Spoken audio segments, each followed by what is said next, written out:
Good morning and welcome to 2022 USPA Drug Testing Nationals Day 2. We are here on the white platform. I'm John Greaves III, and it is my pleasure to be your color commentator. Today, we're going to be getting things started with Becca Hicks. She's going to start this party with 97.5 kilos as soon as she gets notified that the platform is ready. Please share this link with others who you think might enjoy seeing some awesome powerlifting action today. And go ahead and buckle up. You're about to get a show. Here's Becca Hicks. She's being handled by Jihan Garland. Jihan is a very accomplished lifter in his own right. And Becca is here to make her mark today. Coming all the way down from Ruther Glen, Virginia. She sees something that she doesn't like. Looks like that rack height wasn't right. What I love about what she just did is she got off of the platform. There's no sense in standing there and letting all that get in your head because you already have the nerves. You're the first lifter at a national level event. So you need to go ahead, get off the platform and reset, let them do what they gotta do, and you come back and jump right back in it.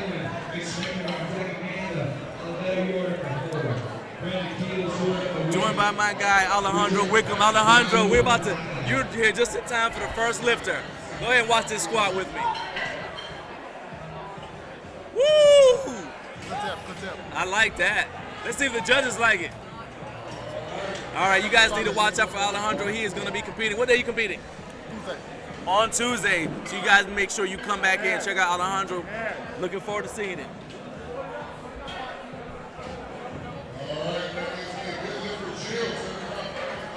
All right, and that was a good lift. The good lifts will be designated by 3 white lights you'll see on the right-hand corner of your screen. And if a lift is marked down by a judge, it will be denoted by a red light. 3 red lights means no lift. 2 red lights means no lift. 2 whites means a good lift. So you basically need majority rules.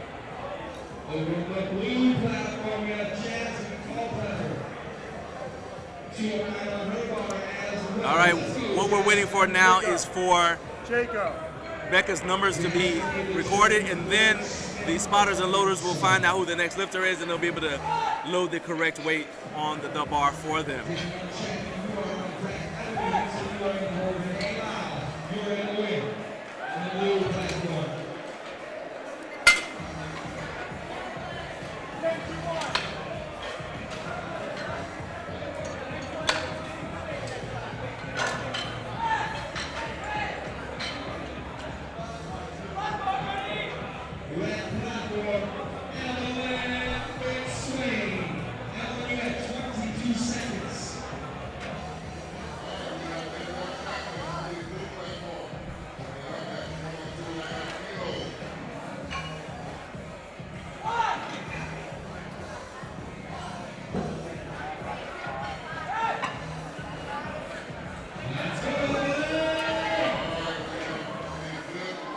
All right, now that Becca's lift has been marked as a good lift, now we can move on to Hannah crosscut.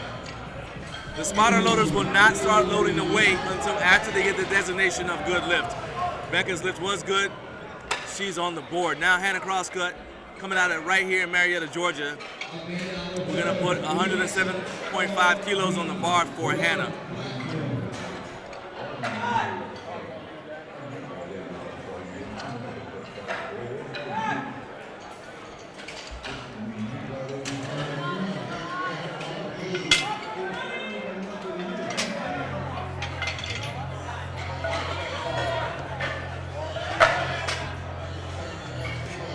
Here's Hannah. Hannah is being handled by my good friend David Spadowski Jr. David is a very accomplished lifter who is now retired from the platform in order to focus on coaching athletes like Hannah. Let's check this out here. A lot of economy of motion. Didn't take a lot of steps. I like that.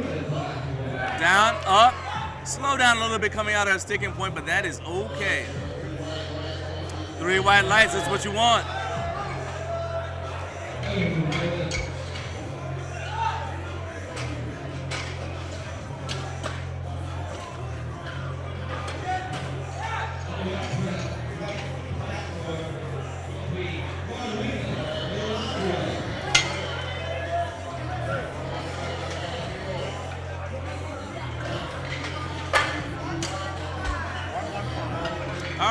Marlena Villagra. Marlena is going to be going to 115 kilos. She's also a Georgia resident, coming out of Snellville, about 2 hours to the north of where we are right now. So you can say she had a short commute to put in work. Please get up and sit.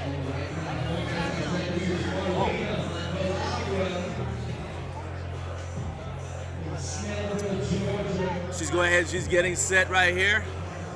All right. Now she's taking a lot of steps. These are EliteFTS competition combo racks. A lot of lifters are not used to those. And so sometimes they take too many steps back because they're afraid of hitting the bar on the rack. But that's not necessary. I'd like to see her take some shorter steps just to save energy next time. But good lift. Christine Rodriguez is up next, 122.5 kilos for Christine. She's our first lifter from the West Coast, coming out of Portland, Oregon.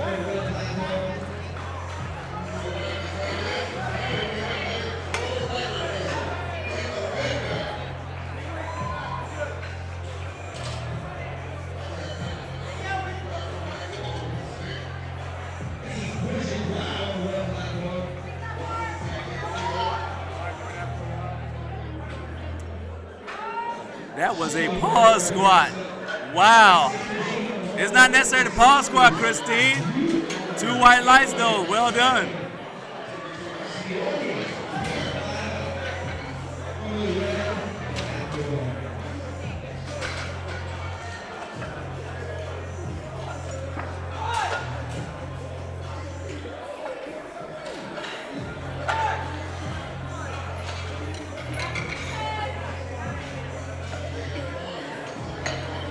All right, we now have Carly Ledoux.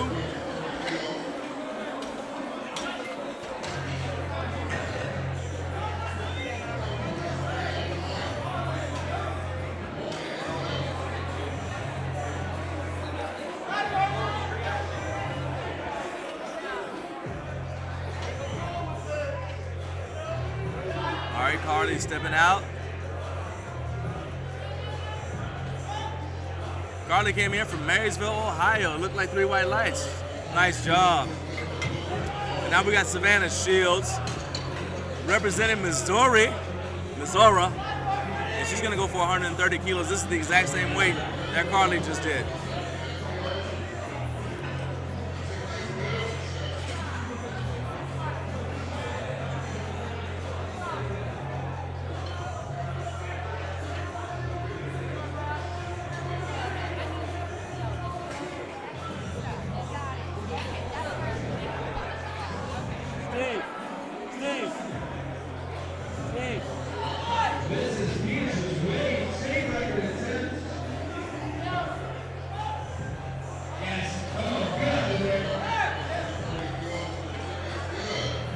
And 3 white lights. Next up, we got Emma Olgers.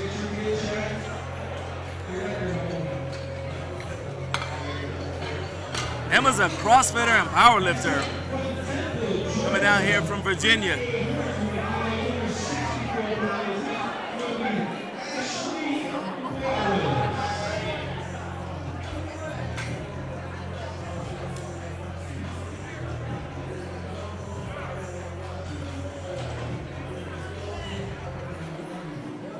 All right, let's see what you got going on, Emma.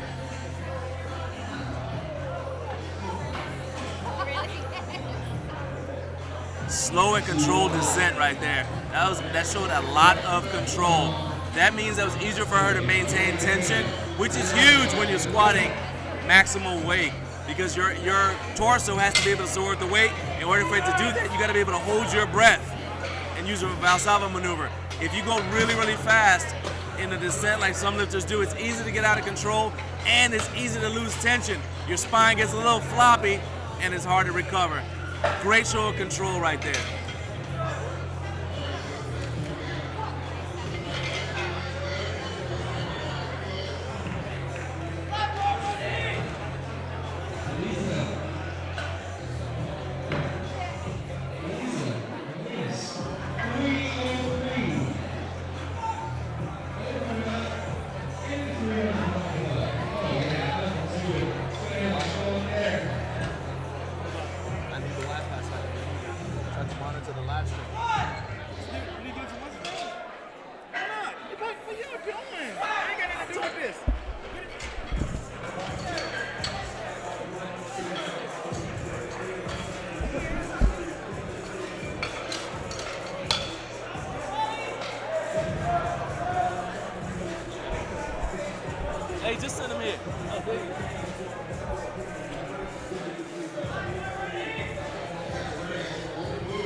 Ariel Rissinger from Jersey City, New Jersey. The second best iced tea in the world.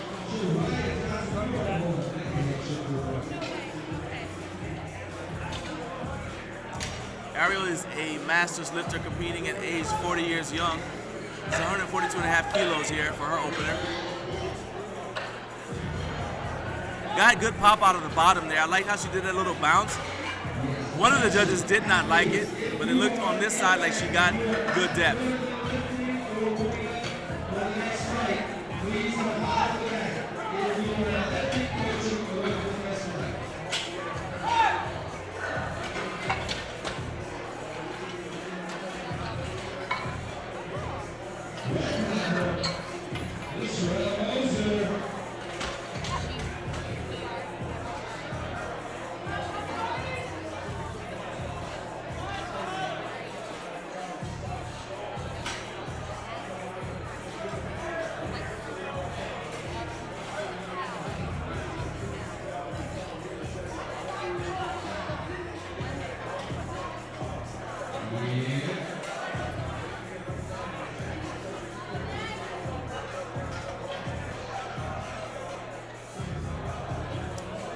This is Destiny Vergara, 152.5 kilos.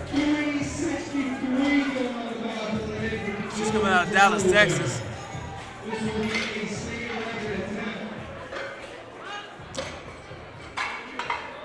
Looks like the depth was good and the judges agree. Well done.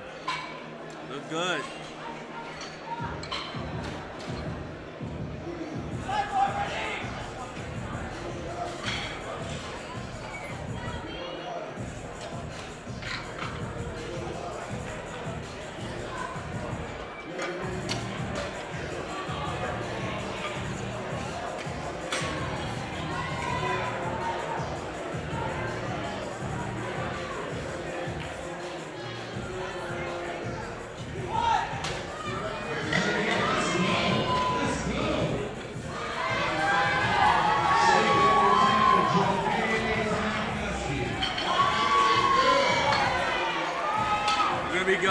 Shariah Johnson, this will be a 165 kilo attempt. She's from Kaiser, Oregon. We've had a number of strong lifters from Oregon join us here today. And yesterday we had a number of strong lifters from Oregon.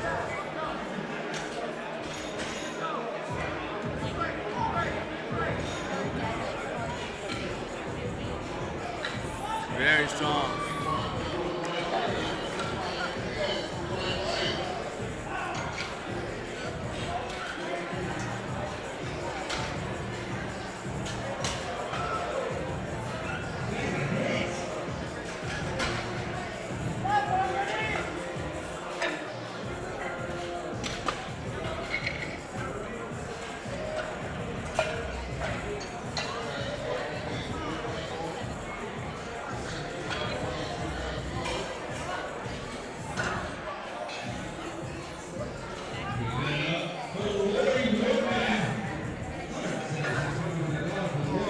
Now we're back at the top of the order with Becca Hicks. For her second attempt, she's gonna go for 110 kilos. Nudging it up just a little bit. This is 242 pounds.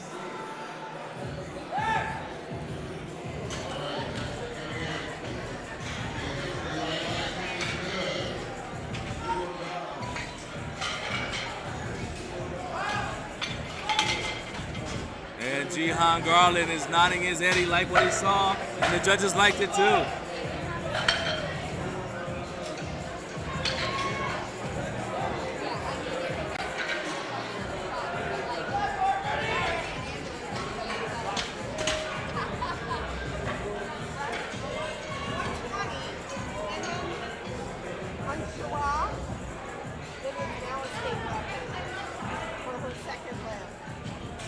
Got it?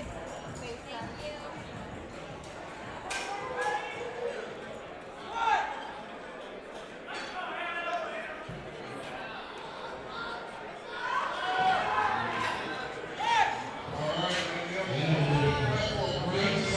All right, now we have Hannah Crosscut, 115 kilos for Hannah for her second attempt.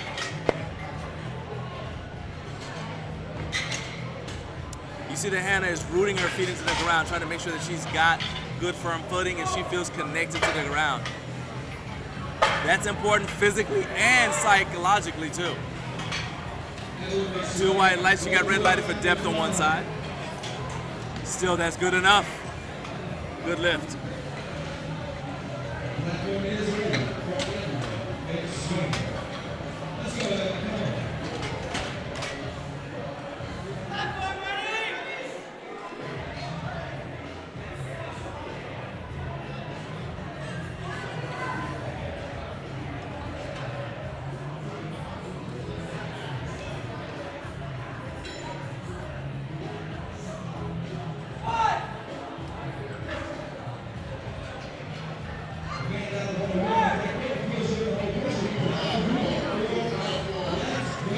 Melina's really wedging herself into the bar this time. Trying to get it seated in just that sweet spot, just the right spot.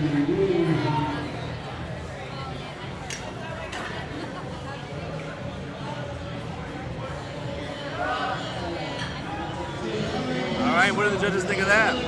All right, unfortunately, she got 2 reds. Looked like she didn't get the depth.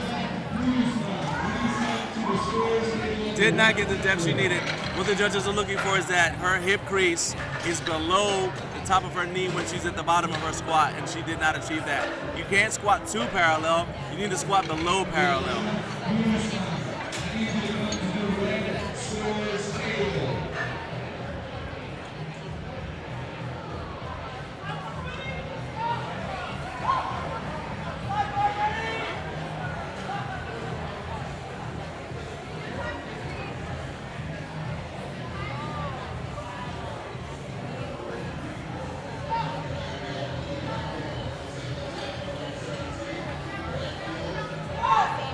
Another deep squat. She didn't pause this time though. And 3 white lights for Christine.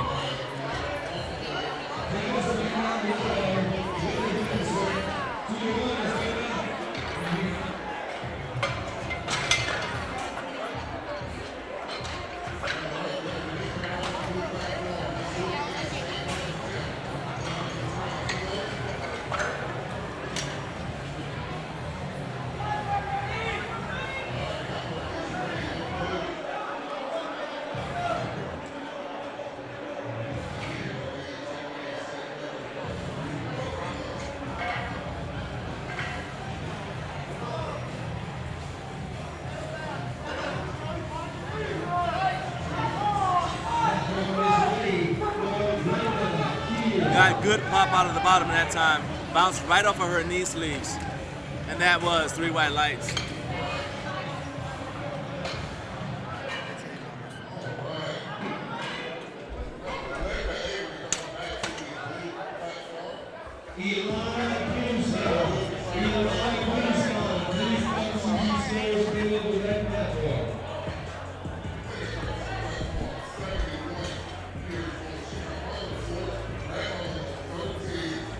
This is Savannah Shields. She's going to go for the exact same weight.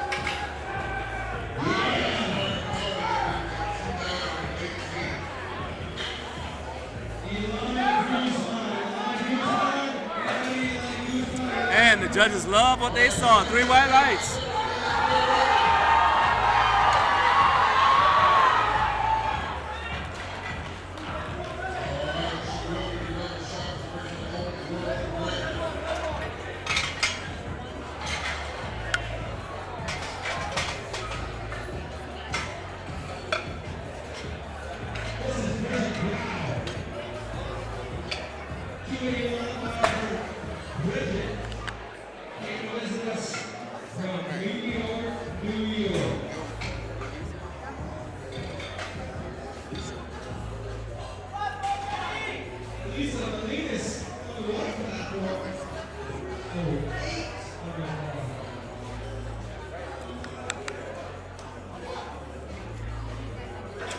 right, we now have Elisa Molinas.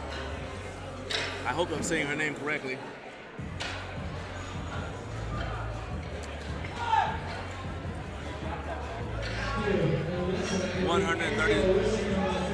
$140 kilos. Our side judge, Doug Nelstrand, just said, hey, we need to drop that rack height down one. You guys can see that when Elisa stepped up there, the bar was a little too high on her collarbone. It's okay, but that means that she's doing almost a calf raise in order to put the barbell back up. Especially at the end, the bar tends to go down a little bit, down your body a little bit at the end of a squat versus the beginning. And so you'll see that she has to be helped up and into the rack. So they want to correct that, and so that's why Doug said, hey, let's drop that rack height down just a little bit. You don't want it to be too low because you don't want to have to squat at the bottom of the rack, but you want it to be down just enough to make it a comfortable unrack.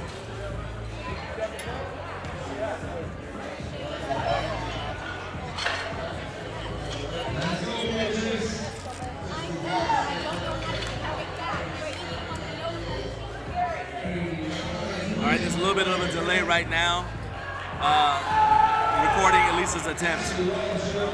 Just trying to make sure that everything is all set.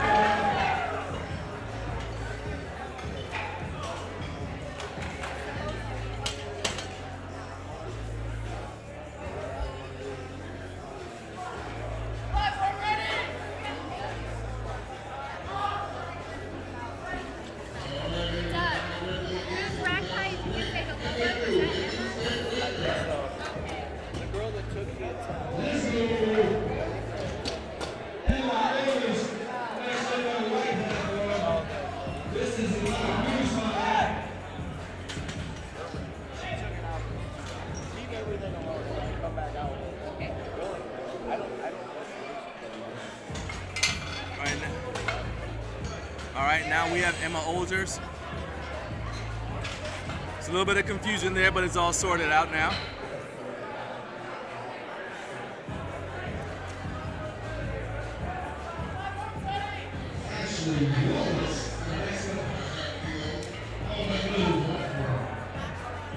Slow and deliberate.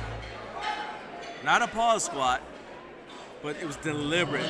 The entire thing was deliberate. When you have that level of precision on every single lift, every single attempt, you're gonna have a better percentage of success because your heavy squats look like your light squats look like your heavy squat. All right, so.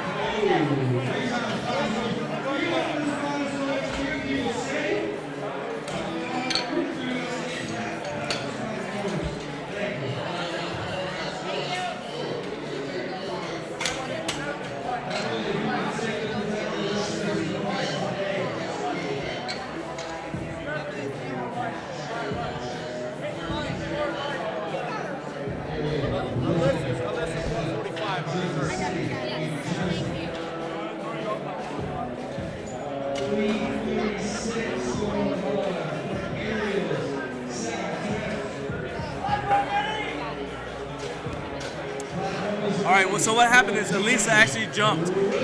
She got put out of order, but because it was a good lift, it's gonna be go ahead and count it.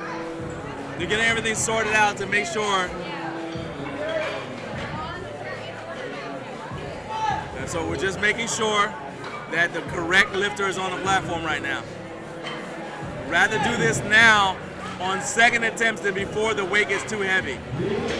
You don't want to screw up a lifter's third attempt. But these are the things that as a lifter that you need to get accustomed to. No matter how well run a powerlifting meet is, there's always going to be a little bit, there's human error. And so you always have to be ready for that thing. It's even worse if you're competing with knee wraps on. You wrap your knees, you can't feel your feet, and then there's some sort of issue.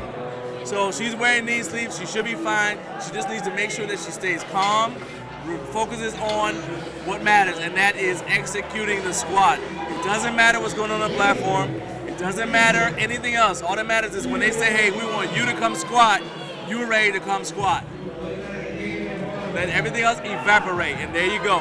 Game face on, time to work. Represent Jersey, let's go.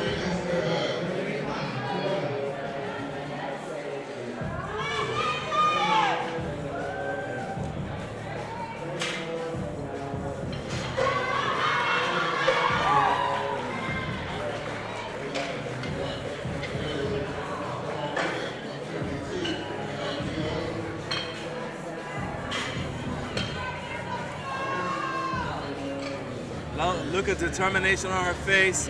She's making very economical steps as she's stepping out. I'm a big fan of saving your energy. Come on, stay with it. Push her back into it. All right, good job by spotters and loaders. They are like the lifeguards on the platform.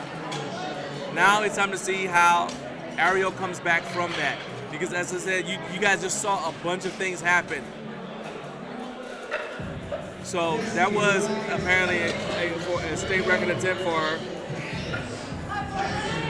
That was a state record attempt for her. And so we're seeing how, we're going to see how she comes back and handles that. I'm feeling like she's probably going to retake that attempt. In powerlifting, you can't go down. You can either stay where you are or go up. I'm thinking she's probably going to leave it there and just try to get the state record with that weight. All right, now Destiny Begara is up.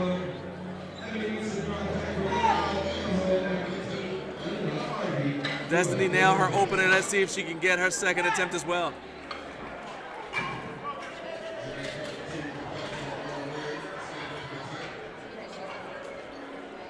Squatting in the J's. Gotta respect that. Let's go.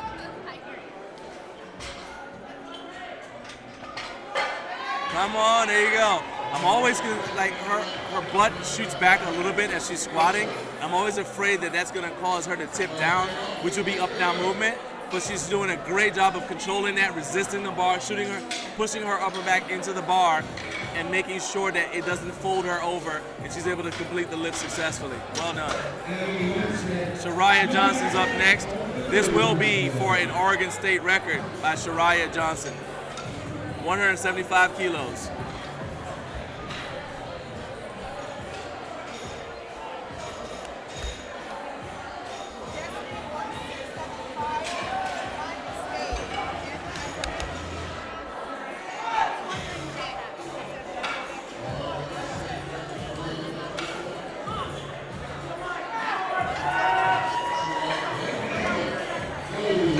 All right, got our coach Patrick there checking her out. Watchful eye on her. Ironside, represent Ironside Gym. Let's go, come on now. That was good control. She almost took a step forward. She was so explosive coming out the bottom. She almost took a step forward, which would actually have made it a no lift. But she was able to control it and got 3 white lights. Well done. They're checking her now to make sure she's wearing only equipment that was approved at weigh-ins. Patrick has got to be happy. Ironside has had a number of successful lifters between yesterday and today, and so Patrick has got to be ecstatic. He's an accomplished lifter himself, but it's got to be. There's a different feeling when you're coaching people and you're watching the fruit of their months of work on the platform. Here comes Becca Hicks for her third and final squat attempt. 120 kilos.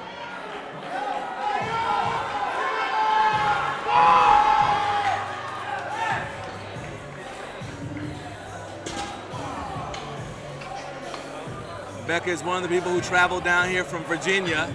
It's always a little different. At least there's not a time zone change to worry about. Wow, that was deep. Oh! That was deep.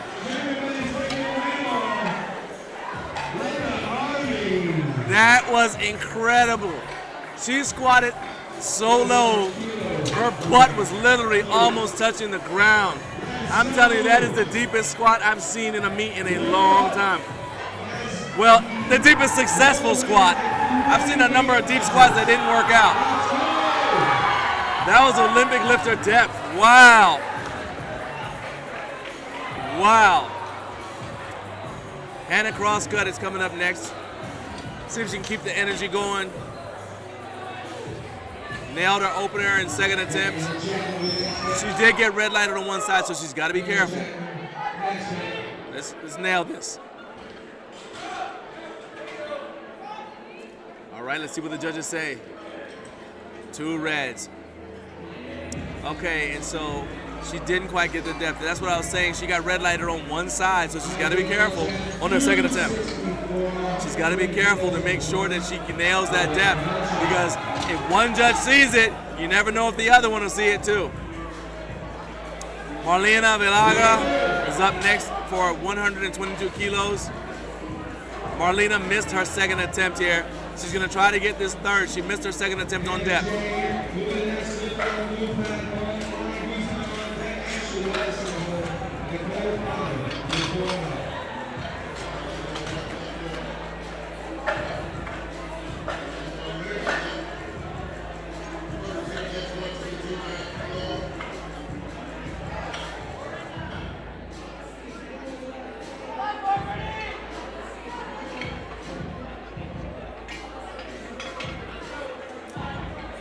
All right, let's see what the judges think of that. She was a little bit more aggressive in 3 white lights. There you go. Bent over a little bit to change her hip angle, and that did the trick. Christine Rodriguez, 137.5 kilos for Christine.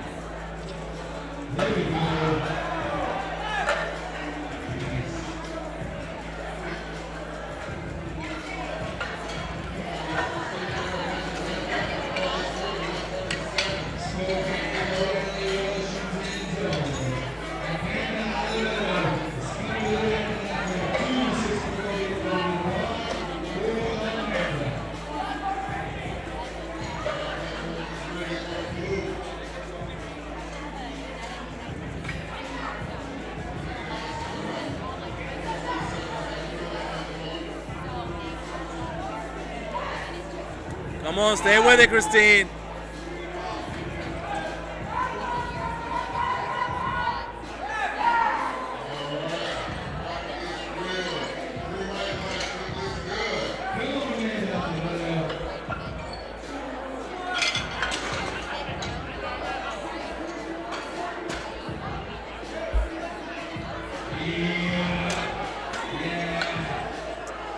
And this will be Emma Olger's third and final squat attempt. 140 kilos.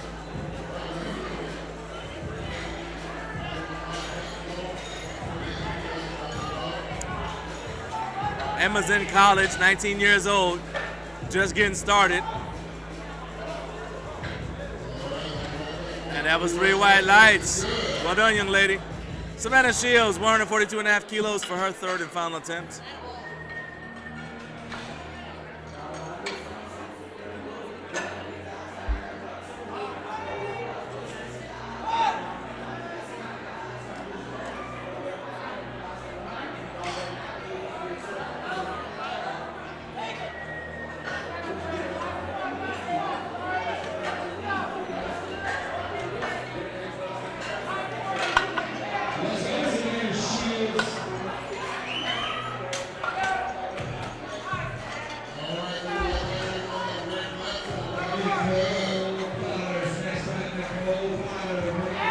Come on, stay with it. In that situation, so 3 white lights for Savannah. That lift is a little bit more difficult because her behind went out behind her, and that caused her to fold over a little bit. So then she had to fight extra hard to make sure that the bar didn't go down. She had to push her back into the bar to keep it going upward. If the bar goes up and down, that's going to be a no lift in the squat, the bench, or the deadlift. Carly Ledoux is up next. 145 kilos for Carly.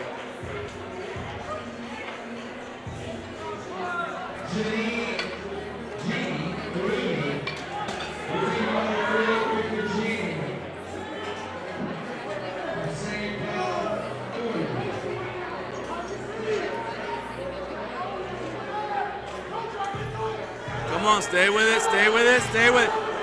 This is it, and good job by the spotters and loaders. So you see she hit her sticking point. She's trying to grind through it, and that her upper back and core just, you've only got so much stored air. And now Elisa Molinas, 145 kilos for Elisa.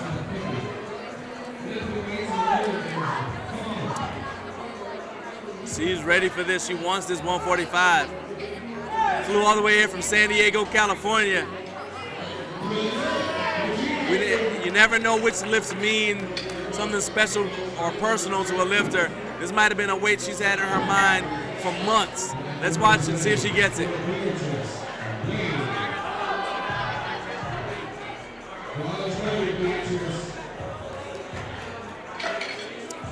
Good job by the spotters and loaders to catch that.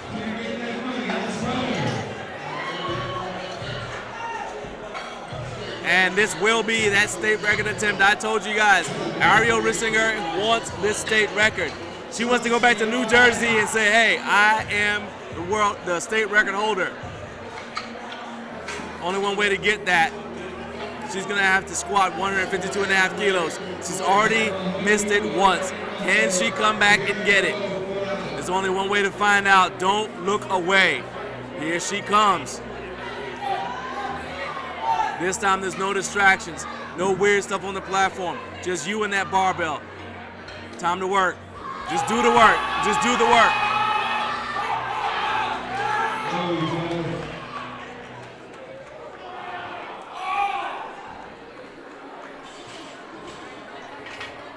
Really digging that barbell into her shoulders. Some of this is mental. Preparing herself. She has 20 more seconds to start the lift. All right, there she goes. She made it. She's gonna get that squat command. Got the squat command. Gets her air. Time to work.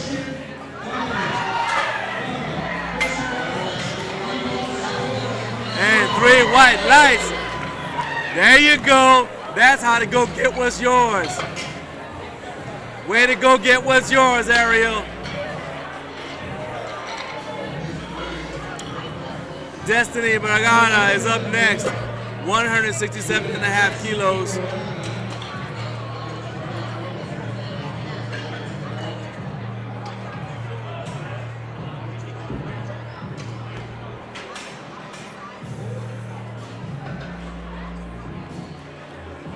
This will be a 167.5 kilo attempt. Destiny flew out here from Dallas, Texas. She's got a little bit of jet lag, but that doesn't matter at this point. The adrenaline is flowing through you. You don't even think jet lag right now.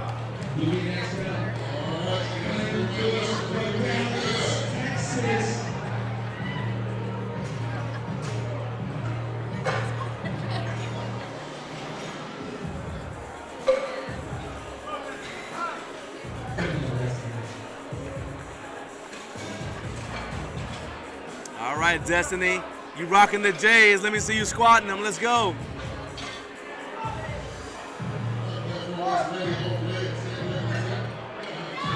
Come on, let's go. All right. And 2 whites is all you need. Good lift. Shariah Johnson, this is going to be a state record attempt. Shariah broke the Oregon state record on her second attempt. And so now what she's trying to do is make sure that her attempt is not broken easily. So yesterday when I was commentating, we had 3 lifters from the same state in the same weight class. They broke the record within minutes of each other. So one lifter came up, squatted, got the record. The next lifter came up, broke that record, squatted, broke the record. Next lifter came up and broke that record. It's that easy when it's a state record, so you want to make sure you put the record as far out of reach as possible, and that's what Shariah is trying to do here. You don't want to fly back home and land and find out you're not the state record holder.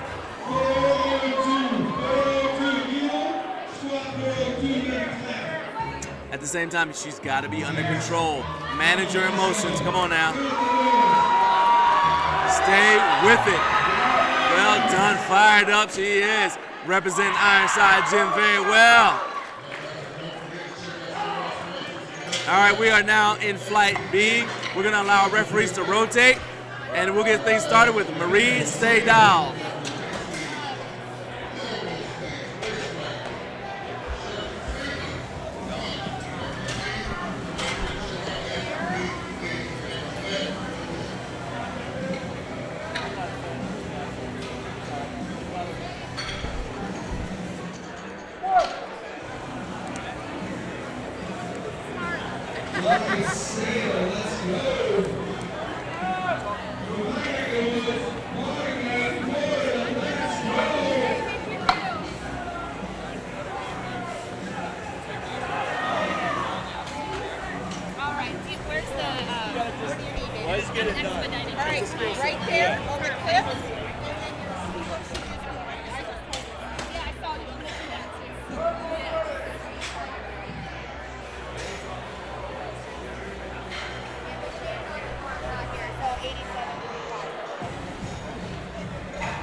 we're getting things ready for Marie.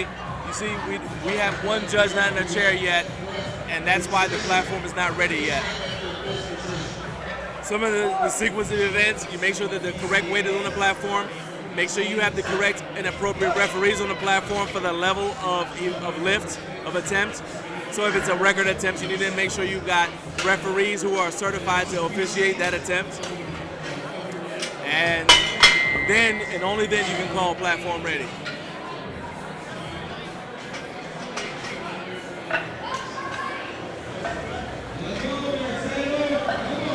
And platform is ready. Let's kick things off now. Marie is from Margate, Florida.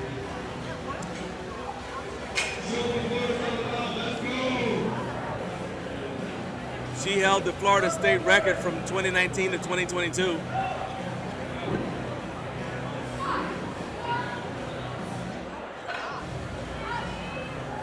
Gets very good pop off of her knee sleeve. Let's see what the judges think. 3 white lights. So,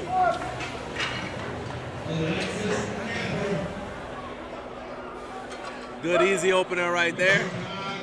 Next up we got Alexis Napper. From Alexis here from Chicago, Illinois. So for her, it's an hour ahead. So that sort of thing can mess with your head a little bit when you that's where the jet lag can get you. It can work to your advantage.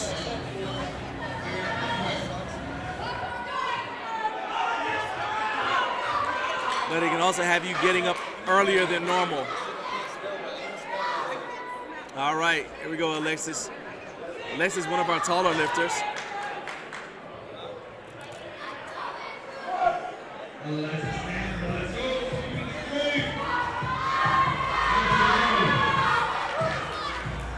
Made that look very easy. I'd be interested to see what sort of jump she makes for her second attempt, because that was so easy. I know some people like to make 65-pound jumps on the squat. Some people like to use their opener as their last warm-up. I'm interested to see what she does for her second attempt. But first we have Teresa Locasio competing at her first nationals ever. You can see the nerves a little bit on her face. She's gonna have to manage that and just calm down. This is no different than squatting in the gym. You just happen to have people here to watch.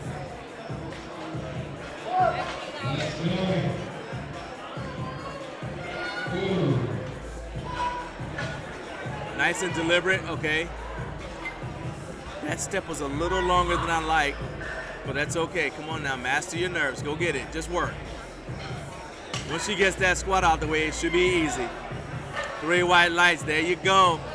And the butterflies should be gone now. Congratulations.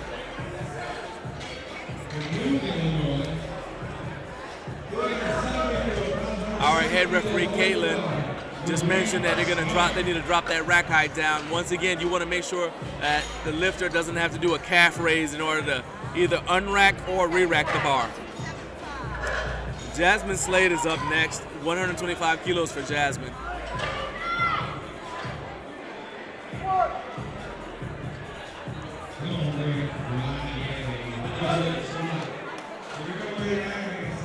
All right, Jasmine, let's go.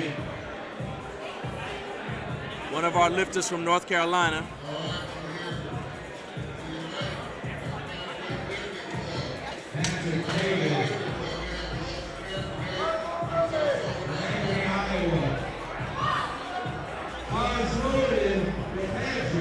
That was a deep squat. What did the judges think of it? 3 white lights.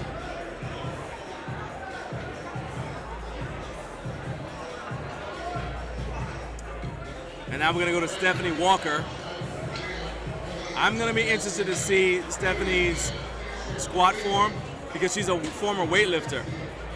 And typically, weightlifters sometimes squat with a narrower stance because they squat with a more upright posture. So she does have, it looks like she's got those shoes with a slight heel on them. So that indicates she's going to be getting some good depth.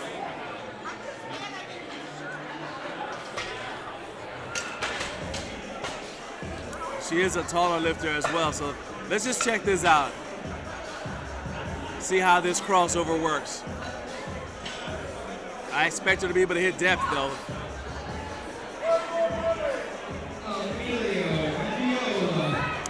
All right, she's squatting very aggressively, bounced off the bottom. You can tell that she's used to coming down and catching the bar in a clean. You have to go down nice and low, catch the bar in a clean. If you ever watch Olympic lifting, you see like the lifters bounce at the bottom a little bit when they catch the bar in a clean, and that's what that squat looks like.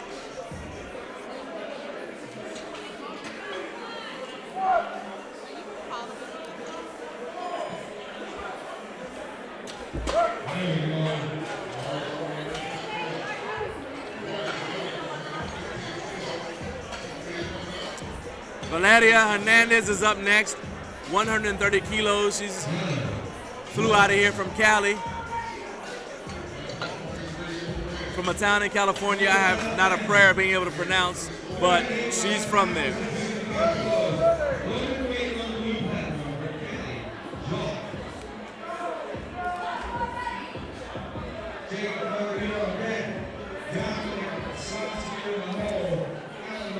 You can see a little bit of nerves on her face. Lifters want to do well at a national event.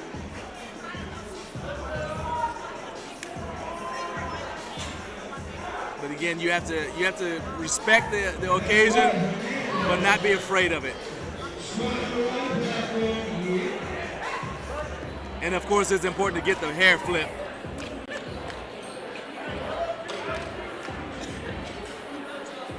All right, good lift. I'm not sure if we're having a medical emergency over here at my storage table. Water. My dad always used to tell me how dangerous water was.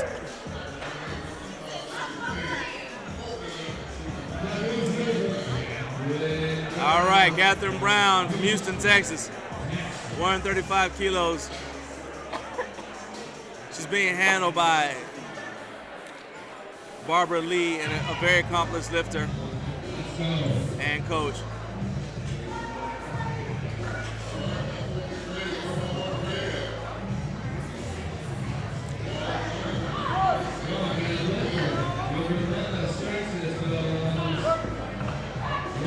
Made that look fairly easy.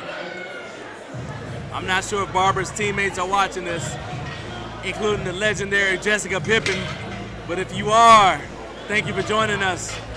Barbara just made y'all proud. I'm sorry, Catherine just made y'all proud. And let's see, we're gonna go to Kimberly Martin next, 135 kilos.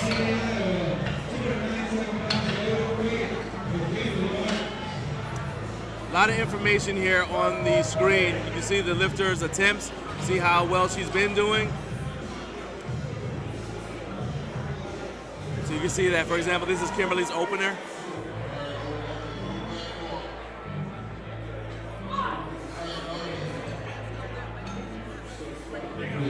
Come on now, let's go push. All right, the bar got a little bit ahead of her. I think the barbell rolled on her. So she got 3 white lights, but I think the bar rolled on her. And when it rolled up her back, I think that's what caused her to bend over so much. I think that's what caused her to bend over so much. You guys saw that as she was coming up, the bar was, it looked like she was almost gonna do a good morning. And I think that's what happened. The bar rolled on her just a little bit and it threw her off her center of gravity. But she was able to fight through it.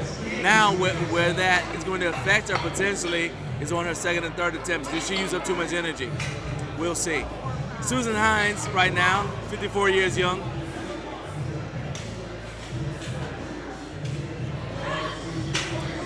Susan is from Washington State. Flew out here and got a good lift on her opener. Noelle Lohr from White Oak, Pennsylvania is up next.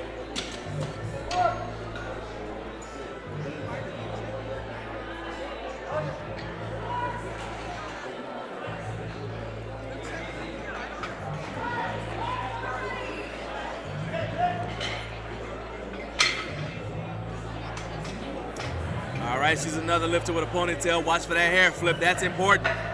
That's vital. And I'm actually not even joking. I've seen a lot of women use flipping their hair as a way to kind of get in the zone. Come on, push, push, push, push, push. Okay, good. There you go. And 2 reds. So the side judges gave her 2 reds, indicating it was probably a depth issue. Now, I'd like to see lifters, when they get red lighted, ask the referees why they got red lighted. Unless you just know. But you may not have you may think it's one thing and it actually may be another thing that's correctable. I always like for a lifter to ask the referee what happened, what you see, because maybe you can fix it and get that lift past the next time. Next up is Priscilla Gonzalez. 137.5 kilos for Priscilla. Coming down here to hang out with us from Burlington, New Jersey.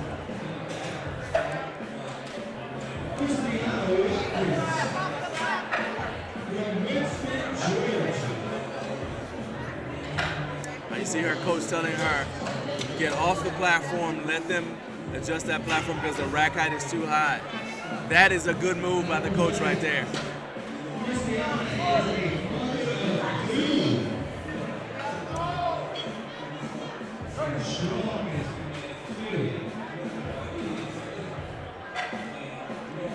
All right, let's go. Time to perform.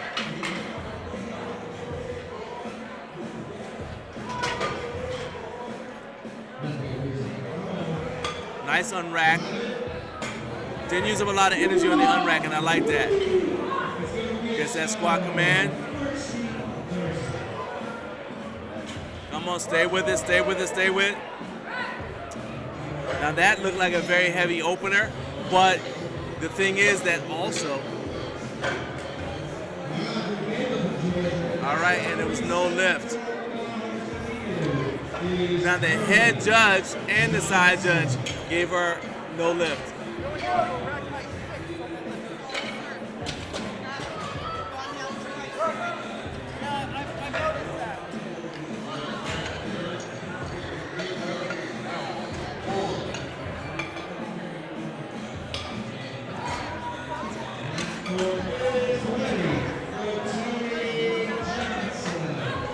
All right, looks like she may have hit the rack.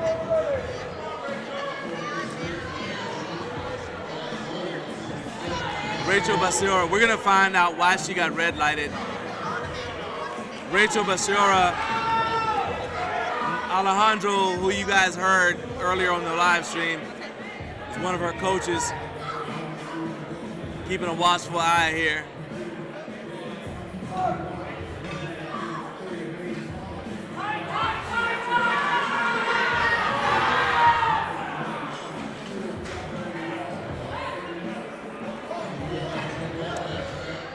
Two white lights, one red. So she got a depth call on one side.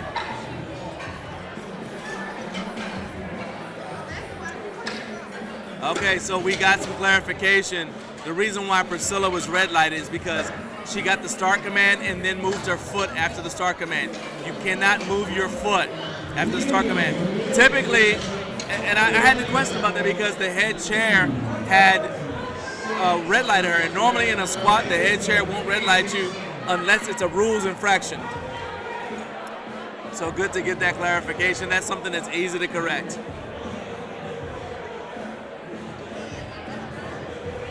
And now we're waiting for Helen Murphy from Ohio.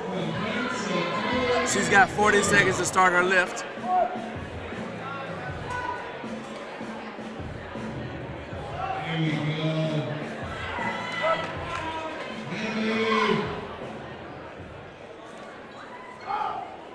That's another deep squat there. And three white lights for Helen.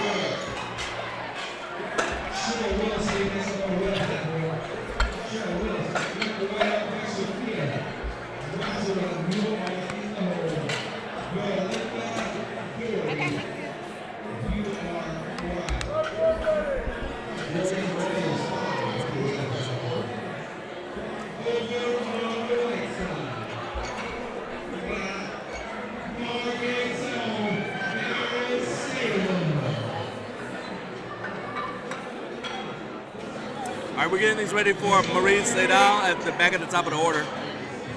Back at the top of the flight order.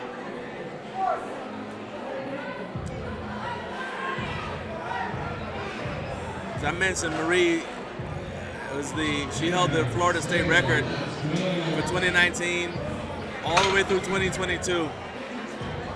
Interesting that she doesn't hold a national record, but sometimes the state record is within reach and the national record is way out of reach, because now you're trying to beat everybody from all 50 states, not just yours. Let's go. 3 white lights. And that's sometimes difficult because, you know, your state, and then that's also why sometimes people don't get a state record. Because if you're from a state where the national record holder happens to live in your state, you know, that's going to be a tougher, a higher hill, tougher mountain to climb than just getting a state record somewhere where it's within reach. It's relatively, I wouldn't say easy, but it's easier. Teresa Lucasio, who is at her first nationals, you see her trying to calm down. She's gonna need to take her headphones off, and there you go. It's all a process. I like how they're giving her strategies. Our coaches are like, hey, let's try this. We're gonna keep you calm. Just listen to music and chill out. We'll tell you when to take those off and then come out and just get ready to work. Because by the time you get to the platform, I mean, music doesn't really, when I lift, music doesn't really affect me on the platform because I'm so locked in on just paying attention to the judges' commands.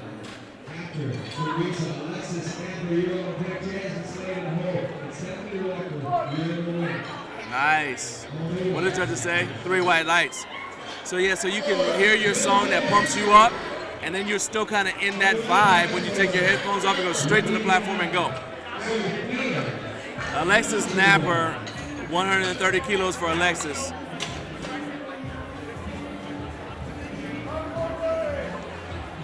Alexis is one of our taller lifters, if you guys remember.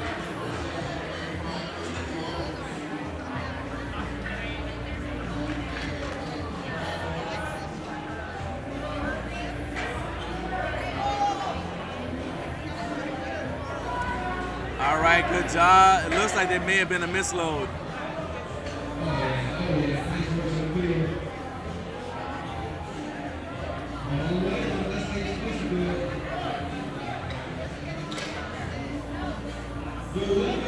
All right, so what we're doing right now is double checking to make sure that the weight is the correct weight on the bar.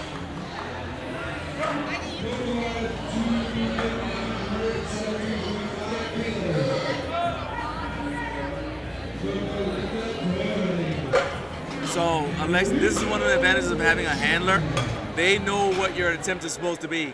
So then the first thing they're gonna do, while you're focusing on your lift, your handler looks at the loading chart and compares what's on the loading chart to the attempt that they wanted you to make to what's on the bar.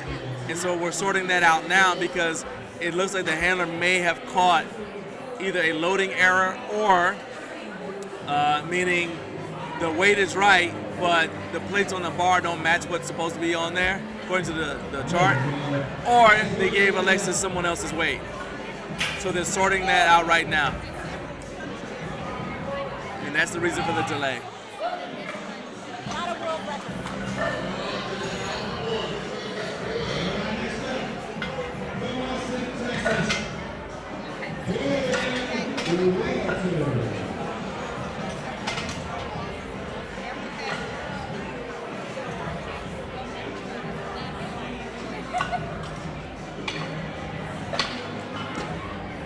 Okay, so you guys see that they're making some adjustments there.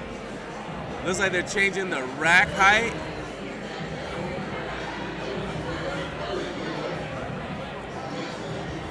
And it looks like we're all good now. So they changed the rack height. And everything's all good. So the weight was fine, the rack height's changed. And they're making, and there may have been some debate about whether it was a record. All right, platform ready is now called. So now she's got a fresh 1 minute to start her lift.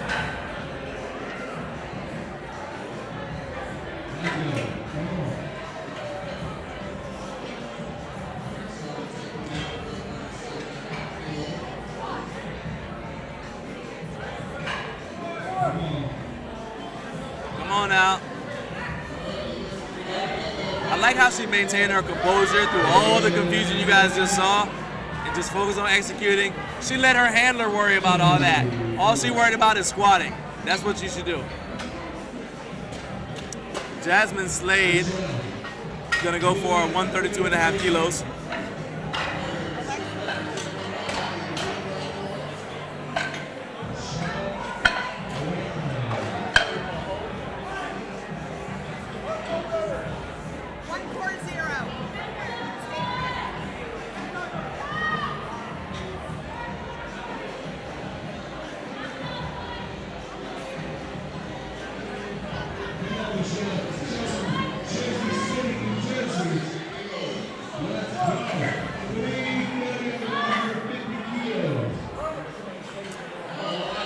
Taking her steps out. Looks like she's squatting in skateboard shoes. Yeah, squatting in skateboard shoes. A lot of lifters actually like skateboard shoes because they have a lot of so they have the reinforced sides as well as a flat bottom, and so it's easy for you to spread the floor and activate your quads a little bit in order to squat. Also, it opens up your hips. You do have to have good ankle mobility with a shoe like that, but as you guys saw, that was not a problem. Stephanie Walker's up next. You guys, if you have not seen her squat, if you missed her first squat, you want to watch this. She's going to get a lot of pop out of the bottom. Stephanie is a former weightlifter. Went from weightlifting to powerlifting.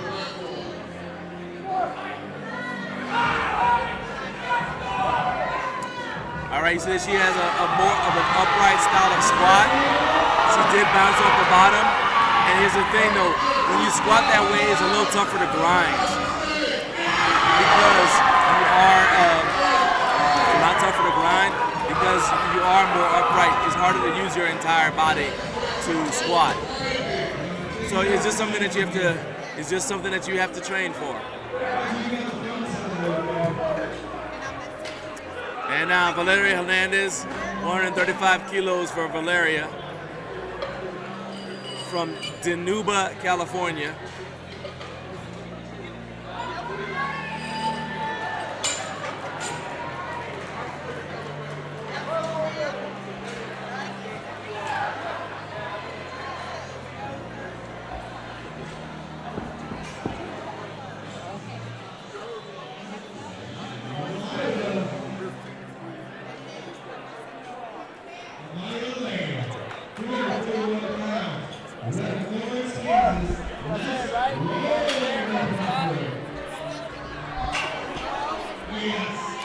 Three white lights for Valeria, well done.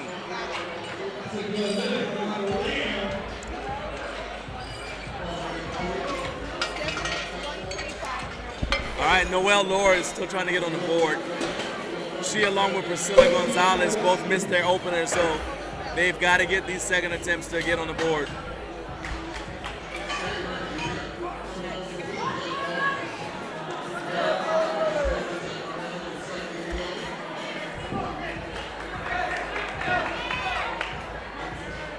Noelle's coming out of White Oak, Pennsylvania.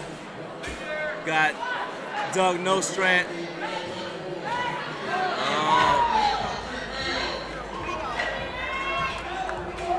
All right, that was a little rocky at the bottom, but she fought through it. She fought through it.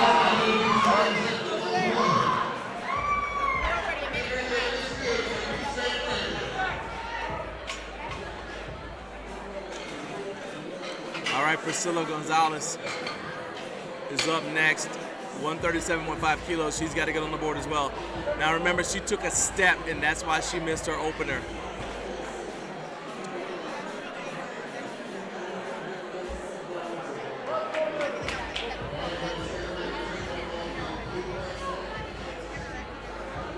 How do I get back over?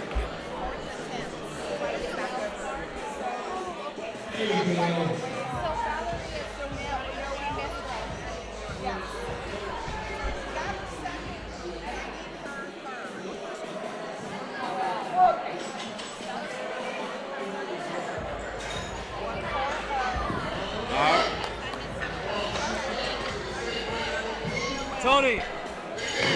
Tony, look.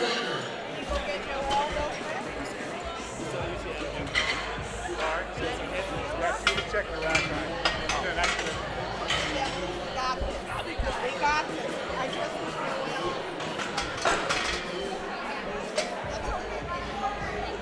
Okay, Priscilla was checking her rack height.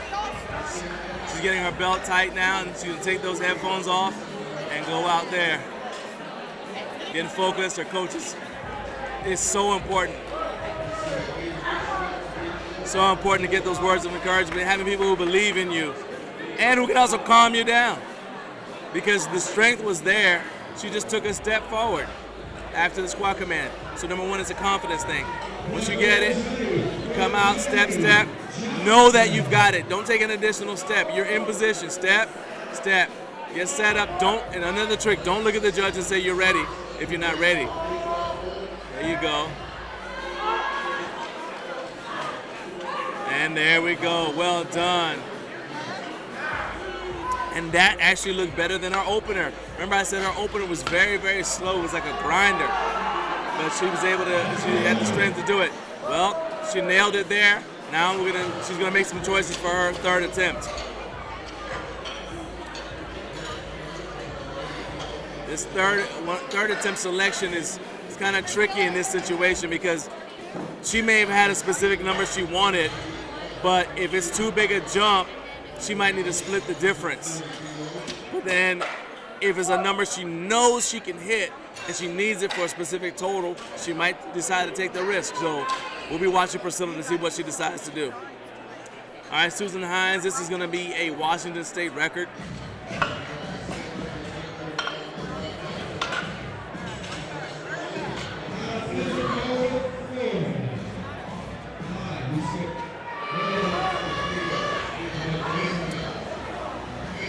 Made that look easy. There you go, and that is a state record.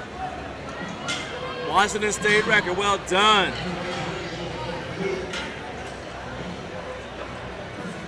Kimberly Martin is up next. She's going for the Iowa State record. This will be the Iowa Open Squat record in the 82.5 kilogram class.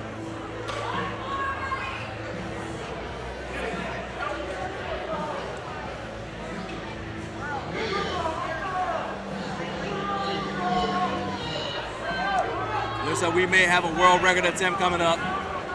So keep your eyes peeled right here. But right now, this is an Iowa State record that Kimberly Martins is trying for.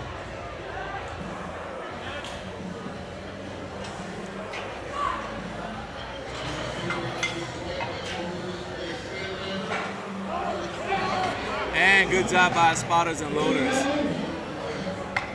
Spotters and loaders do a very tough job. Spotters and loaders do a very tough job. It's like being a lifeguard, but then you also have to do construction work because they're loading the weight for every lifter. Every lifter squats, they squat down with them. And then after all that, they have to stay alert enough to be able to keep the lifter safe. You can't, it is not the place where you can daydream, and you have to do that for 12, 13 hours straight sometimes. You can never thank them enough. Catherine Brown is up next, 147.5 kilos for Catherine Brown.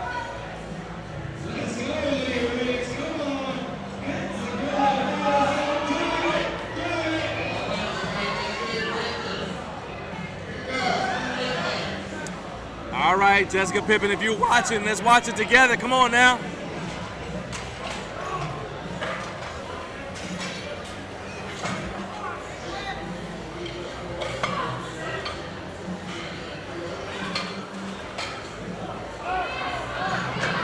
Good catch by the spotters and loaders. Hope Catherine's okay. Good job, guys. Good job by the spotters and loaders. Well done. And I just finished talking about how important they are, and they decided to give me a demonstration. But I'm glad that Catherine's okay. We'll see her back on the platform for her third attempt. Rachel Basiora, 162.5 kilos for Rachel. From Lansdale, Pennsylvania.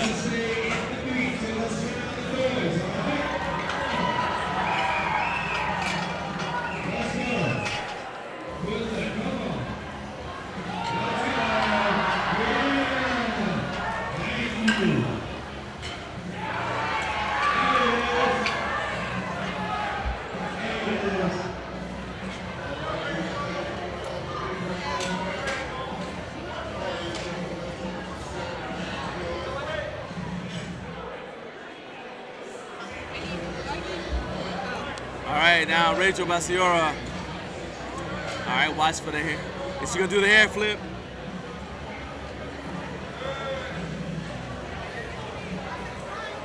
All right, I can hear her coaches talking her through it, saying, hey, stay tight, stay stable.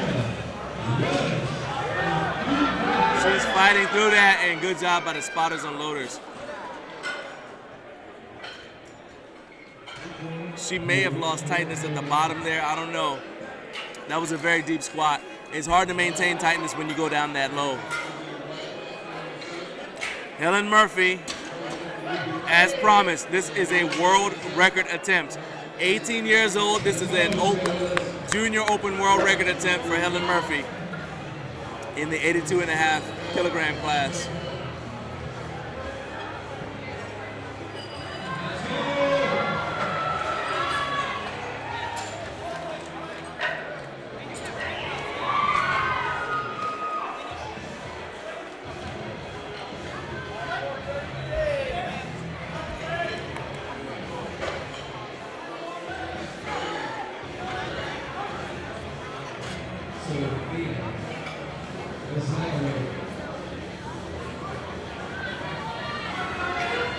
All right, Helen, this is a world record attempt. Let's go, world record.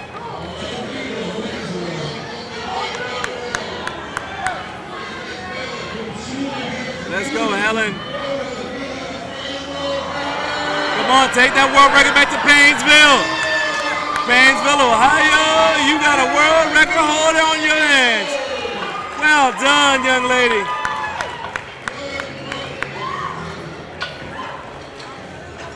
Well done. Next up is Marie Sadal. Marie, going for her state record. She's been the state record holder for the last few years. She wants to keep that streak alive.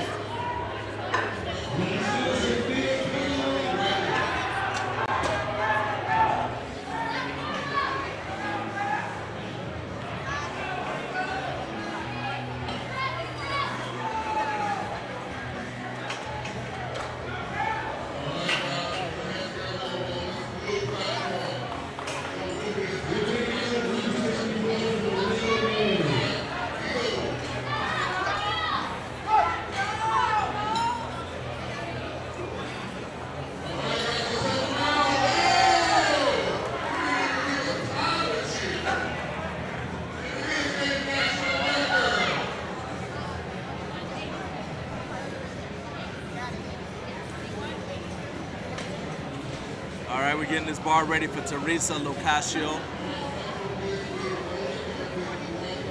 Having a very good day so far. She's missed no attempts. Let's see if she can go 3 for 3.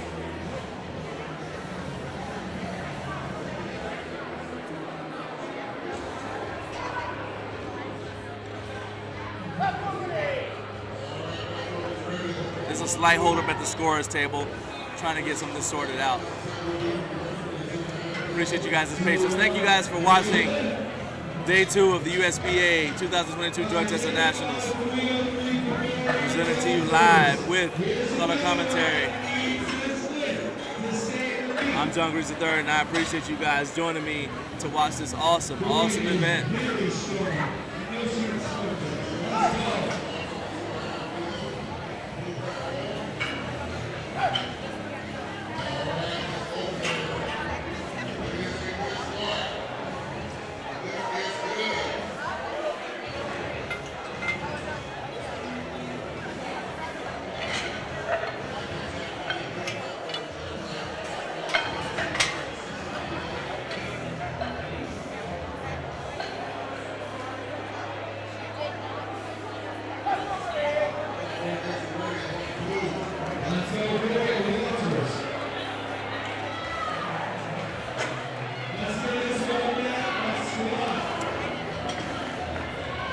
While you guys have a second, go ahead and share this link with somebody who loves watching powerlifting action. You got just enough time to do that, and then by the time you finish doing that, we'll be ready for the action to kick off again.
Come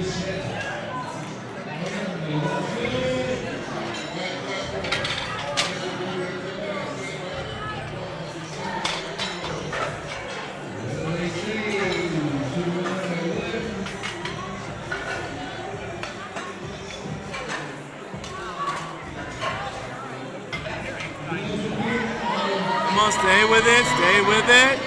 All right, let's find out if she's still got the, yep. And Marie Sadal keeps her streak of being the Florida State record holder. And now we got Stephanie Walker coming in third and final attempt here. Stephanie's out of South Bend, Indiana. I believe this is her first year of powerlifting, coming from a weightlifting, Olympic lifting background.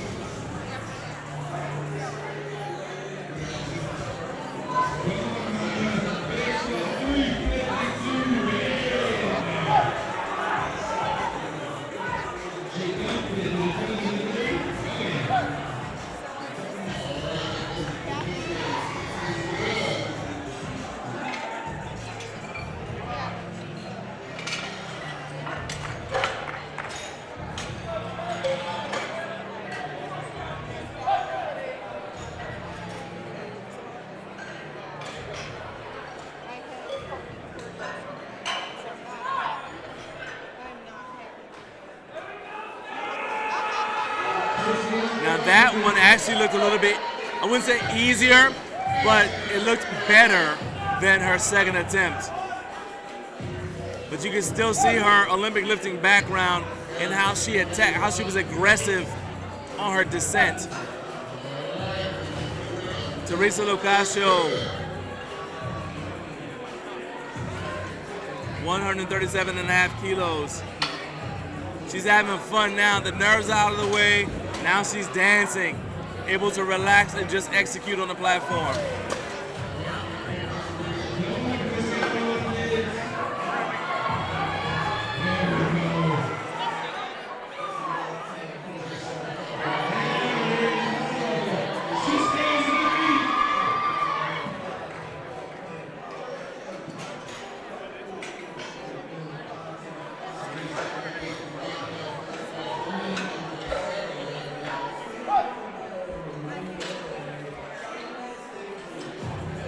All right, Teresa Locascio, third and final attempt here.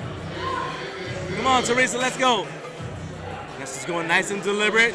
Staying patient, stay with it, stay with it, stay with it, stay with it. There you go. 3 white lights, well done. This is an awesome way to kick off your first time being at a national event. Nice job, Teresa. We're gonna go to Alexis Napper next. 140 kilos for her third and final attempt.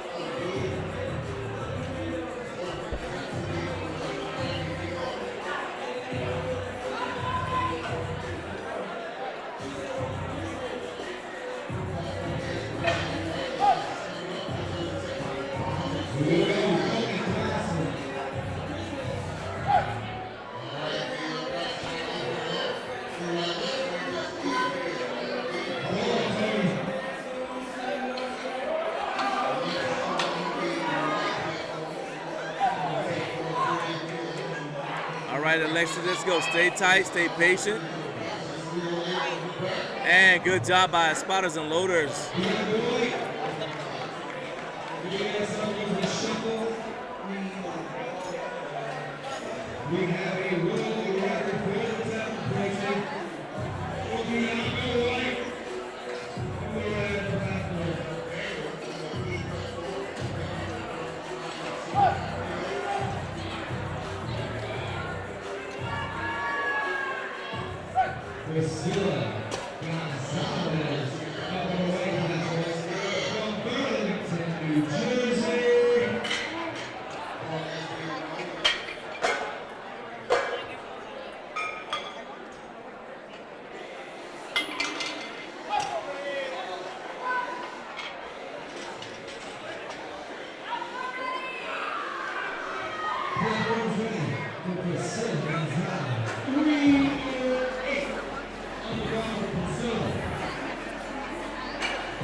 Priscilla Gonzalez, let's go. 140 kilos. Missed our opener, came back and nailed the second attempt. Now she's just gonna nudge it up just a little bit. Nothing too aggressive. Let's go ahead and focus on just going 2 for 3 on squats and getting ready for the bench. I like how she's being deliberate, how she's being patient.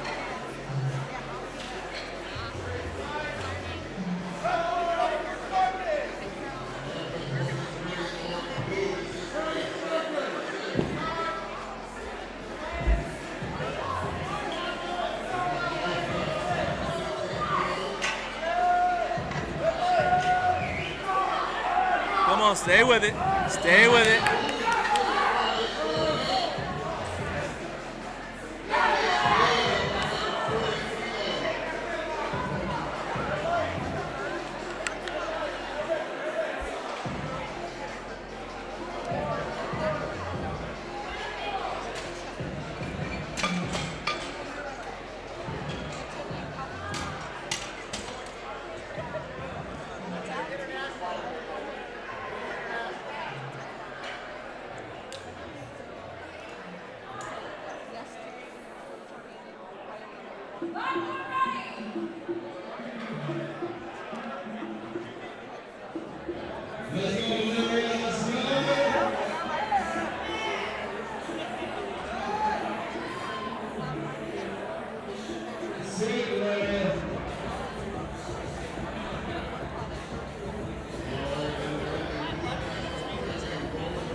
Let's go, Valeria.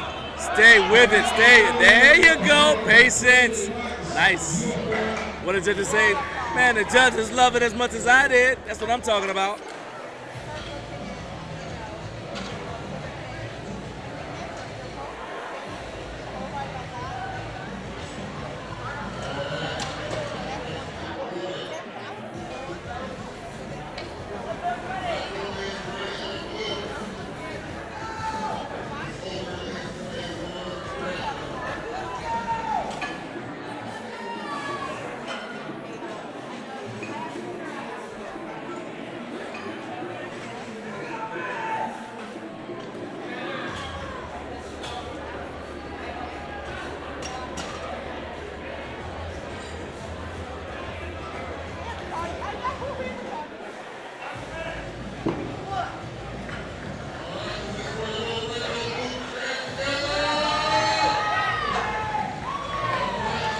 This is a world record attempt from Jasmine Slade.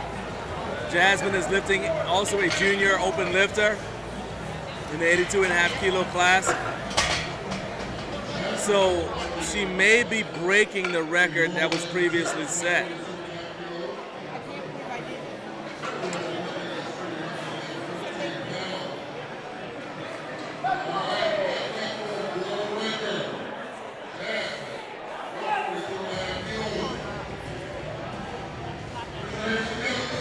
Come on, let's go, let's go. And good job by spotters and loaders. That's a lot of weight. I thought she had it, but she wasn't quite able to grind through her sticking point. Had some people standing up. You can see that they're very proud of her. Almost got the world record. That's something to say though. Hey, I came this close to a world record, especially as young as she is. You know, think about how many people go through their lives and can never say that sentence. That is an awesome thing. And I know based on how close she was, she'll be able to get that the next time. If she just takes some time and trains that weight, she'll be able to get that next time. Noelle Laura is up next, 142.5 kilos. This is not a world record attempt for her. She's in a different category.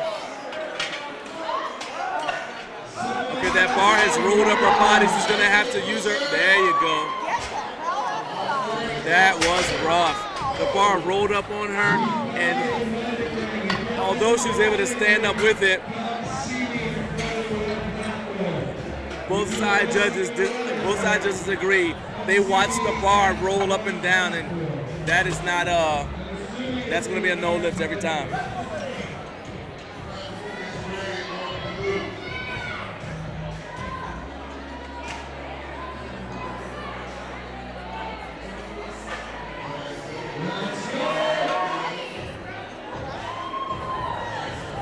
Emily Martins, 145 kilos. This is an Iowa state record. She missed her second attempt at this exact same weight. She's got one more chance to try to get the state record. She wants it, she's back for it. Let's see if she gets it.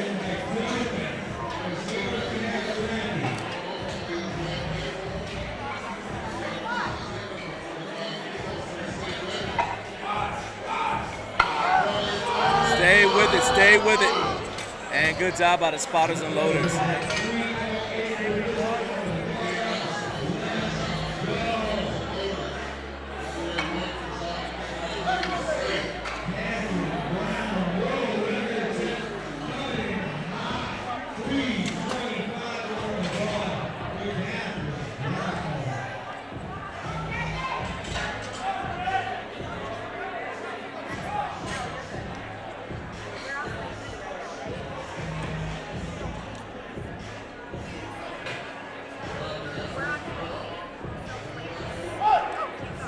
All right, this is a world record attempt from Catherine Brown. You guys remember she missed this weight, but she's got herself refocused. She's back. Her coach has talked her through it. She's talking her through it right now. She says, hey, look, I know you can do this. We've worked hard for this. We've trained for this. I know you can do this. Just go out there and prove to yourself what I already know about you. Go get this world record, Catherine. Look how much easier that was. And that's why the confidence was there. Oh man, looks like she missed it on depth. Wow.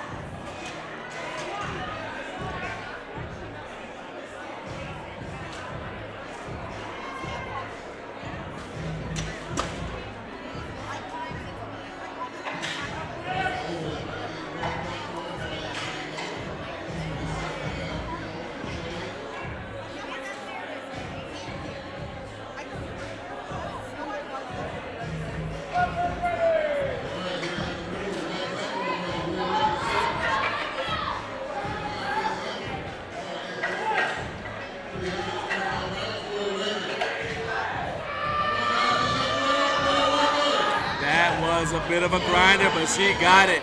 I think she got it, yes. 2 white lights, new world record for Miss Hines. Well done.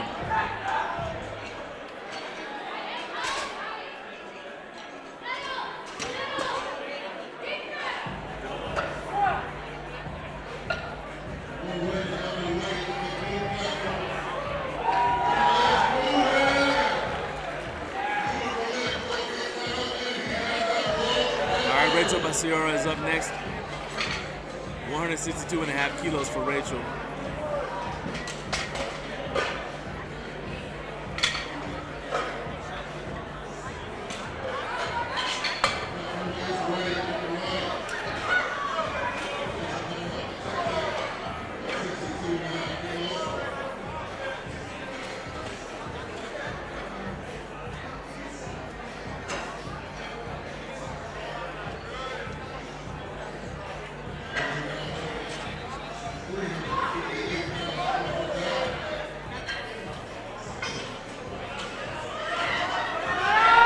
Stay with it, stay with it, stay with it.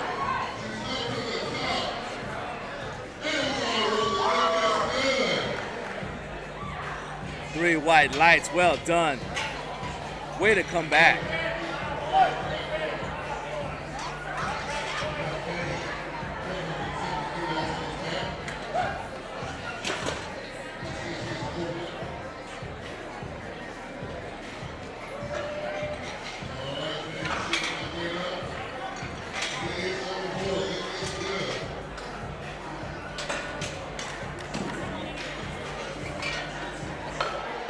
Getting the platform ready for Helen Murphy.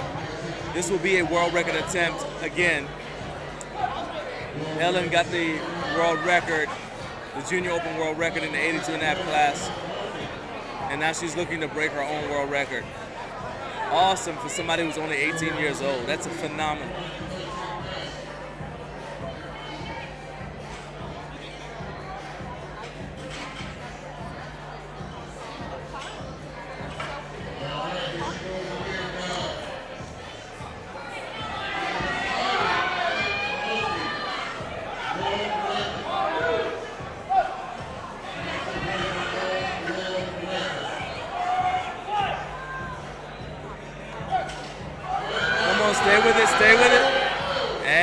quite able to do it, but she still does have a world record. All right, and now we're gonna go into Flight C. We're gonna have some of our male competitors here. They're gonna step up. We're gonna kick things off with Bill Silvernail. We're gonna take just a brief break to allow our referees to rotate, and we'll be right back. This is the perfect opportunity for you to share the link to this live stream so other people can enjoy some awesome powerlifting action with you. What a way to spend a Saturday.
This is a world record attempt for Bill Silvernail,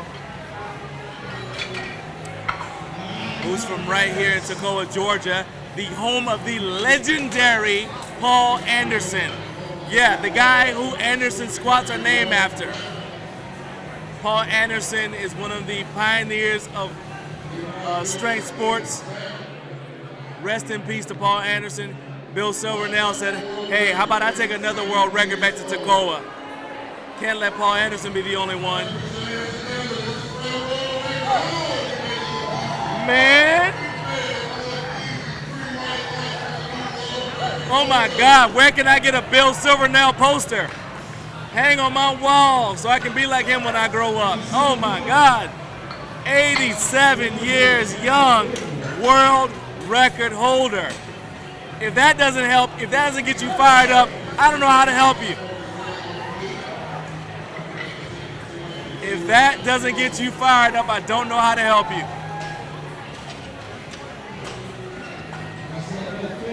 Poor Matthew Chapman has to follow that. He's only 54 years old, and he's got to follow Bill Silvernail, 87 years young, getting a world record. But hey, Matthew Chapman is a combat veteran. He's used to standing up, facing tough things.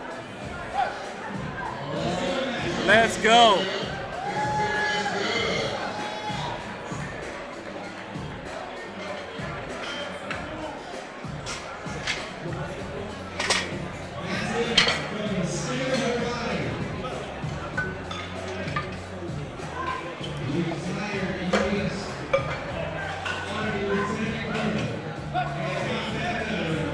All right, made that look fairly easy. Well done.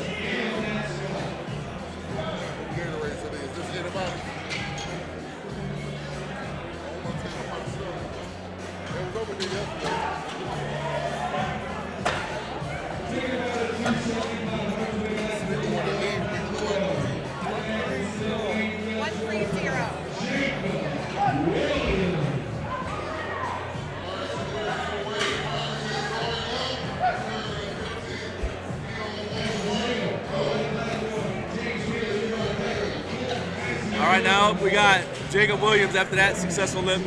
He's from Sylvania, Georgia. A little bit south of where we are right now. For those of you not from Georgia, that means Jacob is a country boy. Sylvania is not what you would call a metropolis. All you got to do there is get strong. Let's go, Jacob. All right. The judges say 3 white lights. All right, Jacob's going to get a little bit of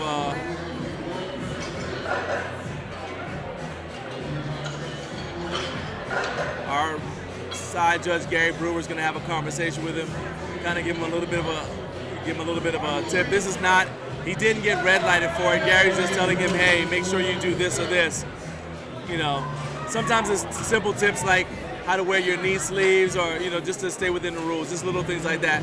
The referees are here to help the lifters, and so if they see something they can point out, they'll go ahead and they'll tell them.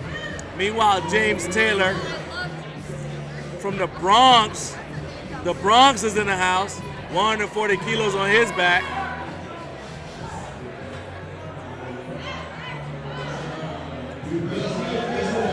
All right, did he get that? All right, looks like he got red lighted on depth. Red lighted on depth, so he's gonna need to get a little bit lower. Once again, you gotta get that hip crease below the top of your knee when you are at the bottom of your squat for it to pass. Next up, we got Colton Mantooth from Dalton, Georgia.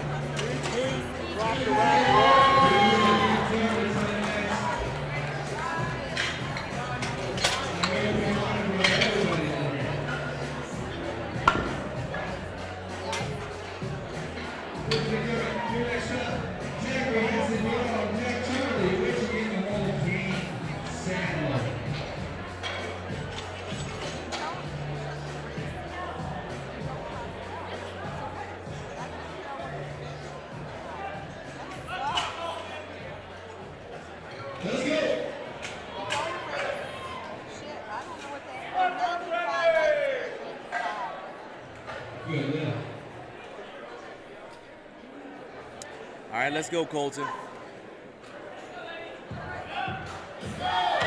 Made that look pretty easy. Nice, easy opener. What the judges say? 3 white lights.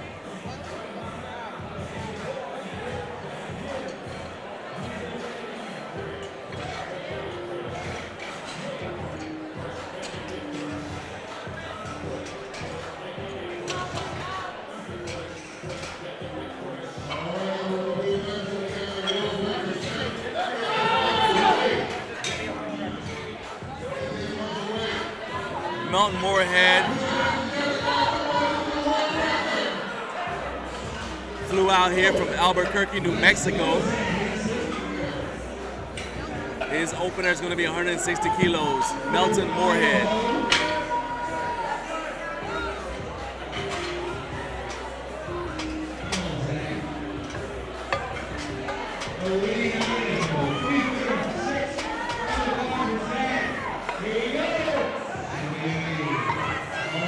All right, I watched Melton coaching a lifter yesterday. She did phenomenal, by the way, Amanda Brady. And now he's here. He's going to take his opportunity to show what he can do on the platform. Did a phenomenal job. Really nice guy, too. I met him yesterday morning. Looking forward to seeing him here on the platform. This is a world record attempt. Come on, Melton. 3 white lights, and we have a new world record going home to Albuquerque, New Mexico.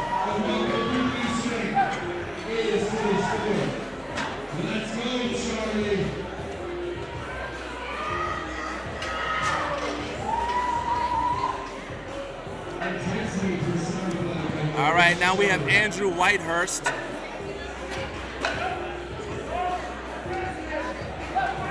Andrew's gonna go for the same weight, but this will not be a world record for him.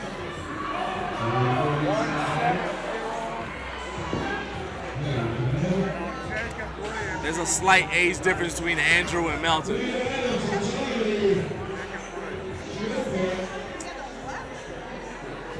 why it's not a world record. Andrew's socks are very close to his knee sleeves. That's fine.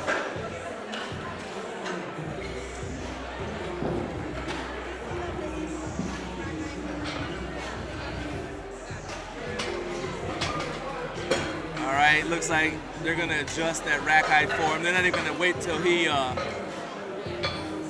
not the rack height. So these competition racks can go in or out depending on your shoulder flexibility, and it may have, and they were set up on the end for someone who didn't have the shoulder mobility that Andrew has, which would have put his hands in a dangerous spot. So that was what the cause for the adjustment. Anyway, he made that. It was very easy. 3 white lights.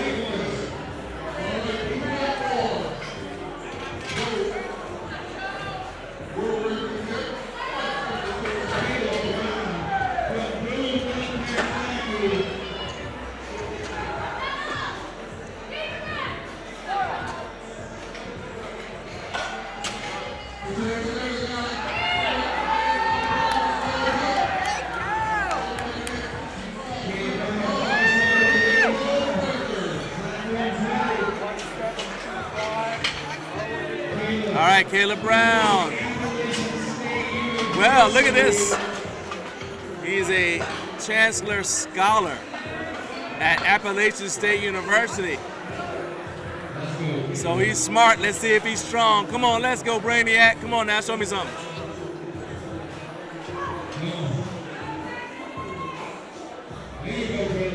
Oh, nice. Made that look easy.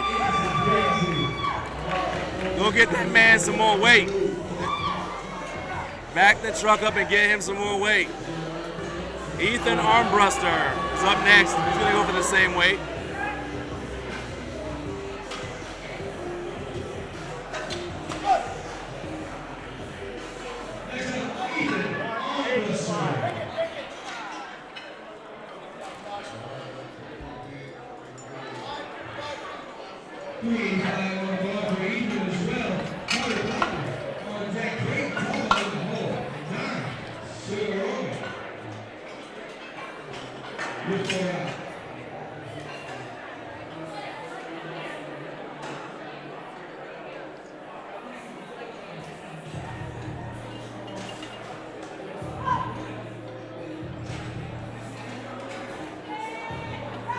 Nice solid opener, looks like to me. What did the judges say? 2 white lights.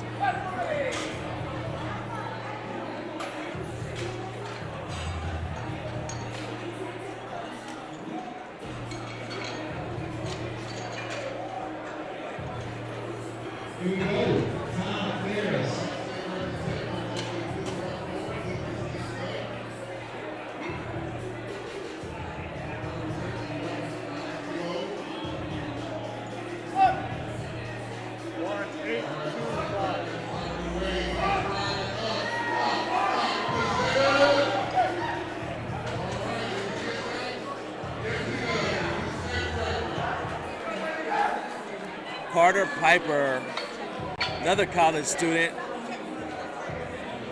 He's studying finance at Indiana University. Carter's going to be getting started with 177.5 kilos. Just 20 years old. Let's go, Carter.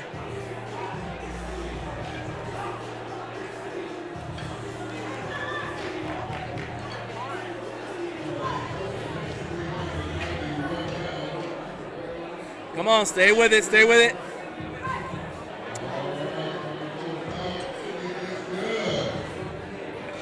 When Carter's coming up out of his squat, I'd like to see him push more from it's gonna sound weird, but use more of his big toe.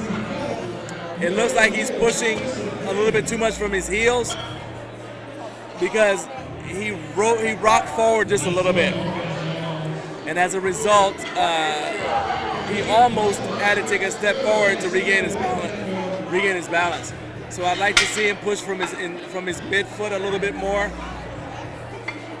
and of course push his upper back into the bar. And that way everything goes up at the same time, so he doesn't run the risk of taking a step It's when the weight later, when the weight gets heavier, because that'll be a no lift. Even if he has the strength to do it, taking a step after you get the squat command is a no lift. Braden Talbot getting reminded that you have to adjust your wrist wraps. The only thing you're gonna adjust on the platform is your belt. Braden's from the other Marietta, the one in Ohio.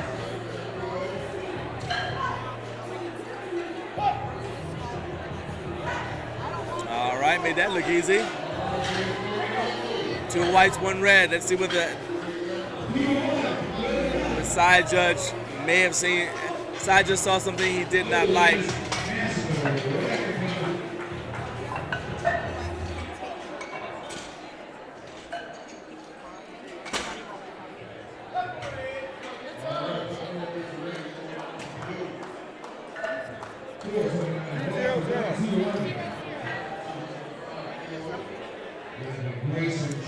So Braden got called for depth on that attempt. Our side judge Gary Brewer saw he didn't quite get low enough. All right, my man Donnie. I just met him. Donnie runs a Steel Society here in Lawrenceville, Georgia. Really cool dude. Opening at 429.9 pounds. 45 years young. Grab that lunchbox, hard hat, time to work, Donnie. Let's go, baby.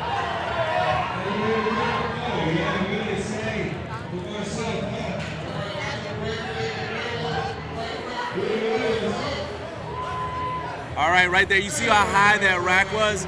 That rack height is way too high. And so our side referee, Doug Nostrand, just first thing he said was, hey, drop his rack height to make sure that he doesn't have to do that again. You want your lifter to not have to use unnecessary energy racking and unracking weight. And now my guy, James Vang from Winder, Georgia. 2025. It's James Vang. Let's go, James. I've had the pleasure of watching James multiple times on the platform. Had the pleasure of doing commentary when he's lifting multiple times, and one other time rather, and he is a good lifter to watch. Very, very strong. Very methodical. You guys can see his approach right there. He's taking his time, biting down his mouthpiece.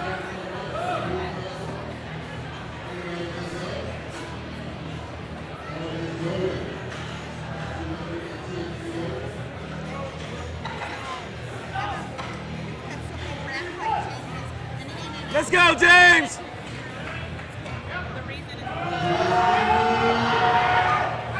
Stay nice and tight. James doesn't get in a hurry. But you see how explosive he was coming up. Did he hit that depth? Yes, he did. All that is methodical. James uses no energy that's not necessary. I love watching him lift because he's so economical with his movements. And then when it's time to execute, you saw how he exploded out of the bottom of that squat.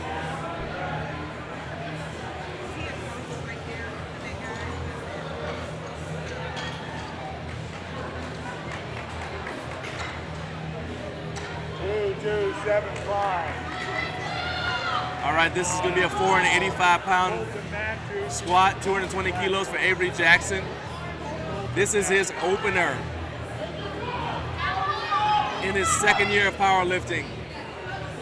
I've seen Avery on the platform as well. Strong lifter. Let's go, Avery.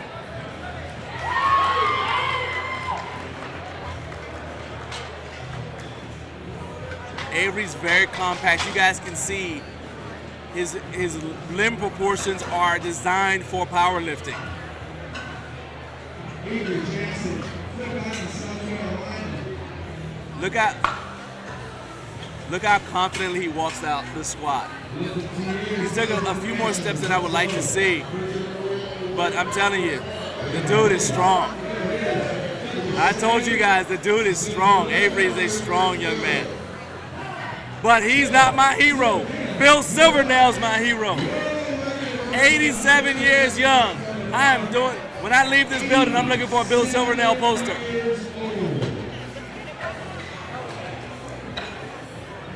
If you guys missed his opener where he broke the world record, you get to see it again. 87 years young. I'm telling you. I'm telling you. This is your opportunity. Find somebody you know who's in their 80s and straight up shame them. Show them this video. So I want to hear no excuses. Let's go. Look at it. They're having to hold him back. They're having to hold him back. Bill is out of control.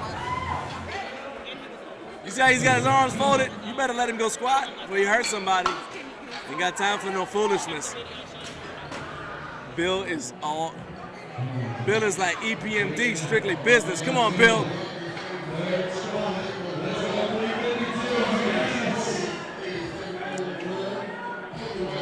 Not a very low bar position, but that's understandable.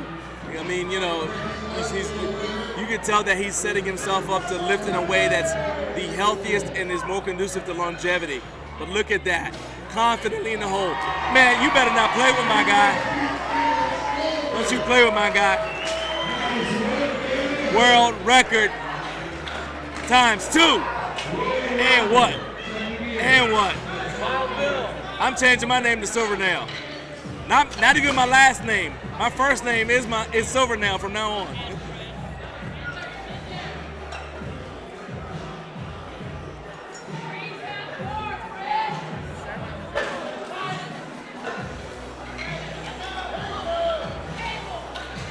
All right, we got Matthew Chapman, combat veteran.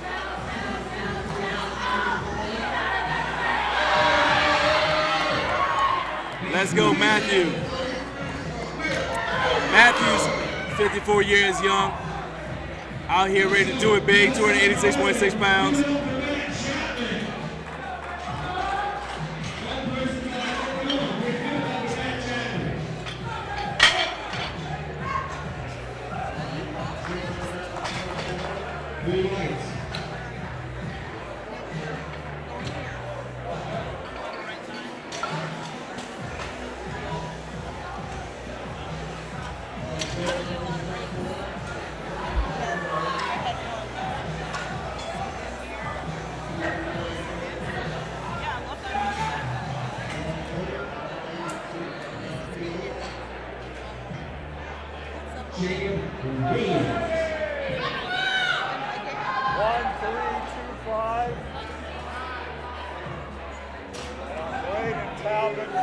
All right, Jacob Williams, this is the same weight.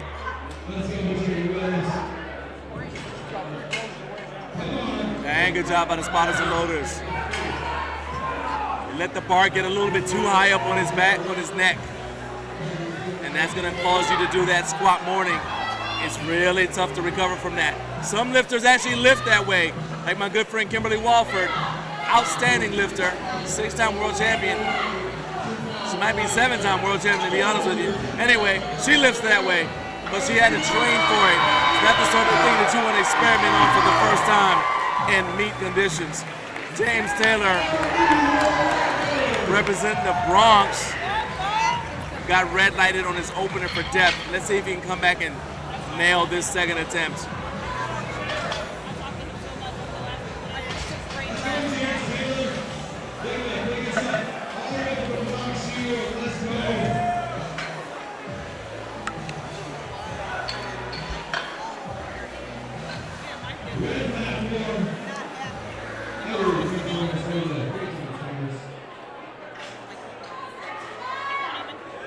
All right, did he get it that time?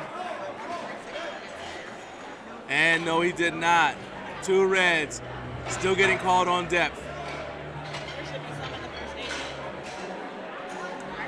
James is gonna have to get lower if he's gonna stay on the board. If he's gonna get on the board. Next time he comes, it's gonna be his last opportunity to get on the board and make his lifts count, or else he's gonna bomb out of the meet. So keep your eyes on on James when he comes back because he needs this next attempt. Colton Mantooth is going to go for 160 kilos out of Dalton, Georgia. I was in a bench meet in Dalton, Georgia. That's actually where I met Steve Goggins. I just didn't realize it at the time. James will be in.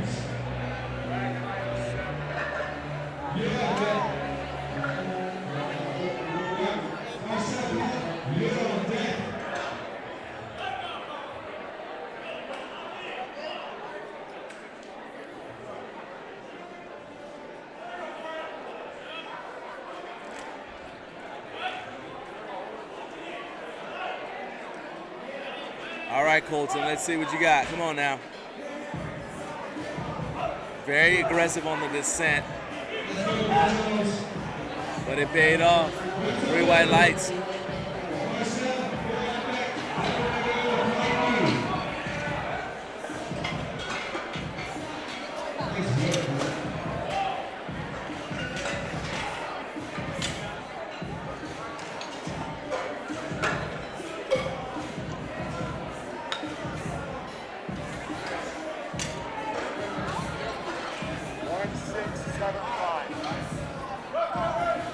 This will be a world record attempt for Melton Moorhead. Coach at Iron Soul Gym.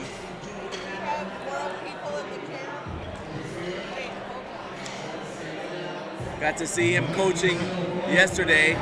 Now I get to see him perform today. 45 years young, trying to break his own world record that he set less than 20 minutes ago.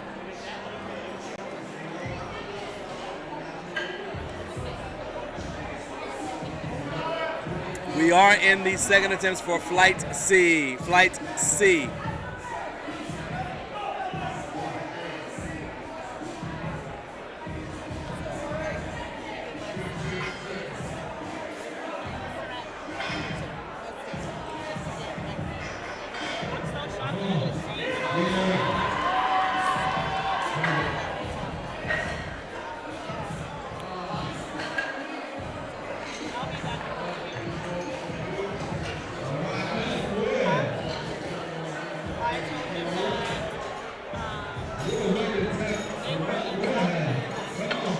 Come on, Melton. Show me what you got. This is 374.8 pounds. Went back down. Good job by the spotters and loaders. All right, and so Melton's gonna wave off his next attempt, save his energy for the bench press. That is a solid idea because you don't want to use so much energy trying to get a weight, a specific weight, that might endanger your chances of getting the total you want. Veteran move.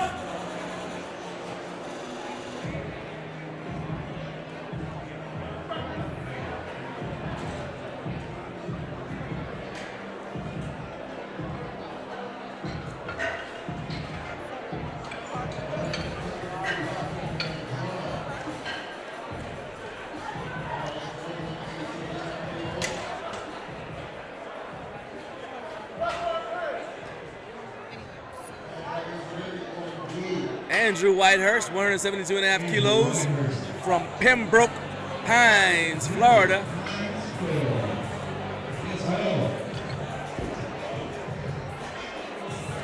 Rocking the lifters.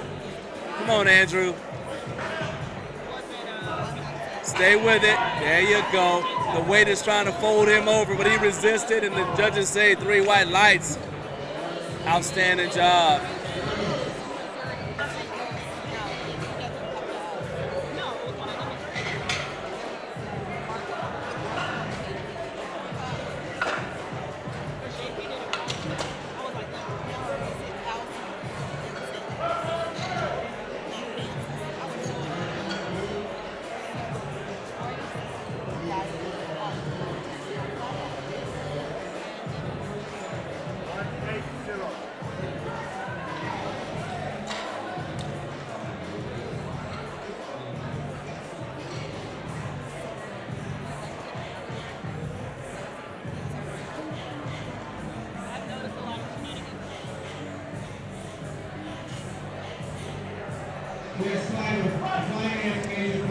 All right, Carter Piper, our finance major. Let's go.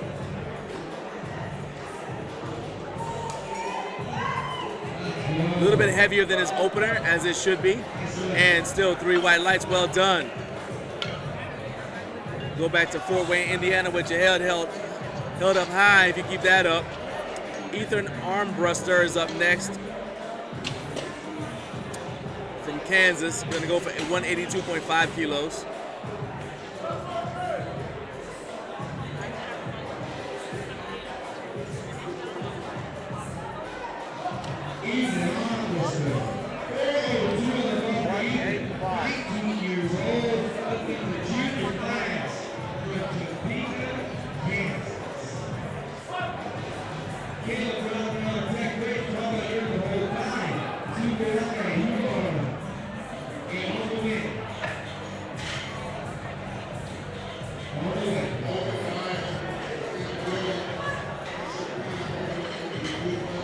Come on, stay with it.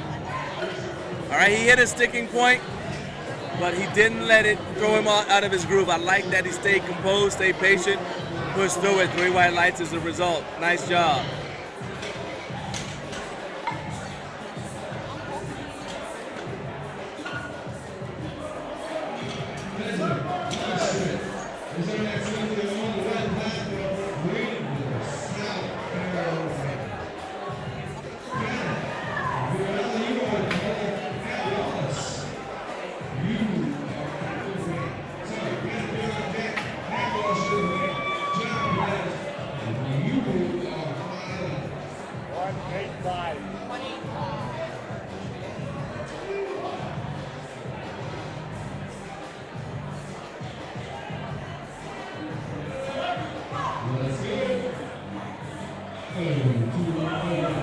Well, that was deep. Almost sat on the ground.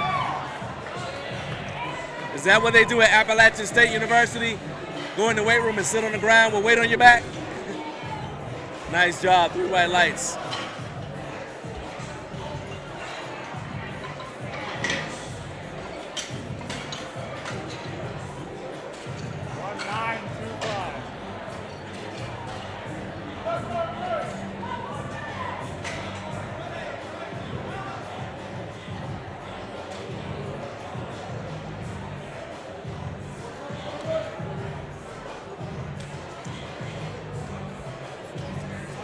All right, we got Braden Talbot up next for his second attempt. He's gonna go for 10 kilos more than his first.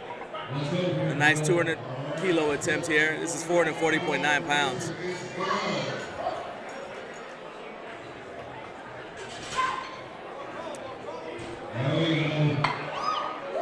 Nice job. With lifters like Braden who have their elbows down a little bit, I like to see them rotate their elbows under if they can and push up on the bar a little bit as they come up. If he lifted with a style where his elbows were a little bit up higher, then I would want him to just push his shoulders back into the bar as he's coming up. Kind of help him get past that sticking point. 2, 1, 0. All right, my guy Donnie.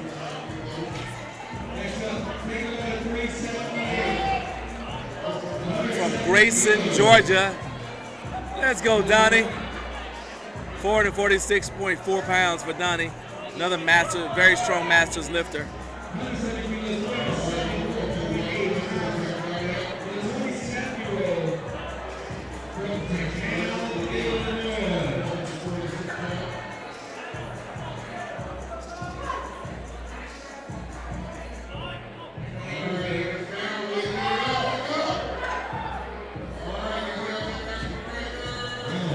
And 2 reds, wasn't quite able to get the depth he needed. Let's see what he decides to do. All right, looks like they're gonna drop that rack height down just a little bit. May have taken, remember in his first attempt, Donnie actually had to do a calf raise, used a lot of energy there. Yeah, he's had a chance to rest, but it takes a lot out of you. People forget your calves are involved in a squat as well. Let's see if he repeats this attempt. Looks like Donnie's gonna go up. He missed 202, he's gonna go to 207. We'll see that when he comes back for the third. James Vang is up next. 227.5 kilos for James. Taking his time as always. This is 501.5 pounds. James only weighs 148 pounds. Very, very strong lifter.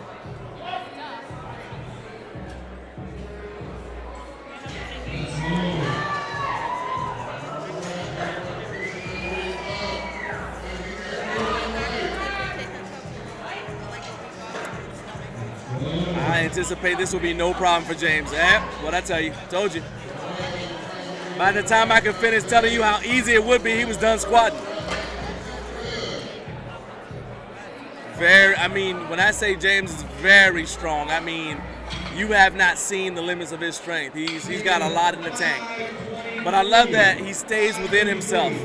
James is not one of those lifters that's gonna put something on the bar just to see if he can do it. He does push himself, but he also is patient and remembers that this is a sport based on a total. So James is not going to sacrifice a total for the sake of just one lift. There's no ego lifting with him. Love that about James. Avery Jackson from Fripp Island, South Carolina is just strong. By the way, this is only his second year of powerlifting. This is 523.6 pounds. All right, he's gonna have to get stabilized there. He shouldn't have any problem with this. Nope. Like I said, very strong lifter. Now, I don't like the fact that he steps so far back, but sometimes lifters do that because they're trying to avoid hitting the rack. Because if you hit the rack, then depending on how it happens, if it can be interpreted as helping you in the lift, that makes it a no lift. Even if it doesn't help you, it still throws you off if you hit the rack. So sometimes lifters like to step far enough back so that they don't have any fear of hitting the rack. Bill Silvernail, third and final attempt. Little known fact, Bill doesn't sniff ammonia, he just smells Old Spice. I made that up, but it sounded good. 5, 5, every woman. 5.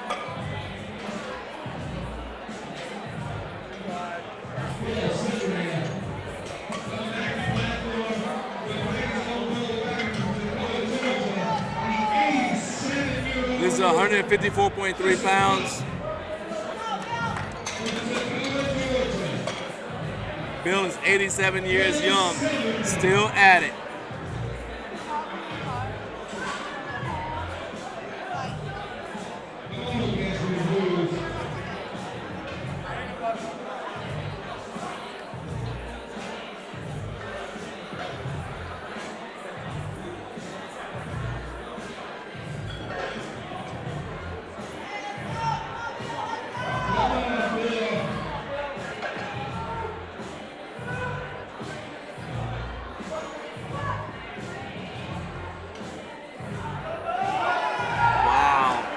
What did the judges say of that? He got one red for depth, but guess what? Who cares? Bill is a world record holder. If you were selling Bill Silvernail shirts right now, you become a millionaire by day's end. You'd be riding home from this meet in a limo.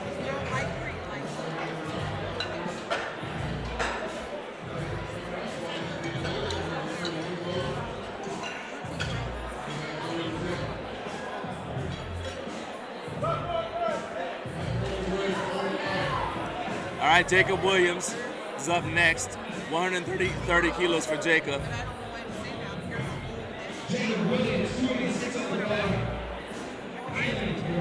Now Jacob missed his second attempt, so he's gonna repeat it. That's a sound decision.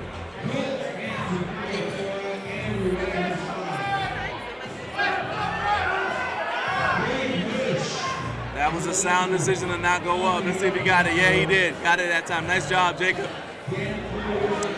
And now Matthew Chapman, third and final attempt. 132.5 kilos.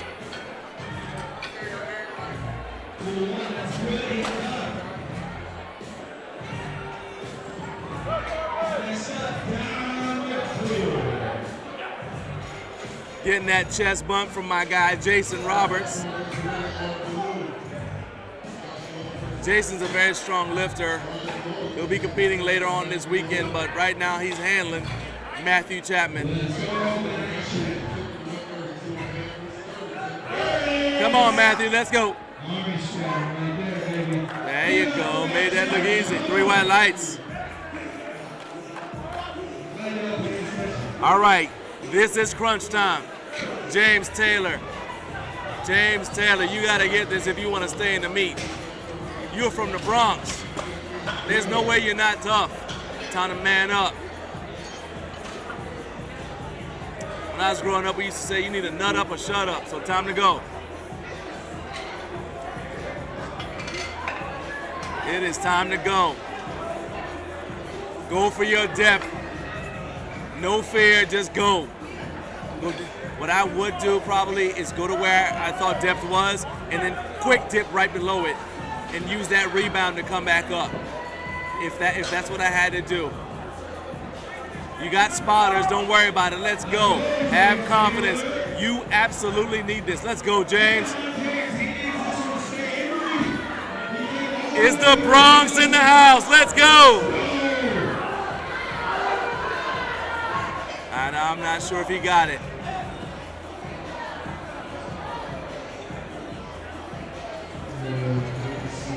Looks like he did not get the depth he needed. That is unfortunate.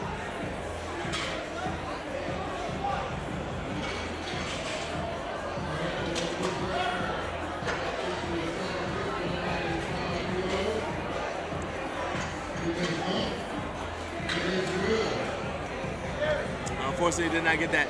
Now James may request to lift as a guest lifter just to get some experience, but it's heartbreaking to have you fly all the way down here from New York and not be able to and bomb out. I've bombed out once in a meet, and that is not a good feeling. Hate that for him, but he'll bounce back. He's got some training goals now. And also something to work on in training. Like, hey, depth is not quite where you thought it was, so we need to lower that weight if necessary and work on our depth. Colton Mantooth, 167.5 kilos for Colton.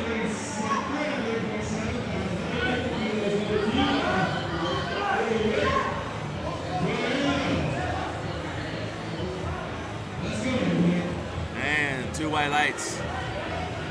Good lift.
Quite able to do.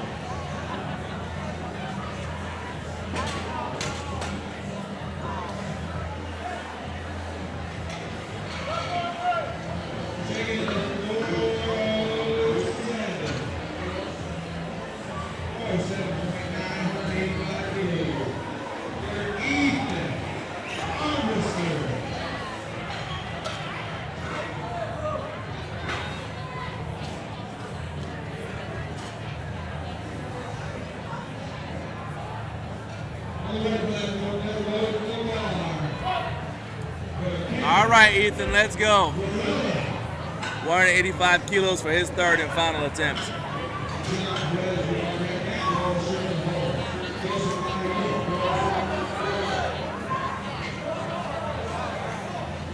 And nice solid third attempt for Ethan, good job. Carter Piper, Phenomenally deep squat on that second attempt. Let's see if he does it again on his third. 185 kilos.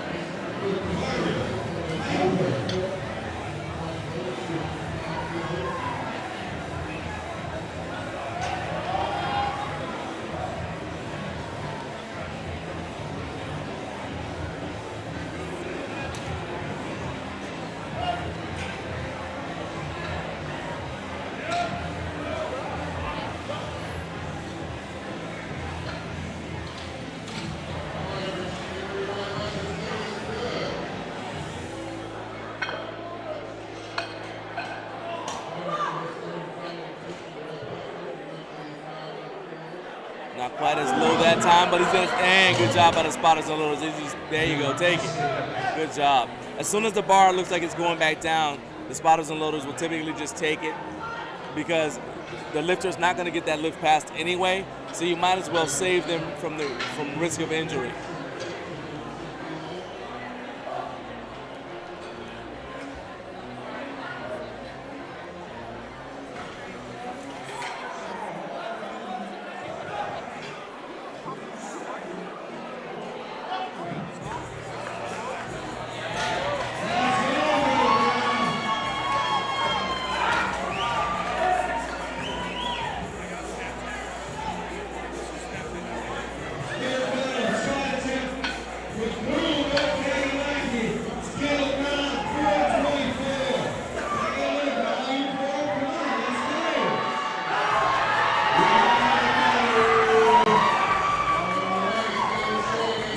Squat by Caleb Brown, 3 white lights. Well done. Got the crowd behind him. All right, and this is a national record. Now I know why Donnie went ahead and went up in weight. Even though he missed his second attempt, he had his eyes on this national record. So he's gonna go 207.5 kilos. Had he gotten his second attempt, he probably would have gone for more weight. But instead he's like, hey look, if I'm gonna repeat, I might as well nudge it up just enough and go for the national record.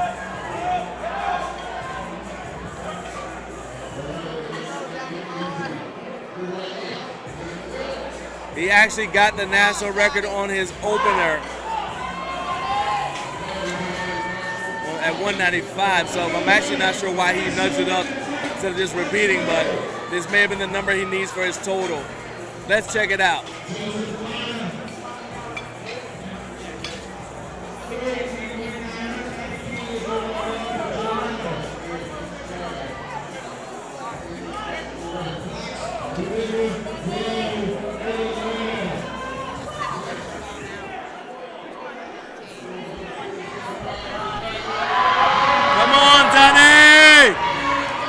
Did he get it? 3 white lights. There you go.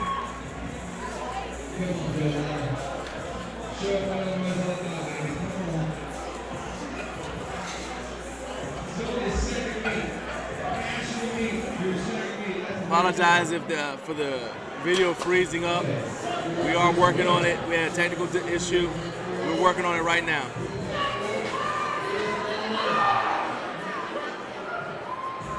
I will tell you, Donnie Segrom did get his third attempt, and he did get his national record attempt of 207.5 kilos.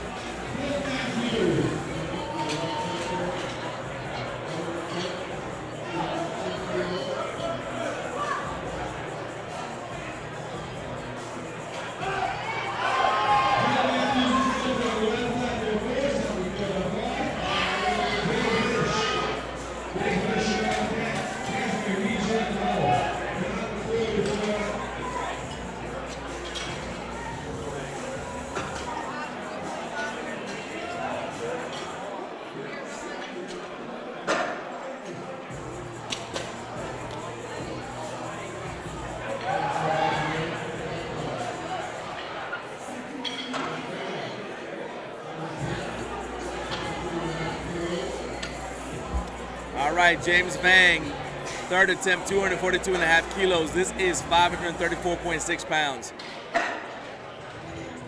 James is a proud member of the Hmong community here in Georgia.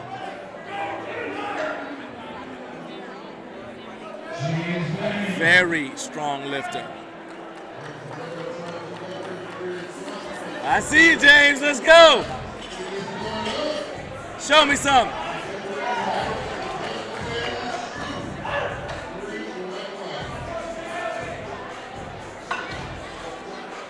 All right, you guys see how aggressively he attacked the bar for his setup. That's a mental thing. You got to take charge of the bar.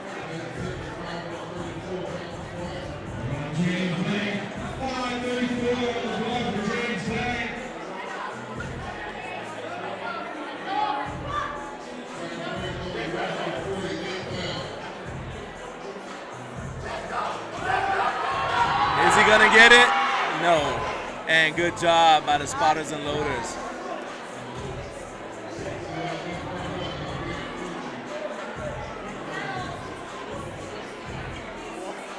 Valiant effort there. We'll see James get on the bench press. But first, we're gonna go to Avery Jackson, 556.7 pounds, 252.5 kilos.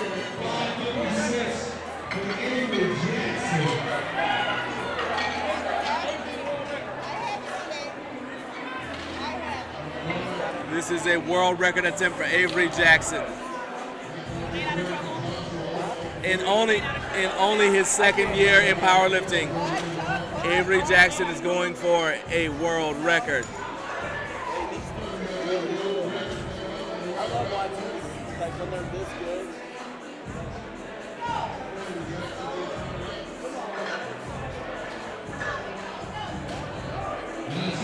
This is a world record attempt. This will do the heaviest squat at 148. 146.6 pounds. Almost 600 pounds on his back. And good job by the spotters and loaders. Okay, this is a milestone. We finally found a weight Avery can't squat. It took me a while of watching him, but we finally found a weight Avery can't squat. Now he's got a training goal. All right, we're gonna be rolling right into flight D.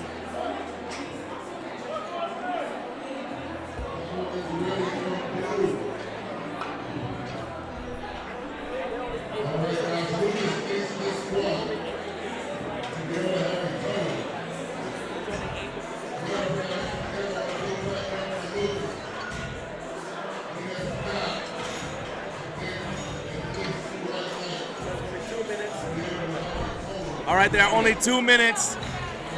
There are only 8 lifters in this flight, and so there will be 2 minutes at the end of each flight. At the end of, when the final lifter in the flight finishes lifting, there will be a 2-minute break per the USPA rules. Anytime you have fewer than 10 lifters in the flight, you need to add an additional minute to allow those lifters to rest. So there's going to be So there's going to be an additional 2 minutes when the final lifter in the flight, Zisha Breslowski, finishes his first attempt. You're going to get 2 minutes. And again, same thing will happen on the second and again on the third.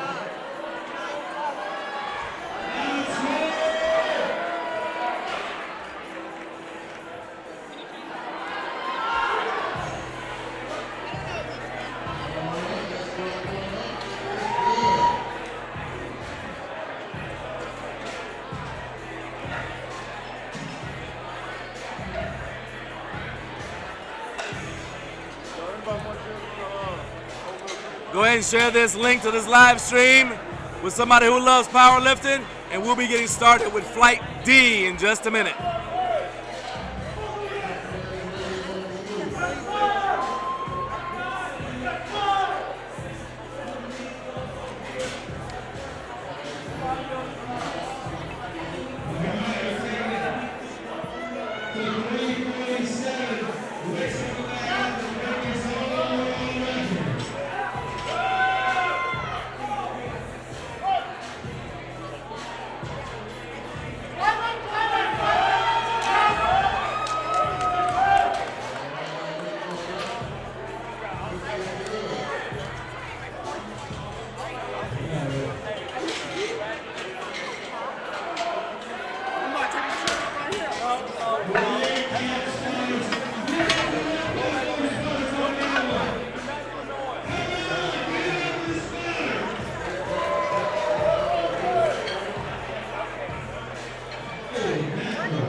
All right, platform is ready for Devin Lasine. I watched Devin eat breakfast. He looks strong at breakfast. Let's see what he does. Did you eat your Wheaties? Let's find out. Oh, shoot. He unracked it like he ate his Wheaties. Come on, Devin, show me something.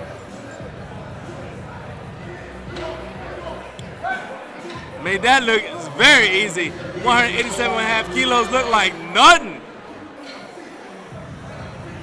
3 white lights.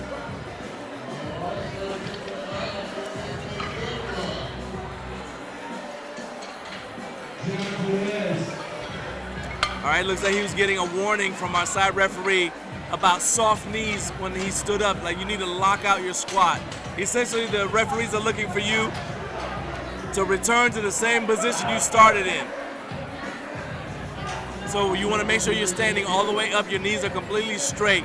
You can't come up and have your knees slightly bent, or else that's not a full squat. You might get red lighted for not locking out. All right, Dylan Boyer, 192.5 kilos from Media, Pennsylvania. Gonna open up at 192.5 kilos.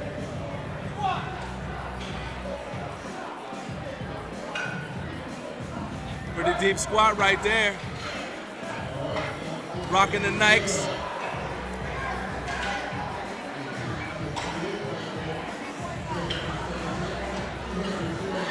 Alexander Strail from Brownsburg, Indiana. Oh, heck yeah. Look like he's a recent father. Happy Father's Day, Alexander. Come get your Father's Day gift. It's right here on the platform. Come get it.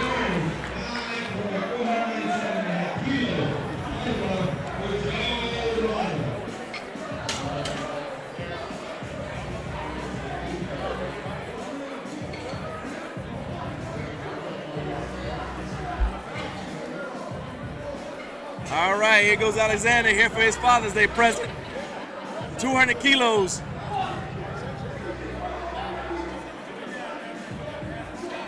And there you go, made it look easy. 3 white lights.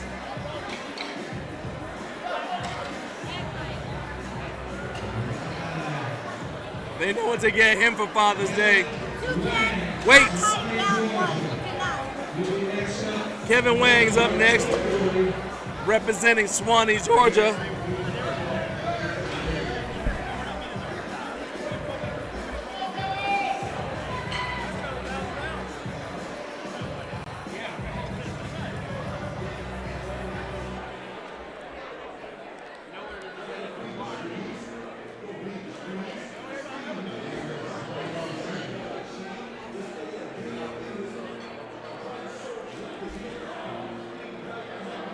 Kevin's taking his time here.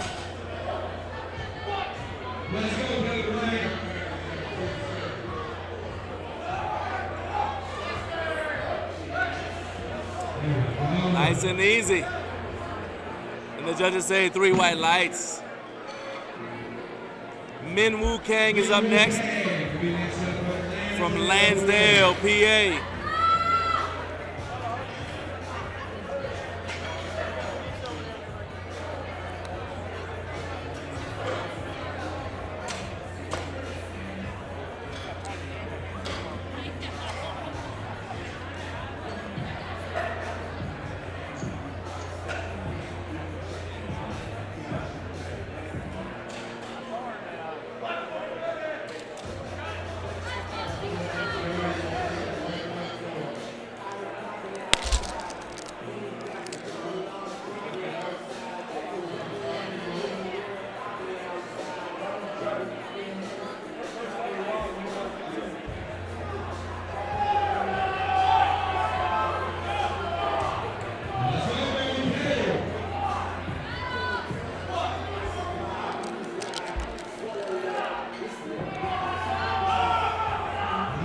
Made that look very easy.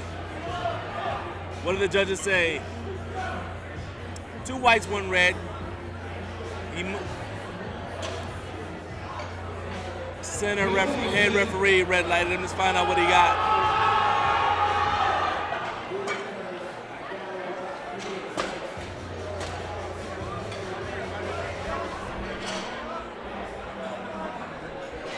Doug. Doug. I'm just trying to find out what he's like this for.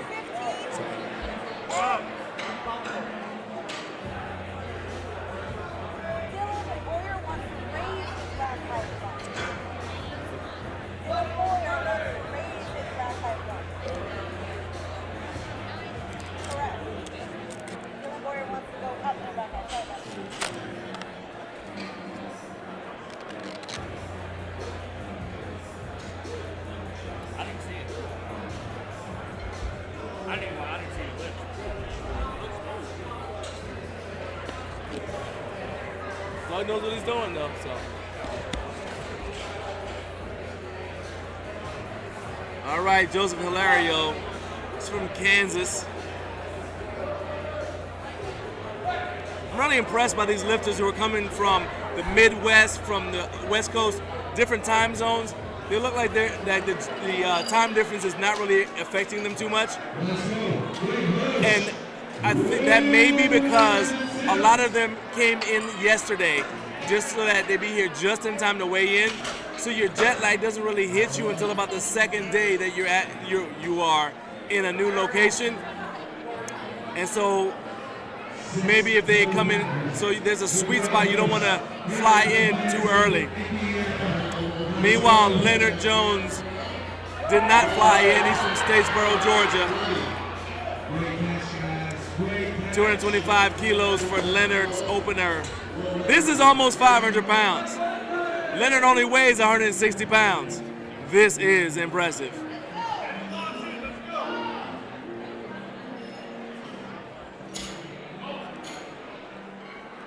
Powerlifting has grown so much, it's becoming commonplace for people to squat 500 pounds at lighter body weights, but it is still impressive.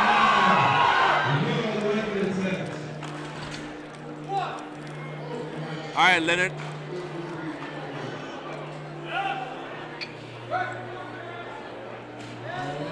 All right, 2 white lights. Looks like he may have gotten a death call on one side. All right, now Zisha Braslausch. I'll ask him how to say it. Remember, after Zisha lifts, there will be a 2-minute break because there are only 8 lifters in this flight.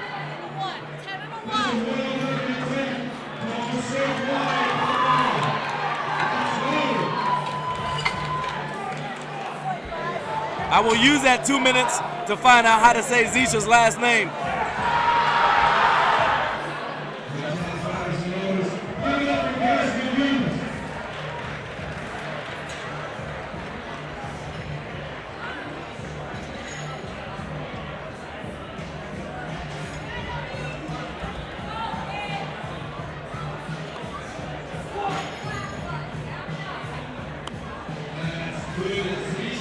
Made that look like nothing. Made that look so easy, makes me want to learn to pronounce his name. Like Arnold Schwarzenegger said, I will make people learn to pronounce my name, and look what happened. Well, let me go find out from Zisha how you say that last name. I'll be right back.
All right, Devin, let's go.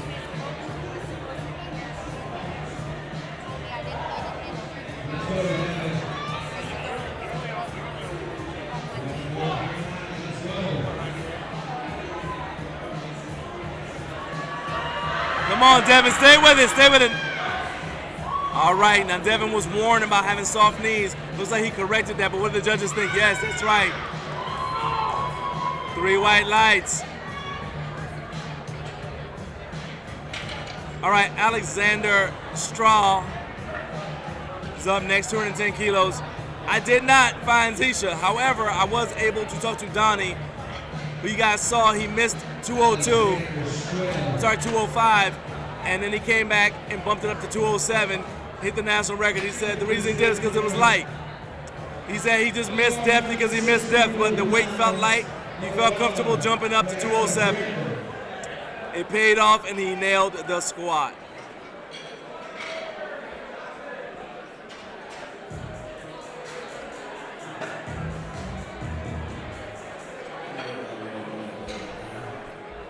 All right, Alexander is going to be going for 210 kilos. Not sure how much rest he's been getting. He's a brand new daddy. I've done that 5 times, so I know from personal experience, when you're a new dad, the baby sleeps not as much as you need to. But he nailed his opener, so he looks like he's fine. Let's see what he does with this second attempt.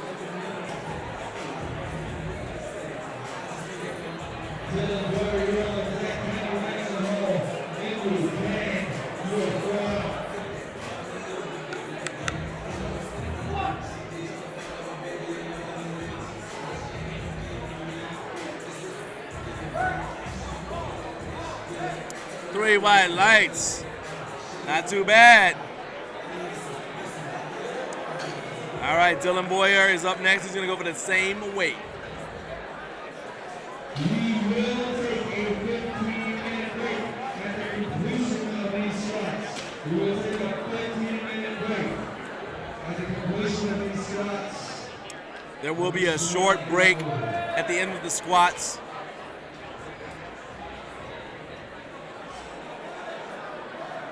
At the end of this flight of squats, there will be a short break. I'm gonna have Melton, one of our world record setters, Melton come in here and sit in with me for the final attempts on squat though, so don't go anywhere. Dylan Boyer made that look easy. 3 white lights.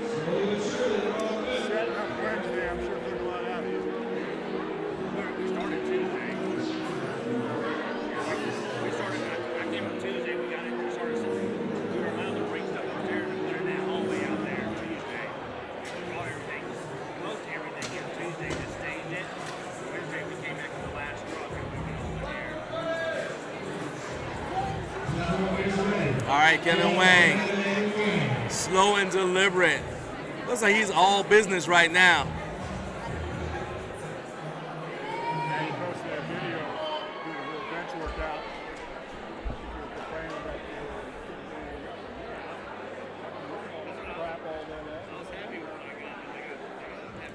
All right, let's go, Kevin.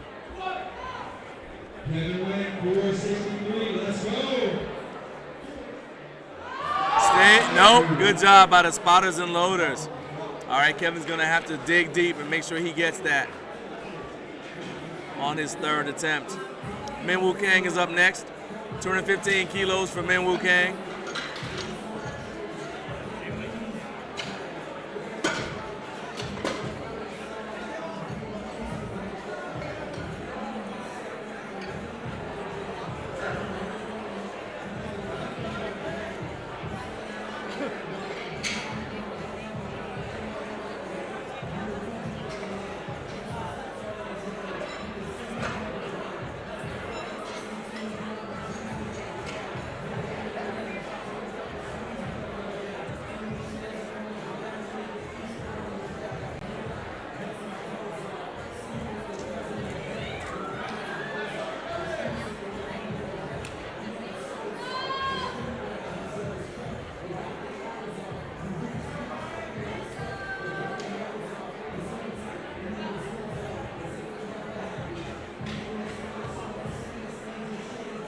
All right, Minwoo, let's go.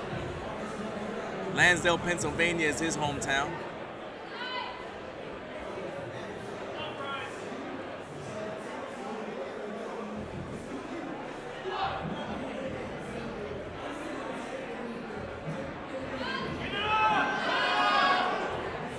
Not too bad at all. A little bit of a pause at the sticking point, but he made it through it. What do the judges think? All right, he got a red light from the head chair, but the side judges loved it, so that's gonna be okay.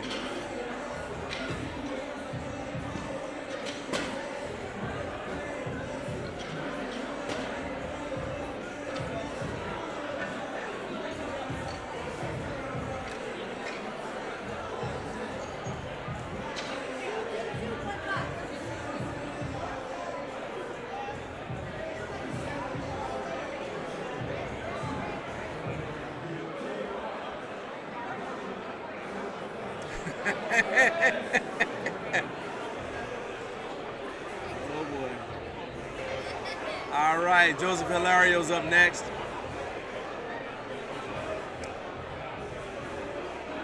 Joseph looks focused right now.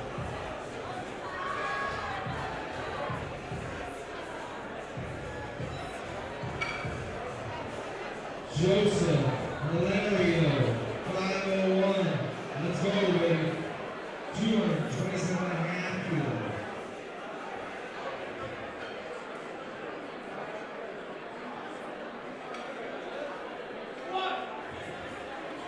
Come on, Joseph. All right, what do the judges say?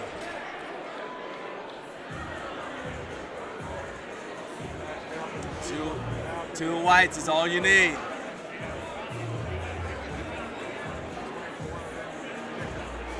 And here goes Leonard Jones.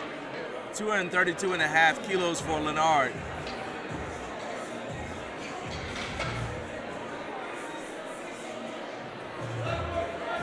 Potentially that's Leonard, but I'm gonna go with Leonard.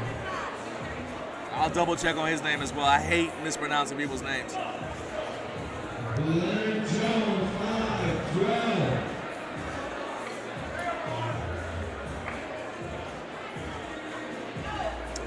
From Statesboro, Georgia.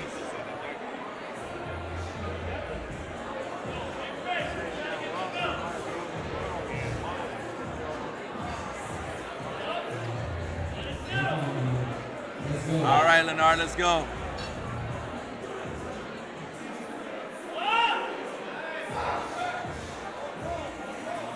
What do the judges think of that?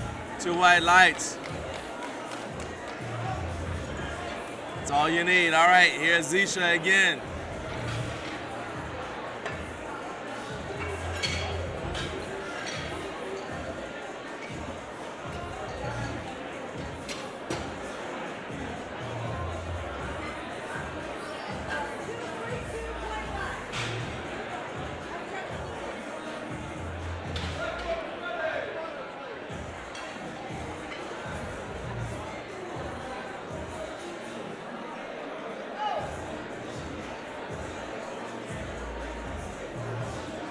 All right, Zisha is a very strong lifter, as you guys can see from this 245-pound kilo attempt. Flew here from Hawthorne, California.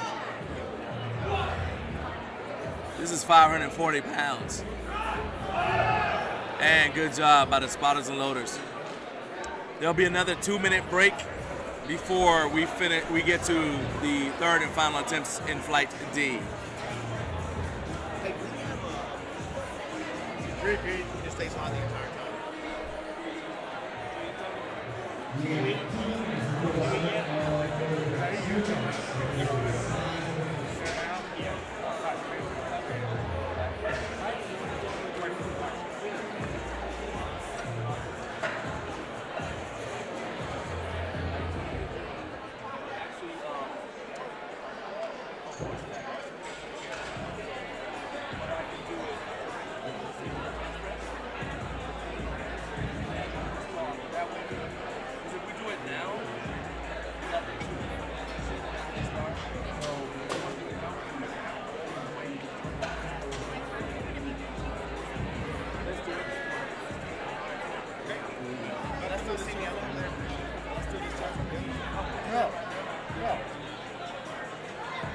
Hereditary.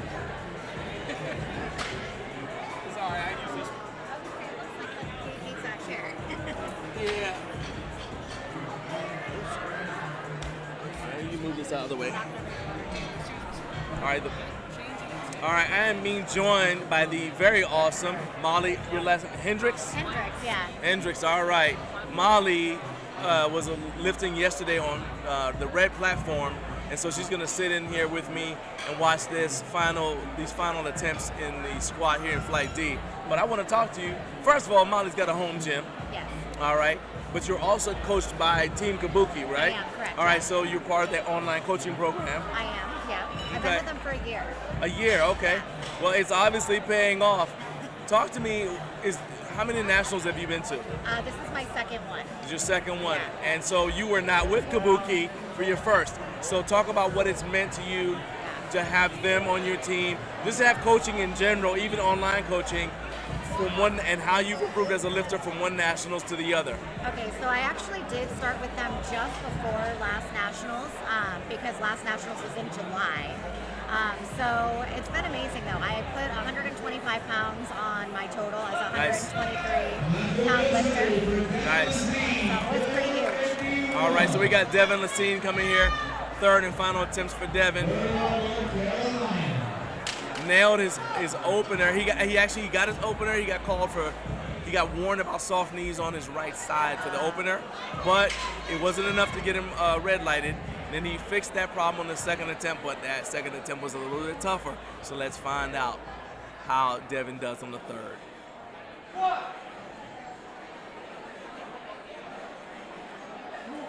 Gathers himself. Come on, Devin. There you go. All right, you guys saw that Devin squats with a little bit more of a high bar style, and so it's tougher to use your entire body to squat and grind through when your sticking points when you squat high bar, but now he's got a training goal. So what were some of your training goals when you were coming here? I mean, did you hit the numbers you wanted to hit? I did, yeah. So yesterday my goal was to get national deadlift record for Submaster, which I had set just 3 months ago at 408, and I hit it at 413. Nice. So I was really excited to have that. My stretch goal did not make it, did not finish the lift, but I did break it off the floor, and it Yes. felt really good, and it moved pretty fast. And then I just got stuck in my sticking point, but Yeah. one of the things that they've really helped me with is my technique. Yeah. My coach is like extremely technically proficient, Yeah. and I've just really progressed a long ways in all 3 of my lifts because of the Yeah, I coaching heard that they Kyle give me. yelling, "Commit to the lift, commit to Yeah. the lift," and so I was wondering what he was saying, what he was meaning by that. But he's telling you to commit to the position, believe that The you can do it. position specifically, Yeah. more than the grind. Nice, nice. All right, so Kevin Wang right there. You guys see how much emotion he put into the bar right there in his setup. A lot of lifters are very, very emotional. It's tough to balance that. Let's see how he does. Because he missed this second attempt, same weight. Nice grind. Able to come back and get it. Yeah, Oh, 3 three white lights. lights.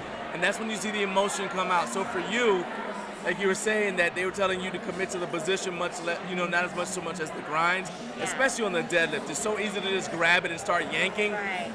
How has that improved you as a lifter to be able to say, okay, look, I'm gonna get in that position and be patient and trust that I've got the strength to break this off the ground instead of trying to just yank away? Yeah, I really like to, I'm a dynamic starter, so I really like the pull and, hope that I can just rip it off the ground. But just that patience has really helped me a lot with the deadlift. Like the chest up position, shoulders back, has really improved a lot. I have a long ways to go. Oh, well, yeah, but I mean, you're doing pretty well. You got a record, so there's that. I'm happy with it. I'm not sad about it. Dylan Boyer is going to go for 212 kilos on his third and final attempt. Visiting us from Media PA. Let's see what he's going to do here. Good, looks good. Well, you can tell people this is what I did on my vacation. 3 white lights. Nice job. Not a bad way to spend Memorial Day weekend. Heck yeah. So, there are people who may have never had an online coach, and so they don't understand how that works. So what I'm gonna do, I'm gonna say this. You tell me if this is true. Okay. So basically, you send videos, they critique the videos, and then when they give you your numbers, they say, hey, look, watch this and watch that. They give you feedback. Yeah. In the beginning, did you send them videos and say, hey, look, this is what I like, you know, these are the meets I've done in the past. This is what I look like now. Yeah. Or was it like, hey, you just send some videos of yourself lifting? How did they know how to set your numbers? Well, I'm really lucky because I live in Portland, and so I was actually able to go on site to Kabuki to do an assessment, and their movement assessments are amazing. You don't have to. Yeah. Kabuki movement screen. Yeah, yeah. So I got to experience that hands-on, and luckily Daniel, my coach, who actually lives in Canada, happened to be on site. Nice. Which was crazy. So I did get to meet him really Everything briefly worked out in person. together. Yeah. Everything. All right, Alexander, new daddy. Come on, and good job by the spotters and loaders. Alex.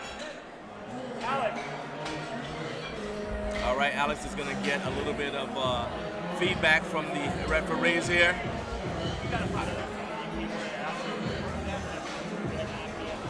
All right, so it looks like they are talking to him about his singlet. Apparently, it's not an approved singlet. He's gonna have to go purchase a singlet, so that you guys may be hearing that a little bit. But and I believe it's because the singlet he's wearing has another federation's logo on it. Having said that, so here's the thing. So you're saying that your coach was on site. Yeah. And you did the movement screen and all that. How do you build that rapport with a coach though, when you only really communicate with them online? Yeah, it's a little bit tricky at first. It's less personal at the beginning.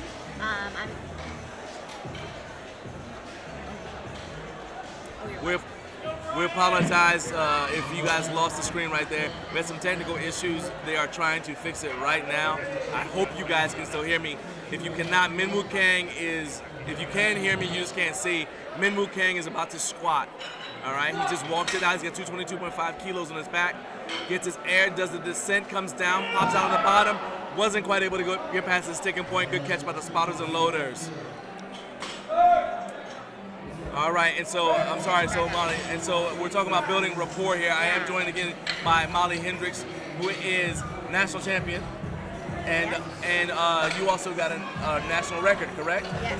All right, national record holder. So talking about your coaching with virtual coaching through Kabuki, and you're talking about building rapport. How did you guys build rapport when you communicate mostly by email and I guess instant message?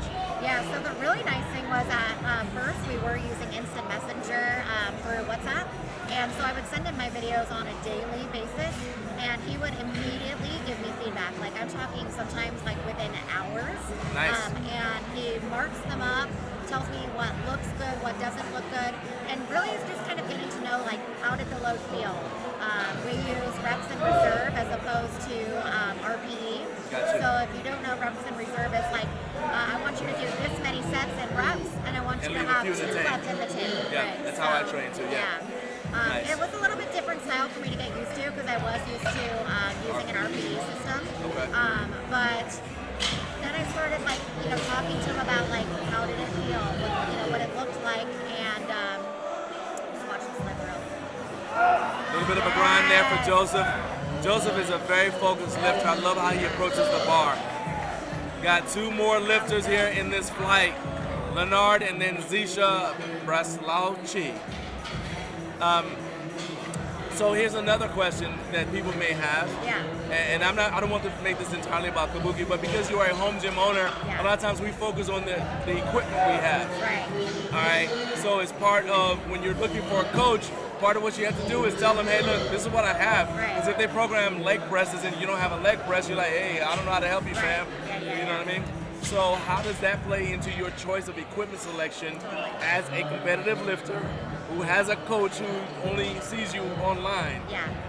So they actually, part of their assessment at the very beginning is to fill out a form that says what you have access to, and that actually determines how they program your what you have.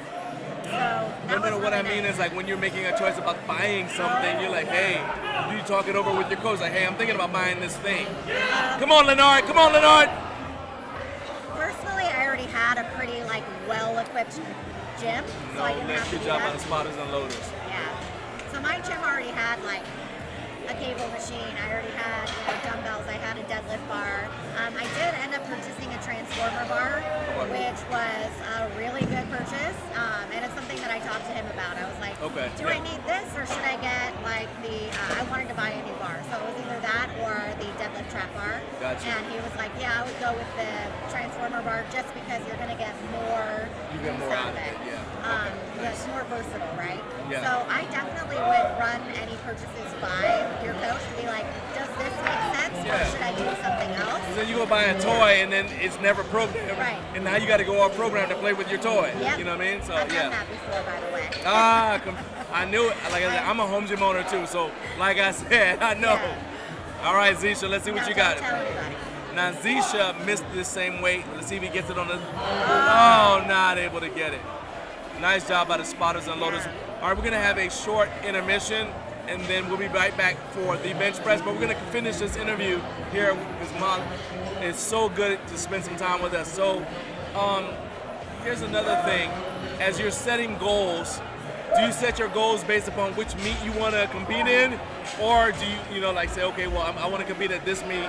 It's this many months away, or do you say, okay, I'm setting this goal. We'll find a meet around that goal when we get there. Yeah. So I actually compete about every 3 months because I have an addiction, I think, or something. So for me, it's just I set the goals incrementally based on the meet itself.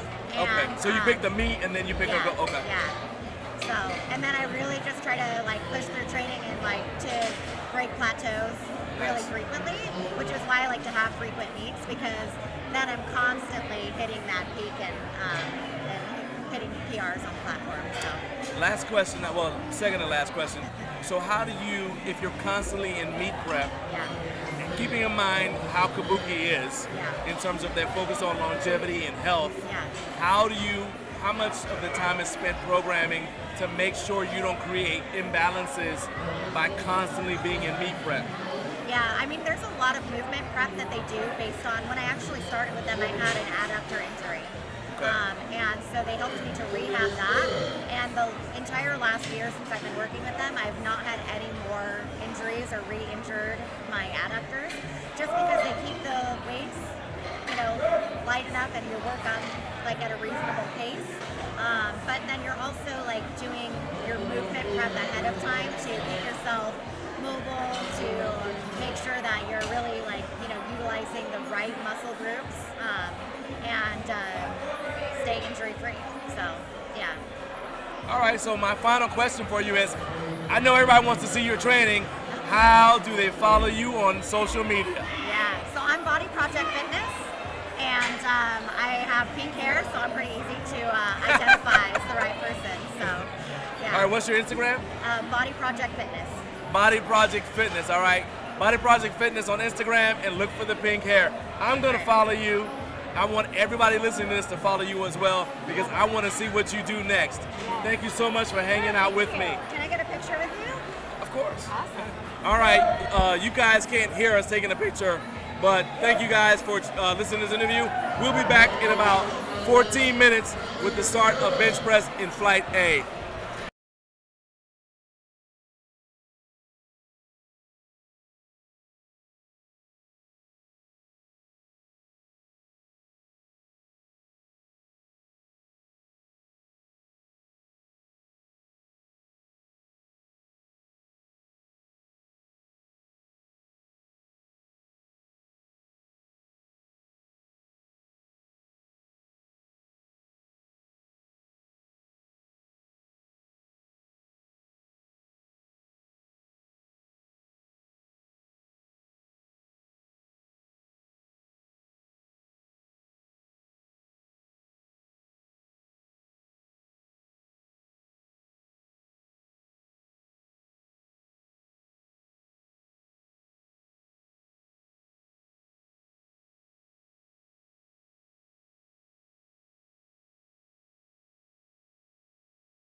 started in the next 9 seconds.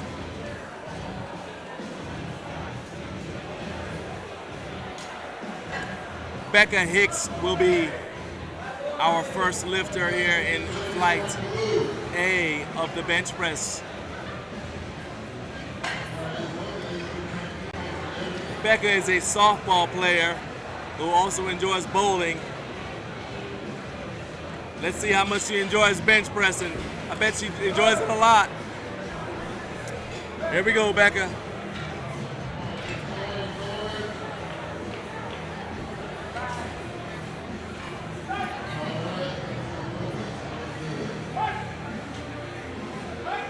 Nice, easy opener there. And 3 white lights, the judges agree.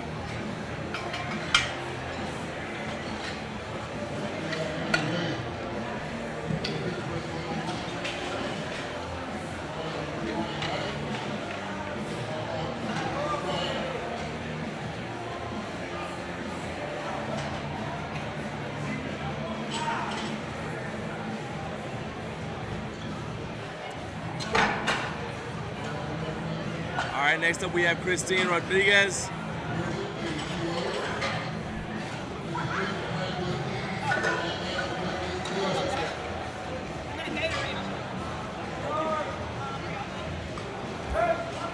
All right, we have Christine Rodriguez from Portland, Oregon. Here she goes, representing Team Ironside.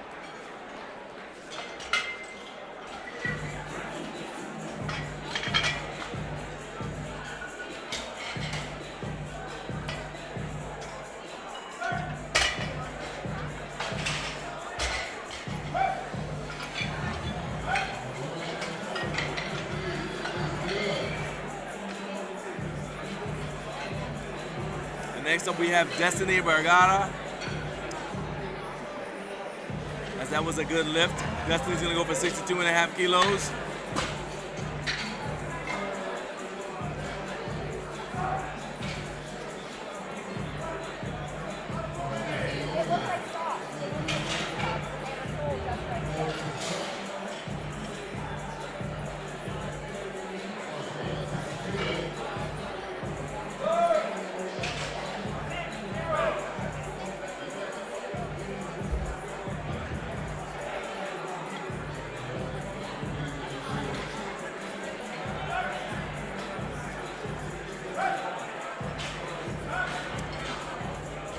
Destiny made that look easy.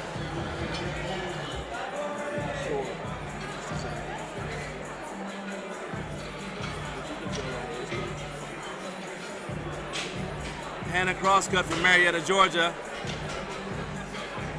I expect Hannah to be very well versed in the bench press.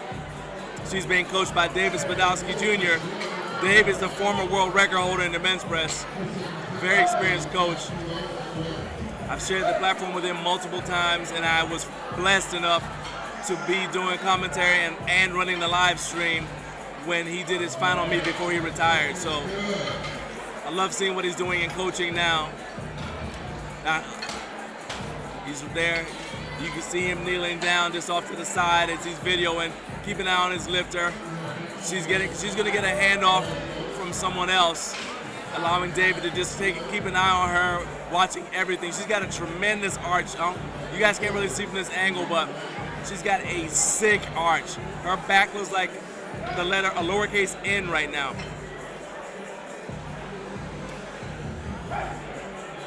All right, so what the judges are looking for, especially with an arch that extreme, is making sure her butt doesn't come up off the bench. And as you saw, she got red light a little bit. And the thing is that when your arch is that extreme, a lot of times you don't realize your butt came off the bench because your thighs are still touching.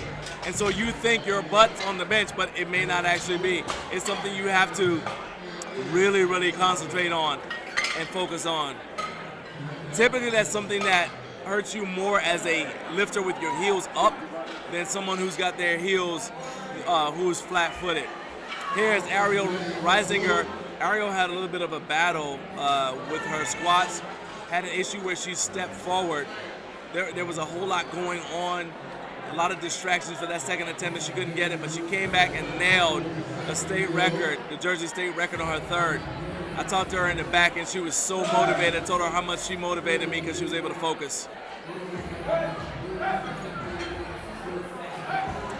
There you go, nice and easy. Made that look easy.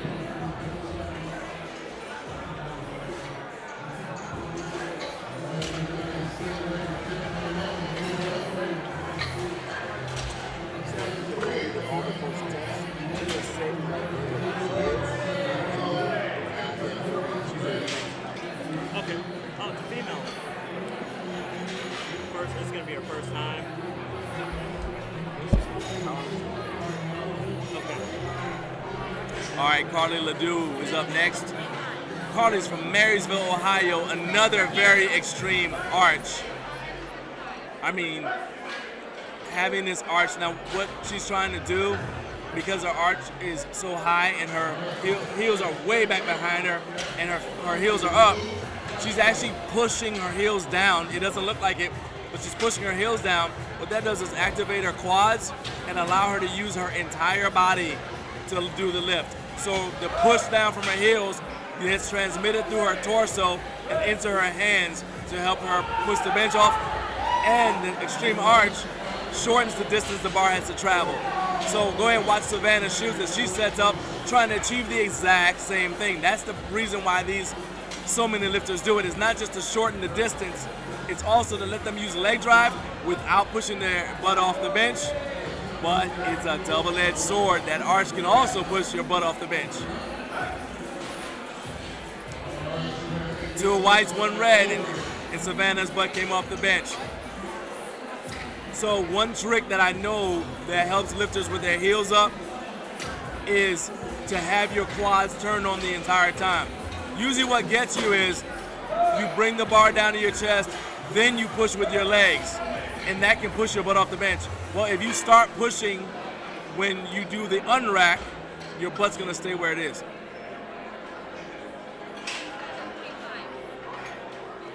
Elisa Molinas missed her 3rd attempt, but nailed her first and second opener and her second attempt on the squat. See what she does on bench. Not a very explosive bencher, more of a squeeze with the triceps, but that is just fine.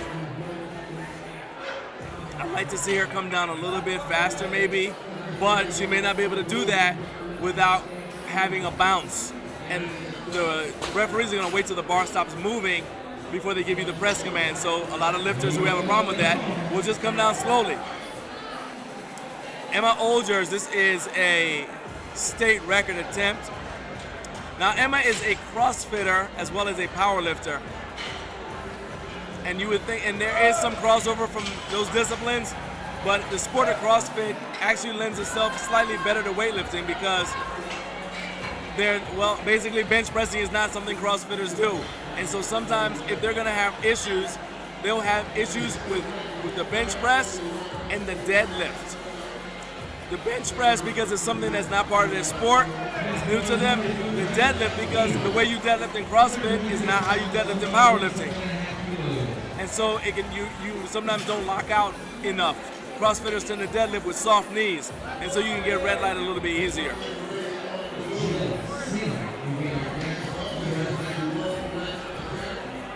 All right, let's see what Emma does there.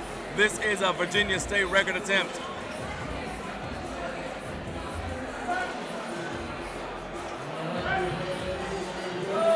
No problem at all. Keeping that streak alive. She has gone 4 for 4 here. Marlena Villagra, 75 kilos. This will be a Georgia State attempt and Georgia Open record attempt.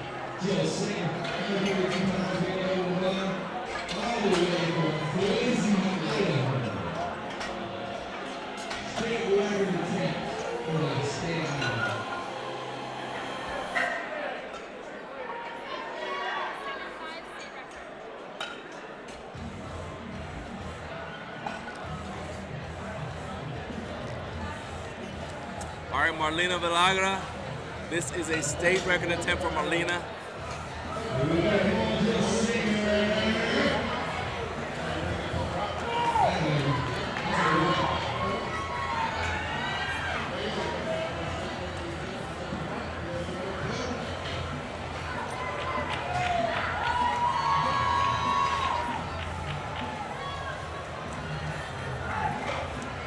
am joined by my good friend Mike Burhane.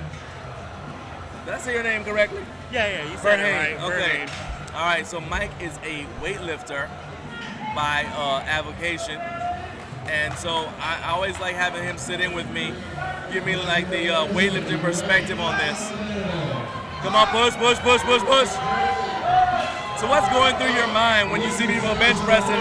That's not even in your sport. Like, how do you? So, Three white lights.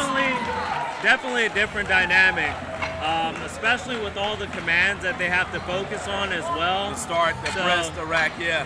Typically for us in the weightlifting field, we do a lot of shoulder press or pressing overhead, not really much benching just because of... if you lie down and do a clean and jerk, you did it wrong, right? Right.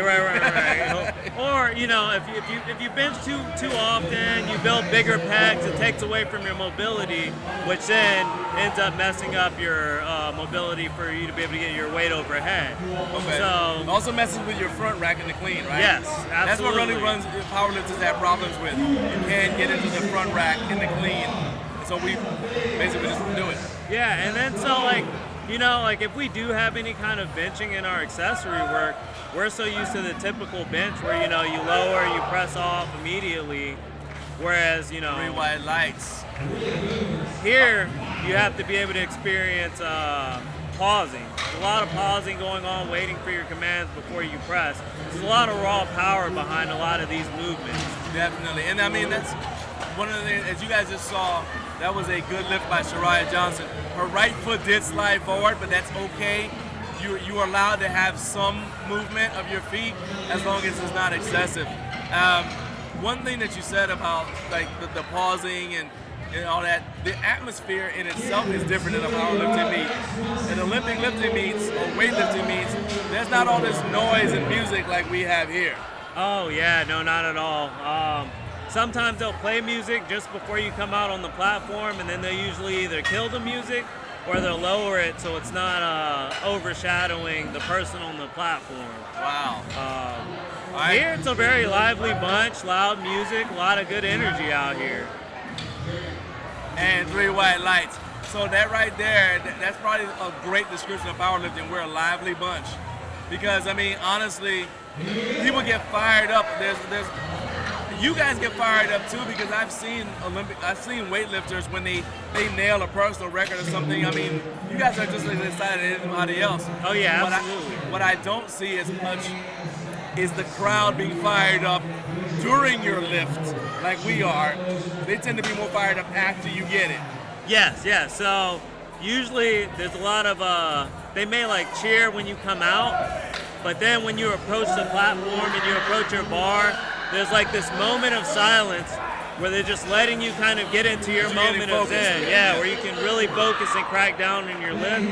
And then once that lift is done, sometimes they'll clap, or if it's like a last attempt, kind of like out here where, you didn't do so well your first two and that last attempt is really what you need, they really get behind you as soon as you come out. And the announcers will do their best to try and get them behind you too on that. Nice. All right, Becca Hicks right here. This is her second attempt. Slow down a little bit, as you can see where her sticking point was just off her chest, but she was able to power through it. She used the leg drive, and you can see there's a distinct difference when she hit the sticking point and shoved, and there's no other way to say it.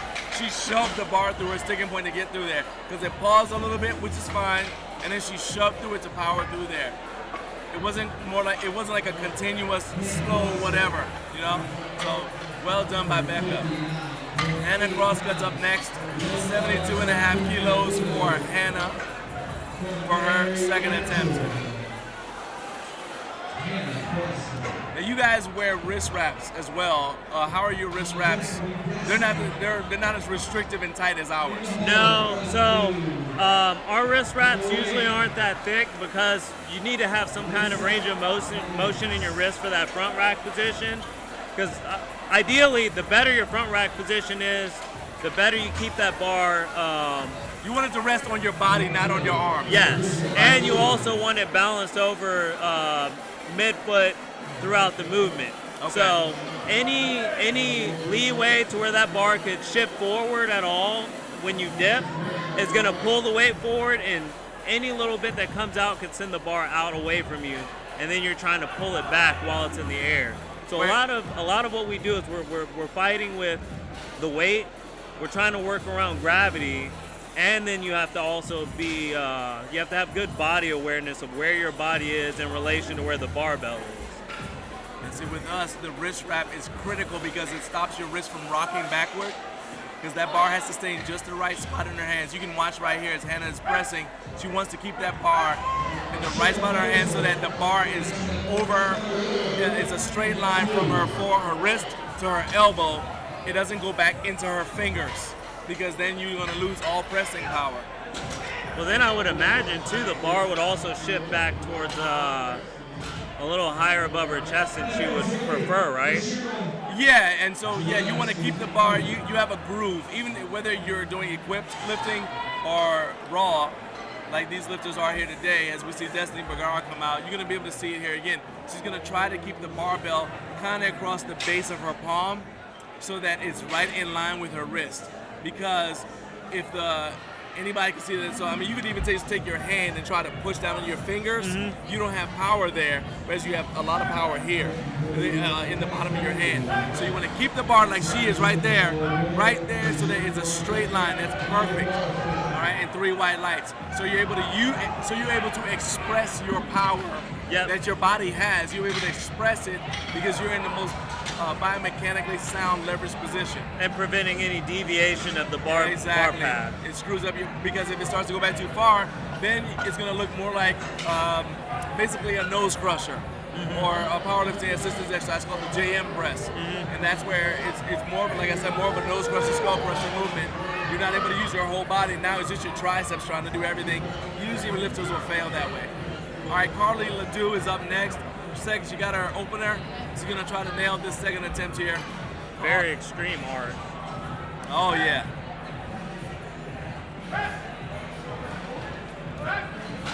This is the closest powerlifting ever gets to yoga, the bench press. 3 white lights, well done. And you typically see this in the lighter weight classes as well. And it's not, and one other thing I forgot to mention about the arch is, it's not just you're shortening the range of motion, just to shorten it. It's also because in the lighter weight classes, they have smaller torsos. When you get into bigger weight classes, they're naturally just bigger, and so their arms are shorter in relationship to their torso. Right. The bar doesn't have to travel as far. When you're smaller, you have to make up that difference by having a better arch. I will say, from like what little I have learned too, is that a lot of people who aren't in our world of both either side, weightlifting or Olympic or powerlifting, is they really don't understand the whole point of the arch. Yeah. And it's a really good, strong, protective position for anybody that's benching. Yeah. And it helps to like you had said earlier, it helps out with your leg drive and then keeping your back driving into the bench. So you're in that really tight position when you're trying to drive that bar off. Now Emma Olger's, this 75 kilos is going to be another state record attempt. She already set the Virginia state record. She's now attempting to break her own record. And the reason you want to do that is not just to have more weight, it's also because there could be somebody lifting right now at a meet who hits the same state record. So you have a better chance of retaining your state record if what you lift is more than theirs. So you always want to add to your record if you can. All right, that looked like a good lift. Let's see what the judges think. 3 white lights, well done. So yeah, I watched yesterday and the state record changed hands 3 times on the same platform. Now imagine, and this is just one, so now you're going through this battle, and then you got another event, you got the deadlift to come up, which is really, it's a technical lift, but it takes a lot out of you. So you're using up all this energy on the bench or the squat in this battle, so that's the tough part about the state record. You always want to add as much to it as you can. You may put everything into that and then lose out on the deadlift. Because we are, as your sport is, it's about our total. If you don't get a total, your records don't count. It was just, all you get is a golf clap. Good job, homie. That's all you get. You have to get at least one successful attempt in each of the squat, bench, and deadlift in order for any record in any one of those to count. Makes sense. Ariel Reisinger, going to go for 77.5 kilos here. Come on now. There you go. So then I noticed too, like as far as equipment, yeah. Whenever athletes are claiming any kind of records, that they have to get an equipment check. Yeah. And so I always look at the powerlifters' weight belts, and you have these really thick, big weightlifting belts. And so in our world, we're only allowed a certain measurement. And Well, that's the same for us too. Oh, okay. So it is. Yeah. So that's the reason. Those are some of the things they're checking. When you go to weigh-ins, they are checking. They're checking that your belt is within the dimensions, the required dimensions of the federation, and so you want to get the federation rule book before you buy a belt. The federation you tend to compete in. Come on, Savannah. That was a good example of how to use your triceps to finish out a bench. So I know She hit a sticking point and she kind of squeezed out, like if everybody's done a tricep press down and you push down and spread your hands, she just did that in order to finish out the bench. Well done. Very nice. I will say what they did for us is it was pretty clever. I don't know if they still do it now, but so on the athlete badges, you actually have measurements so that your coach can put the badge to your belt. Oh, okay. Now they basically tell you the measurement, and then what it is like if a brand is approved for that federation, they've agreed to make all of their equipment specifically to match the federation requirements. And so basically you just buy something on the approved list, but they're still going to measure and make sure, hey, your belt is right. Right. It's got to be a certain thickness, it's got to be a certain width. Now you can buy a bench press specific belt, which would be a lot thinner than the belt that you guys see Marlena wearing there, as she attempts her state record. She already has a state record. She's doing the same thing, trying to add to her state record. Come on, stay with it, stay patient, keep pushing. There you go. Very nice. That's where the patience comes in on the bench press. All right. Now, right there, I would say that her butt came up. And I just saw that our side judge JJ just confirmed her butt came up off the bench. And that usually happens when you're grinding like that. You're pushing really hard and everything is working together like, oh, I gotta get this. She's gonna repeat that lift though. Shariah Johnson has not missed an attempt yet. So let's see if she can keep this going with 107.5 kilos. So what's funny to me is as I'm trying to put myself in your mind, because you guys only have 6 attempts. Yep. So when I met you, you were handling somebody, and this was last year at IPO Worlds, and you were handling a power lifter. Coming from a weightlifting background, it's like, okay, first of all, look at all these attempts. Like, what are these extra attempts for? Like, in your mind, you're like, what's going on here? Absolutely. So, I've done handling before, at least in weightlifting, so I figured it wouldn't be too far off, but I was hugely mistaken. Come on, Soraya.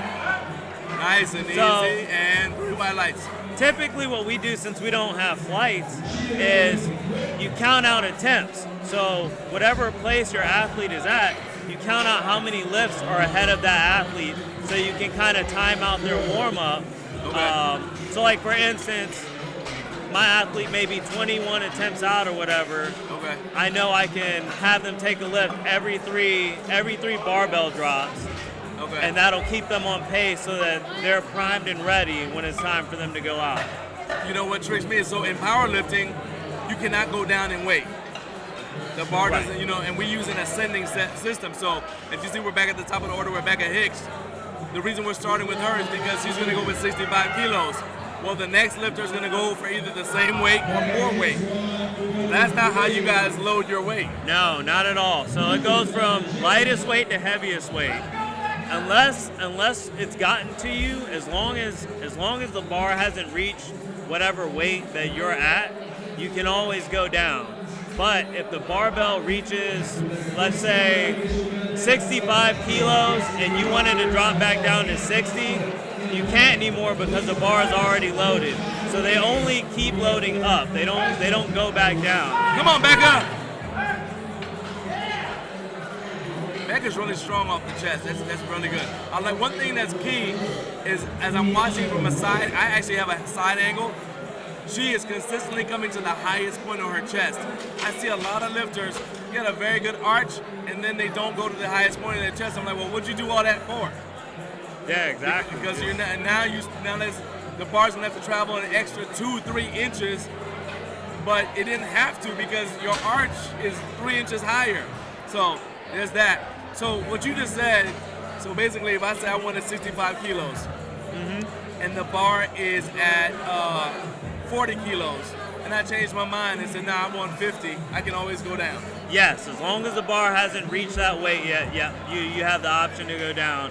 Okay. Also, so I can't remember how many weight changes that the lifters for powerlifting are allowed. How many weight changes You are can there? make your changes, but there's another thing too, is like you have there's a time limit. You can only make your changes within so many minutes of when your flight starts. Oh, so yeah, so then even before anybody goes out on the platform. So for us, where it gets a little hectic. Everybody lights, there you go. And then after you do a successful attempt, so you guys just saw, was it Destiny? No, Destiny's about to come up. So when you see Destiny get her attempt, right? If this were her second attempt, she'd have 1 minute to turn in her next attempt to the scorer's table. Okay.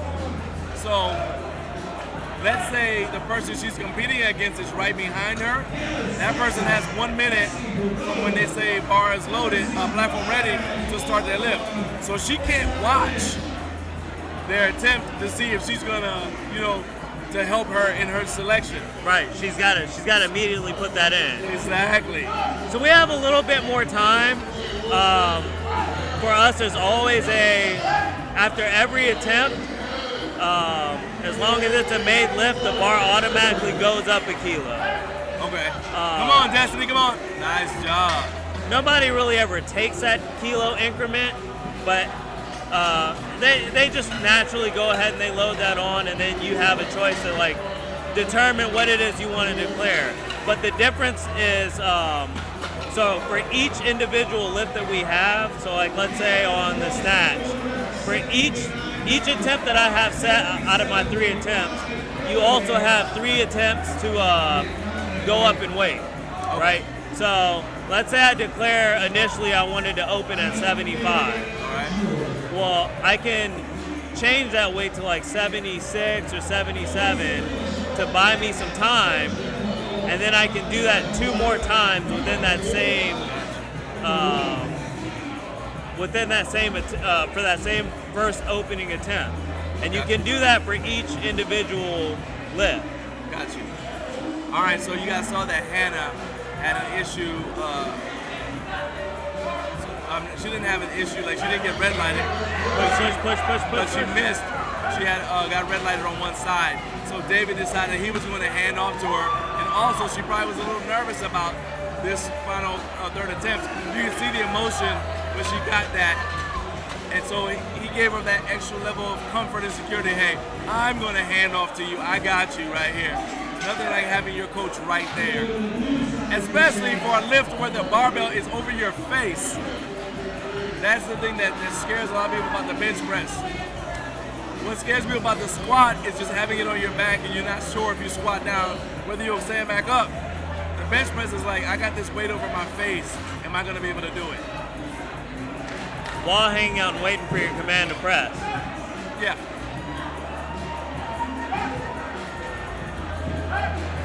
Nice. There you go. Well done, Elisa. For first-time athletes, let's say if I ever switched over, there would be a lot to remember for me. That's why it's good to have a handler or a coach because they take most of the work away from you. All you got to do, I'd have to have a calculator if I was doing weightlifting. So a handler lets you just kind of focus. First of all, they give you food, they keep you hydrated, and they pay attention to when it's you're about to go. They take all the guesswork out. You may have if it's just a handler, not a coach, maybe you showed up with your attempts and you tell them, hey, look, this is what I plan on doing. And then you may have okay, I got 3 options. if this looks easy, if it moves really fast, it's easy, we'll go with this. If it looks like a grinder, we'll go with this, that kind of thing. But the handler will still deliver that for you and take the stress off of you. All right, so Emma once again add a little bit more to her state record. I will say probably the most relatable commands would be the deadlift, because for us when we're lifting, really you only have the timer. As long as the bar is in motion before the clock hits 0, if you clean it and it's on your shoulders and the clock's at 0, you still have all the time in the world to complete your jerk after that. But that's how the squat is. As long as you start the lift, like you unrack it and you make an attempt, then all right, you don't get timed out. But once you get the squat command, you're not on the clock once they say squat. You know? Right. You can just complete the motion. If you just stand there for a long time, they'll be looking at you like, what's going on? But, yeah. And then of course you are standing there with a really heavy weight on your shoulders, so there's that as well. All right, Marlena, she missed this on her second attempt. Let's see if she gets it again on the third. Come on now. Get focused. Keep your butt down. And butt just came off. Looked like it was on her left side. And butt just came up. And you guys saw she didn't know that her butt came up because probably her thighs were still touching the bench. Carly Ledoux is up next. 80 kilos for Carly. She's only missed one attempt so far. Something that they look at to, like, if the hips come up on one side, but they're still in contact on the other. Well, only the referee can only see the side they're on. Right, which is why you have 3 on each. So basically, each ref is voting. They're like, that looked good to me, yes or no. That looked good to me, yes or no, that kind of thing. And then each light corresponds to what each referee thinks. Right. Based upon what they can see. And you see that they're getting, okay, so like, for example, you see Caitlin's on the ground here because she wants to be able to see if Carly's butt comes up. And good job. Now right there, the bar drifted up, actually up underneath the J hook. So there was no way she was gonna be able to get, like, to press it out in a J curve out around the J hook again. It's already heavy. So yeah. And her position was really compromised at that point. So the spotters did the right thing and they did a great job keeping her safe. We'll see her again in the deadlift. Ariel Reisinger is coming up next. 80 kilos for Ariel. This is a New Jersey state record. She's already got the squat master record for the state of New Jersey. She's like, hey, that's not all I want more. I want a bench record too.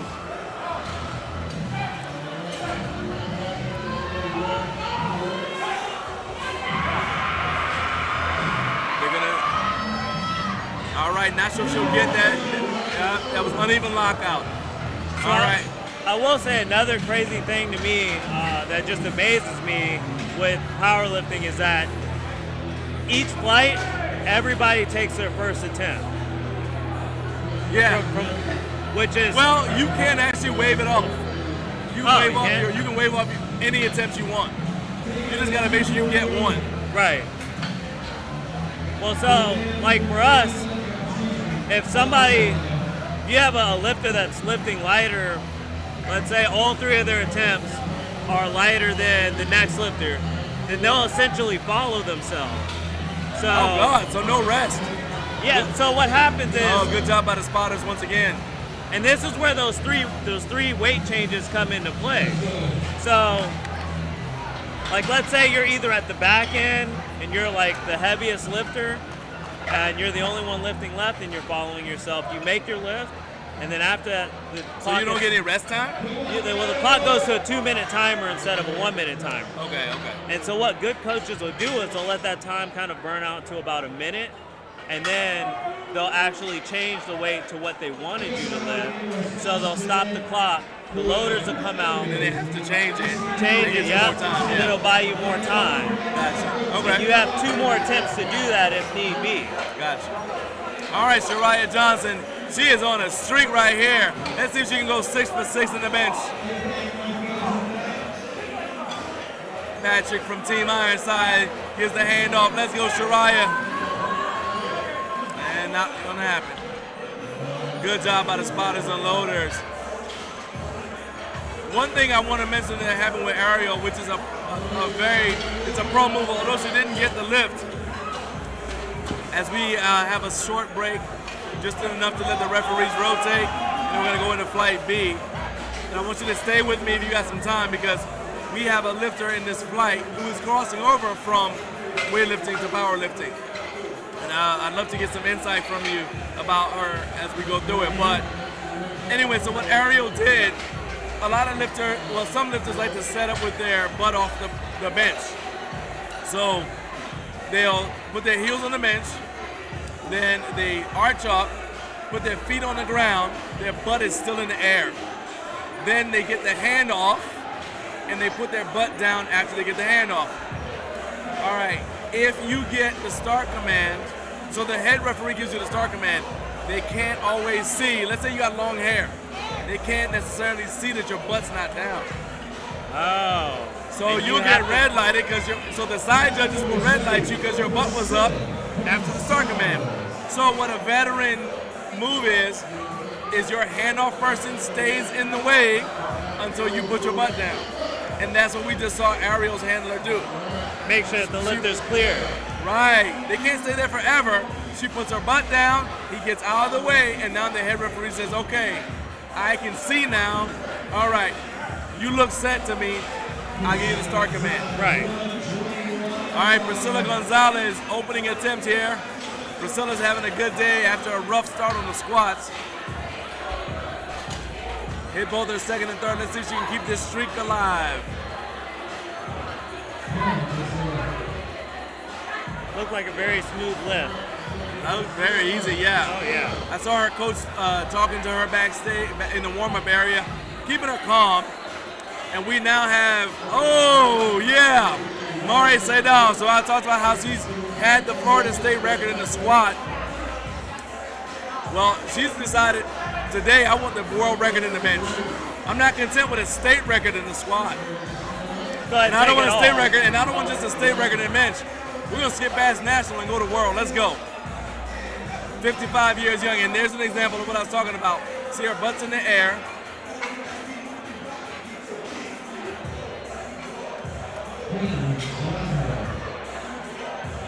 Okay, I'm not really sure what she's getting. All right, so her butt's in the air, there we go. But she got her butt down now. All right, now she's ready to go. Now you can see her hands, see her butt's off the ground bench just a little bit. There we go. Oh yeah. Very easy. Now she's not quite able to do what I said about the thing with the highest point of the arch, because the highest point is her belly, which is fine, but she went as close to it as she could. And she got the world record. Well done. Teresa Locascio, 65 kilos. This is Teresa's first nationals. And one thing I have to commend Teresa on is it's her first nationals, and she flew from the West Coast to here. A lot of times lifters are afraid to travel, especially if they're newer to the sport. She's like, I don't care, let's go. So she flew out here, dealing with the jet lag and everything else, and she's jumping right into the fray, having a great time here, doing well so far, as you guys can see. And it's like she was listening to me talking about it. But she's lifting without a handoff.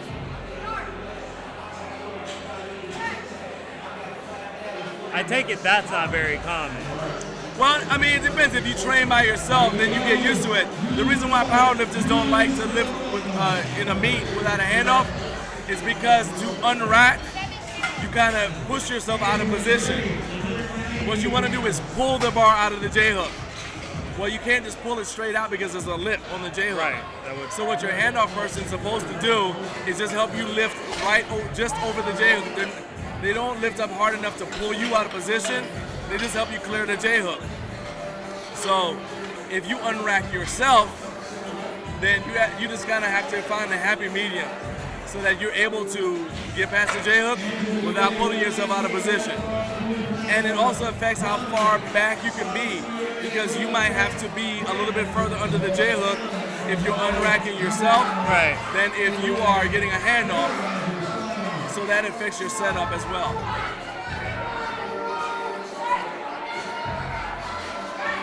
Nice and smooth. Definitely a smooth lift. Valerio Hernandez, well done.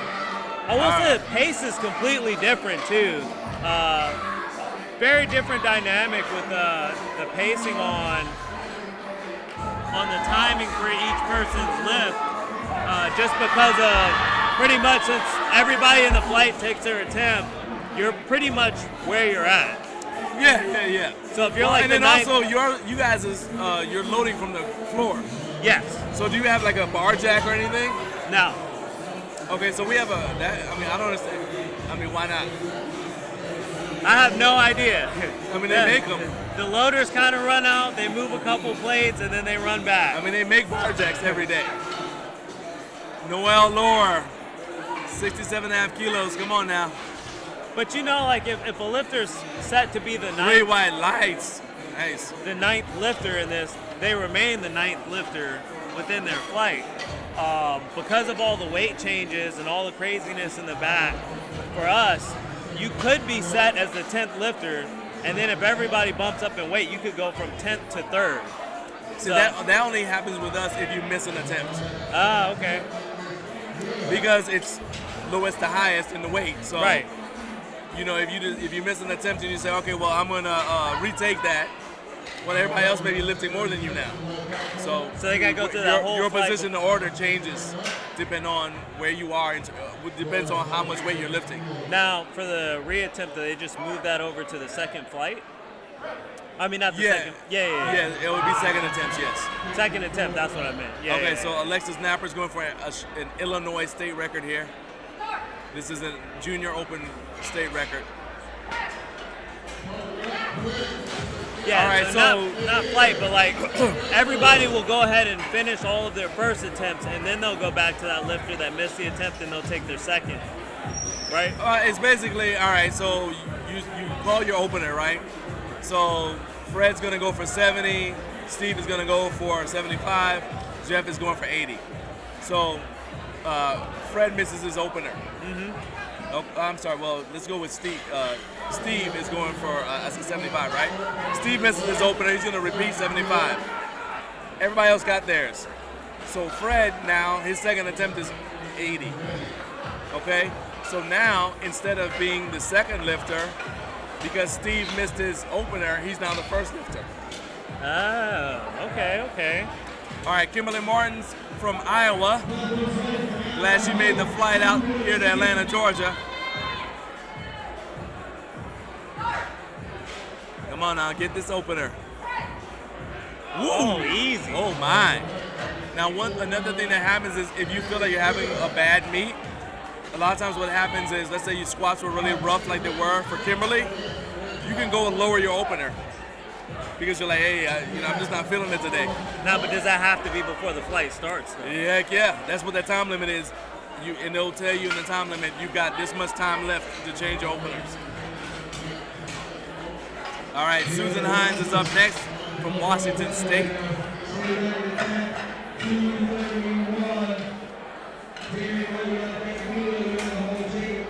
Susan Hines has been having a day. 3 white lights, 3 successful Very attempts. nice. This looks smooth. Let's see if there you go, another set of 3 white lights. So having yeah, a good day. For us, if we miss a lift, so like let's say I'm going for like 80 for my opener, if the next person beside me may be also taking 80, they may go ahead and take their lift, and then it may go back to me. Or what'll happen is, depending on how the lift was, your coach may bump you up a kilo to try and buy you a little bit of time. So let's say there's like 4 other lifters behind you that are taking 80. You may get bumped to 81. they'll go ahead and take their lifts, and then it'll go back to you. Okay. But that'll also be that would be your second attempt then after that 81.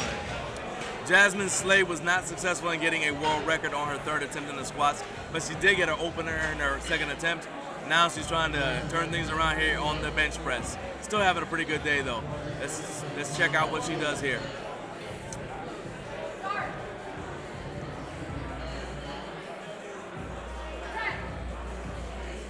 Look very easy. And yeah, I however, think this it is looks for like what you were saying. Her butt was up when she got the start command. and she's got her parents right here. They want to know what's going on too. I see them standing there looking like, what just happened? But that's something that's easily correctable. Yeah, and that's what it was. That's one of those things is like I said, it's something that you don't really think about. And actually, our mutual friend Mike Newburn is one of the first people that told me, hey, you can just do this. Mm-hmm. Just have your hand off first and stay in the way. It's just one of those things. It's like a trick of the trade. It's so easy to do it, but if you don't know you can do it, it doesn't occur to you to try it or to do it. All right, Rachel Basura, 77.5 kilos. Rachel's having a pretty good day. Only missed her second attempt so far. All right, now look at the difference. See her handler's there. He's still in the way. Yep. Move down the way. Plenty of time. Exactly. All right, now you guys saw it took a little bit longer for the press call.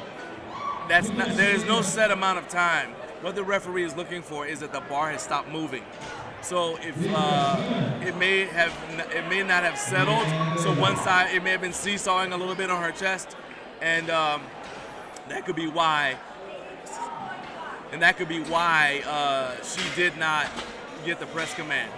All right, now Stephanie Walker here. Okay, and I see why it took so long. Yeah, when the bar touches her chest, I just saw a replay. Bar touched her chest and it kind of bounced a little bit, and that's why it took a little longer to get the press command. Stephanie Walker, go ahead. Essentially, you're trying to prevent lifters from rebounding, right?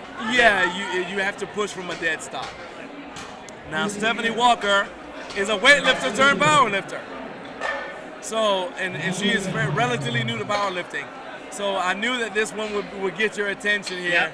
So we're gonna watch this, and then I want to just kind of react to what you see here. A little bit of tricep shake. That doesn't mean anything, it just means the triceps are working. 3 reds, okay. Okay, we'll have to see. All right, let me find out from JJ what she got red lighted for. She probably jumped a command. That's typically if all 3 referees call something. JJ.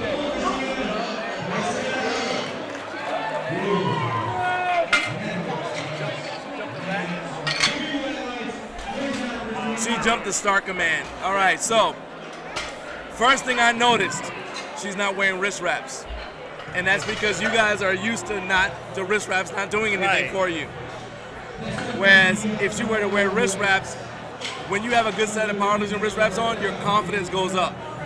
Because you know the bar is not going to roll anywhere, you have it in your hand. You have a nice, strong, stiff position for holding the bar. Exactly, and we don't want the bar to move around in our hands. Again, it's over your face. Looks like she's still getting used to hearing and knowing what to do on the command. She is certainly not the first person, as Helen Murphy got 3 white lights, she's certainly not the first person to jump the command. Because you get, the nerves get you.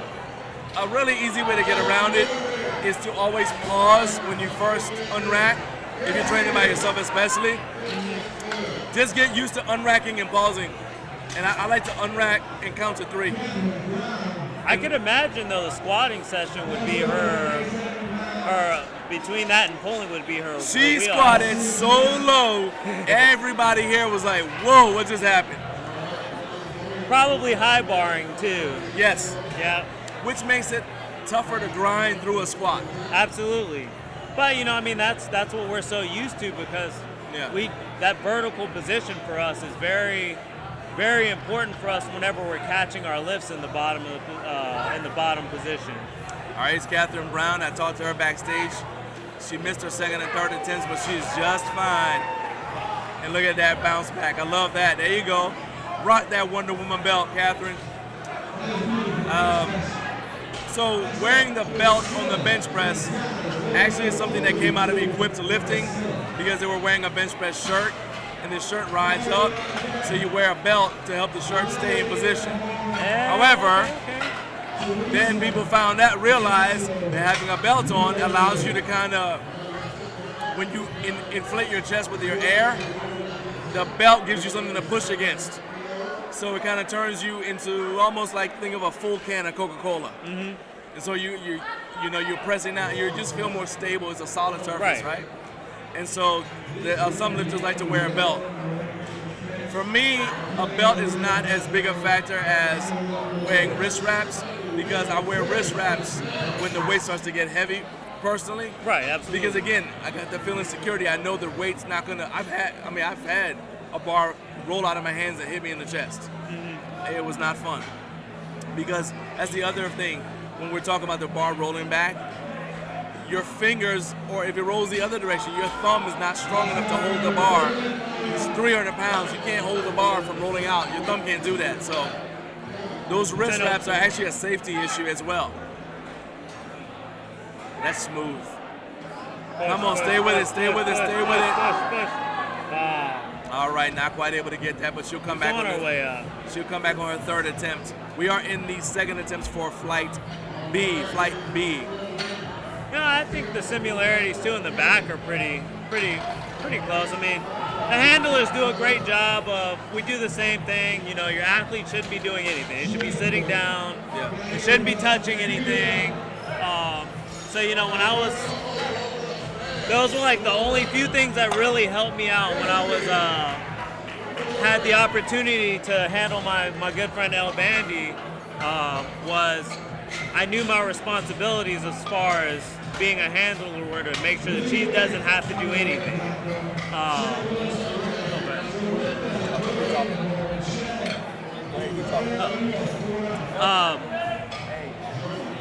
So pretty much what I noticed was, you know, when I had other lifters back there who didn't have their coaches by them, they'd want to help out with moving weights and things.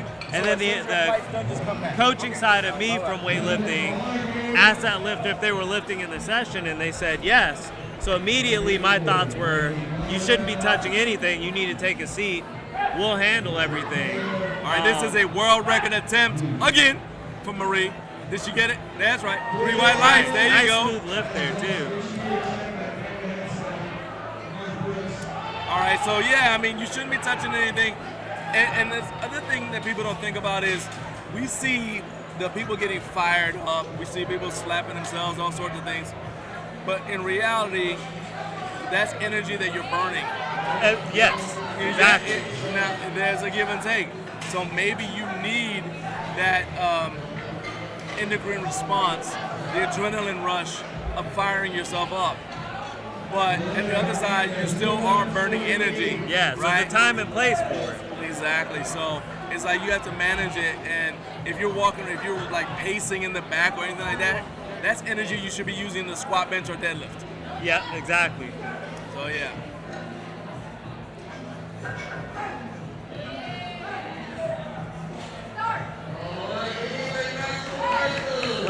Push. And this should be a good lift. Not really sure where the one red came from.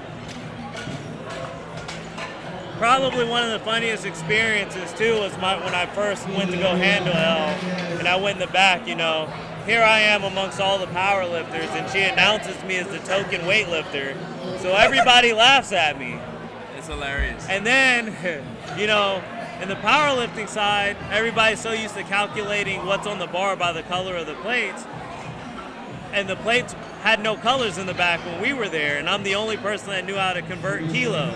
Ah, there you go. So I kind of became a little mini hero back there for a little while, helping everybody load their weights for their athletes. But then, I realized that, when all these lifters are training back at home, everybody's mostly training in pound plates. Yeah. Whereas for us, like, we try our best to stay within kilos. I mean, technically, be honest with you, you can use kilo plates, even if it's a pound plate. You Right. just use the kilo side, right? But the big thing is that our plates are not calibrated unless we're using kilo plates. Yep. So, So there's a little bit of fudge there. Yep.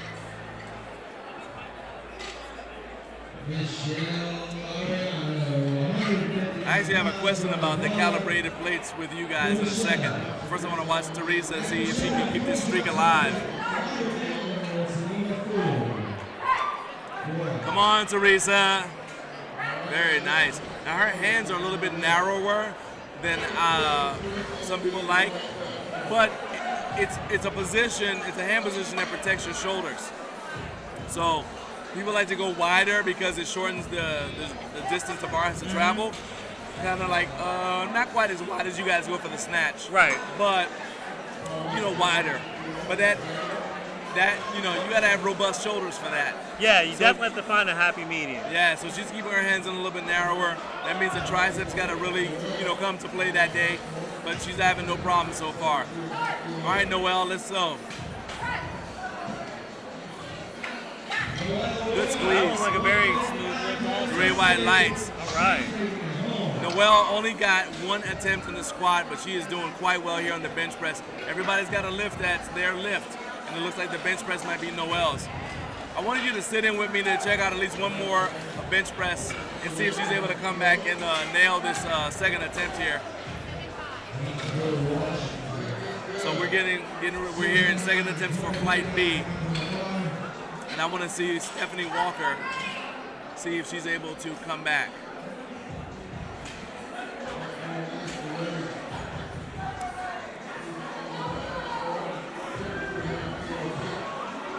All right, here we go, Susan Hines.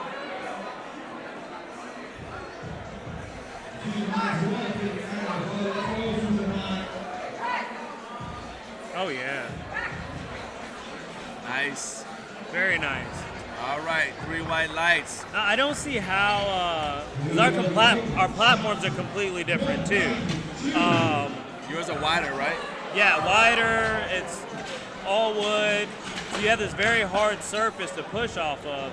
And I mean, I can imagine it doesn't really affect them on benching, but like for deadlifting or squatting, I'm interested as far as like how it feels trying to push off, because it looks like a softer surface. Like there might be some give when you're pushing. I mean, there's plywood underneath that carpet. It does feel a little bit softer, but I mean, by comparison, I mean, most of us also, we lift on a gym floor, so it's a little bit softer than deadlifting on, like a rubber mat or something. Right. But it's not like you're digging into the carpet. Your toes aren't sinking into the carpet, I guess is the best way to say it. This is a Iowa State record attempt for Kimberly Martin.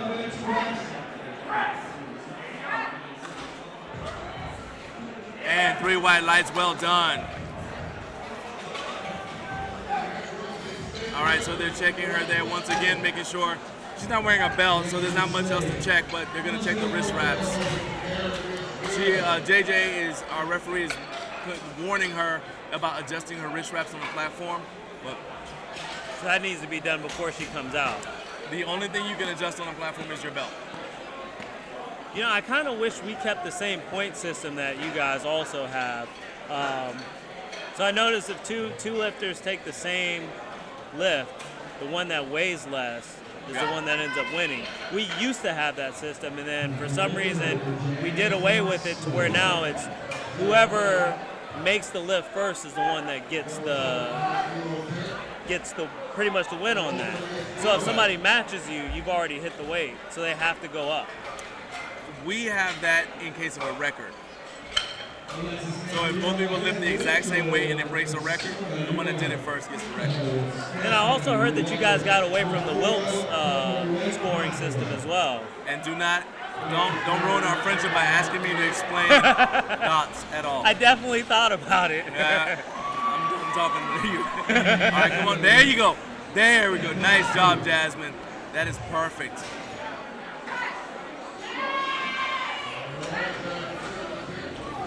And see, I was actually going to suggest that she do that, exactly that, but I couldn't, you know, I couldn't walk away.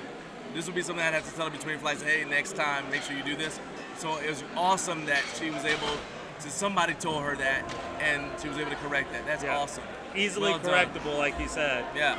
I hate seeing lifters not succeed because of something that's easily correctable. Mm-hmm. And that's why I don't like it if a lifter gets red lighted and they don't ask the referee why they got red lighted. So I'm like, how do you know that they saw the same thing you thought it was? Right. Ask. It doesn't take any time. Alexis Napper, Illinois, 77.5 kilos here. This is an Illinois state record. She already holds it. She's just trying to put it a little bit further out of reach for the next person.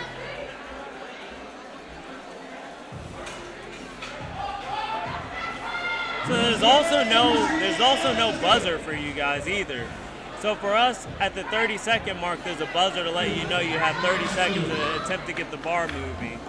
Yeah, no, we don't have that. 3 white lights, nice job.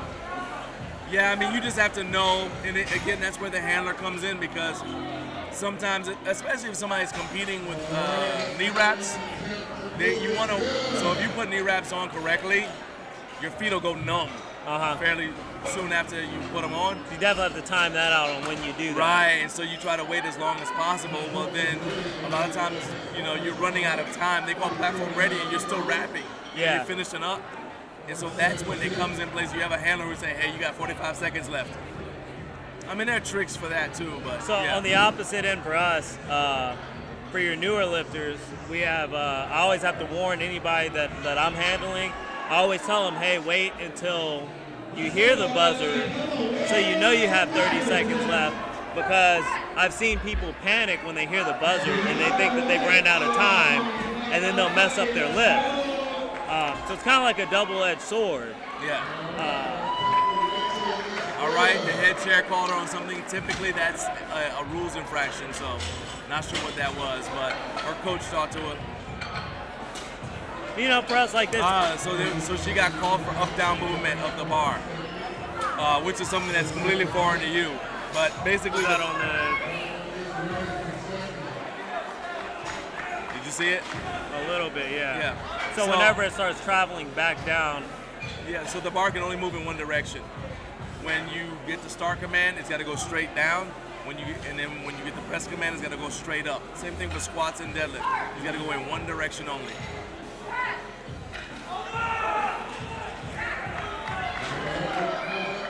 Three white lights. Very nice. And for your sport, that wouldn't even be possible. right. All right, Helen Murphy. Time for a world record attempt in the bench press. She went for a world record on her second attempt in the squat. She's going to do the same thing on the bench here. I will say for a weightlifter, she seems to be paying attention to what her coaches are teaching her. I mean, she's moving well for this being a completely different sport and movement. Yeah. 'Cause again, the only pressing we really do is from shoulder to overhead. We really don't do a lot of benching. Right. Now you guys do a lot of accessory lifting, Yes.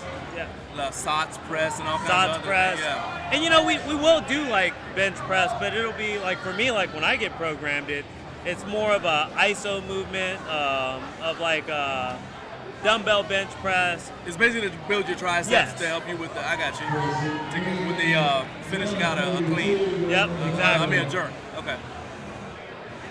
All right, Helen Murphy, let's see you get this.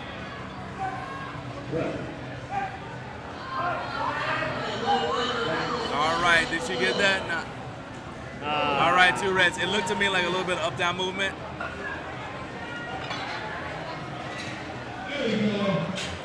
Yep, up, down. All right, there you go. So I guess I don't tell everybody, but I did take the referee test. Don't you tell a soul. So I will say, I guess for the jerk, we kind of have something similar to the up-down. It would be rebounding. So basically, once you stand, for the jerk, if anybody doesn't know, it's when the bar goes from shoulder to overhead. Yeah. But so athletes are not allowed to try and create oscillation before making the weight go up. So like That's why you guys pause with it yes. on your. Oh, okay. So you I was stand wondering and you that. have to pause so that the bar doesn't separate and cause oscillation that may assist in the Gotcha. lifter moving the weight up. Nice. Okay, I got you. Catherine Brown, this is a world record attempt. Come on, Catherine. Take something nice back to Texas with you. Let's go. Woo-cha! That was easy. Get Catherine some weight. Put some weight on the bar.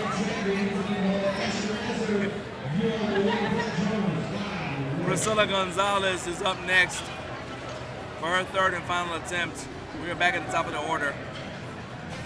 I'm honestly interested to see how the weightlifter is going to perform her deadlifts too, and how her positioning is going to be for that, because it's deadlifting and like Olympic lifting for your deadlifts are two completely different positions.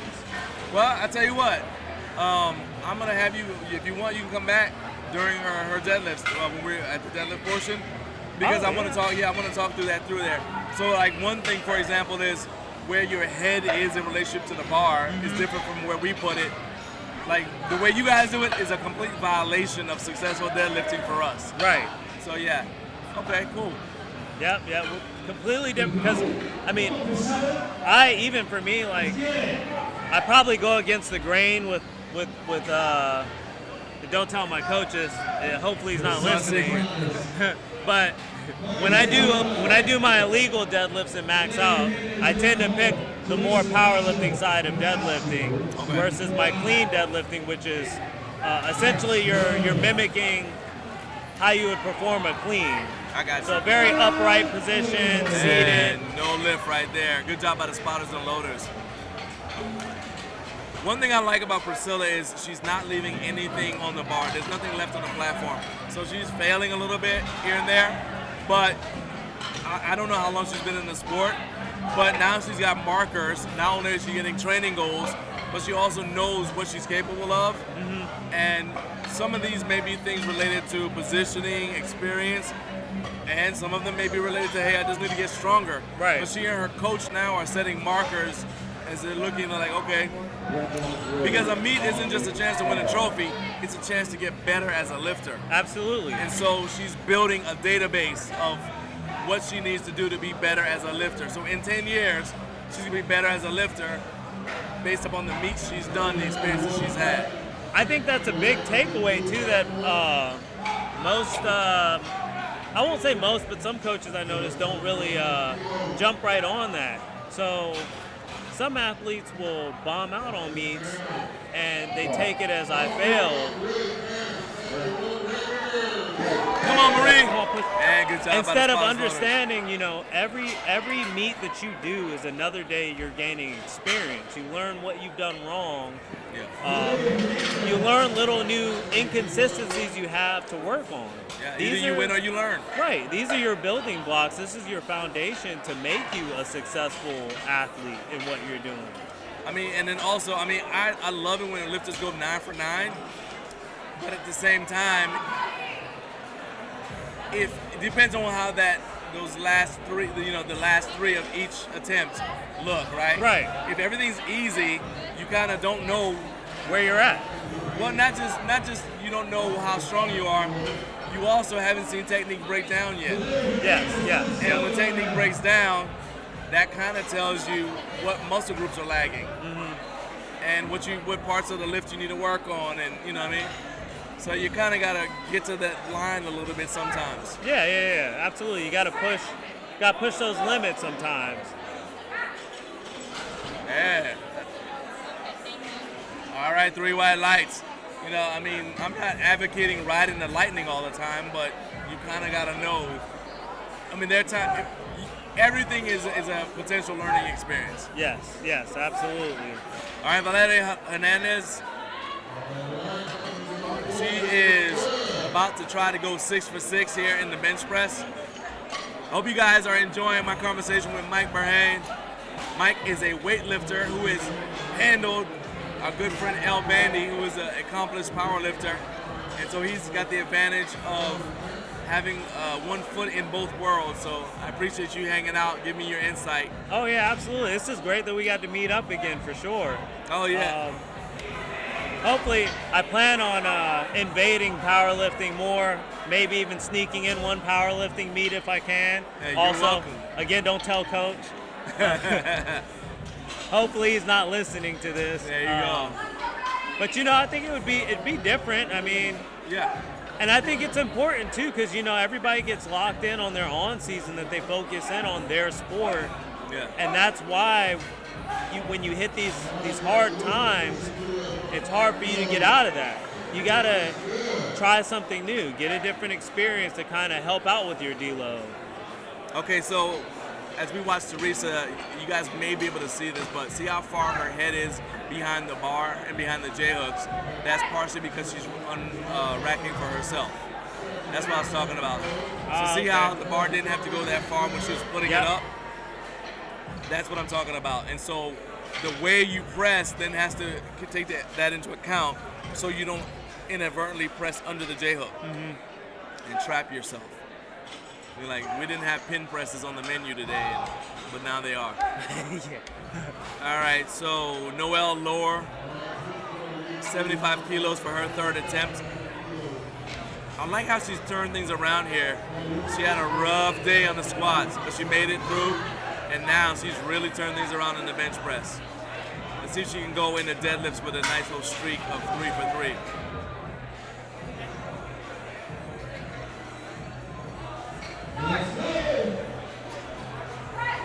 Come on, Noelle, I'm pushing for you. Come on, stay with it. All right, drive your heels down. Drive your heels down. There you go. All right. That was a good tricep squeeze as well. I love that, love it. All right, Susan Hines gonna go for a state record for her third attempt. She's gone 6 for 6. She got a world record in the squat. Probably the greatest thing ever too for powerlifting has got to be weigh-ins. Being able to weigh in the day before has to be lovely. You get to eat, have a big meal, sleep well. For us, I mean, and for you guys, maybe not. I don't know. No, it's great, but it depends on how you recomp. Yeah. Because you might eat something that makes you feel horrible. Oh yeah, You've been doing chicken and rice for the last however long. Decide to have a pizza out of nowhere, go against the grain. And not gonna get it. Valiant effort though. This is the first time she's missed an attempt. So she's still having an awesome day. So it's basically what happened, now typically a lot of powerlifters just won't do that. We're not bodybuilders, so we're not gonna you might eat reasonably clean, but a lot of times it's about keeping your weight as high as it can. For as long as you can while you're training. Right, and then you're gonna water load and then you're gonna cut weight. Well, then after, but what I'm saying is like when you come back and you're trying to put the weight back on, you don't want to have something that's so, maybe you've been water loading and cutting calories and everything else for the 5 days. And then maybe you didn't eat at all for the last 2 days or something. And then you put something greasy in your stomach, that could have, and now you're about to squat. Oh yeah, and these sessions are long days. That might, that might be something traumatic for the rest of your life, because you may do a childish thing in your singlet. So that's just one thing. So normally you want to eat something bland, but like rice, to get the water back, to help you pull that water back in. That's the first thing. And that's also part of why we don't diet out as long as bodybuilders do, because your body proportions are going to change as you lose weight. Absolutely. And then when even though you try to carb back up, you didn't put all that muscle back on overnight. So. Right. You don't want to shock the system in the wrong way. Nice. Yeah. I mean, so like you may fill yourself back up, but now it's kind of like filling a water balloon. Yeah. But if you lost 10 pounds, 5 pounds of muscle over the course of a cut, you're not gonna, and then you're like, oh, good, now I can carb back up. Well, you didn't put 5 pounds back on of muscle. Right. Some of that's water, so you're squishier. And so So we're talking about bench press, right? So you train to a certain spot on your chest. Well, that spot changed because you lost weight. So now the bar is going to a lower position. The bar distance is traveling longer. Now, with the time frame that the lifters have to, So that's why we wait till the last week is possible. Right. Because you don't want your body dimensions to change too much. yeah. And so, like with the time frame that these lifters have, is it common to see any still dealing with dehydration coming into the meet?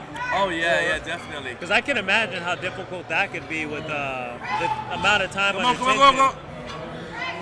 All right. The amount of time under tension they have between these commands. Yeah, and I mean, you still see some people suffering from if it was a really hard cut, because now you might be in the sauna, so it's not just putting the weight back on and rehydrating. You've lost minerals, so it depends. I mean, yeah, it's 24 hours, but are you able to put everything back in just 24 hours? Yeah, and then so you might. It depends. Like if you're flight A, and it was a hard cut, it's gonna affect you. And then at the same time, so some federations do 2-hour weigh-ins, so it's just like you guys. Yeah. For a 24-hour weigh-in here, it's just one of those things you like. Come on. Just didn't have it there. Not quite. Now, she still had the state record. She just wasn't able to beat her own record, so still having a good day. So anyway, so you make your weight cut choice based upon how much weight you can put back on. Right. And that's why a lot of guys just do a simple water cut. So like for us, and then the other federation was saying with the 2-hour window, I think it really comes out to like an hour, maybe at most, because depending on when you get selected to come up and weigh in, all that's eating up time you could be hydrating. Right. So, you see these people do like some of the craziest things to try and make weight, whether it's like these really ridiculously huge water cuts. I've seen, I think it's like Epsom salt and water or whatever, trying to soak out the sweat. Yeah. Trash bags. Even one strategy was to like hold a handstand against the wall when you're like really close. Yeah. Supposedly to let the blood rush to your head, and then try and step on the scale and hold your head off the scale. Yeah. But for me, like whenever I got into my sport, like I experienced water cutting maybe 2 competitions, and I hated it because you just don't have enough time to hydrate back. All right, here's our weightlifter turned power lifter, Stephanie Walker. Let's check her out.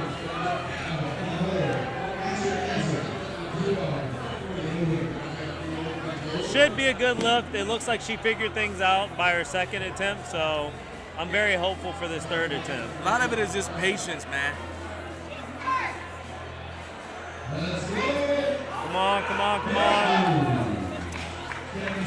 She had a good arch, had a good setup, but right there, that was the tricep strength that I said doesn't necessarily get built with weightlifting because you guys are trying to maintain your mobility. Yep. And one other thing is, a good bencher uses their lats, and I don't know how much you guys use your lats in the lifts. I mean, you might use them, but you don't use them the way we do.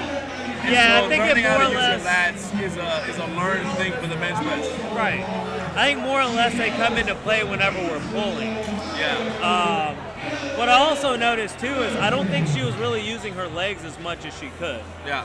Because that's going to be a completely, like, we're used to using our legs for pulling off the floor or pushing when it comes to like getting out of a squat. Yeah. But, because when I started, I never knew I could use my legs for benching.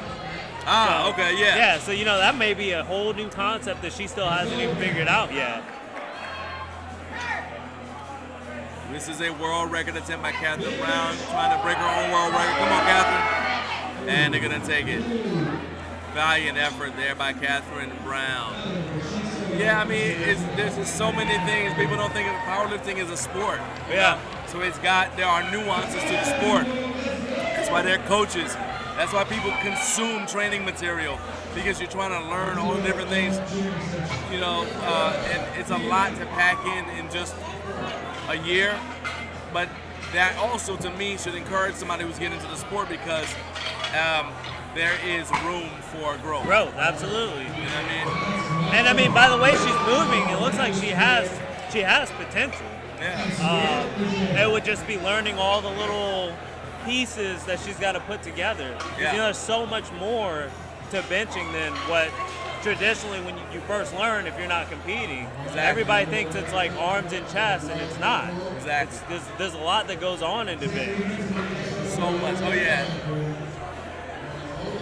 We haven't even really covered the mental side of things yet. Absolutely, yeah. Yeah. All right, here goes Catherine Brown trying to break her own world record. Come on, Catherine. This is a Masters world record she's trying to take home to Texas. And I believe she's taking it home. Yeah, that's all hers. 3 wide lights, well done. Well, Mike, man, I appreciate you hanging out with me. Come on back here when we're doing the deadlift for Flight B, because, like I said, I'd like to get some insights from you about weightlifting and deadlifting. The differences and the similarities. So we're going to be rolling into Flight C, and we're stand by too because we have an interview with Melton Moorhead after his flight is up here. He's in Flight C, and he'll be with us in Flight D of bench. So don't go anywhere. But right now we're going to check out the men in Flight C in just a few minutes. Starting with my guy, Bill Silvernail. Appreciate you having me. Yeah, I'll come back after the deadlift.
Okay, we have a fourth attempt for Catherine Brown, so we're not getting started with Flight C yet.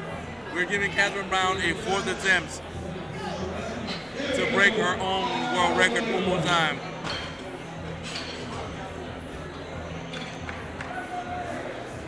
As a reminder, this will not go towards her total for the day, but it will increase the amount of her world record.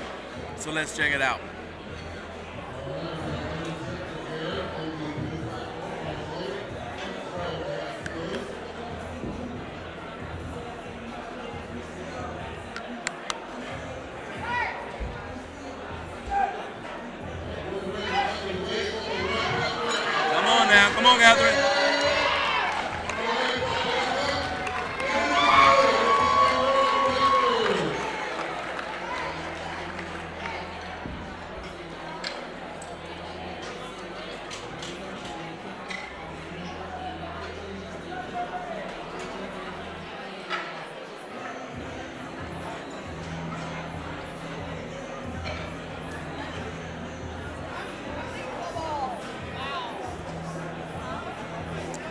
Okay, now we're going to allow the referees to rotate, and we'll be getting started with Bill Silvernail in Flight C in just a minute.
This is a world record attempt from my hero, Bill Silvernail.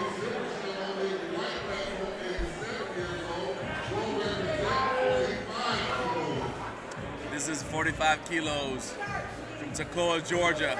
Oh my goodness, Bill. Get that man some weight.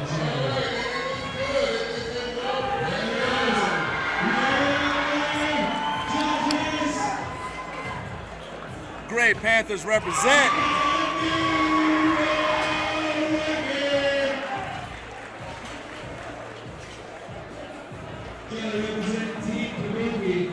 As Bill gets checked.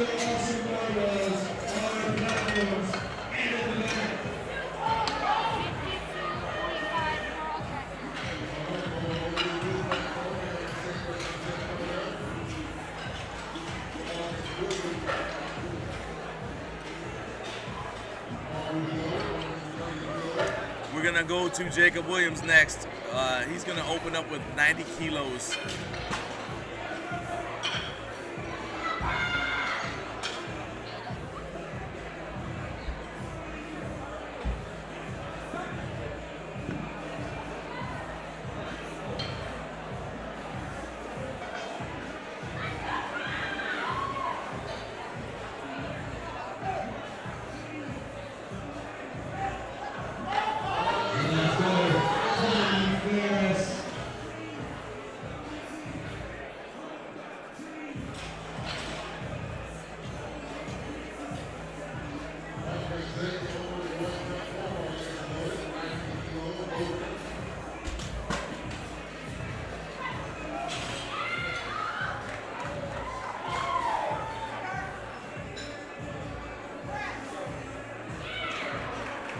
Smooth attempt right there. That was a solid attempt. 3 white lights.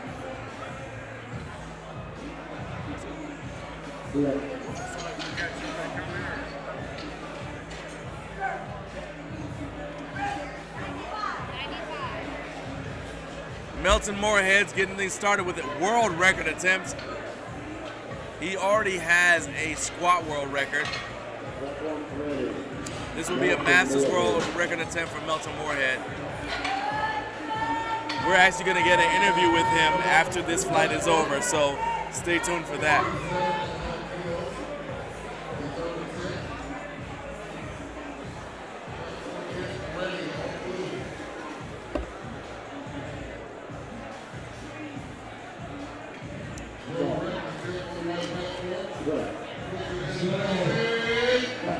All right, and what did the judges think of that? Did he get it? 2 white lights. All right, looks like Melton's butt came up on one side, but that is good enough for a world record. Nicely done, young man.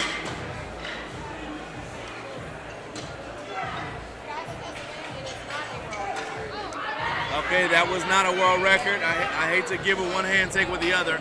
That was not a world record attempt from Melton. That was just changed. 97.5 for Melton.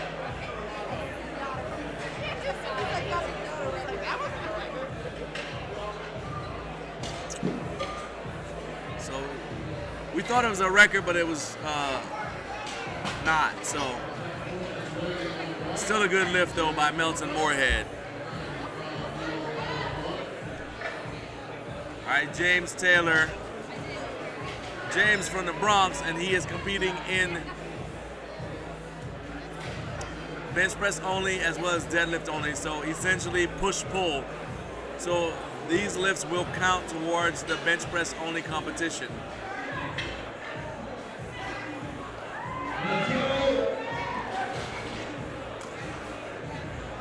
Three white lights, nice.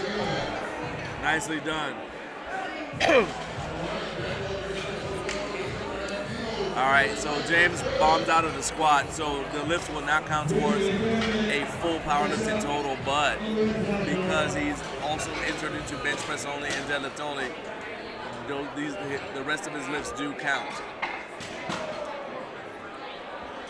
Andrew Whitehurst is going for the exact same weight.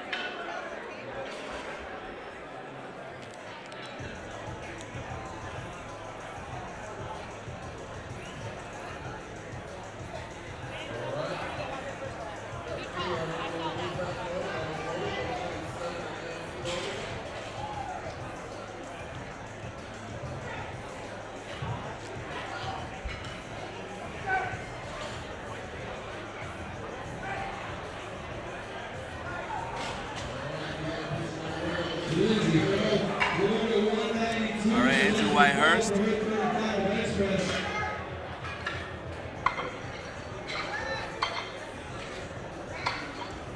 Look nice and easy. Andrew's got his feet out a little bit further in front of him and out to the sides. A lot of times lifters like to do that so that way when they use their leg drive, it lessens the chance that their butt's gonna come up. And so what he's doing is making it so the pressure from his feet's gonna go outward as well as back up into his torso instead of lifting his butt up. Carter Piper's up next, 105 kilos for Carter.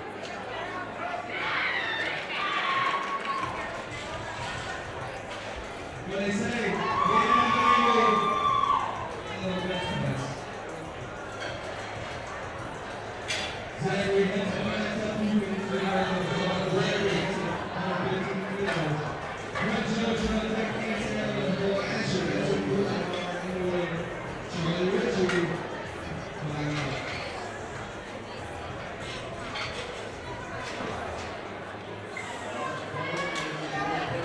All right, Carter Piper. Let's see what you got. Get this opener. All right, let's say you jump the command.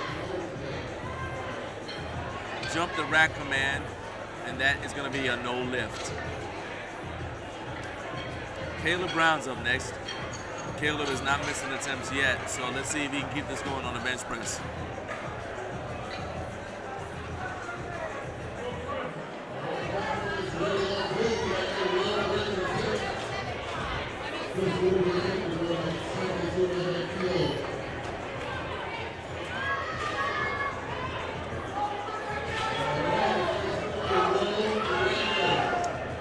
All right, they're adjusting the face savers.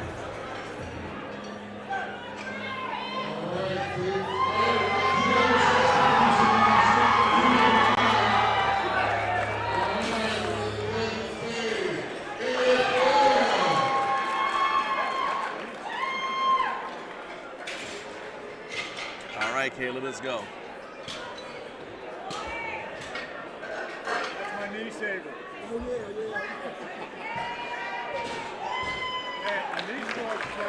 Three white lights, nice job. All right, Braden Talbot's up next. 110 kilos for Braden.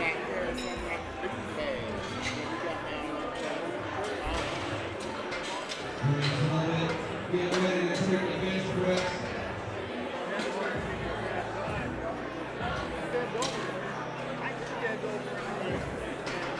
Thank you.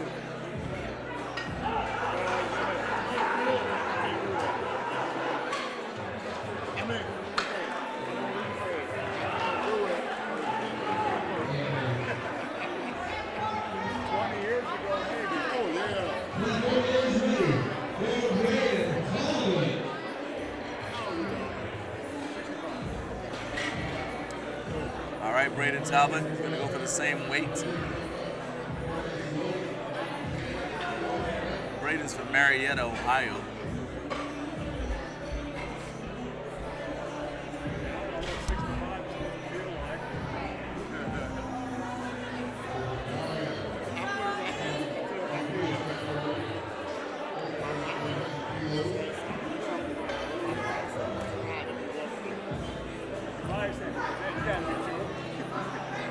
That's a good, strong attempt right there. And 3 white lights. Nice. Nicely done.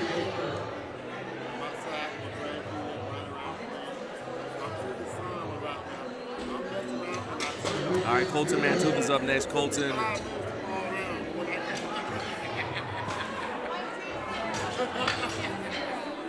Colton Mantooth is up next. Hasn't missed an attempt yet. So he's going to get a handoff from somebody he brought with him. There's a definite advantage to that because you get somebody who knows you and familiar with the way you lift, and they can set you up for success.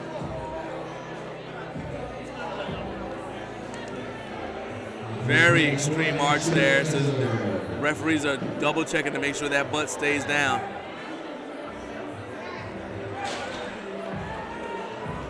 Three white lights. Donnie Sukaroma is up next. Donnie has a national record in the squat, and it looks like he's gonna go ahead and go for a national record, national masters record in the bench as well. Let's check it out.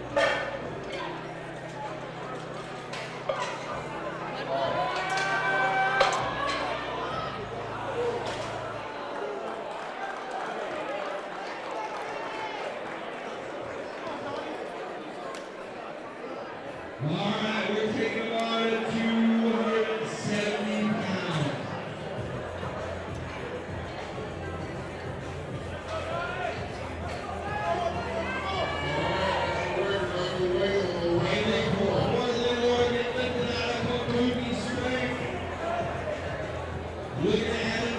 All right, he's gonna set up.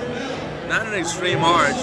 He's got very strong triceps, so doesn't really need it. Three white lights.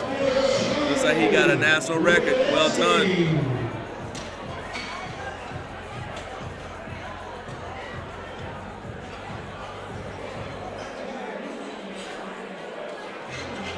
Matthew Chapman's up next.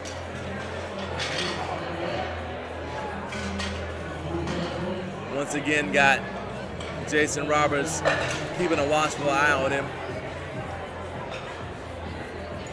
Give a shout out to our sponsors. What was your event the boots?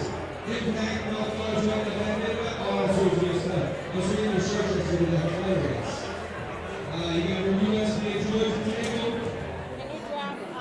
Cross nutrition in the back will show that some SPDs and all your gear you need right there. They're our title sponsor of the Natty Natties.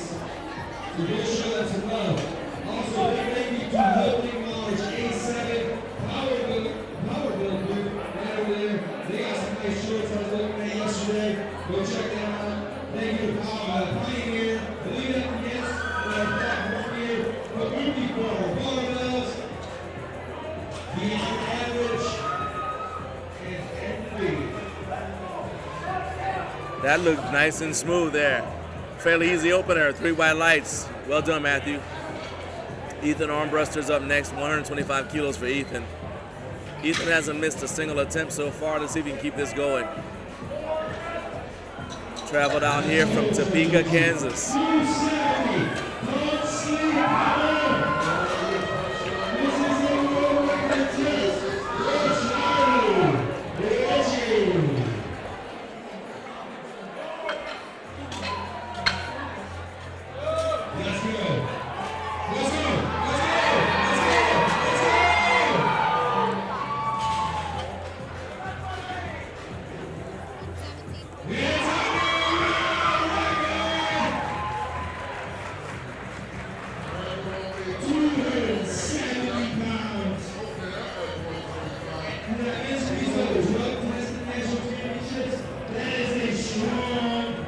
All right, Ethan, let's go. 125 kilos. Referees are checking to make sure his butt is down the entire time. A little bit of hesitation right there as he hits the sticking point. So now he's gonna have to make some choices for his second and third attempts. I wouldn't make a huge jump here because you know, he does have a handler, but I wouldn't make a huge jump based upon how that opener looked. James Bang is up. It's 275.6 pounds.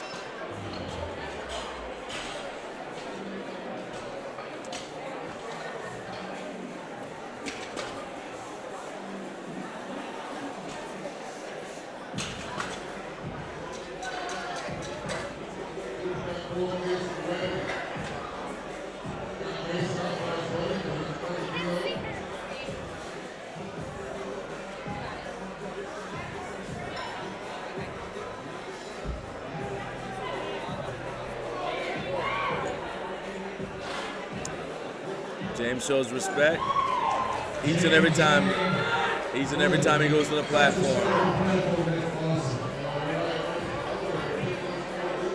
All right, he's gonna get a handoff, rocking the mouth guard.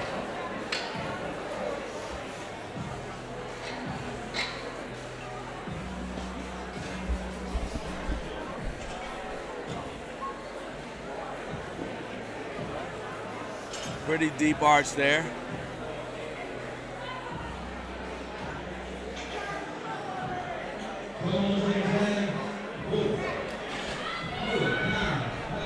All right, let's see.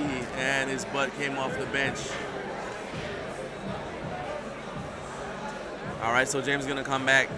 The interesting thing is James has to get at least one of these attempts in order to protect his national squat record. But if he gets it, he also gets a national bench record, so there's a lot there.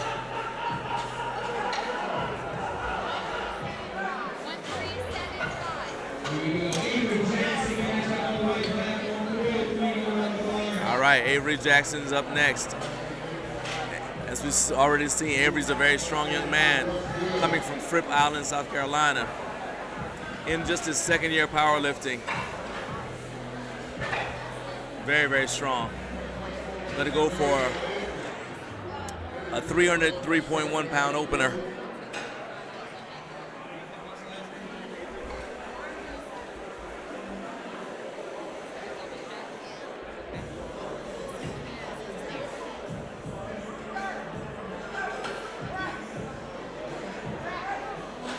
Looked fairly easy. The judges say 3 white lights. And Bill Silvernail's back. We're now back in second attempts for flight B. Flight C. Second attempts for flight C like Charlie. Bill Silvernail's trying to break his own world record.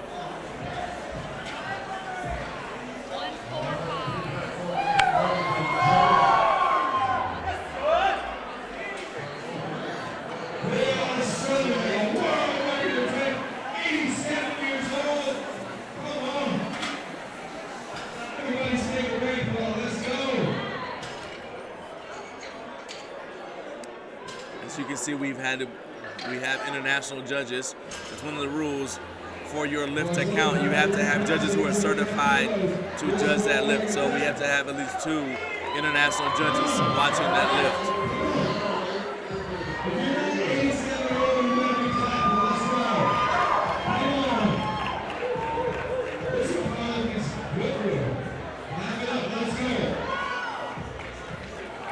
Bill has a very aggressive descent, which is fine, but it also means that he's going to, it means that he's got to wait.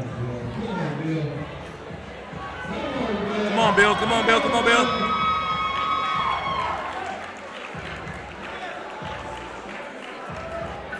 Three white lights, well done, Bill.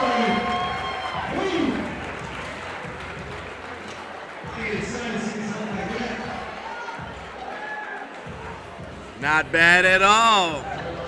Pretty nice way to spend Memorial Day weekend. That's so inspiring. I mean, he's 87 years old and still has goals that he's setting and breaking. That's just awesome right there. I love it. Jacob, and to be honest with you, just a little bit more about Bill, the thing about powerlifting that I love is you could start doing it at Bill's age, do it for 20 years. What an awesome sport that just is so inclusive of anybody that wants to participate in it. Jacob Williams, he's only 29. He's got about 50 years to catch up to Bill. He's gonna go for 95 kilos for his second attempt.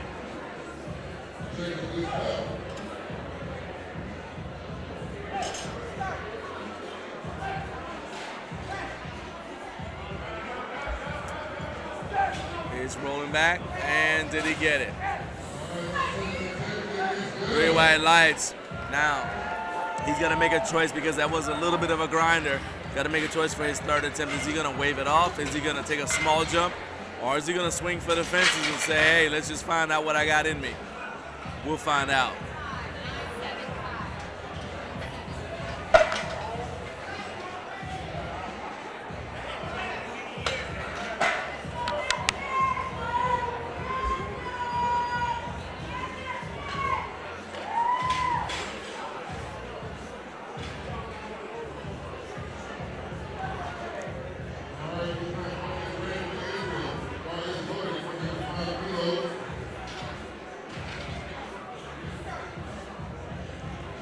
Melton Moorhead on his second attempt. Come on now, push, push, push, push. And because it's uneven lockout, that was not going to be a lift anyway.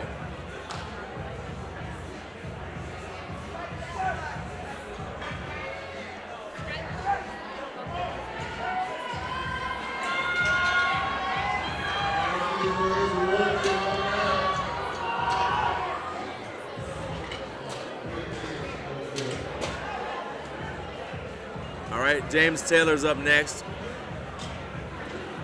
Gonna go for 100 kilos. Came all the way down here from the Bronx, New York. In case you're wondering, the reason why Melton Moorhead's attempt was no good is he had really uneven lockout. He was gonna make the lift anyway, and so for his lifter safety is always paramount. The referee said, go ahead and take it. And now James Taylor, as I said, came all the way down here from the South Bronx. Came all the way down here from the Bronx. Let's check out this second attempt.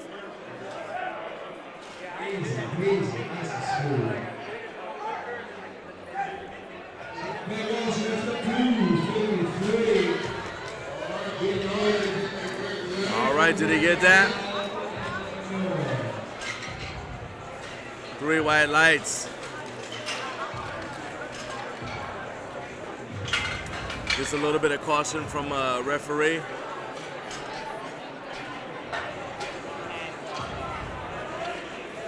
Okay, that's not this time the warning wasn't something he did. The safety was not right, so they're adjusting that. The face saver for James. Basically, the purpose of those on the side is in case you miss the lift. We don't want the bar falling back and hitting a lifter in the face.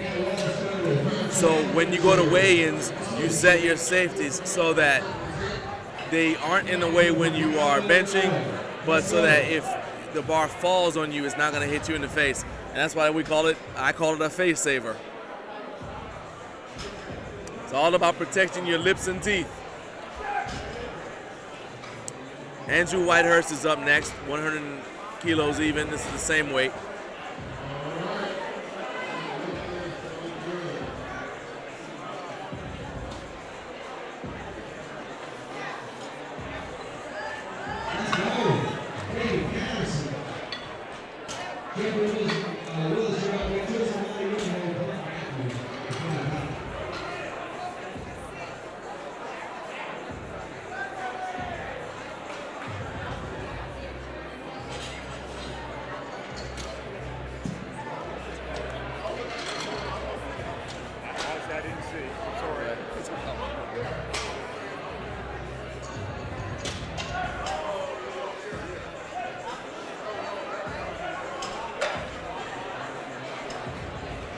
All right, good lift. 2 white lights, 1 red.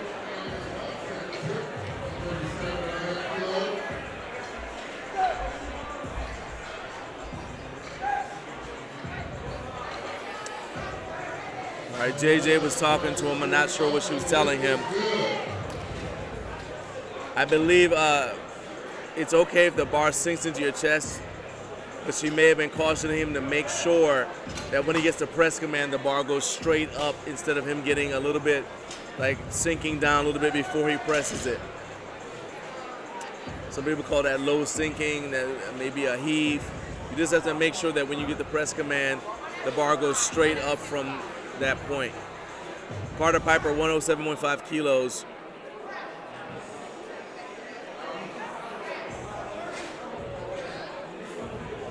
Three white lights for Carter Piper.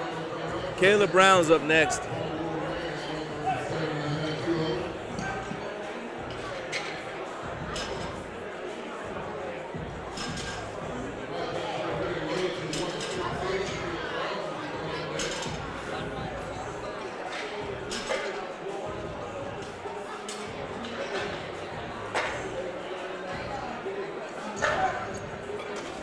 Kayla's been having a good day, hasn't missed a single attempt yet.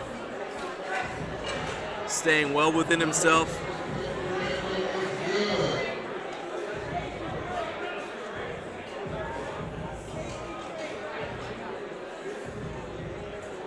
Only 20 years old, not sure how long he's been competing. So this may be, he's getting meet experience, but that may be why he's being conservative as well. It's a good way to build confidence in your lifter.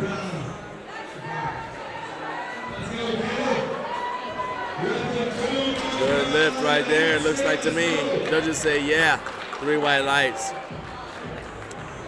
Colton Mantooth is up next.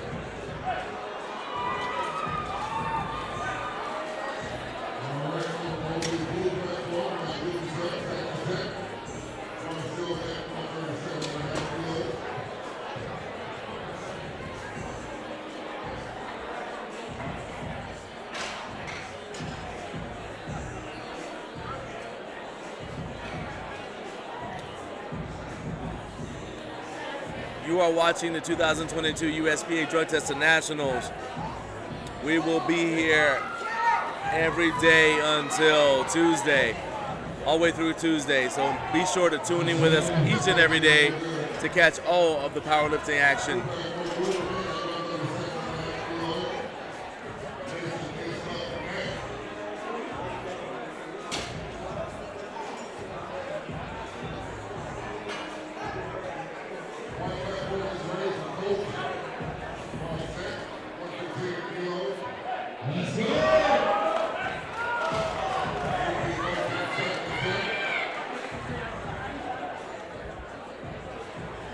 Colton Mantooth.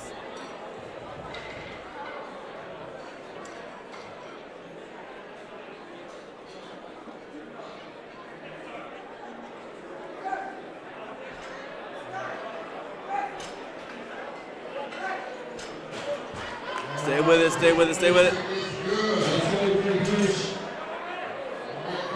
Three white lights, well done. Next up is Matthew Chapman.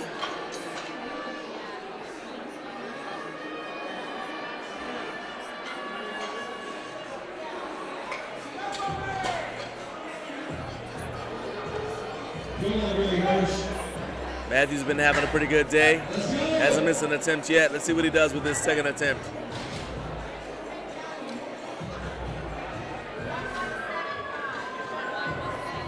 Matthew says that rack looks a little crooked. Can we fix it? Gets a little bit of a chest bump from Jason Roberts, his handler. Later on this weekend, roles will reverse and Matthew's going to be handling Jason as Jason competes. It's typically how the teams work in powerlifting.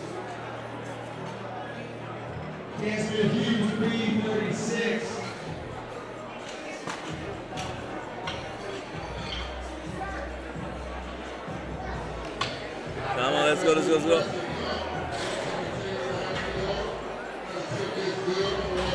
Three white lights. All right, Donnie Sugarom is gonna go for a national record here in the bench press.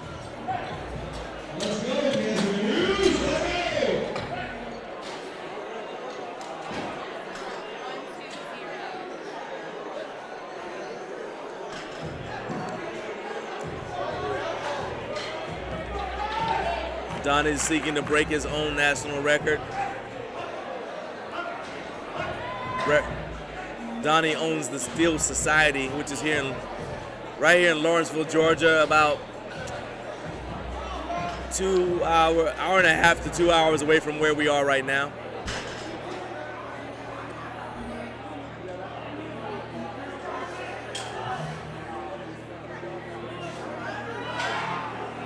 Look pretty easy.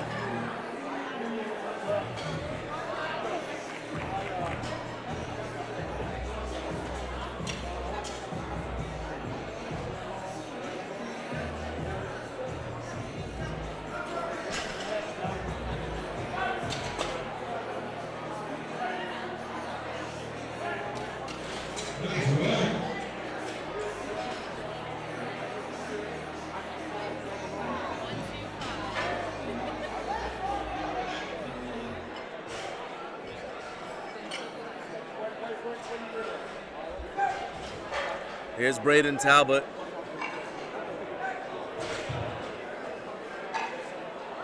Looking to see if he can keep his streak alive.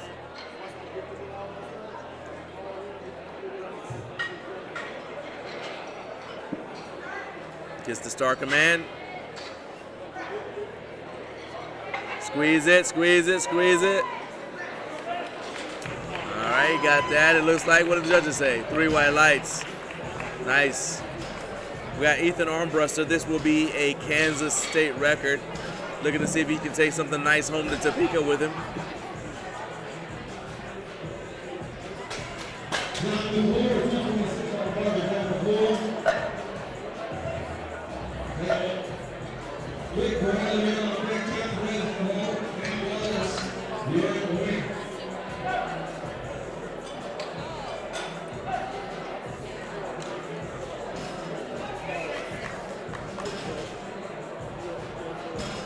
All right, they're brushing the bar off. There's a little bit of chalk in the bar. Trying to make sure that the lifter has a good gripping surface. The harder you're able to squeeze the bar, the better you're able to grip the bar, the easier, the better your bench press is. As your grip improves, so does your pressing strength.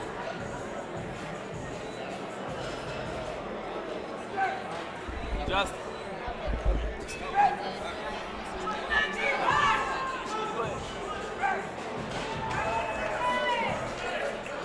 and not quite able to get it. Looks like he fell just off of his chest. Sometimes that's, as from a training perspective, that may be a tricep issue. Maybe you just need to do some pin presses. Maybe you need to do some spoto presses.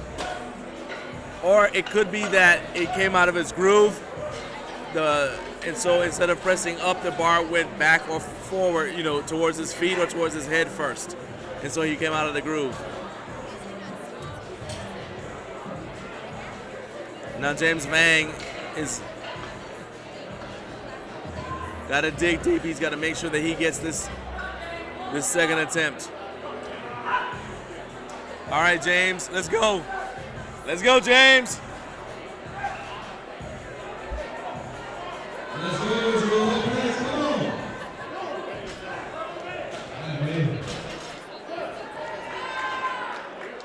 Trying to get himself in just the right position. He's got to make sure his butt doesn't come up, but he's going to use that leg drive. So what you're looking for is, based on where his feet are, he might try to squeeze the bench a little bit. Did he keep his butt down? All right, well done, national record. One thing I like about James is he is able to perform under pressure.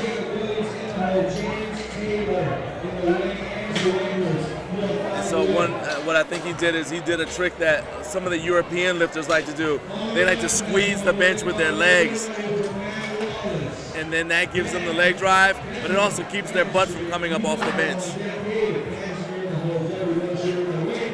You just have to make sure.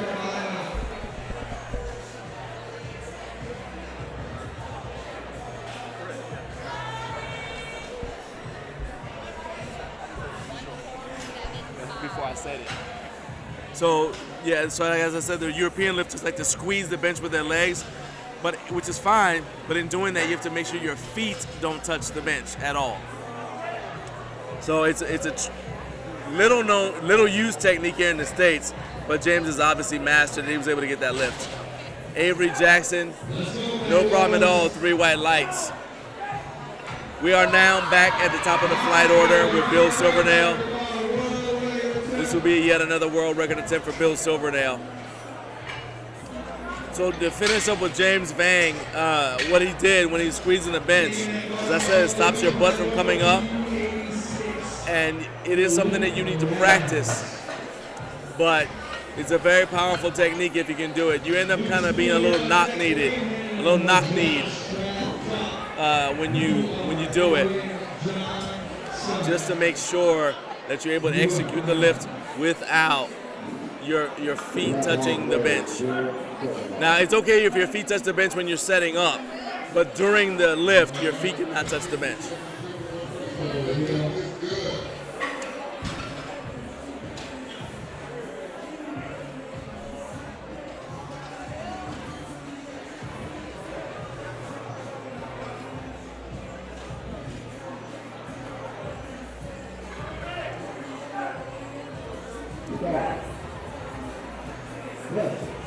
Come on.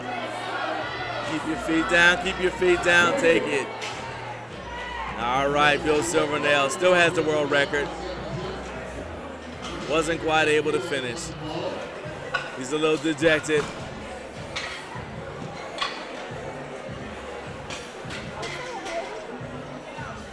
He's a little dejected finding out why they stopped him. I love that. He's a fighter. He's like, why'd you stop me? I used to fight in the ring, and every fighter, doesn't matter how bad you're getting beat, when the referee stops you, you're like, why'd you stop it, ref? And that's what that reminded me of just now when Bill was like, why'd they take it? I was still fighting. No quitting that guy. So inspiring. Jacob Williams is going to come out here, and he's going to attempt to go 3 for 3 on the bench press with 97.5 kilos.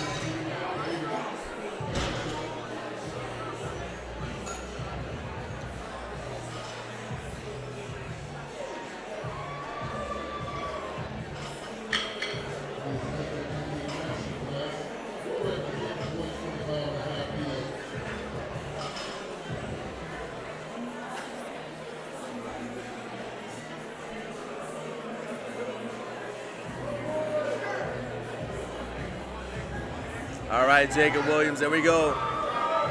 Press, and he's fighting it, squeeze. He's able to finish, he got the rack command. Unfortunately, his butt came up. Valiant effort though. If your screen is frozen but you can hear me,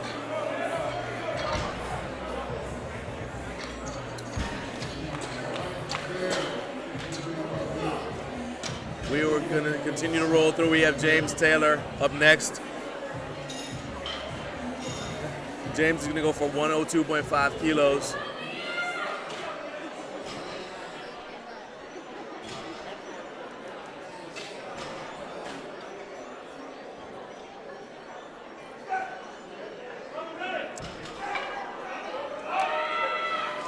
So that was no lift for Jacob, and now James Taylor is going. Third and final attempt for James Taylor. This last attempt, his second attempt was a little bit of a grinder, so let's see how he does.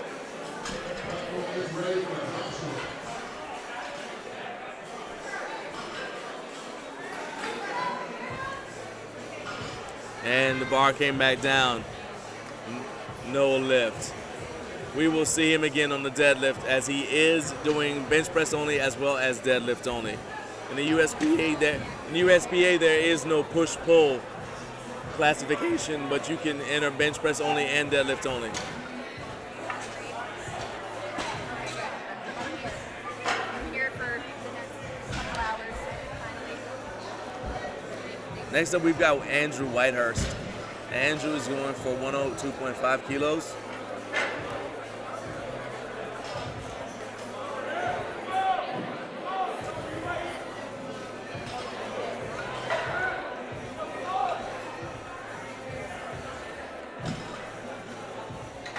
Missed his third attempt on the squats. Let's see if he can go 3 for 3 on the bench.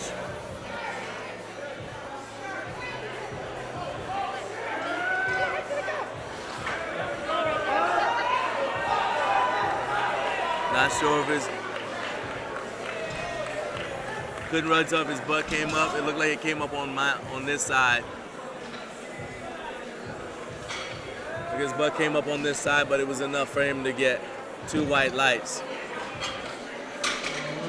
Carter Piper's up next, 112.5 kilos for Carter. We are in the third attempts for Flight C. Flight C. During Flight D, we'll get an interview with Melton Moorhead, talking a little bit about his world record squat that he set here today.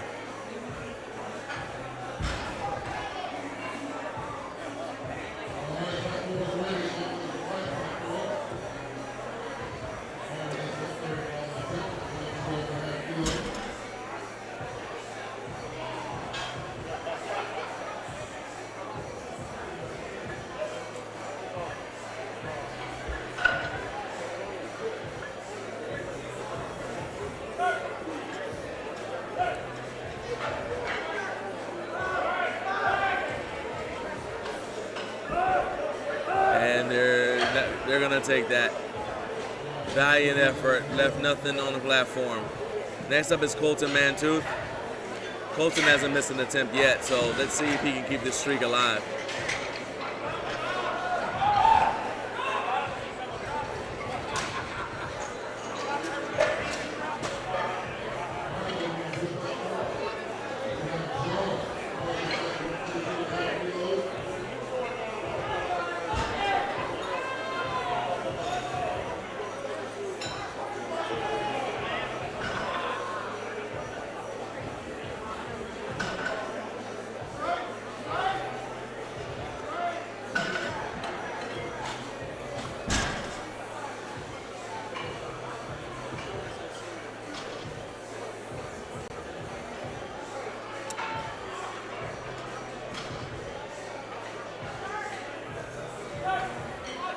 All right, let's see if he keeps his butt down.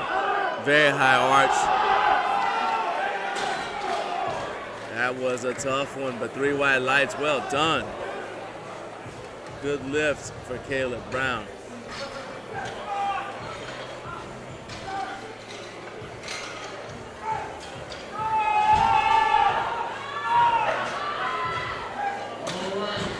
I'm sorry, good lift for Colton Mantooth.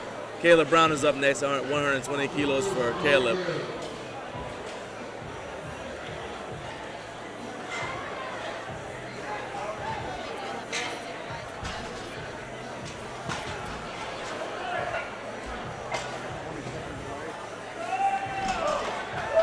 Which is actually cool because I get instant replay if I miss something.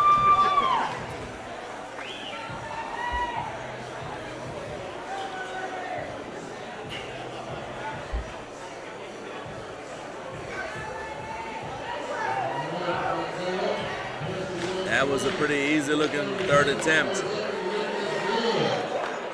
Matthew Chapman's up next. Gonna go for the same weight.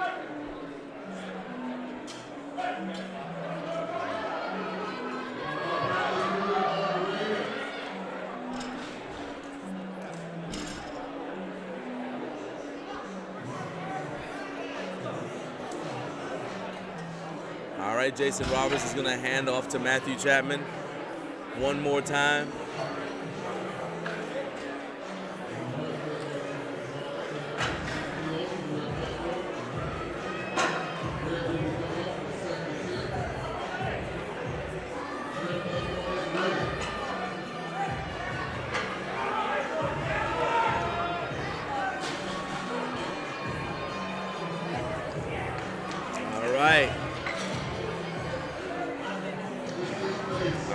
Matthew got 1 red light for not having a full lockout on one side, but still, good lift.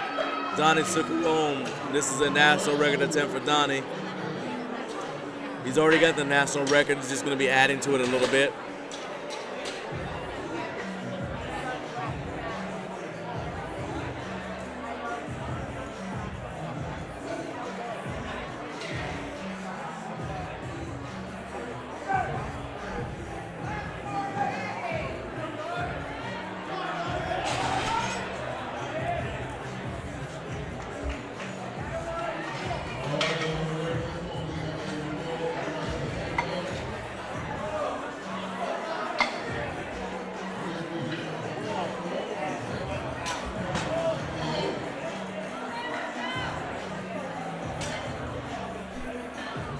This is 125 kilos for Donnie. 275.6 pounds.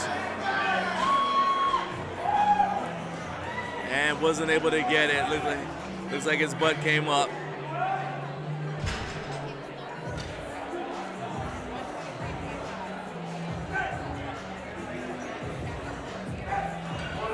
Still has the national record, so still having a good day today.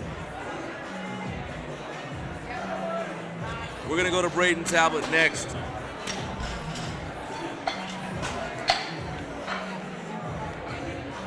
At the same weight.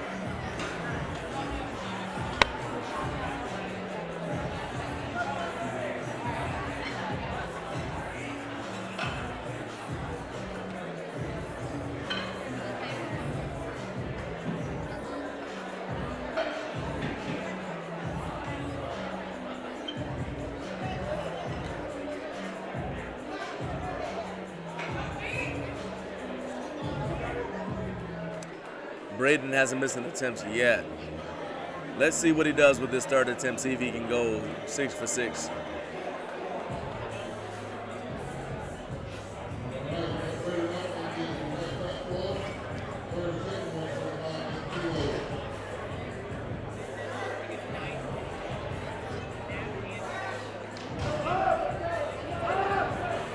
And first time missing an attempt, still having a very good day is Braden. Ethan Armbruster is coming up. This will again be a Kansas State record attempt. He missed it the first time he tried. Let's see if he can get it this time.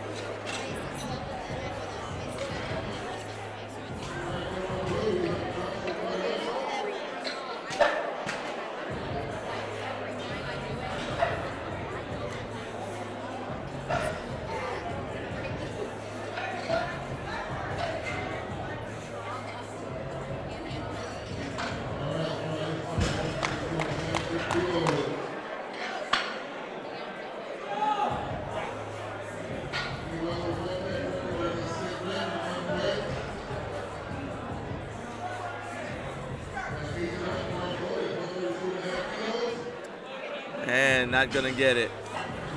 Oh well, now Ethan has a training goal, so that is also valuable. James Vang, second to last lifter in this flight. 147.5 kilos for James.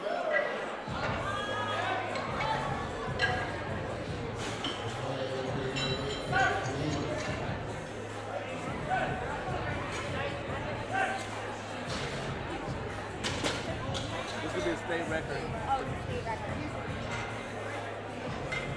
This is the state record. Thank you. That's just all.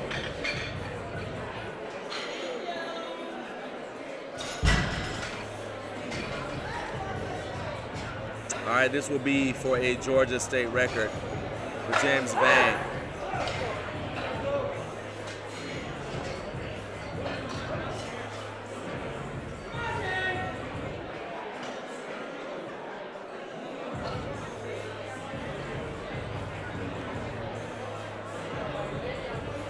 All right, so as James is setting up, his feet they were touching the bench, but he's moved them apart a little bit now. So he's squeezing the bench with his legs. But it's such a balancing act. You gotta squeeze the bench with your legs without touching it with your feet. And not able to do it.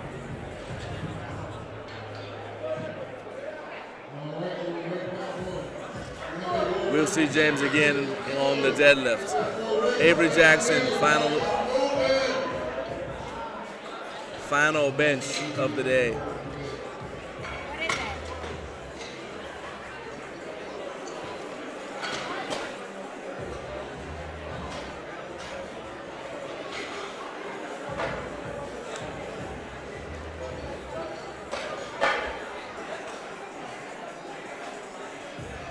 So you heard me talking about squeezing the bench with your legs, huh?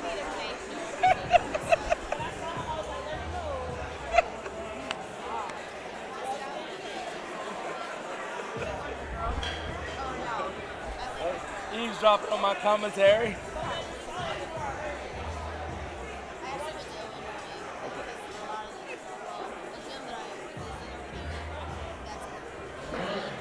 Avery Jackson there.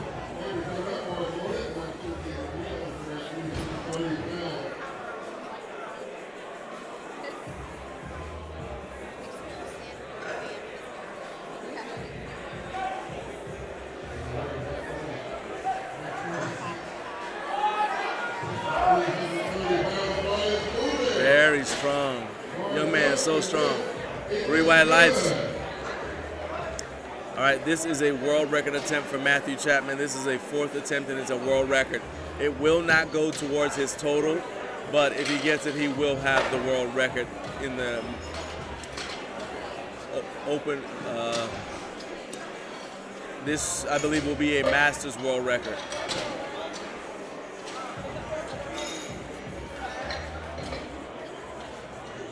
Yeah, so Matthew Chapman is going for a Masters world record attempt here.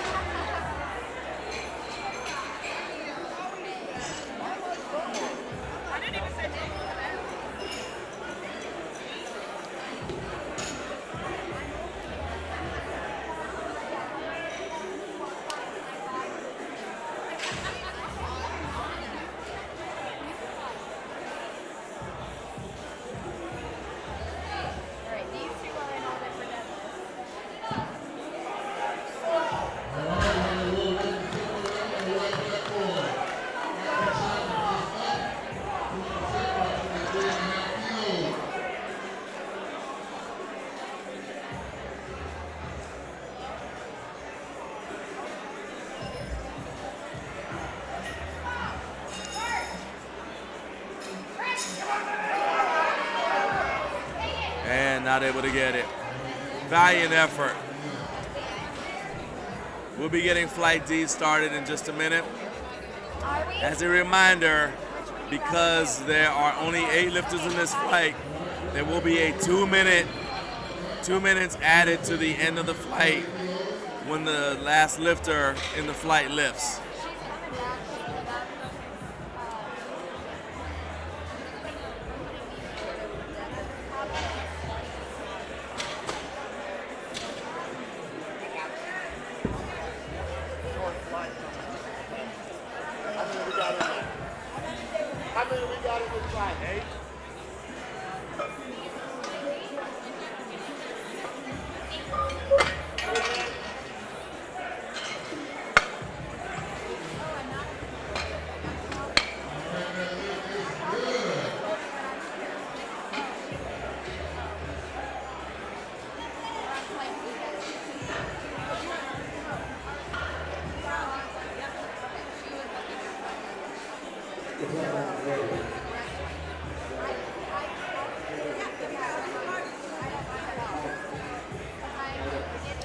All right, for those of you who are wondering how to pronounce the last Zisha's last name, it is Broslowski, which is definitely not what I thought. All right, we're gonna be kicking things off with Devin the sign nice and wide. That is a technique in order to make sure your butt doesn't come up, so his leg drive will go outward.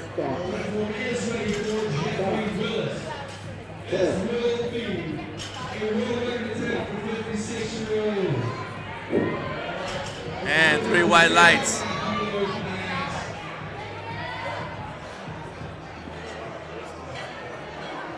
Well done. Joseph Hilario is up next.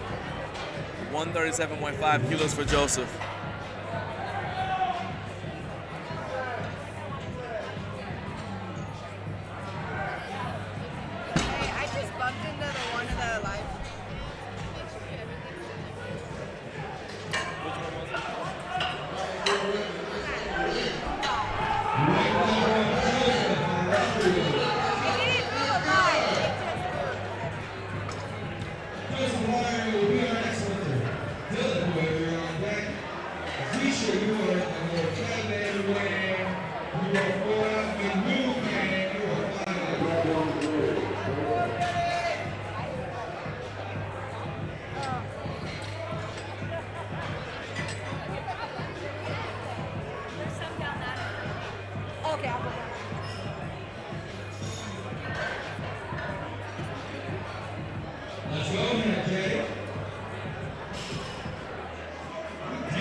All right, Joseph, let's go.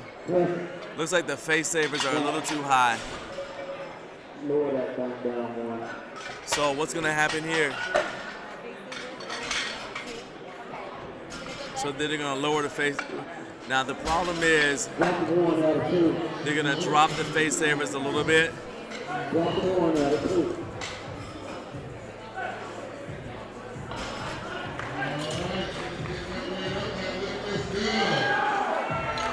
Drop the one out of two.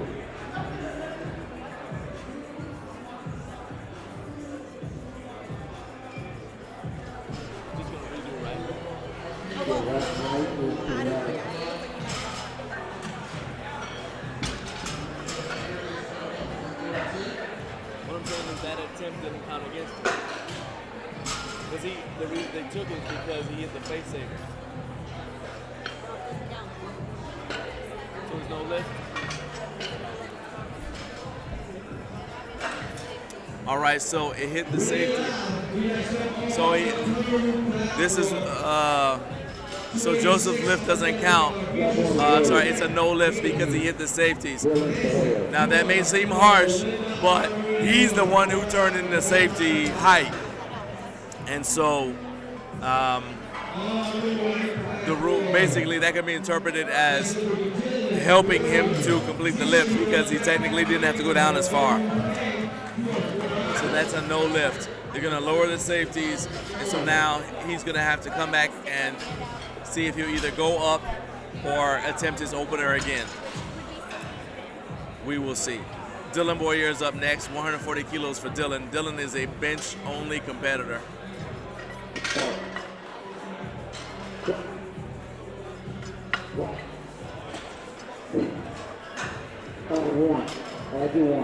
Now what may have happened with Joseph is when he set the safeties, he may have set them with a bigger arch than he normally benches with.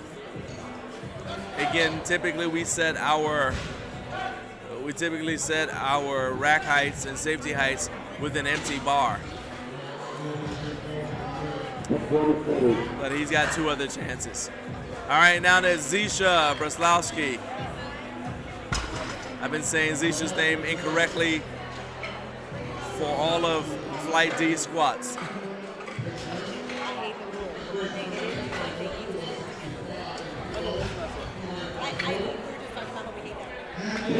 Coaches, if you don't have the coach's pass and you are in the back, you need to get out. You're not actively lifting or coaching when you're fight, you need to get out of the back. You're the coach. Ask you to be respectful, spare some space so we can just warm up. Fidelis ready. Thank you.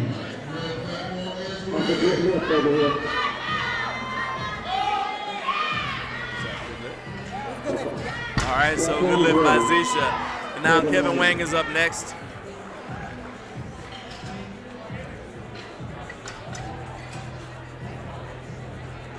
Kevin's representing Steel Society. Just watched the owner of Steel Society in Flight C.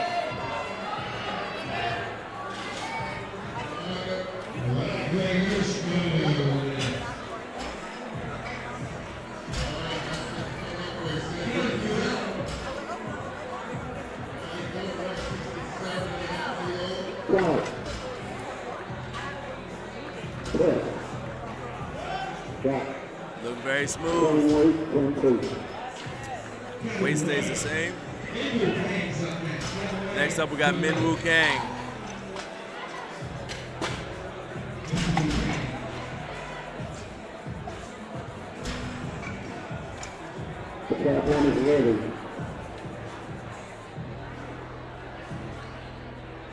Min Woo Kang's 142.5 kilos for his opener.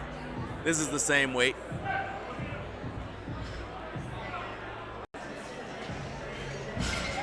Nice. That's a good deadlift. Open it up. Strong. Left arm is ready. Alexander.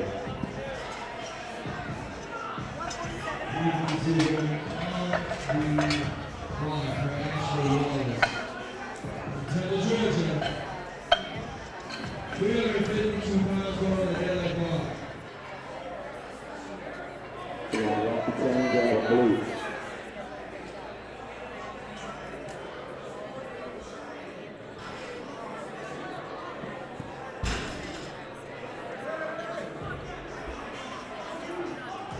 Start. Play. One. All right, 3 white lights, well done by Alexander Stroud, brand new dad. And now Leonard Jones is up next. He's gonna go for 165 for his opener. As a reminder, because there are only 8 lifters in this flight, there's going to be a 2-minute break after Leonard completes his lift.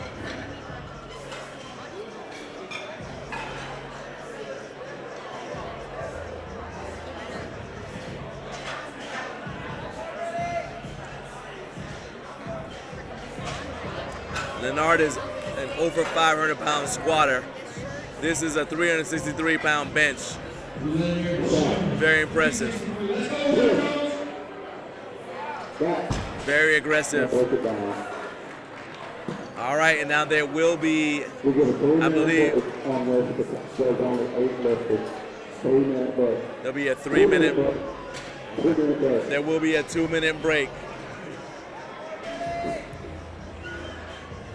I said 2, and then I got Jedi mind tricked into saying 3, but it is a 2-minute break before the platform is called ready.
Okay, we got about a minute before platform is called ready.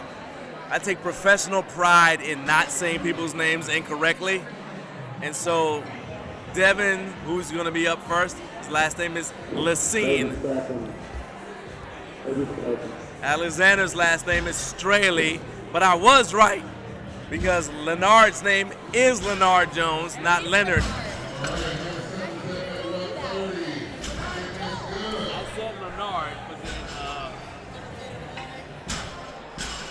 Justin kept saying Leonard. I think I'm right, but let me make sure. Justin will learn. Everybody's going to remember that for real. Well, Leonard, oh yeah, he's a strong guy. Leonard is a strong guy. I mean, he already squatted over 5. Yep. Opened up well over 3. Yeah. He's here to make noise. But first, Devin Lacine's going to go for his second attempt. 122.5 kilos.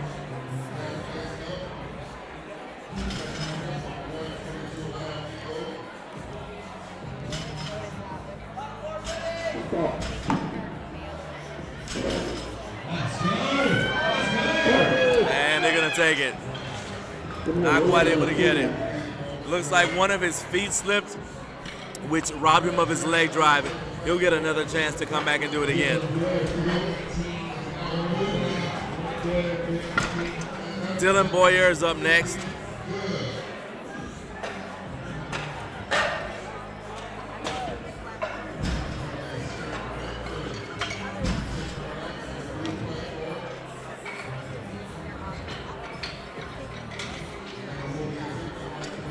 You got 2 over. Okay. Okay. Not all in one, no. Not all in one.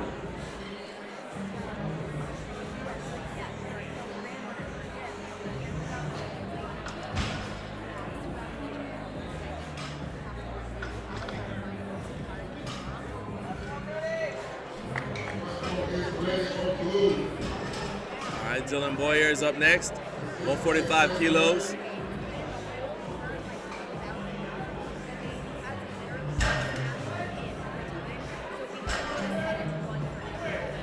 Start.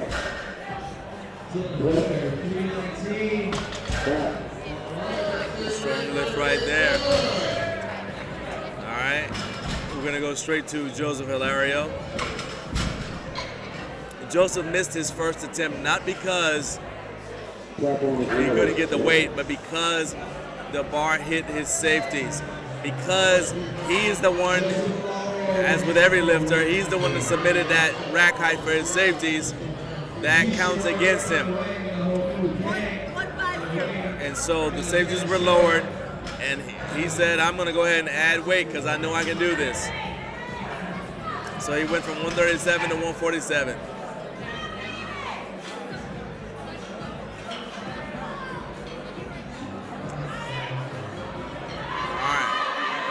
Joseph rocking the pink J's.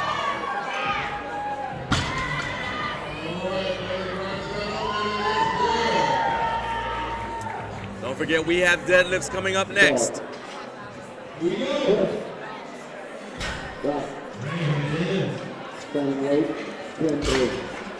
Really easy right there, 3 white lights for Joseph Hilario. All right, Zisha Broslavsky, gonna go for the same weight. Strap on is ready.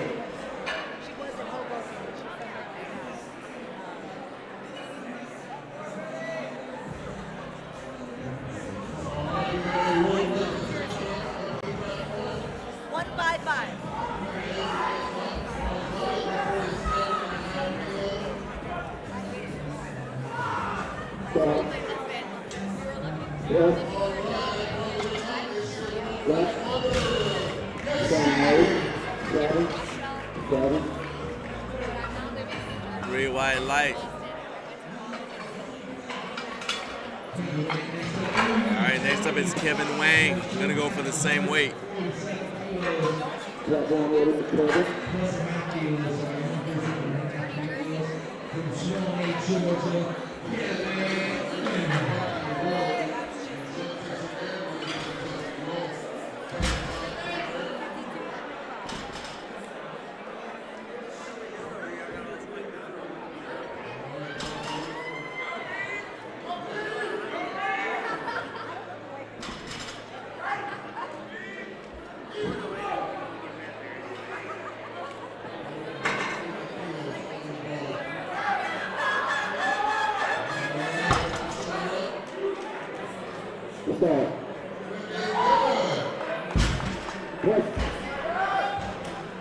Very strong lift. 3 white lights. Min Woo Kang is up next. He's also going to go for the same weight.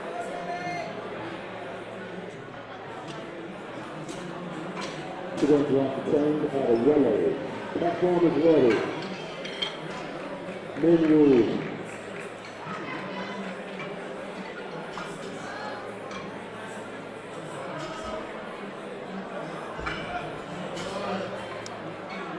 We are in the second attempts for Flight D. Flight D.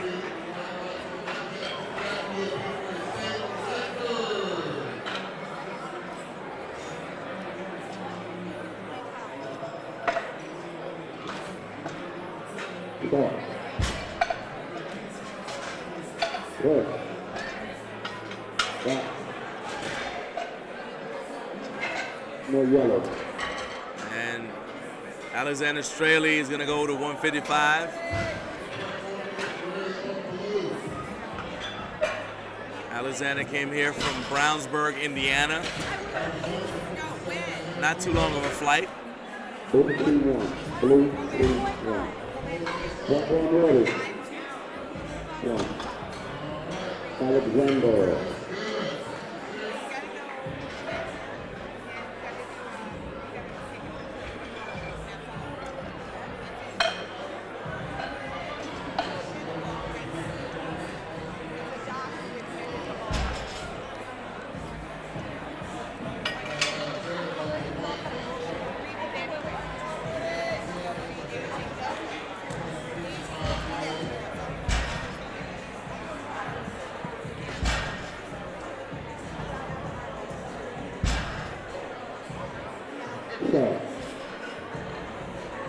Okay.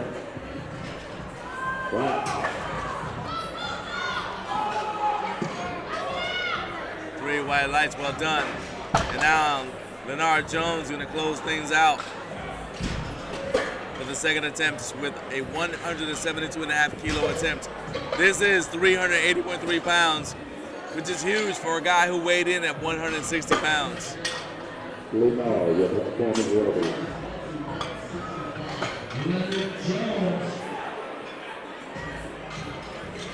Very calm lifter. There will be no slapping in the face for Leonard. He said, I'm just here to put in work. You don't slap yourself in the face so you can type a report. This is it. I'm here to work. Yes. Back. Break it down. 3 white lights. Wow.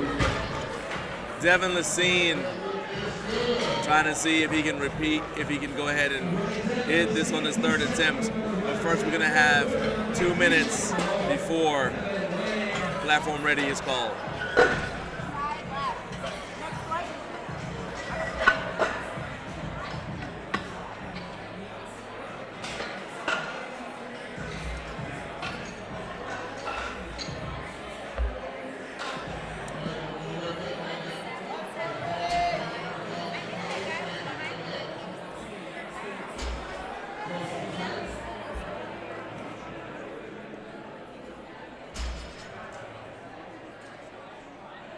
What's up, Sam, man? Happy birthday. Sorry, I wasn't, I like to be first, but I'm here working, so been at it all day.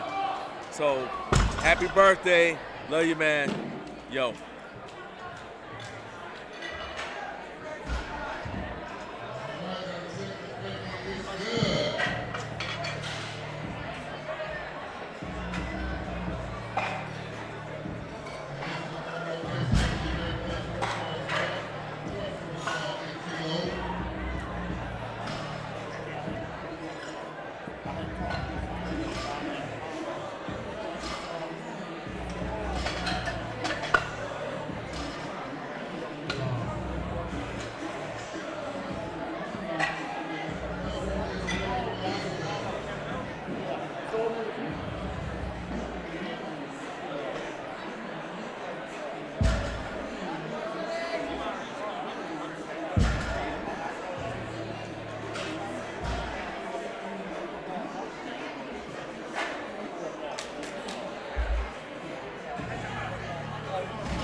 All right, Devin Lacine, platform is ready.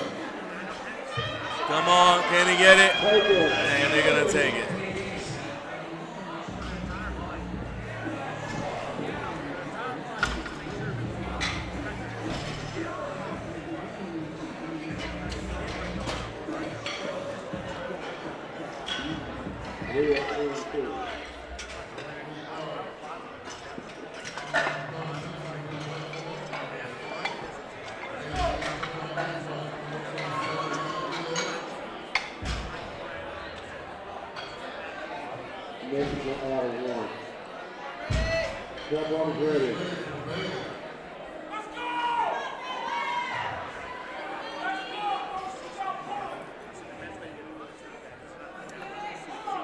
All right, Dylan Boyer.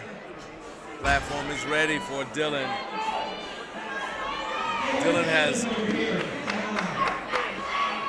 Dylan's got 1 minute to begin his lift. He's got plenty of time.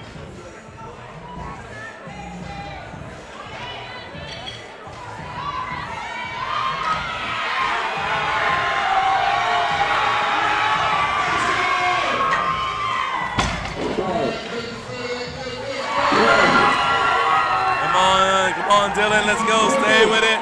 And they're gonna take it. 7.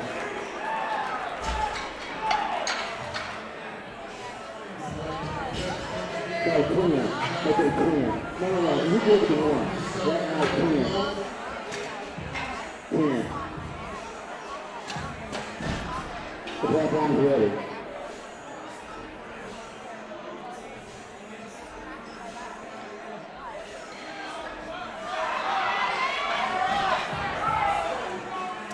Zisha Braslowski, 152.5 kilos for his third and final attempt.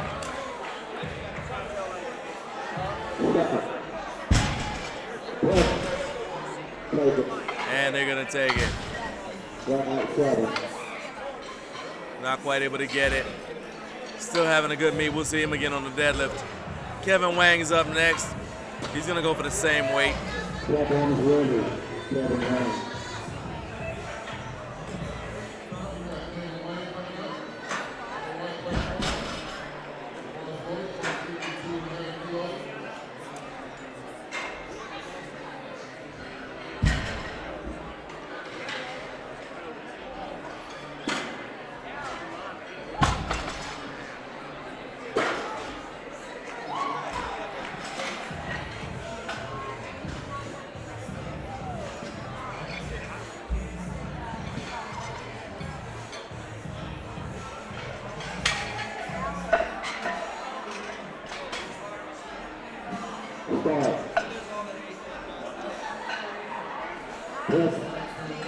Come on, let's go, Kevin.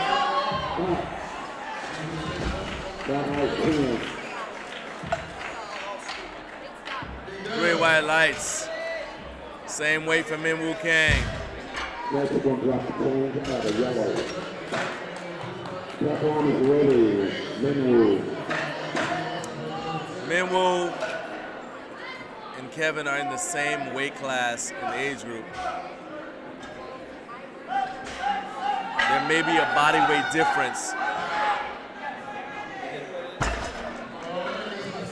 but this is where strategy is going to come in. It may come down to the deadlift. Who's got the better total?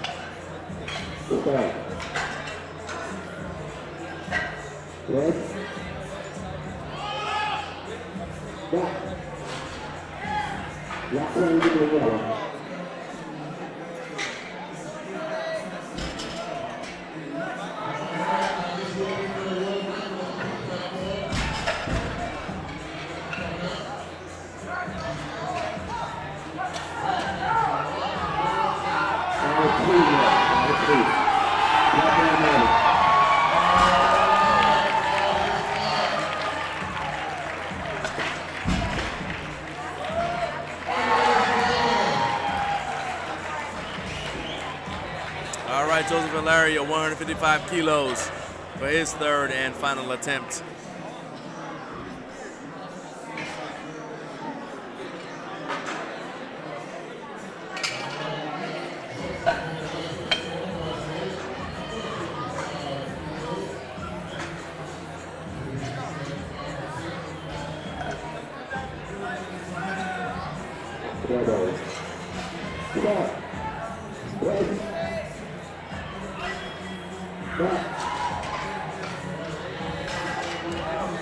Three red.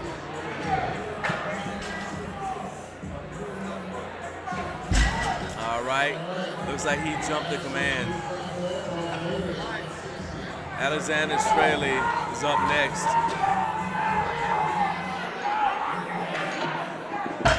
Looks like there was some miscommunication there and he jumped to command. Alexander Straley is 160 kilos.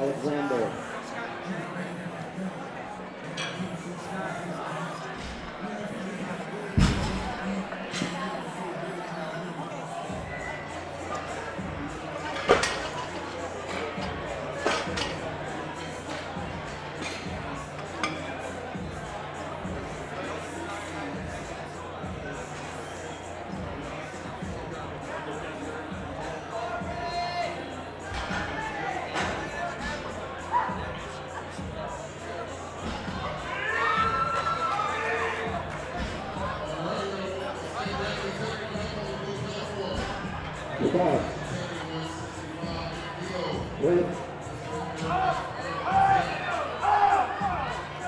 Take it. Give me a real win. Alright, no lift.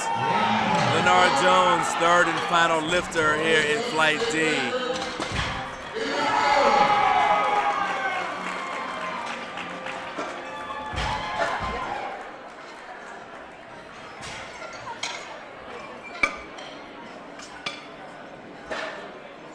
The black arm is ready.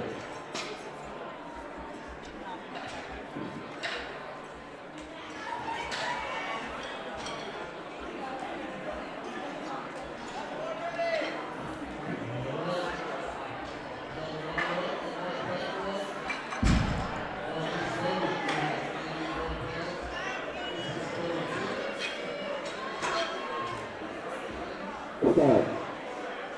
Ready? Come on. And they're gonna take it.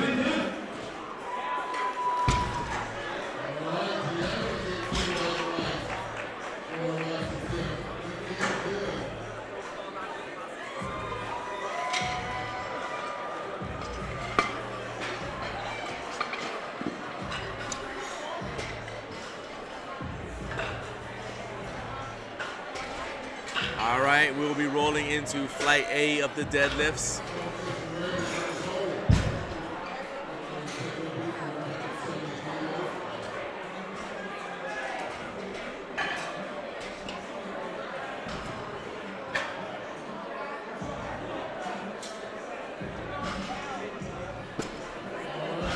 Let's go, come on.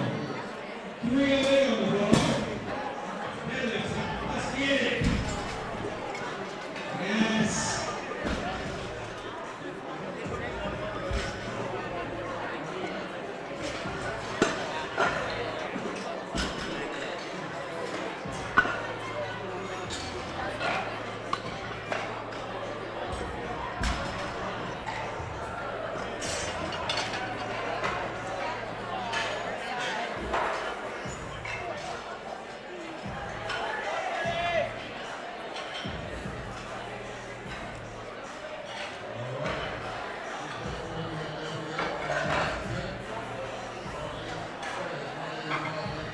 Let's go, baby, good.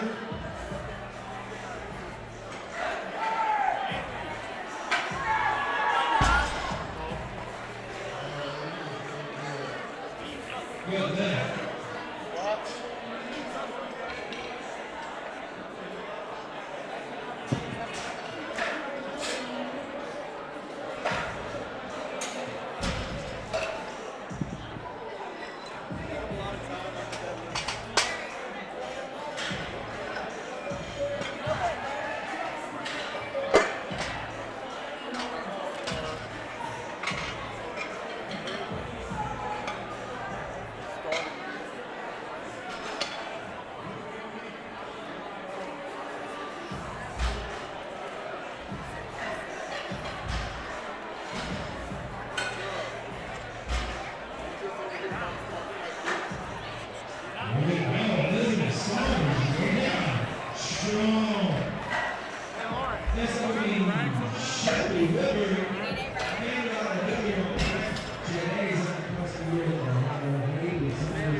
All right, the meet is officially started because the bar is about to hit the floor. Bringing out the deadlift bar. And we're gonna kick things off with Becca Hicks. Got a little shake there. She's all good.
Becca Hicks made that look easy. Nice, easy opener. 3 white lights.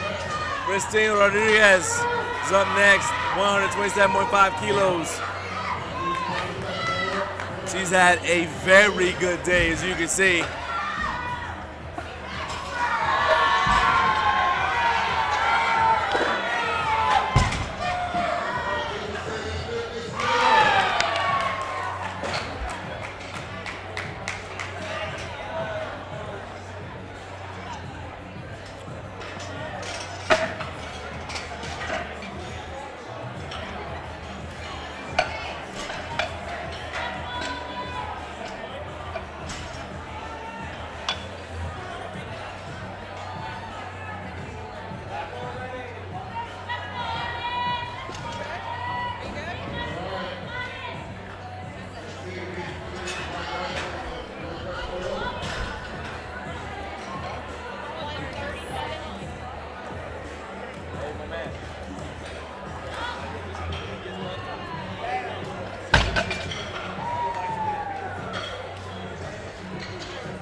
All right, Marlena Villagra is up next, 142.5 kilos. Marlena is on 3 for 6. Let's see if she can get a streak going on the deadlift.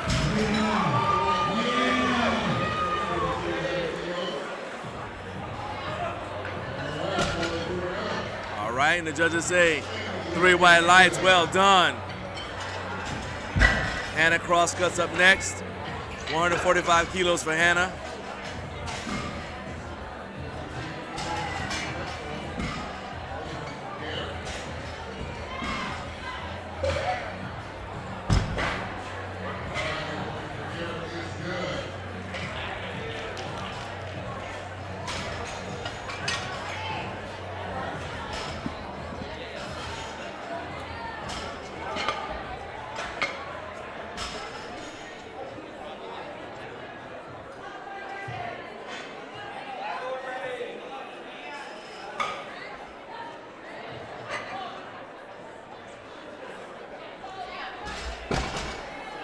Made that look easy as well. 3 white lights. There we go, Hannah, nice job.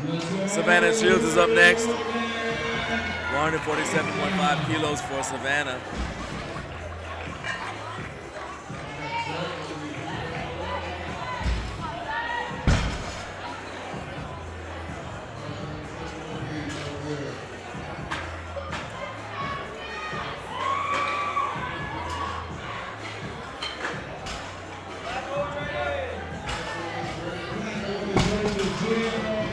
Locked it out. 3 white lights. Nice. Ariel Reisinger is next. 150 kilos for Ariel.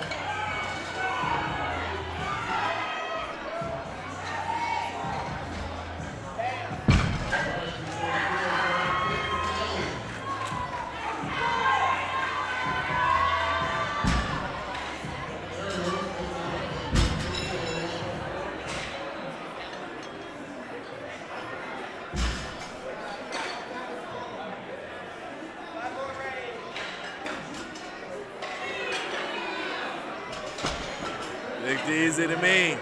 3 white lights. Easy money. We're gonna go to Emma Ogers next.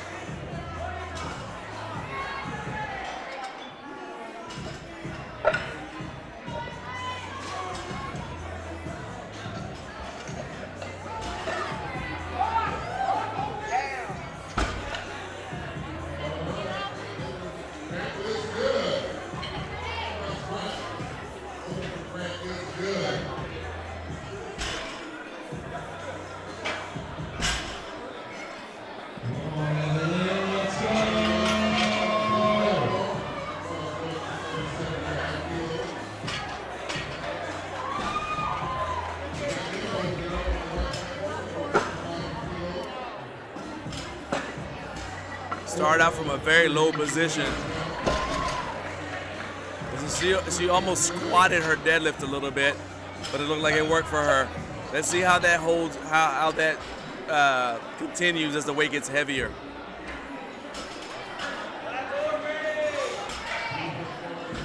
Carly Ledoux's up next, 160 kilos.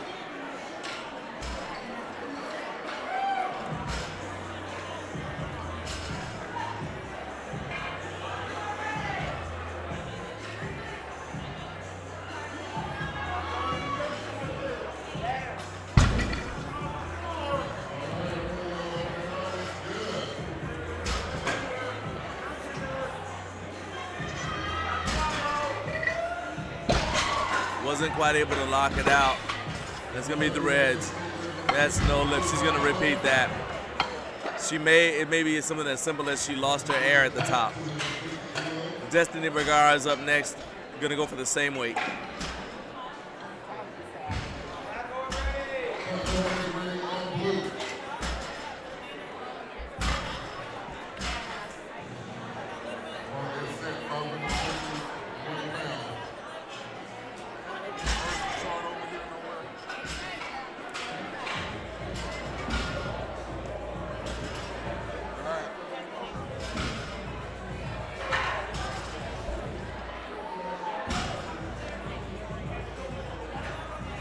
All right, Destiny, let's go. Stood up strong with it, and the judges say 3 white lights, rolling along. Elisa Molinas.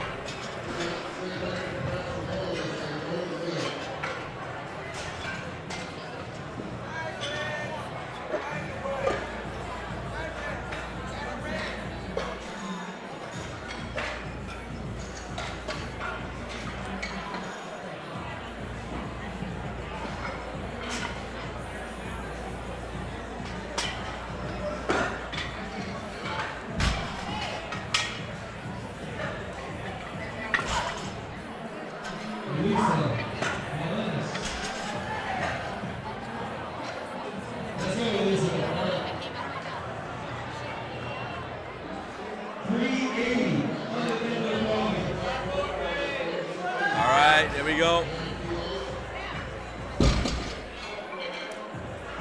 3 white lights, well done.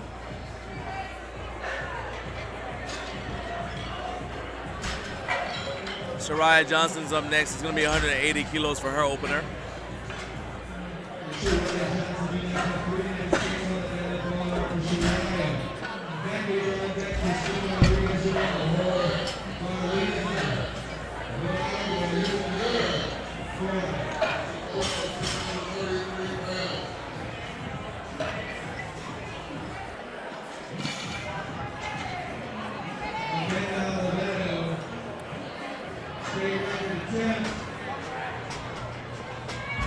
All right, Shariah, here we go.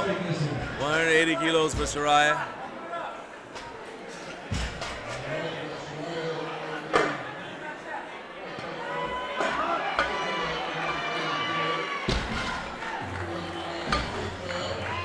3 white lights. And we're gonna go back to the top of the order. Second attempt starting in flight A. 120 kilos for Becca Hicks.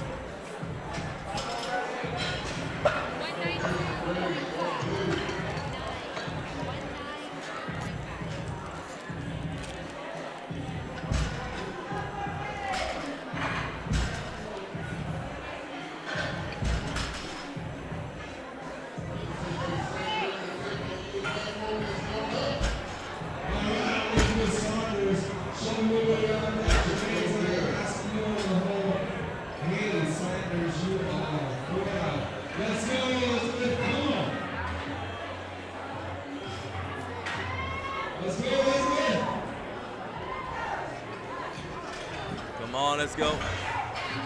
Locked it out. Good lift. Christine Rodriguez is up next.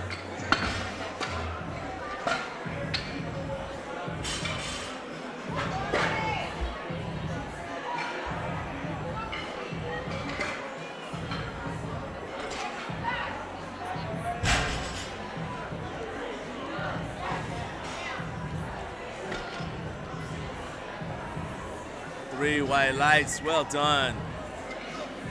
Marlena Villagra is up next, 150 kilos. All right, she has not hit a second attempt all day. Let's see if she can turn things around here.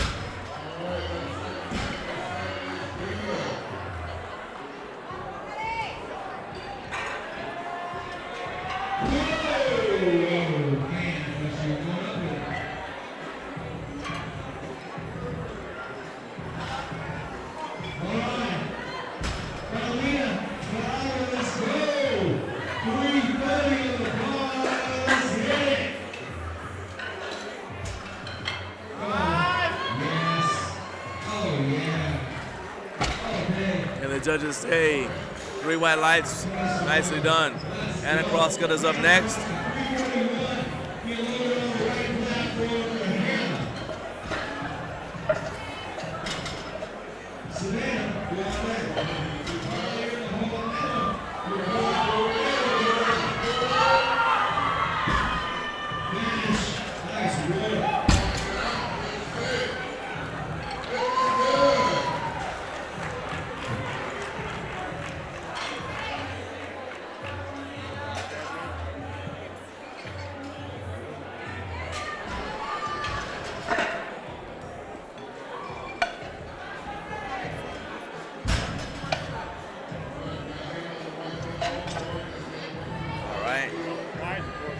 Let's go, Hannah.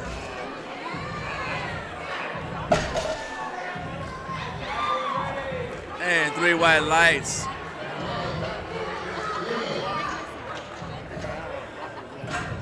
All right, let's see where Hannah goes next. That looked really easy. Savannah Shields is up next. 157.5 kilos for Savannah.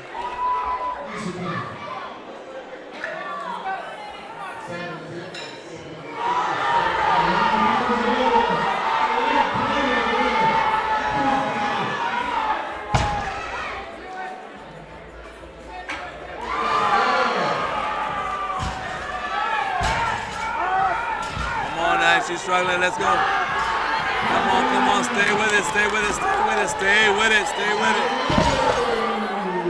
it. Not able to hold it at the top, so close. That was such an awesome fight.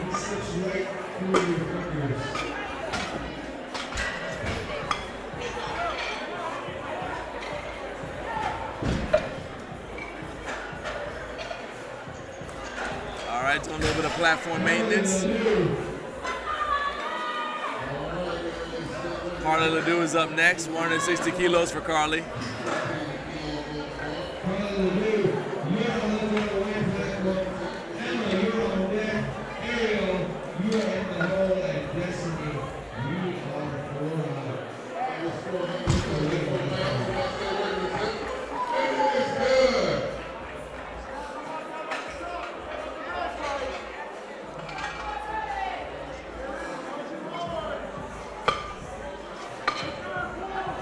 Come on, stand up, stand up, stand up, stand up.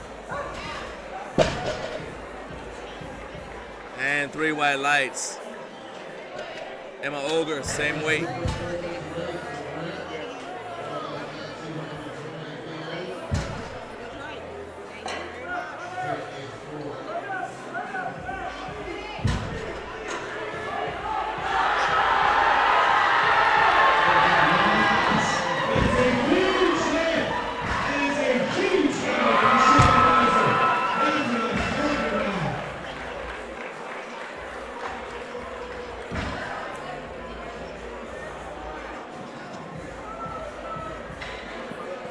Still has that same low start.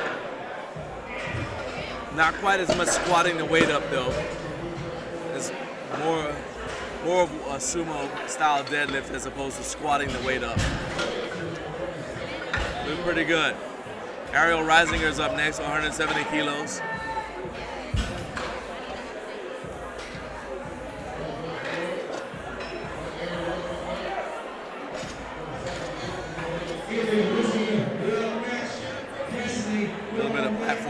First. All right, here we go.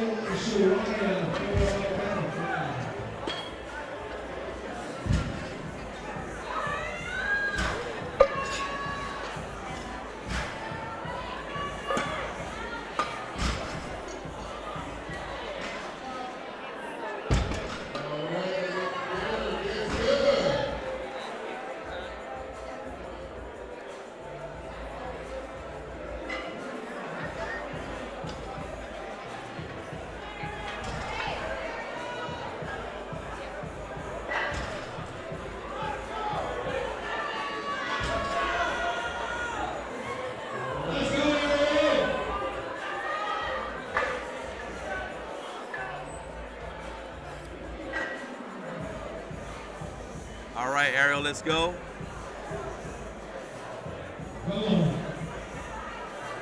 Let's go. Staying up with it. And the judges say 3 white lights. Nice. Destiny Bergara's up next. Destiny hasn't missed a single attempt all day long.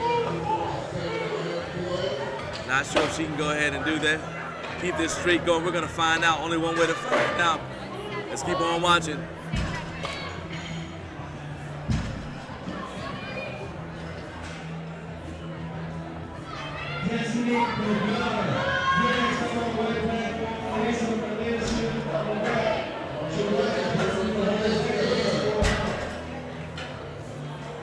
Destiny. Let's see what you got.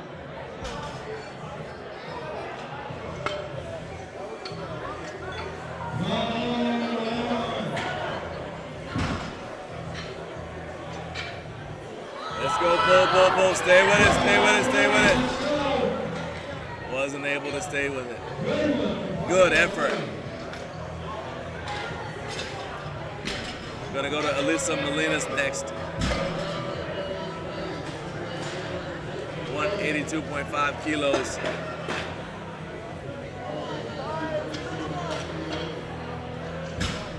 This is a 400-pound deadlift for somebody who's only 158 pounds.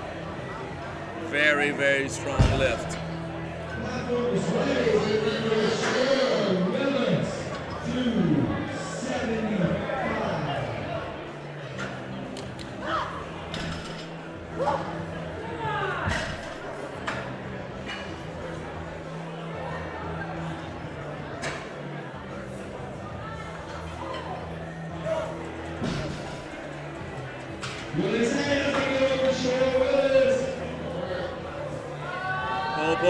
Pull. A little bit of helicopter there. Can she hold on?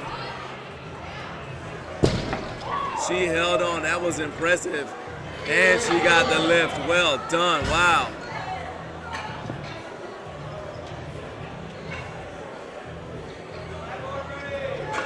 Looks like she got one red for a little bit of ramping, but still a very impressive lift. Shariah Johnson's up next, 192.5 kilos for Shariah.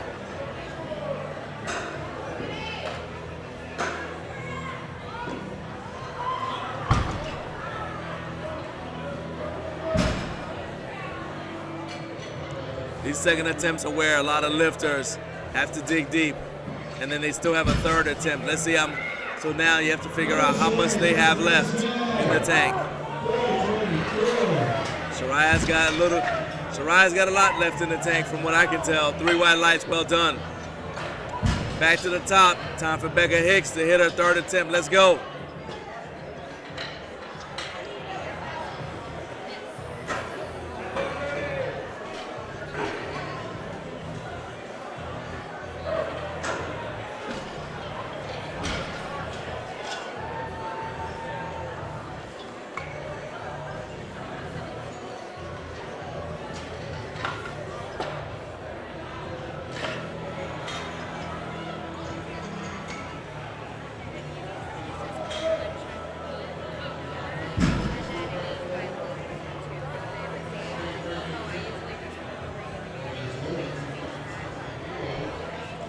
We are now in the third attempts for Flight A. Flight A.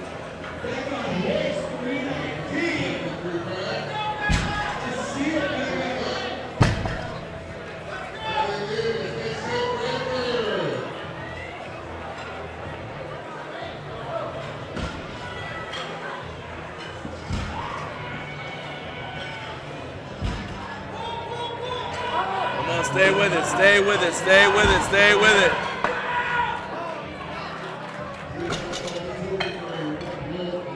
All right, so the head referee caught her for a little bit of up-down motion, but it's still a good lift. Nice third attempt. Christine Rodriguez, 145 kilos for Christine. Having a very good day here. Let's see if she can go 9 for 9. Representing Team Ironside.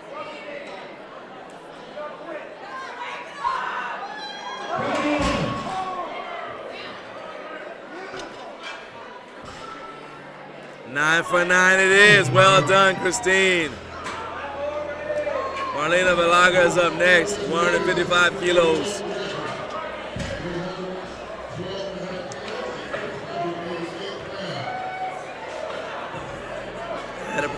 Had a pretty good day from what I can see here. Only missed one of her squats. She did miss 2 benches, but she's come back strong. Nailed both of her 2 deadlifts so far. Let's see if she can go 3 for 3 on the deadlift.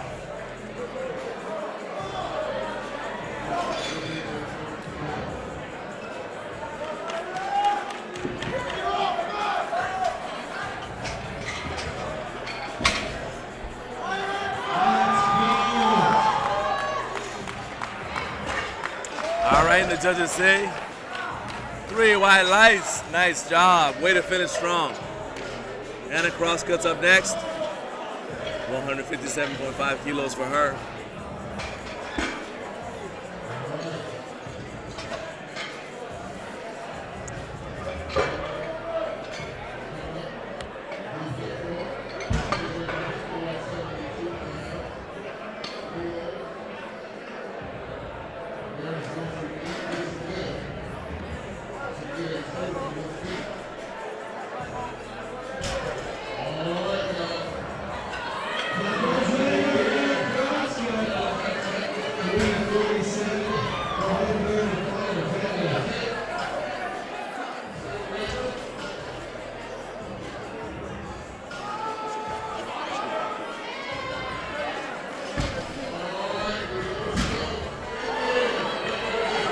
Stand up.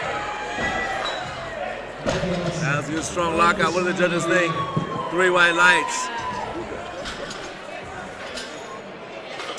Savannah Shields is up next. We're gonna go to 157.5 kilos for her as well. This is gonna tighten the collars a little bit, and this platform should be ready. All right, she missed this on her second. She's gonna give it one more shot, one more chance. Come on, Savannah.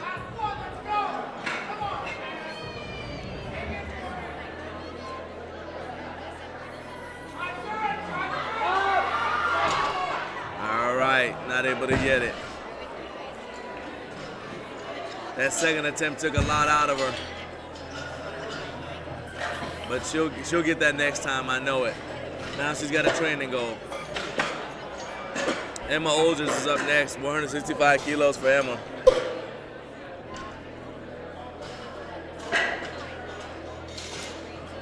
Let's see if Emma can go 9 for 9.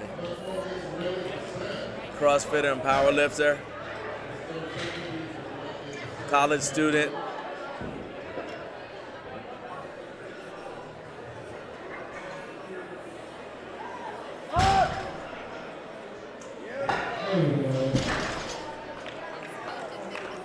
And 3 white lights, 9 for 9. Not a bad way to spend the weekend on a holiday weekend. Carly Ledoux's up next. This will be an Ohio State record attempt for Carly.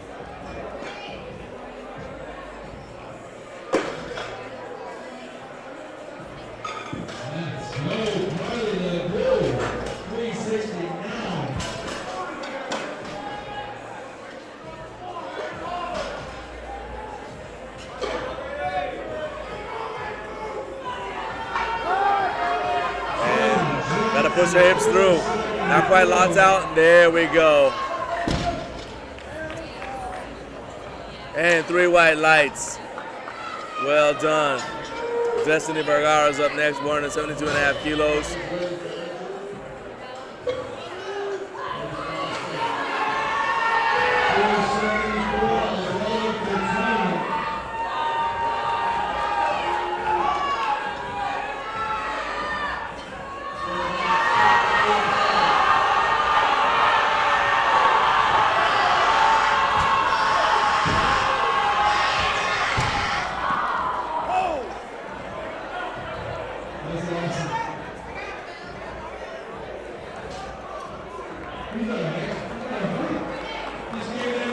Platform is ready.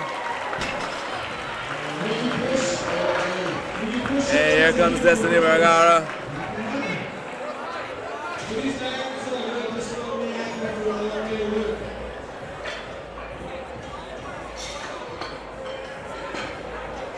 Come on, Destiny, let's go.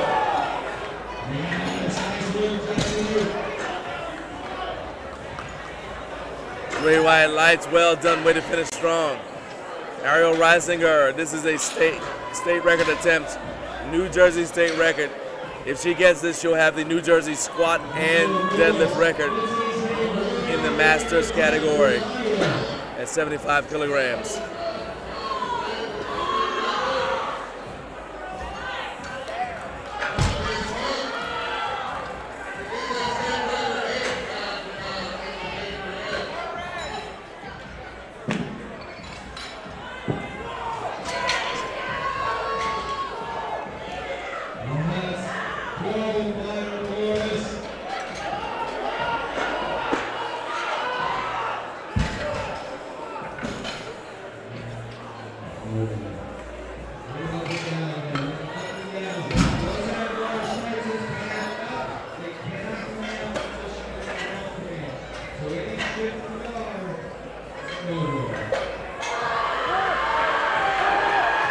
Not quite able to get that. Still a good day for Ariel Reisinger.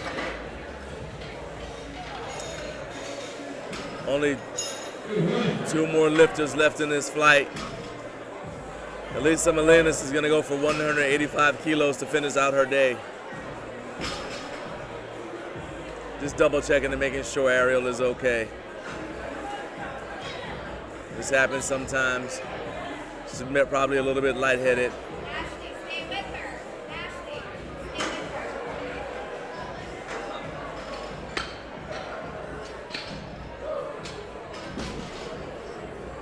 A little bit lightheaded. Hopefully she'll be okay. That just shows you how these lifters leave everything on, leave nothing on the platform.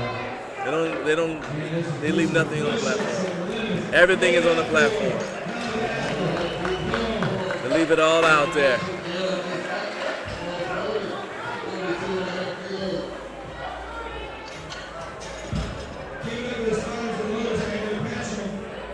All right, Elisa Melinas is up next.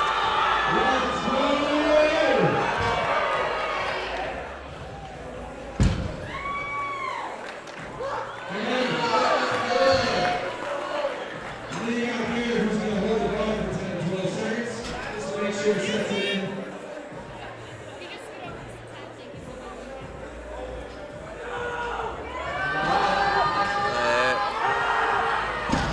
And not quite able to finish. No lift. And our last lifter in Flight A, Shariah Johnson, gonna go for 202.5 kilos, 446.4 pounds.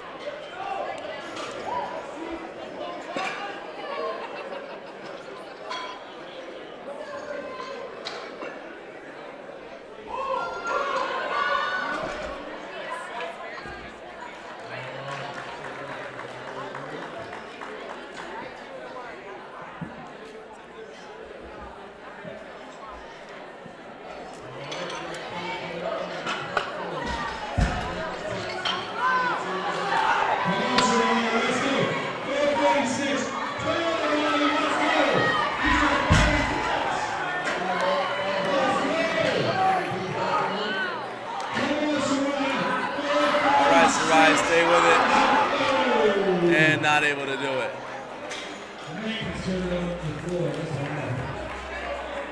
100% effort right there.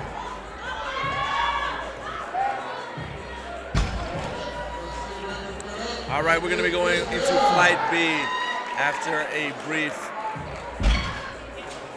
intermission to change the weight, let the judges rotate around, and then do some platform maintenance. Want to make sure there's nothing slick on the platform.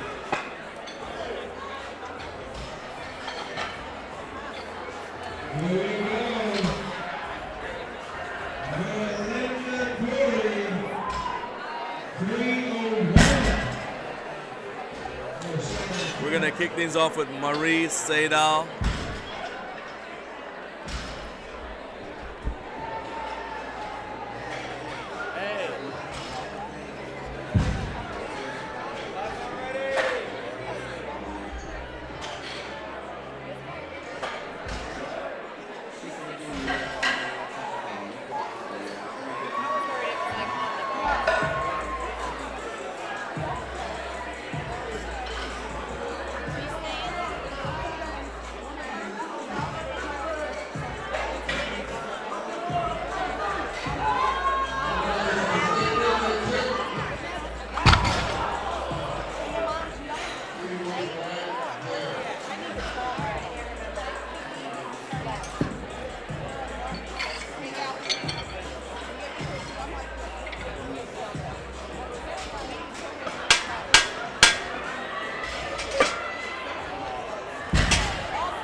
All right, and I'm joined once again by my guy, Mike Burhane.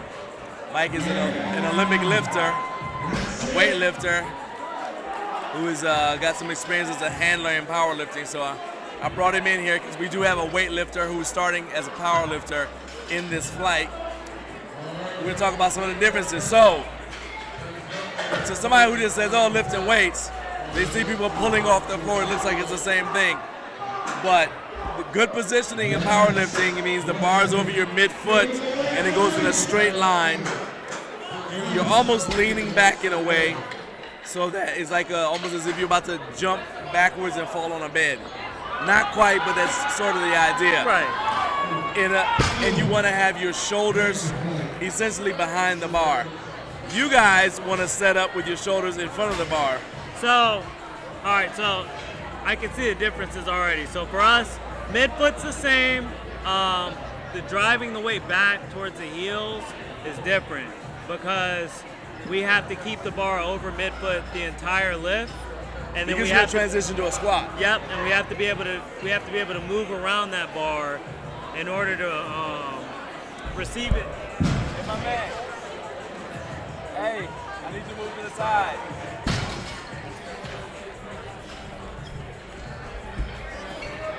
in order for the athlete to transition under. So for us, it's midfoot, shoulders, chest, shoulders stay over the top of the bar. You want to keep that bar path in your chest and shoulders over the top of the bar as long as possible.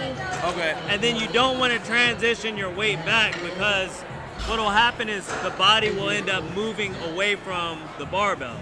Gotcha. Which then means you now have to you essentially have to pull the bar back with you. That's Gotcha. really the only way you're going to save that. Okay.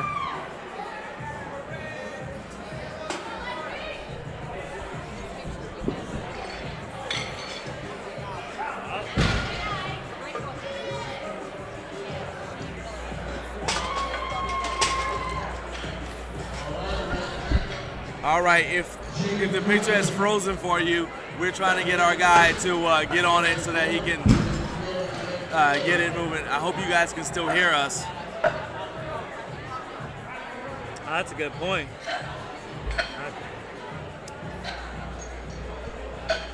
The picture is frozen for me. I don't know if you guys can hear us.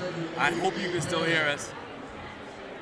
Actually, I wish we had a live chat. or maybe I can bring it up and then see.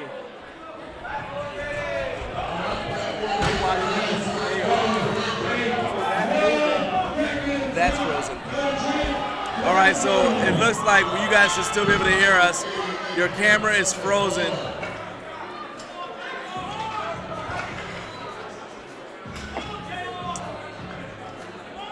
So I think it's official. I'm just going to go by Mike the Token Weightlifter from now on at these events. But I really enjoy the opportunity that I'm getting to come up here and, just talk about weightlifting. Oh, yeah. I mean, if you enjoy lifting, you should enjoy watching all kinds of ways that people lift weights. And I thought that this would be very interesting for you. I mean, I know you've seen deadlifts before. Yeah. But there's a way CrossFitters deadlift, there's a way weightlifters deadlift, there's a way strongman competitors deadlift, and there's a way powerlifters deadlift. Heck, even kettlebell, people who do kettlebell training or who compete in Guerrilla also deadlift a different way, slightly different way. One other thing that is different for us is we may do hook grip, but we're not allowed to tape our thumbs. Oh. Well, because ideally the bar doesn't really rotate in your hand.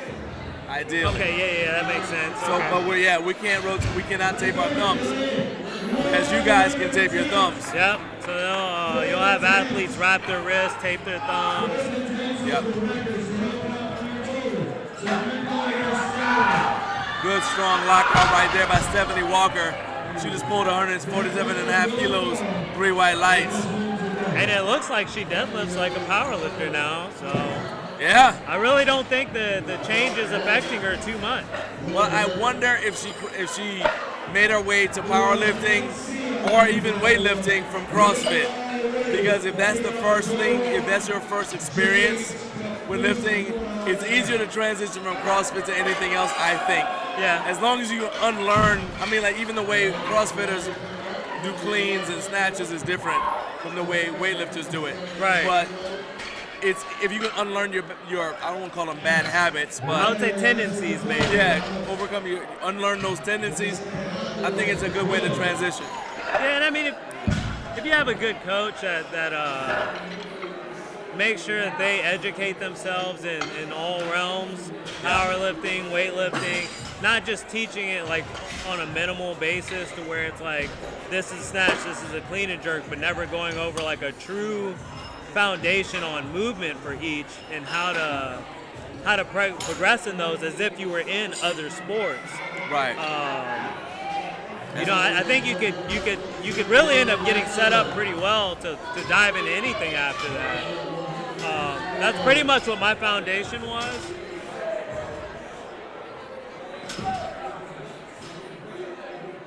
All right, so you guys should have your picture back just in time to see Jasmine Slade. All right, that looks like a good That looked one. really good. 3 white lights, nice.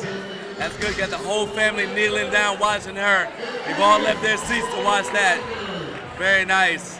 Love seeing that. I mean, and I think to your point, if your coach is only experienced in their particular sport, one sport, then they may not even know why you do some of the things you do, so it's a little harder for them to coach it out of you. Yep, I agree. I was pretty blessed when I started because I have a CrossFit background first, but my coach and the owner of my gym was an Olympic weightlifter, so. 3 white lights for Noel. What's important about that is Noel I believe she may have gotten a record, so we're gonna see it in a second. But by getting that opening deadlift, her record is protected. So you're saying that your coach was a weightlifter and you came from a CrossFit background. Yeah, okay. And so I kind of had the idea on how I should be lifting as a weightlifter, but then I really didn't sharpen my skills until I switched to weightlifting, obviously. Yeah. But I think because like a lot of people will go to CrossFit for fitness. 3 white lights. Yeah. You know, they're looking for that foundation, so I think it's really important that the coaches spend the time to learn different techniques for all of these different sports, because some of these people are going to venture off, like me and the lifter that's in this session. Yeah. And it could be a good base for them, you know? And you retain a client. I mean, just from a financial standpoint, you don't want them to feel like they need to leave you to make progress. Yeah, absolutely. You want to build a long-lasting relationship with them. So a couple of things I'll say is at the top of a deadlift and powerlifting, you want to lock out your legs. You want to, your shoulders need to be back. You need to have your hips all the way extended so you're all the way up and down. Mm-hmm. All right? Things that you can get red lighted for include soft knees. What I say about that is if you are a CrossFit style deadlifter, Justin, you're a CrossFit style deadlifter, a lot of times they lean back so far, as we watch Catherine Brown attempt a world record right here on her opener. All right. So we're gonna watch and see how it's done. If you lean back too far, it'll unlock your knees and that'll be a red light. But they see that's perfect. So she leaned back a little bit, just enough to have her shoulders back, and get so show the judges that you got your shoulders back. But at the same time, she didn't lean back so far, push her hips so far forward that it made her knees bend. So now is the shifting back slightly just to get the shoulders to align with everything, so they can see that you're completely locked out from top to bottom, or bottom to top, however you want to say that? Well, we interpret shoulders not back as you're not standing all the way up. Okay. You need to be standing all the way up. You locked out the lift. Just like in a squat, your legs need to be all the way straight at the beginning, at the end of the lift, because you locked it out. Right. In a bench, unless you have some anatomical reason, like you have an injury, your arms need to be all the way locked out, elbows straight. Is there any kind of Helen Murphy just got a world record. Is there any kind of signal that you can give to the judges before the lift, letting them know that you may have some kind of injury or what that prevents you from fully locking out, or is that something that has to be filled out before the event even starts? It's something that you would tell the judges, and so that way they'll allow for it. But they're also going to look at you. That's actually a really good question. So if you tell, so for example with me, my left arm doesn't straighten all the way. I have an injury. So if I told the judges that I'm about to bench press that my left arm doesn't straighten all the way, they're gonna look at how my arms are when I unrack. Same thing if I said, oh, there's something wrong with my hip and so, or something like that. So my right leg doesn't straighten. Well, when I start the lift, you know, like in a deadlift, if I walk out there and my right leg is straight, they're gonna say, well, I thought you said it didn't straighten. And then take the lift away from you. Right, they're gonna say, okay, well, you ought to be able to lock it out, you know, but your leg is able to straighten. Maybe you don't have the strength to straighten it, but that's not a physical limitation, that's a get stronger issue. Yes. Right? I'm trying to think of other things that might be an issue, but typically that's what it is. You have one limb that doesn't straighten all the way, specifically for the deadlift. And I know Elle talked to me a bit about hitching. You see people trying to get that last little bit of finish to stand all the way up. And so hitching is different from ramping. Ramping, you're supporting the bar on your thighs as you come up. You're assisting yourself by letting the bar rest on your thighs as you're coming up. You can't do that. And hitching, the reason why hitching is illegal is because it causes the bar to go up and down. And as we said earlier, no matter if it's squat, bench, or deadlift, the bar needs to go in one direction. One direction. It goes yeah. either all straight up, straight down. It doesn't go up, down like that. Right. Marie Said out here in her second attempt. That was a picture-perfect example of what I'm talking about. The bar goes straight up. Now, on the right side, you see she got it red lighted. That probably means she didn't, on that side, she did not extend her hips all the way. They don't think that she was locked out all the way. Yeah, see, and it's so weird because, like, even when we, so, like, when we have to do our deadlifts, we have, like, clean or snatch deadlifts. And for these, you're allowed to have soft knees. You don't stand all the way up. You kind of hover a little over to where your chest and shoulders is still over the bar. Right. So you're not completely vertical and you're still hovering over the bar some, and then we bring the bar back down. Yeah. And for us, that's that last place that you're at when you're just about to finish tall, where it's kind of like your cue, where this is my last little bit of leg drive and where the power needs to happen to drive up vertical so I can get maximum and optimal bar height whenever I'm ready to transition under the bar. Yeah, I was gonna say that probably the reason why they don't have you guys stand all the way up is because you're pulling to the point where you would normally extend your hips and hit the bar to drop down. So for you guys, it would be counterproductive if you actually finish slowly, which is what a deadlift is, it's slow. Even if it's a fast deadlift, it's still slow compared to a clean. You know, that last little bit, you want to just basically deadlift up to the point where it's an assistance movement for your snatch or your clean. Yeah. Come on, Priscilla, let's go. Come on. Stay with it. Not quite able to finish that. So now she has a choice. She cannot go down, so she can either stay there or go up and wait. Kimberly Martins is up next, 147.5 kilos for Kimberly. Looks like they're gonna stay. Yeah. Now, I mean, that's a smart choice. You know, I agree. There's no reason. Now, I will say, sometimes the lifter is like, well, my positioning was just bad. So, for example, the bar goes out away from you as you're pulling. Again, as I said, you want the bar to go in a straight line. The easiest way to do that is to pull it into your shins as you stand up. And if the bar goes out away from you, it's going to be hard to get it. Right. So maybe you fail a lift because of that. Kimberly had no problems there. She actually demonstrated exactly what I'm talking about. Keep the bar close, straight line. So let's say the bar gets out in front of you.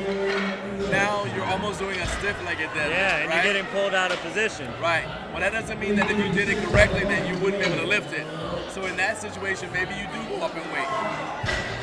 And that's where the coach has to know, you know, whether you can do this or not. They know how you normally train. They know what it's supposed to look like.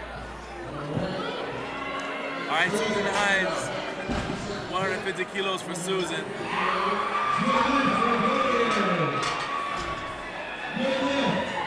Oh yeah, come on, come on. Be a very nice lift. All right, see how she pulled her shoulders back at the end. And when the head referee says down, also has to control the bar down. Yes, but this is an important thing for any lifters who are watching this. All right, just because the head referee said down doesn't mean you need to immediately put it down. If you feel like you haven't extended your shoulders back and the head referee says down, remember, he can't see your shoulders and how far back they are. All he can tell is it looks like you're standing up straight. So if you think your shoulders aren't back, there's nothing wrong with pulling your shoulders back first because that's not up and down movement. The bar is still going in the same direction. Pull your shoulders back and let the side judges see that your shoulders are back and then come down under control, yes. A lot of lifters, they hear down, they immediately just put it down and then the side judges red light them. Perfect example right there. Alexis, nice. State record Illinois state record for Alexis. Well done. Great way to put it. That way, it's like, you know, as a lifter, if you follow those few steps, you know without a doubt you've won all 3 judges. Yep. So you can't always go off one judge because you have 3 from different angles on you watching. You have to get 3 judges, at least 2 judges, to believe you got that lift. All right, let's check out Stephanie Walker. So I'm not surprised that she is deadlifting conventional. I don't know anybody with a weightlifting background that deadlifts sumo. And I don't think they will. So she... 3 white lights, that look good. What did you see there? So it looks like she kind of does want to move to like a weightlifting position almost. What are the things that made you say that? So like, for conventional deadlifting, even for me, I prefer my hips higher than my clean deadlifts because basically we sit a little bit lower when we do our Olympic style deadlifting.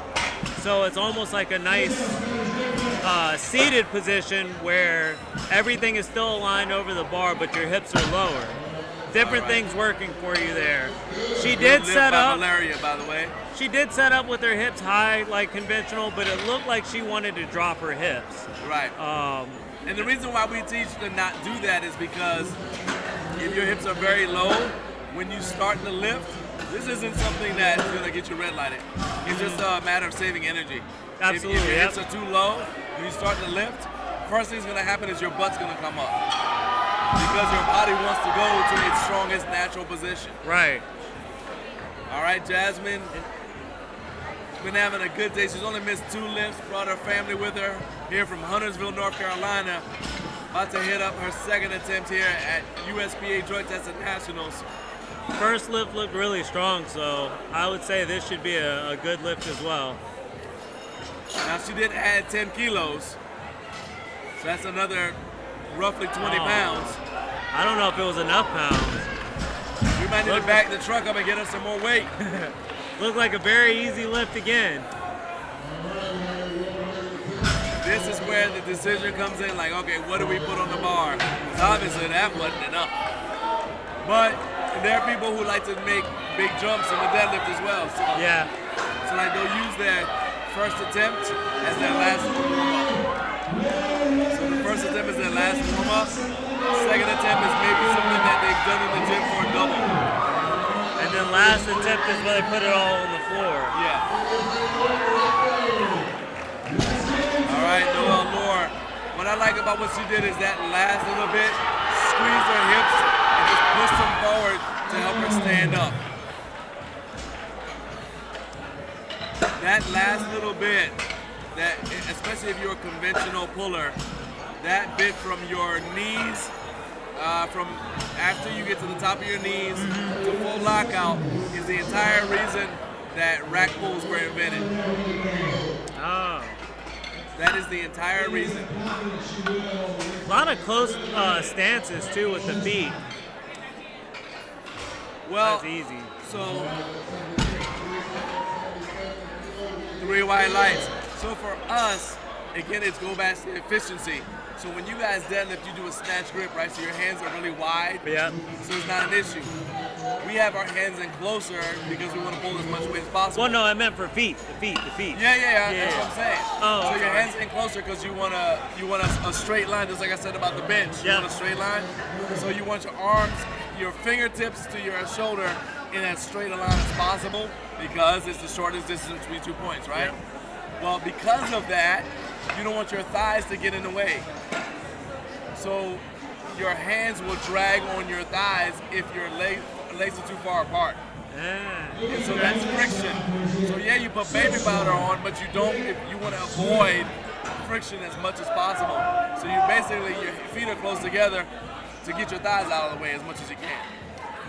And so this is where I've seen, even for us, like two trains of thoughts on our lifts is, so you have the lifters or the coaches that prefer their athletes. Come on, Helen. This is a world record attempt. Come on. 3 more inches. Come on now. Push your hips. Not quite able to finish. she'll get a chance to come back. I know she's gonna come back and at least try to repeat that. She's not far from making that. I mean, she's already got the world record, but you want to break your world record, you know. Why You not? want to be able to go home and say, hey, I got the world record, then I broke Then my I own broke record. it. Yeah. And this is unlikely because I do not believe we have well, there may be an international level event in another country going on. And so you want to make sure you've got the world record. You don't want somebody else breaking it in you know, Slovakia or something, Yeah. and you don't even know about it. Get off the plane mad. Catherine Brown also trying to break her world record. Let's go, Catherine.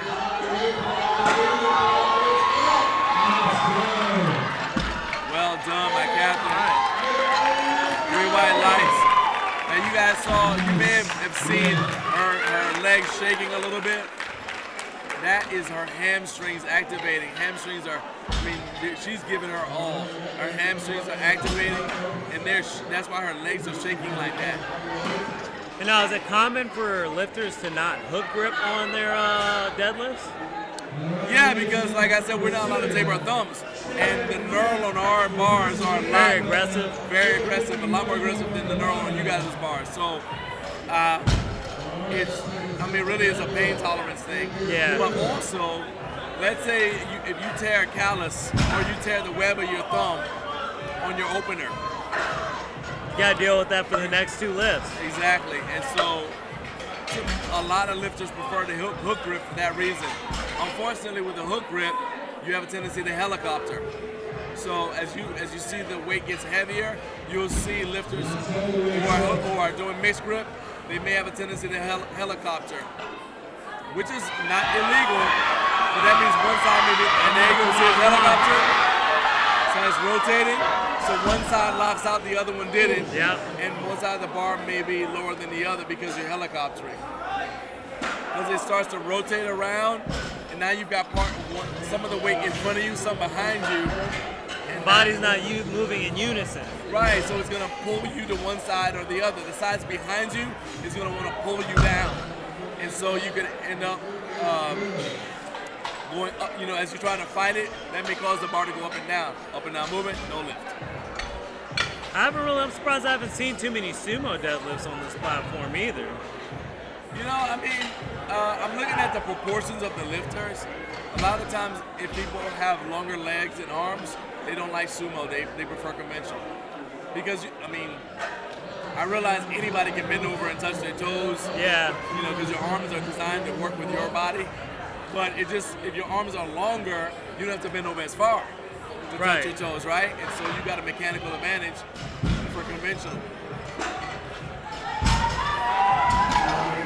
At the same time, if you have very short legs in relationship to your torso, doing sumo might be your thing because when you go sumo, the distance to travel is even shorter. Right, so like that would be something for like somebody with my structure where I have short legs, long arms. Yep. So, and even then, it's like, well, how strong are your thighs? Because sumo requires you to have very strong thighs, and your butt is gonna be a huge driver. I mean, it is for conventional as well, but you're not able to use your back as much. Right.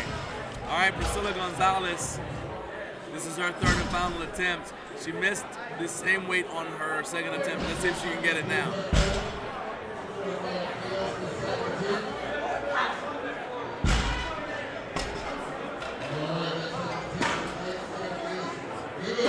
She just makes her position adjustment. We might see a made lift here. Or made lift, I'm sorry. Yeah. And I mean, and then even as you guys can see, Priscilla, she's setting up. And another reason some lifters don't like sumo is it's harder to break it off the floor. But if you can break it off the floor, usually you can finish. In conventional, it's easier to break it off the floor. But harder to finish. Right, because your butt, you're almost like one of those old artillery catapults. Your butt, you know the basket, they cut the little rope and the rocks in the basket go down. And Yeah. Okay, your butt is the basket in the back, right? If you can't visualize that, just pull up a video on YouTube for old catapult. and that's what works. So it's also like a seesaw. Your butt is the heavier kid, right? And so you have a mechanical advantage in conventional to a certain extent. You can get off the floor, it's harder to finish.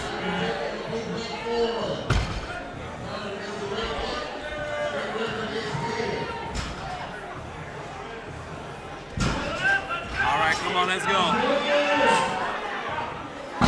Kimberly Martins. Good lift. Right, yeah, good lift.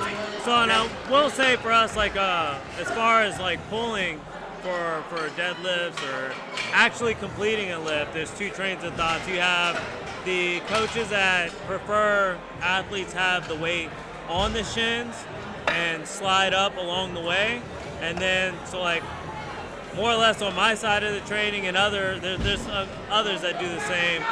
You keep it as close as possible, but you leave a little space, because to us, riding up the shin, if we're trying to be explosive all the way up, that's still friction. It's friction, yeah. So you want to eliminate as much friction as possible, right. And then when your body and the bar meet, is then where that bar makes that contact and slides up.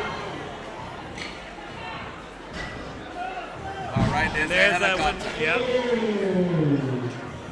But she didn't mix grip though. No, I mean, it's just, well, I will say this too. Sometimes people have their hands where they have them. Captain Kurt Kowalski, who is a legendary powerlifter, told me one time, you gotta put your hands, instead of looking for an artificial place to put your hands where they naturally hang down. Right, yeah, right? That makes sense. And so her hands were a little bit further apart. So she's not in her strongest natural position. That means maybe where she trains. All right, Stephanie, there you go.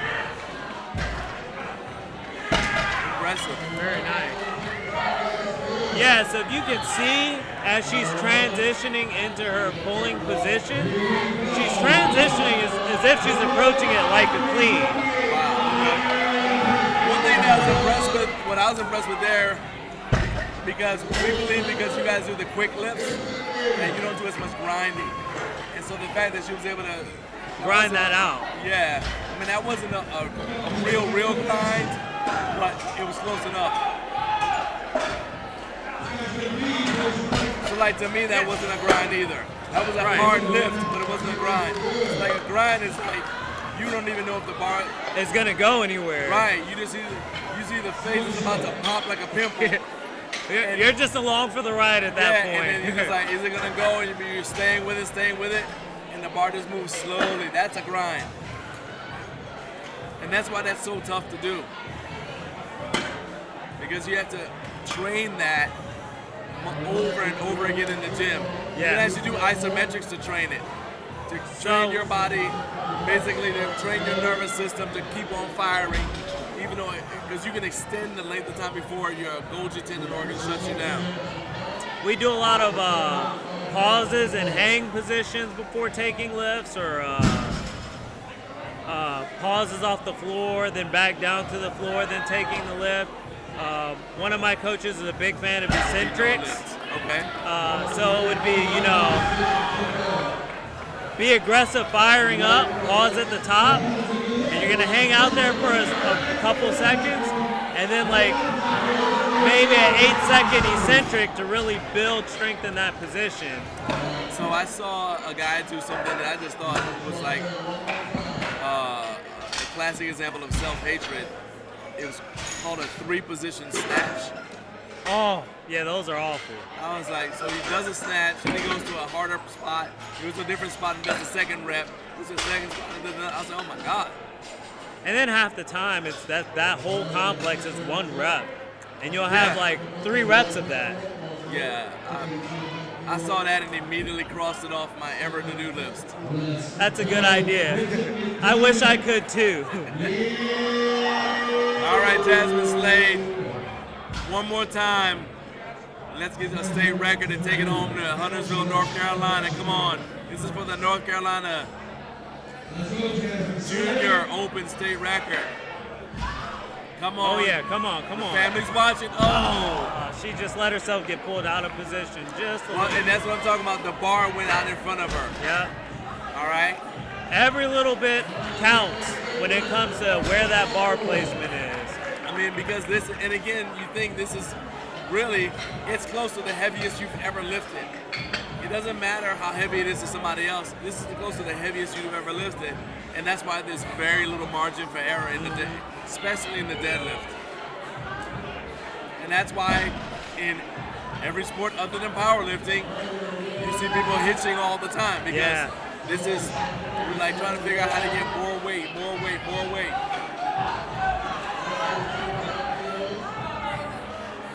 All right, let's go, Noel. Same weight. Oh, come on, come on, come on, come on. All right, I'm not sure if that's gonna pass, but we'll find out. Did not. All right, so the first thing I saw was there was some up-down movement because she like hitched. halfway.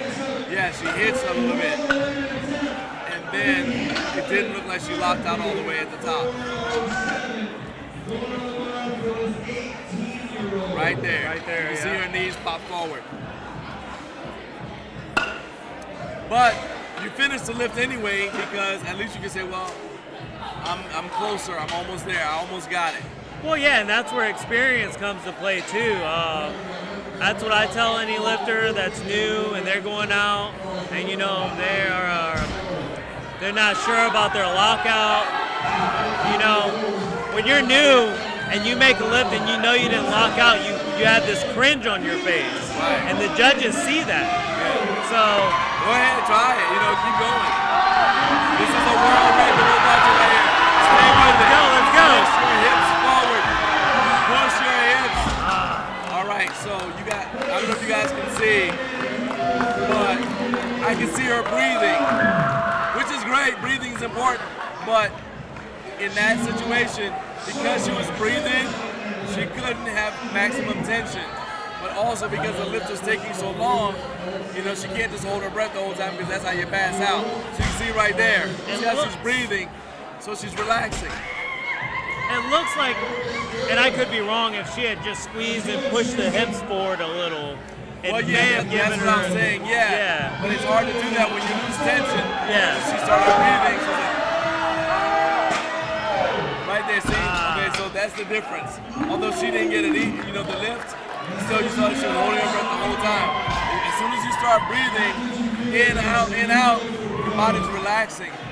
If you're going to breathe under tension, you have to breathe almost as if you're, like when you're swimming, trying to tread water. Yep. You're holding your breath, otherwise you'll sink. And so, but you're trying to breathe to keep your head above the water. So you have to breathe sort of like that. And now I don't know how well some of these athletes get by with like soft knees or anything like that, but as far as like lockouts in weightlifting, like for snatches or jerks, like I always, again, like I was saying, with like newer lifters, I always say, fake it till you make it. Be confident. You make your lift, no matter what you feel, make your lift, be confident. The judges will see that you're confident. Come on, keep pushing. Stay with it. Stay. Just a little. And there you go. That's why people are afraid to hold their breath, because you don't want to be the one that, I have seen that happen multiple times. It happened earlier today. You don't want to be the one that falls right asleep at the top of a deadlift. I have seen it happen. I saw a guy pull 700 and fall and go out, completely out. Still had the bar in his hand, so he and the bar went to the ground. It's kind of one of those things, risk versus reward. That's it. And put everything out on the floor, and sometimes that may happen. Yep. All right, Rachel Masur is going to be our last lifter. This is for the Pennsylvania State record. Now, she already has the record. She's just trying to break it. She missed this on her second. Why not go for it? Let's go, Rachel. Come on, Rachel. This is it. That's why you flew down here. Come on now. Come on.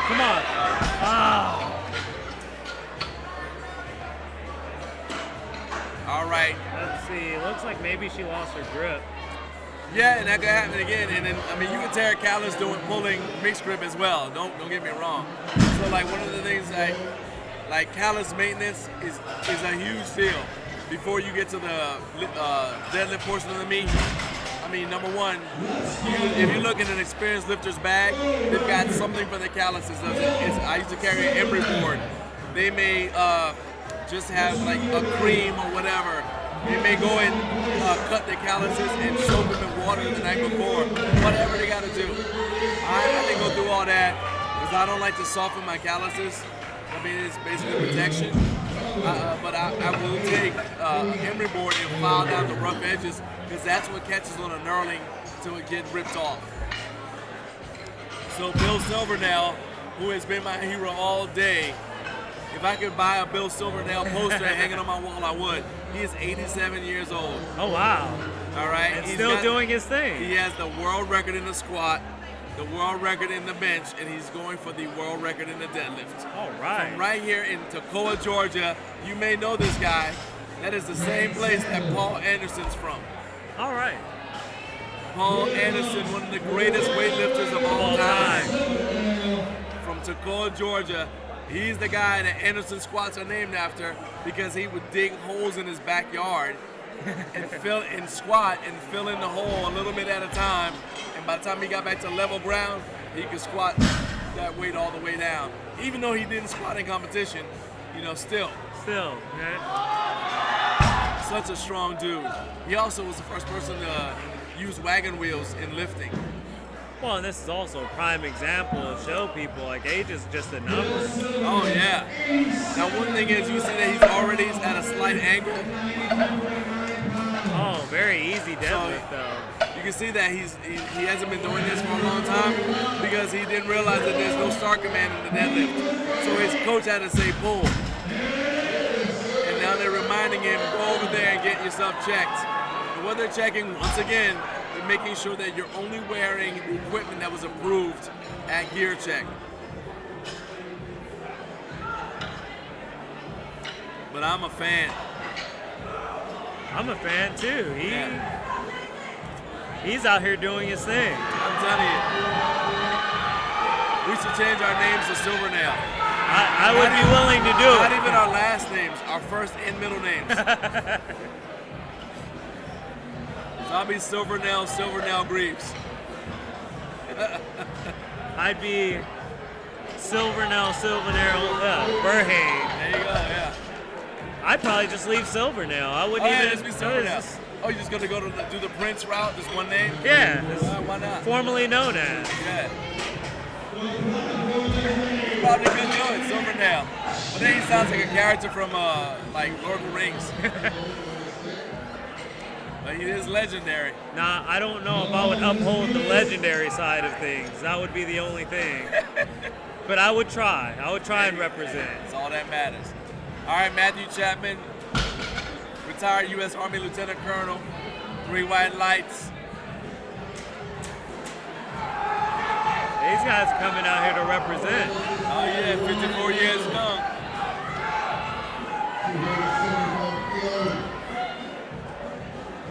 See, and I think that should be the goal of sport as well. Like, I know we all want to compete, but you know, as you're going along, think about longevity. Yeah. Like, do you want to hit this PR today, or do you want to still be hitting PRs when you're 70? Right. You know, this is... I don't want to hit a PR, but be in a wheelchair reminiscing when I'm 65. Although, depending if it was a world record, I might be okay with it. I mean, it depends on what the world record is, because think about how many world records we've seen fall today. Oh, right? yeah, that is true. So it depends. I don't want to set a world record that's going to get broken, you know, next week or next year, and I'm in a wheelchair. What are the differences, the weight differences on these world records when they're getting broken? So I know for us, usually it's only by like a kilo.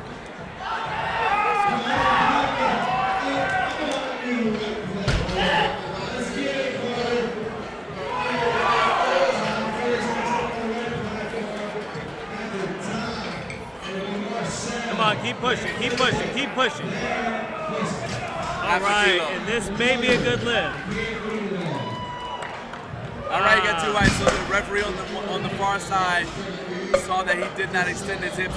Most likely that's what happened. But you know, this is a game you play. If you can win 2 whites, take That's right, that's it. So to answer your question, I just spoke to Tony, who is head referee here. He is in charge of rules and regulations for the USPA, and he's basically it's half a kilogram. All right. Okay, so about the same then. So that's when we say you chip it, it's a chip. But if you only break it by half a kilogram, how long do you think that record's gonna stand? Well, so I know some lifters in the weightlifting world do that intentionally because they have so much more in the tank, and they plan on breaking it again at another event later. Oh yeah, I guess so. We have, I don't know how many weightlifting events you guys have all the time, but there are powerlifting meets going on all of the time. So at any national or international competition, your world record could be broken. Yeah. Right? So, I mean, there are powerlifting meets going on today besides this one, right? And so, if you want, within this federation, and so if you want to make sure that your world record is protected, that's why people break the world record and then go again and try to break it again. All right, this is Jacob Williams. Hey, that's not Jacob. Oh, there you go. All right, so Donnie Sicrome, this is a national record. So not only is this a national record, but it's important because if he wants to protect his national record squat and national record bench, he's got to hit this deadlift. This is a Masters national record attempt. Come on, Donnie. Donnie's the owner of Steel Society here in Georgia, Lawrenceville, Georgia. Oh, yeah. Oh, no doubt at all. I think he's coming for more than the national record. Oh, yeah. Well, then the thing is, it's a matter of, that's the other thing, is like your national record may be within your grasp, world record may be like way out. Way out there. So you don't know. Yeah, so like for example of the strategy I was mentioning earlier, in the weightlifting side, he's probably one of the greatest goats right now doing it is a guy named Lasha. I'll probably screw up his name. I think he's a lifter from Georgia, another country. Right. But so he's better than CJ Cummings? Oh yes. Yes. Okay. Unofficially, I believe he's clean and jerk 270. Wow. And so whenever he goes to and that's kilos, so that's a lot of weight. Yeah, oh yeah. And so I think at the, for Caleb. Nice. I can't remember what it was at the Olympics or what world's meet level it was, but he didn't go for 270. I think he only did like 260 or something like that because it's still a world record, and I think he's incrementally gonna keep beating it because nobody can touch what he's at right now. So, I mean, that doesn't make sense because you may have done it in training, but what do y'all call it, a meet? Yeah, we call them meets. Okay, so a meet condition is different, right? So, as we watch Melton Moorhead, he's trying to protect his world record in the squat. And 3 white lights, nice. Right. That was the guy that you said broke a world record earlier. Yeah, he's got a world record in the squat in his opener. Oh. And then, but he missed the second and third attempts. And so you got to get at least one lift successfully in order for your record to stand. So that deadlift is huge. For anybody who gets a record in the squat or the bench, the deadlift matters a lot. I personally, I'm willing to bring my deadlift down a little bit on the opener just to make sure my record in the squat or bench stands.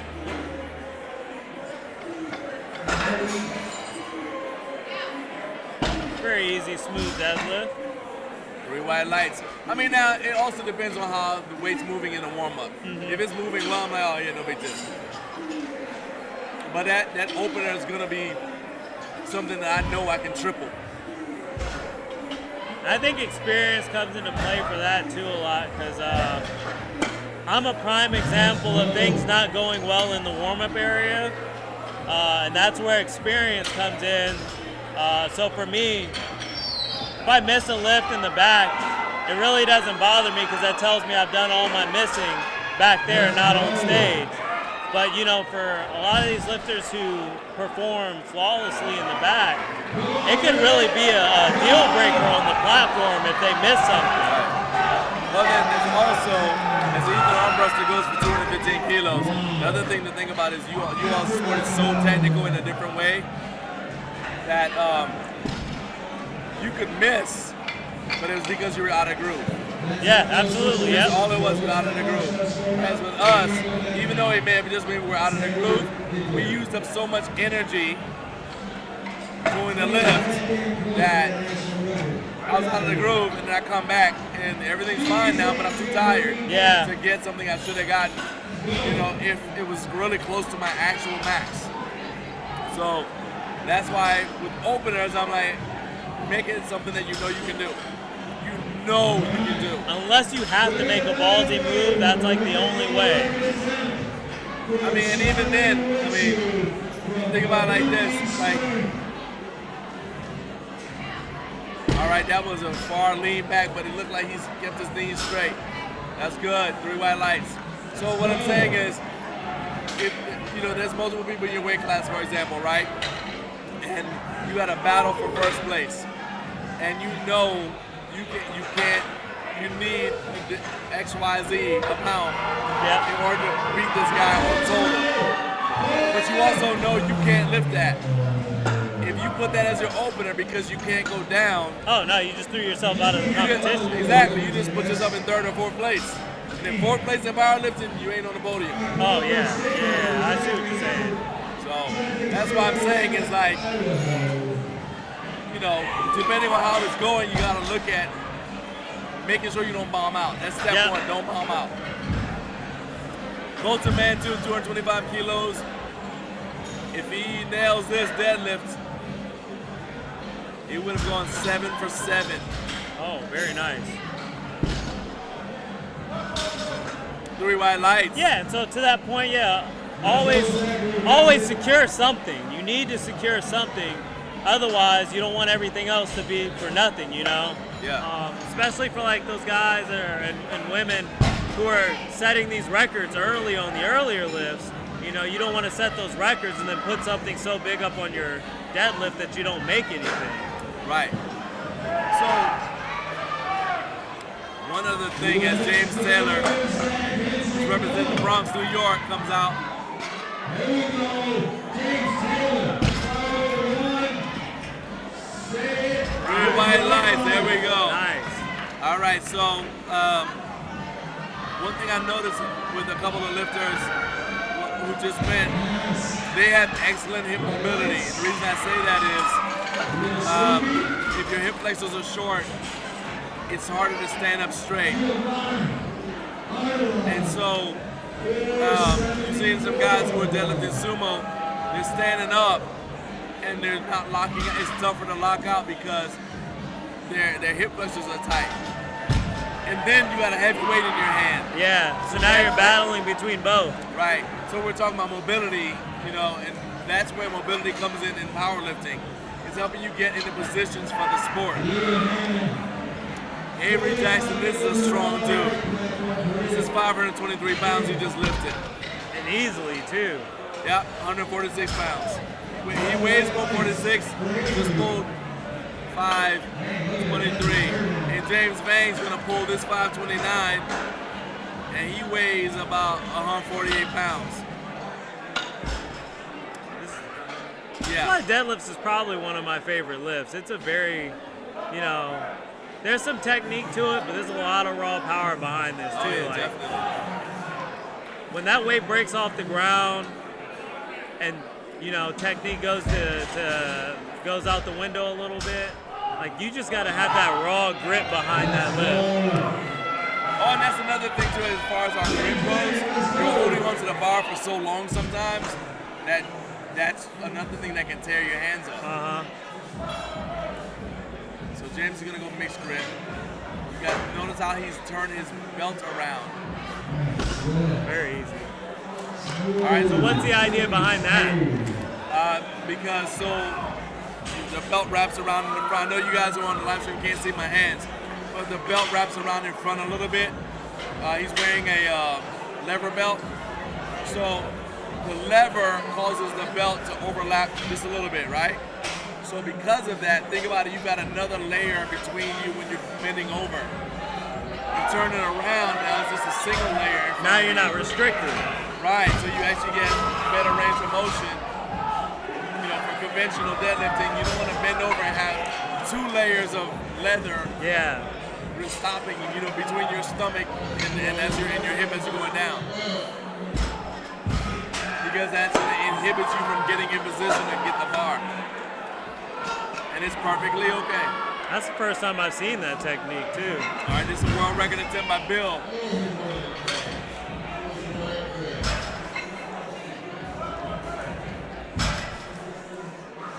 Hey, my man.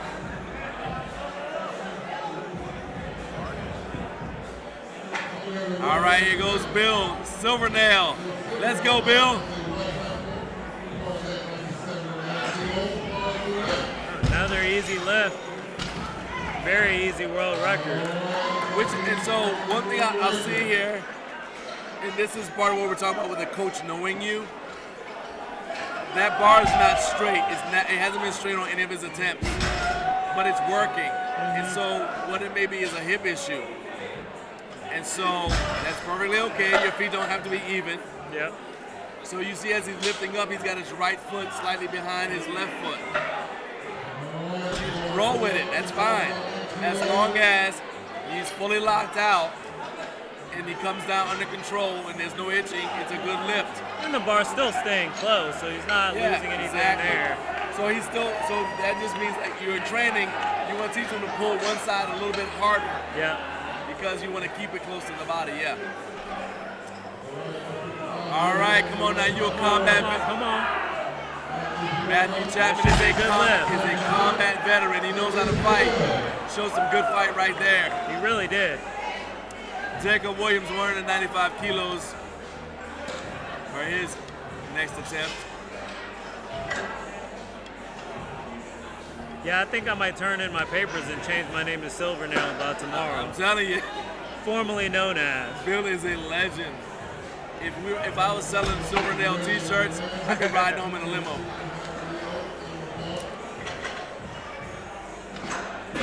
Call my wife, hey, just baby, let's just pay off the house. I got it. I got it on me.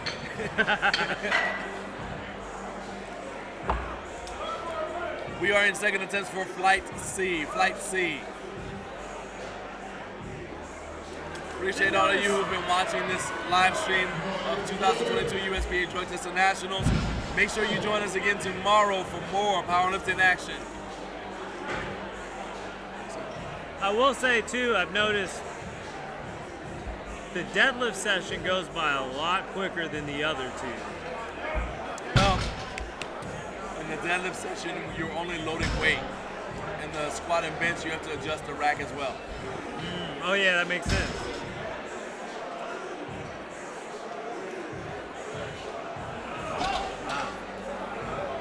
And that's what I meant by with sumo, it's harder to break it off the floor as you get closer to your max. It's harder to grind it up. So he's going to repeat that, give it another shot. I mean, you're at Nationals, why not? Well, and it looked like just before he could break it off the floor, he started losing position. Yep. So right when he started pushing, his hips started raising. And see, the thing is, I mean, it's funny, but with sumo, you kind of got to, I don't know if anybody's seen the old Charlie Chaplin movies where he's dancing, he's like, you kind of have to do that with sumo, with your legs. Yeah, you got to play around with the position until you're locked into it. Because you're not squatting, but your legs need to be straightening at the same time as your hips are going forward. And there his hips went backward. Well, I could have just said, just watch Donnie and you'll see what I mean. Donnie's actually not pulling sumo, he's pulling a hybrid method, which is Feet are about middle distance, midway between sumo and conventional.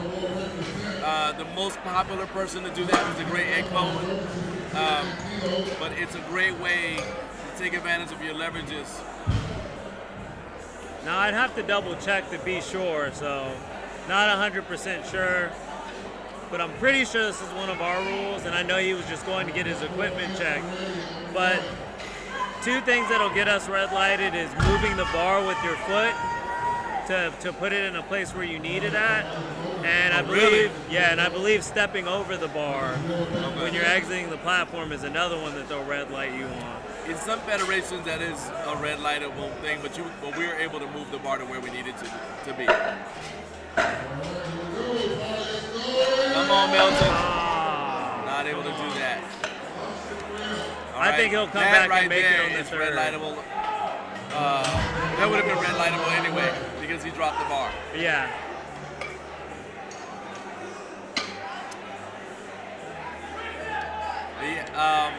So, as a training thing, if somebody has issues with losing position in the sumo, probably the best thing to do is something that we call Bulgarians. It looks almost like a belt squat, but you're using your hands to hold the bar. I mean, a belt squat will do it too, but you use your hand, you're holding the bar, you go down between your legs. So it's basically a sumo deficit deadlift. Oh, that sounds awful. It is. But it teaches you to pull from way past your feet. Yeah, so we do that too. We do like There we go. very solid lift. 3 white lights. We just call it like lifting from a riser or lifting from a deficit. Where it does get scary is doing like the actual full lifts when you're on a deficit. It's always a fear for me that I may like go to catch a lift and then I step off. Or like when I go to catch and step off, yeah. So. That would suck. But you know, it really forces you to keep your feet planted where they're at.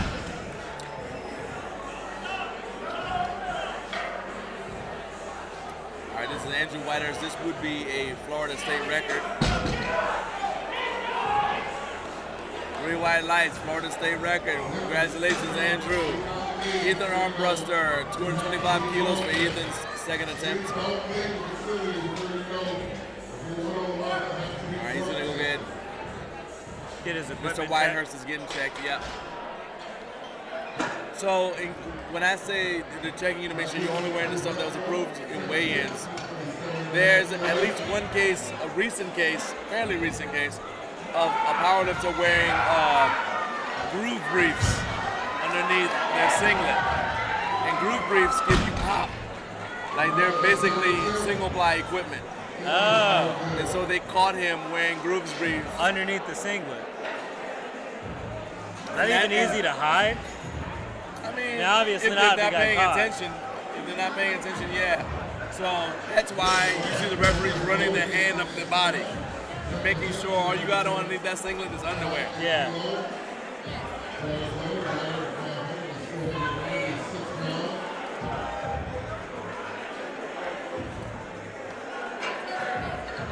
All right, now that's a low starting position. Let's see if his hips come up. All right, he's not able, and that's what I'm talking about right there. It looked like they came up just a little bit. Yeah. And that's what I'm talking about when people say like sumo is harder to break off the floor. Because I'll bet you if he were to block pull that, it would fly up. If it was just an inch, maybe a 1 inch block, it would fly up. So now what are some of the uniform standards for? I can't remember all of what I was taught by L, but are they very strict on like what you can wear on certain lifts? Like I think squat and bench. So you have to have a t-shirt on in the squat and the bench underneath your singlet. And then all socks have to be knee high, or not knee high. 3 wide lights. On the deadlift, you have to wear socks that cover your entire shin because of blood on the bar. Yeah, which makes sense. In the squat, your socks can, because you're probably wearing knee sleeves or knee wraps, the top of your socks cannot touch your knee sleeve. The reason for that is we need to be able to see skin so that we know what you're wearing under that singlet. Yeah. It's just underwear. And you gotta have a t-shirt on because your skin's touching the bar or your skin's touching the bench. And so it's like a bodily fluid type deal, like hygiene issue. That was a strong pull right there. Another strong pull by Let's go get Braden some more weight. We need to get more weight for Braden. I displaced the order. He needs more weight. And there's only one more red out there, so hey, it's getting close. Gotta make it happen. Yeah. And then your singlet can't have anything that is. It's like somebody was competing earlier and they had on a singlet that had another federation's logo on it. You can't do that. There are rules about the width and length of your wrist wraps. And that's considered, a tire. Because you can actually wear wrist wraps on the deadlift as well. I'd imagine there's probably some kind of rule on knee wraps too then. Yeah. So a lot of lifters who have issues or have issues with grip, if I had an issue with grip, not a callus tearing, but just I couldn't hold on to the bar and it was my second attempt, on my third, I'll put wrist wraps on. Oh, actually, nobody can wear knee wraps in these events for squatting. Don't you have to wear knee sleeves? No, you can wear knee wraps for, it's considered classic raw. Yeah, you can wear knee wraps. Now, if you wear supportive equipment, you'd be single fly, that'd be considered equal lifting. Look how strong this guy is, man. It's ridiculous. 252 kilos for Avery Jackson. 556 for pounds. 148, I think he's 146 pounds. James Bang only weighs 2 pounds more. He's gonna go 578. I've seen James pull 6. So let's see if that happens today. I'm pretty sure he pulled 6. Actually, he might be able to close in on it. Well, I'm trying to remember if he pulled 6. If he pulled 6, because I've seen him on the platform before, so I'm looking him up right now. Let me see, what are we at? 262?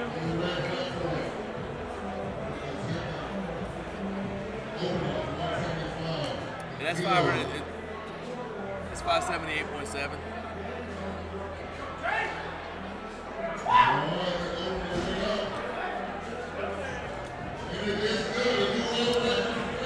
All right, so no, James has pulled 595, which might as well be 6. Yeah. Also, unofficially, it's probably more than that. Oh yeah. He's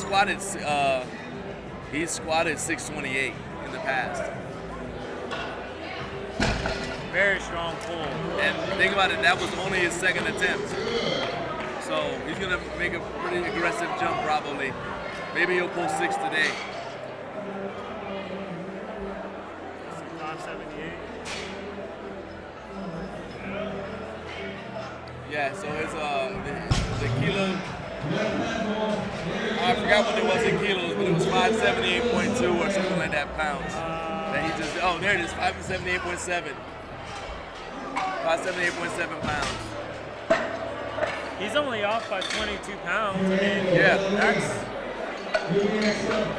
mean, he had.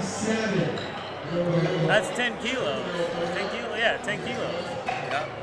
I mean, I don't see why he wouldn't go for it. Because with the way he's pulling, I don't see why not either. Exactly. And it's his last attempt. He's got a lot of green going on the screen.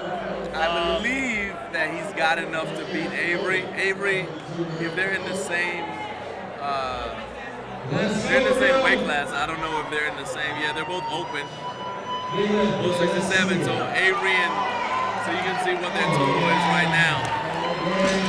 So Avery's got a 640 total right now. James has only got 627. So that's what his total. That's what both their totals are so far. Good job by Mr. Silvernail, my hero.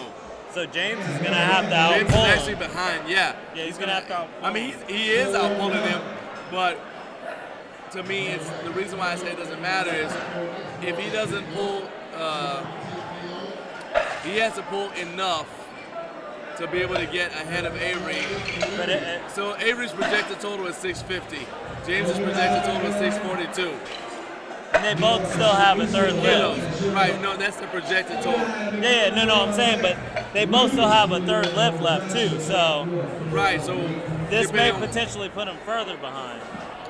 Exactly. Well, yeah, potentially. So if they go with the projected total, with their third attempt, Avery would be at 650 kilos. With their third attempt, James is projected to be 642. So I'm like, why not go for 600? Yeah. This is probably going to get second place anyway. Come on. A little too soon. A little too soon. He jumped the command. He needed to Jumped. pull back a little more. He jumped the down command. That was a really good fight. Definitely, He yeah. stayed in through that. Pulled it all the way up, but he jumped the down command.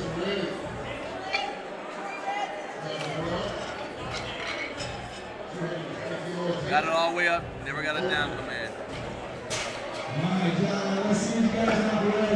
Anyway, so yeah, Carter Piper's up next. But yeah, so just to finish, to me, why not go for it? And you know, last lift, this is the perfect opportunity for it too. So it looks like James's final deadlift is going to be 277.5. Is that going to be enough to beat 600?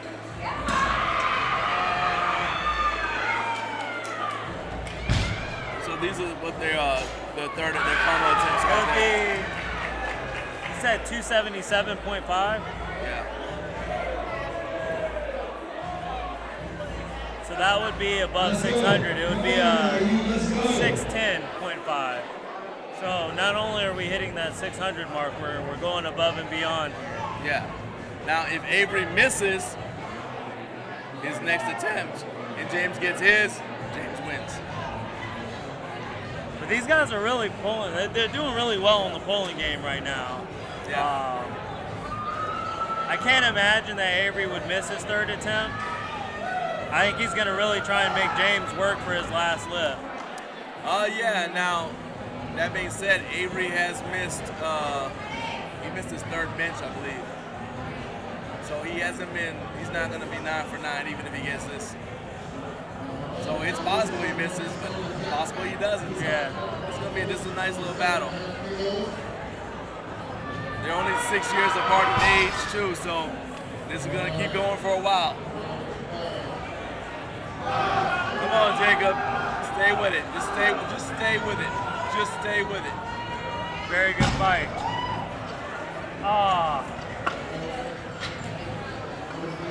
All right, that's unanimous. So Well, both those guys are still fairly young too. he's knocked out.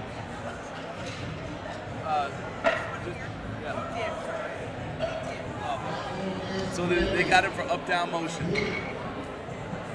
and that's why he was red lighted.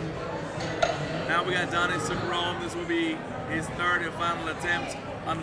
If he gets this, Donnie may go for a fourth attempt. Let's see what happens. Come on, Donnie. We are in third attempts for flight C. Let's go, Donnie.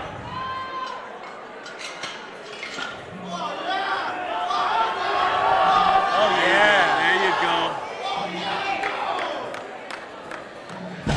go. Very patient at the top to make sure he gets his lights from all There three you judges. go. 3 white lights. There you go. That's how you do it. All right, Melton. Melton missed this on his second attempt. Let's see if he can get it on his third.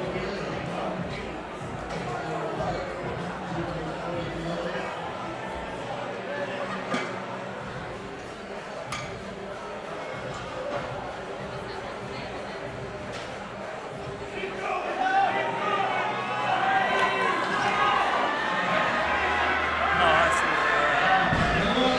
see.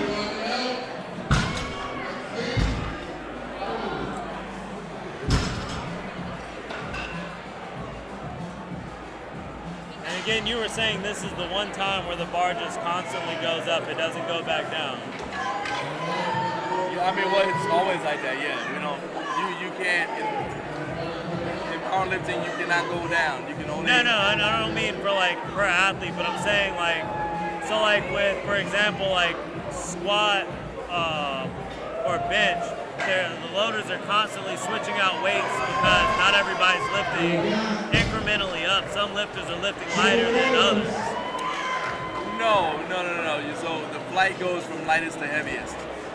So you go all the way through the first attempts, and you start back over at the top, and that's when they'll take weight off because it goes. You go back to lightest Trickles to back heaviest down again. to okay, I got you. All right, Ethan Armbruster. This will be a Kansas State record attempt for Ethan. So again, for those at home, forgive me. I'm still, even though I'm around powerlifting, I'm still learning it. Well, here's the thing. Another reason why I wanted you to sit in with this is because although you are experienced in weightlifting, a lot of the questions you're going to ask me, as someone who's relatively new to powerlifting, are questions people at home may have. And since we don't have a chat enabled, I don't know what people at home may need to know. Right. So you're kind of the voice of the audience right now. And that was up and down movement, I believe. And you know, like really what you said is it's really realistic too, because you know there's been actually I ended up recruiting one of the members on my weightlifting team. Her first meet, she's an IT person. She was kind of into weightlifting, enjoyed I guess training at home, but she had no idea how meets ran. Right. So I'm helping a friend handle his athletes, and we go up to look at the cards, and I see this lifter there, and she's like asking me all these questions about what the screen means. Come on, Andrew, let's Come go. on, keep pushing. You want this Florida record? Let's go. Let's add to your record, buddy. Good, white lights, well done. Now, because this is a national level meet, Andrew will not be able to do a fourth attempt. If we were at a state or local level meet, he could get a fourth attempt. So he can go for a fourth if he's going to be going, if it's within 20 kilos of the national record. But now that fourth attempt doesn't count for anything in the actual competition, though, right? It does not count towards his total. It just is the record. All right, Caleb Brown checks the weights to make sure that the right weight's on the bar, which is always a solid move. Tries to get the crowd fired up. This is the most emotion he's shown all day. That's how you know when a weight means something to somebody. Oh yeah. That may have been what he's been waiting all day to do. That specific weight right there. Very strong lift for Caleb. He wanted that. He's been wanting that all day. I'll bet you this is the first time he's deadlifted 500 pounds. Well done. Well done, Caleb. And he went 9 for 9 to do it. All right, Colton Mantu, 235 kilos for Colton. So for the ladies and gentlemen out there curious of diving into these sports, gaining some experience, try and seek somebody. Definitely don't just jump into a meet because there's a lot that goes on into these things. And you want to really set yourself up for success so you can sit back and you can just focus on lifting and let your handler, your coach, do all the number crunching and setting your lift times up perfectly for you. All right, Colton's not going to be able to valiant effort. I mean, and there are people who say, well, why shouldn't I? Just jump in there and try. Yeah, remember, being a powerlifter in a meet costs you equipment. You gotta buy your singlet that's approved. You gotta buy your belt. Well, I guess you don't have to wear a belt. But you gotta have the approved shoes. You gotta have socks of some sort that come up high enough. You don't have to wear wrist wraps, but if you get them, they'll cost money. If you get a belt, it costs money. You gotta pay for your registration. You have to pay for your federation membership. Then you have to pay registration for the meet. So and then you have to pay to travel to wherever the meet is. And we haven't even gotten to the rules yet. Right, so I'm not, maybe I'm a miser, but I'm not willing to spend all that money only to bomb out. Instead, I'm willing to invest a little bit of money to learn enough about it so that my first experience, and I grant you, your first meet, you should just go have fun. And your first meet will not be a national level meet probably, because you have to qualify. Yeah, and I wouldn't even advise weight cutting. Yeah, oh, definitely don't weight cut. Stay just go here, have fun. stay where you're naturally at for the first maybe 2 to 3 meets, get that experience. This will be a New York State record for James Taylor. 240 kilos.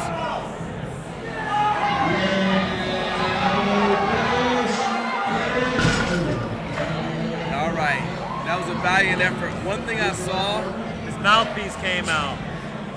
Yeah. Now, is there any ruling on that if an article of clothing or whatever comes off onto the platform?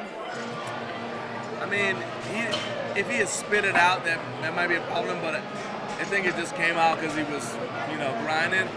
I mean, now it's no lift anyway, but what I was saying that may have affected him is when he's set up, and it's difficult to see from the front view, from the side, his knees were in front of the bar. So that meant to get the bar over his knees, he had to pull the bar away from his body, up over his knees, and then try to pull it back in. A lot of unnecessary movement added onto that. And it makes it harder. Yeah. Because he's pulling it out and then up over his knees. And you notice where he failed was below the knee, because he's pulling it not just up, but way out in front of him, which is outside his leverage. He had a leverage disadvantage. Blue light lights. Very strong lift by Braden. So, what I'm saying is, he may have had the strength to do that, but because of his knees being in front of the bar, he put himself at a disadvantage and made it so he couldn't do it. Yeah. And I mean, it's not like these guys aren't pulling little weight. We're well above 500 pounds, so Oh yeah. you really don't want any deviation of the bar path.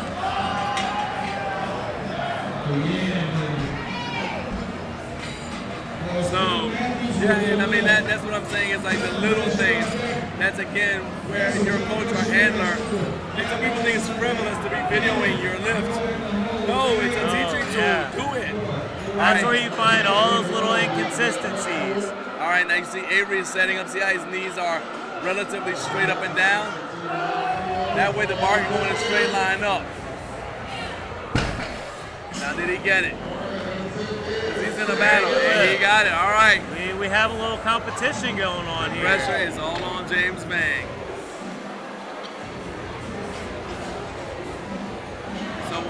So that goes to, let's go back down to Avery. I can't see Avery because we're on James. 611.8 pounds for James Bang. So he is either, We just moved up in weight for James Bang. yeah. So he's now going for 633.8. Believed to Now, chase the lead. This is what I'm talking about. He's trying to win the meet, Yes. but you've never pulled 600 before. That's what I mean. I would, he may get this, but I personally would say, hey, look, I'll take the PR. Me, I'm taking the PR. If I've never pulled this weight, Yeah. But to go for the win like this, he's had to pull something close unofficially. theoretically, But I mean, this is theoretically. theoretically, yeah. And I mean, this is where it comes down to, like we were saying, like risk versus reward. Sometimes, in order to win, you got to put everything on the floor. Yeah, because then if he doesn't get this, it's like, all right. So what was the highest weight he just lifted? Was 578? Yeah. You know how many times he's lifted 578 in a meet? No. See what I'm saying? I mean, it's a bunch of times. So Yeah.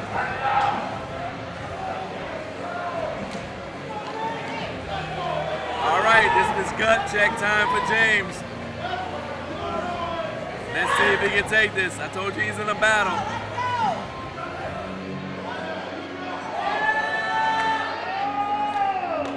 Let's go, James, man. Turn it on. Let's go.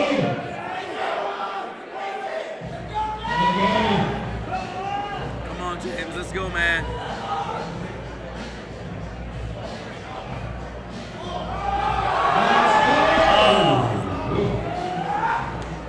He took the risk. I mean, Yeah, he shot it. I mean, you gotta shoot your shot.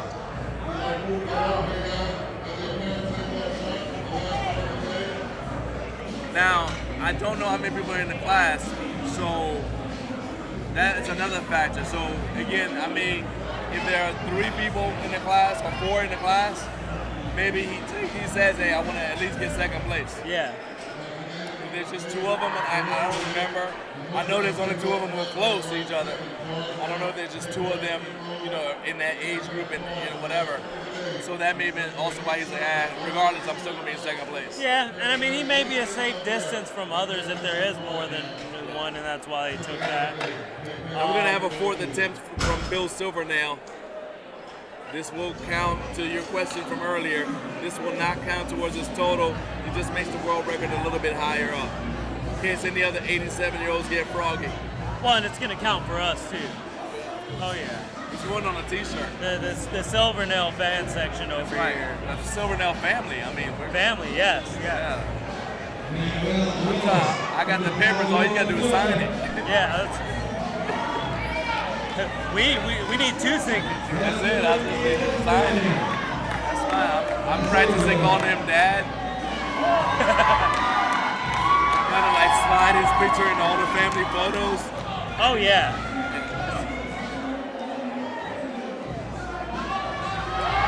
Come on, Bill. That's what I'm talking My about. man, right there. That's what I'm talking about. That's how you close it out.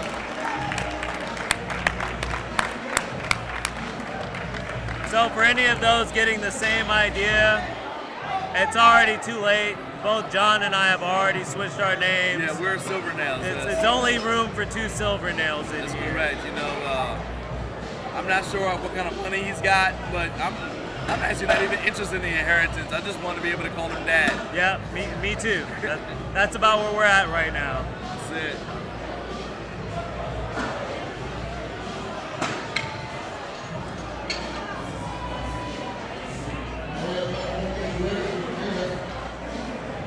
I'm telling you, I can just picture him telling everybody on Monday what he, that he got a world record. Yeah. He's 80 years old, so his pants are gonna be up high. And he's gonna show the family picture with us in the back. That's right. You know? Oh yeah, we found your cousins. These are my sons. They were there. That's it. They That's watched right. me break this record. Oh yeah, it happened. His wife is like, every time you come home from a meet, you got more kids. All right, Melton, let's go. This is a world record attempt. 4th attempt for Melton. Come on, Melton. No. Left it all out there on the platform. All right, we are going to flow right into flight D. Let our referees have a chance to rotate around. This is actually a big deal because these guys have been sitting here through the entire flight, and your eyes will start playing tricks on you. So it's important that they get up and they rotate around to a different angle because they are making the decisions about whether a lift passes or not. So it's important for them to have fresh eyes. So going back to this last lift, and I mean again, different. Bill Silvernail? No. Oh, okay. With Milton. Oh, okay. Again, 2 different sports. So like I did notice, after he pulled the slack out of the bar, he kind of jerked at the bar to try and get like a little kickstart at it.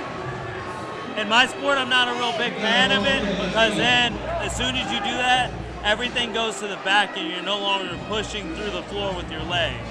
Okay. So I always advise, at least any lifters that I work with, or even for myself, smooth. You want to break the weight off the floor smooth, so then we can really focus on our leg drive and be more aggressive getting it off the floor. Gotcha. Whereas if we if we try to be overly aggressive and jerk at the bar, it becomes arms and back, and then you lose out on your main pushing, your main driving force that you're trying to target for moving the weight.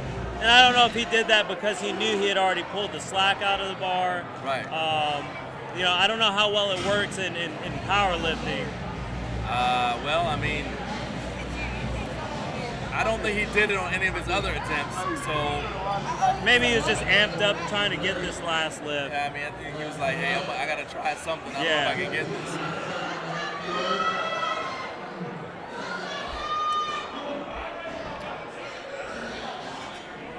All right, we got Devin Lacine. Oh my gosh. All right, that was very strong, but he actually almost pulled him. He actually almost screwed himself a little bit because he was so violent with it. We got to the top. You can see how his body kind of almost rocks. Yeah. He had to control that because if your body rocks, that's up-down movement. Oh. Well, think about what the bar is going to do if your body rocks. Yeah, if your body rocks. Yep. So you can't lock out really hard either. Yeah.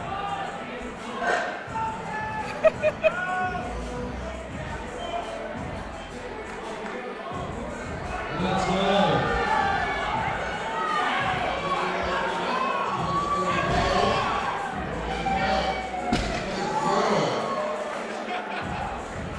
And 3 white lights, well done. I mean, really, for both of these guys, it looks like they're just warming up right now.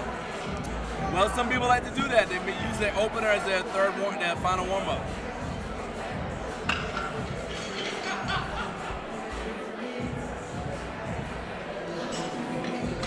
I think when I sneak my way into this, I'm probably just going to open up with all my maxes.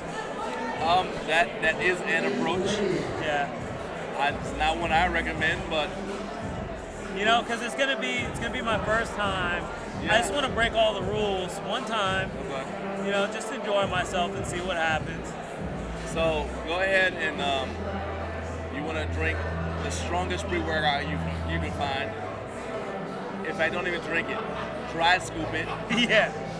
Then, right after you do that, I want you to sniff the strongest ammonia you can find.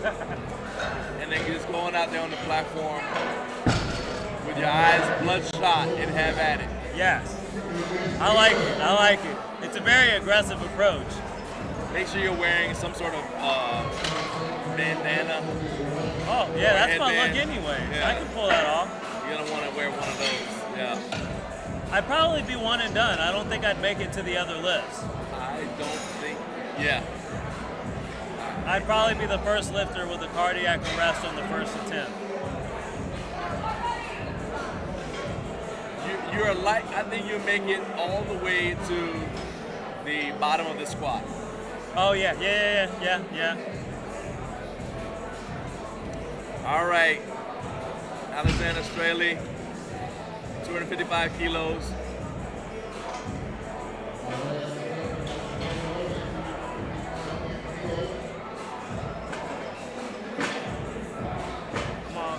Come on, Dad. There we go. Oh, I got nervous. I mean, that goes back to what you said about it being more difficult to break it off the floor in the sumo. It goes back to what you said about starting with your max. Yeah. I think he won in both worlds on that one. Now we got. Now I know how to say this last name. I want to get your guess. First name is Zisha. Brozlowski? The S is silent. We're just gonna say bruh, because I'm gonna mess that all up. All right, believe it or not, it's Bruslowski. Bruslowski. Oh yeah, I didn't stand a chance at that. I wish I had video you trying to say it. Yeah, but look, forgive me, because my name is written really easy for people to pronounce, and all my school days. Mike? No, Burhane. All my school days, people used to butcher that. Because they want to make it exotic. Yeah. I've been called burnt ham, Wow. Now this is Leonard Jones.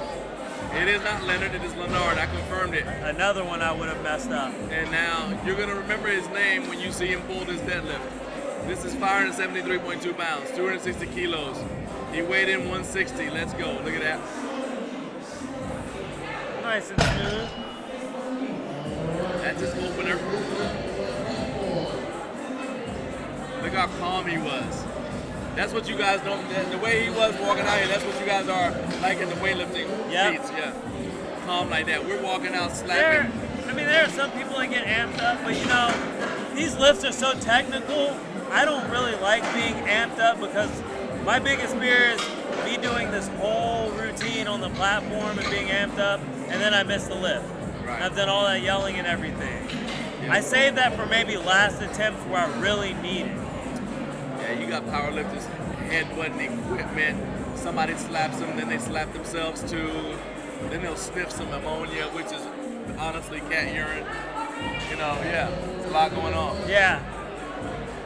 I'm not really a big ammonia guy. They're listening to something violent and unfriendly. Then they take the headphones out and something else violent and unfriendly, different artist. Just always angry. Yeah, it's an emotional sport.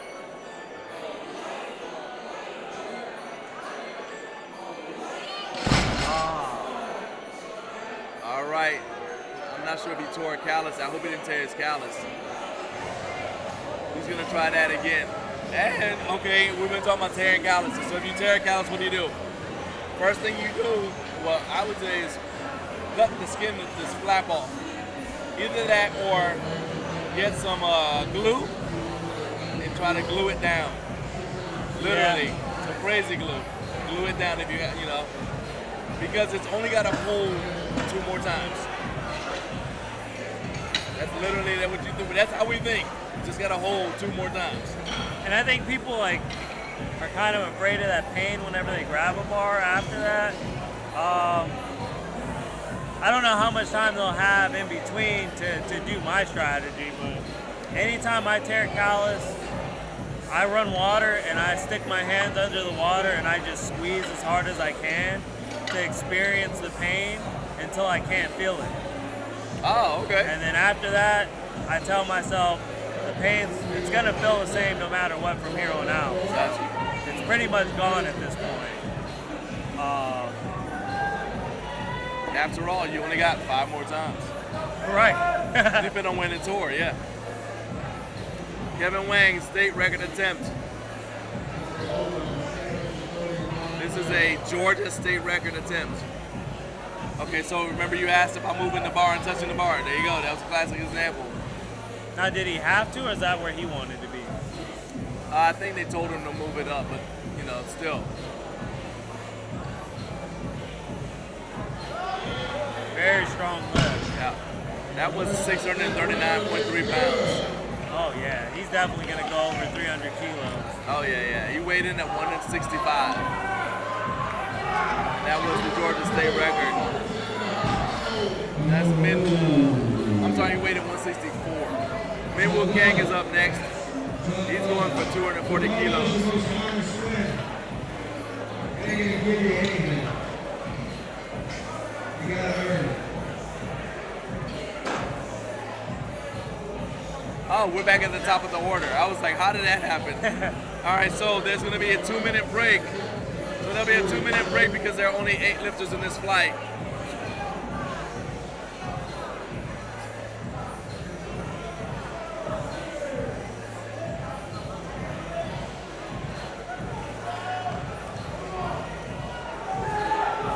So the rule is, if there are less than 10 lifters in the flight, then you're gonna have a minute. Or if it's 9 lifters, you're gonna add a minute. If there are 8 lifters, no, you're gonna. So you would normally get 1 minute. You say platform ready, you get a minute, right? So if there are only 8 lifters, you're gonna get 2 minutes before you call platform ready for the next lifter. Oh, okay. If there were 9 lifters, you'd get 1 minute before they call platform ready for the next lifter. And that's intended to basically simulate the length of time it would take for 2 lifters to do 2 lifts. Oh. Yeah, Right? They very get different. platform ready call, they come out, they do the lift. Platform ready, come out, do the lift.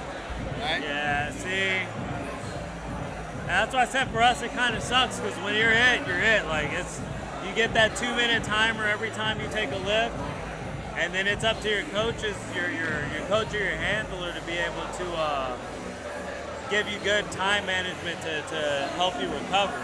And that's where setting yourself up with like taking that 1 kilo increment that they're already going to put on the bar. You know you're not lifting that. They're just using that to buy time. Right. Then they bump up your weight, which stops the clock, gives you some more time. So you can really stretch that 2-minute timer out for that athlete.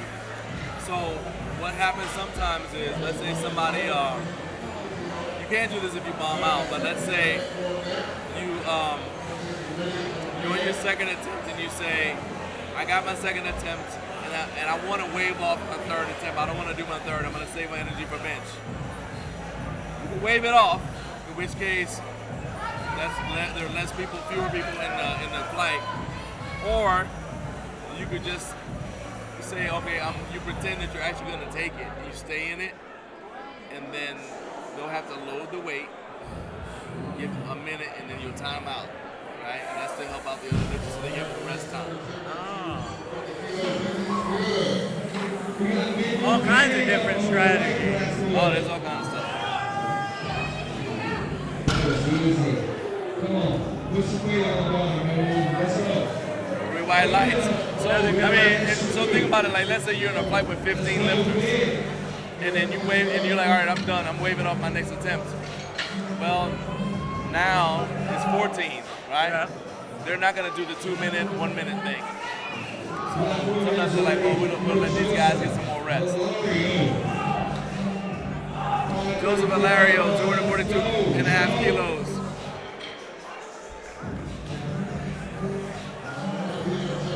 We are on second attempts for flight team. This is our final flight of the day here at the 2022 USPA Drug Testing Nationals.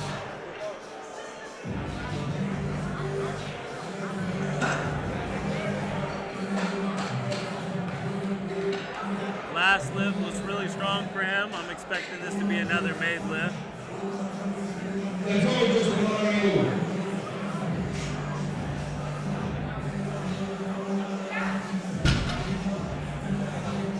Three white lights.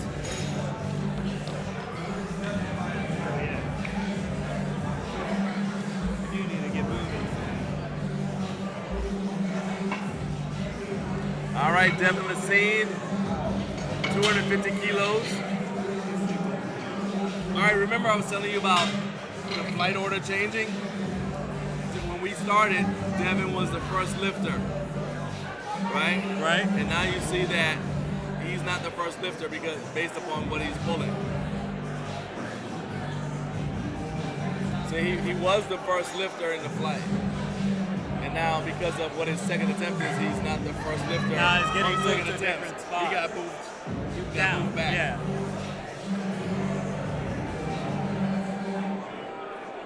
But it's also, it wasn't based on that, it's based upon how we saw how fast the weight moved. Oh yeah. So they're like, all right, so that jump is gonna be, let's do something serious with the jump. Yeah, because he was playing around to start.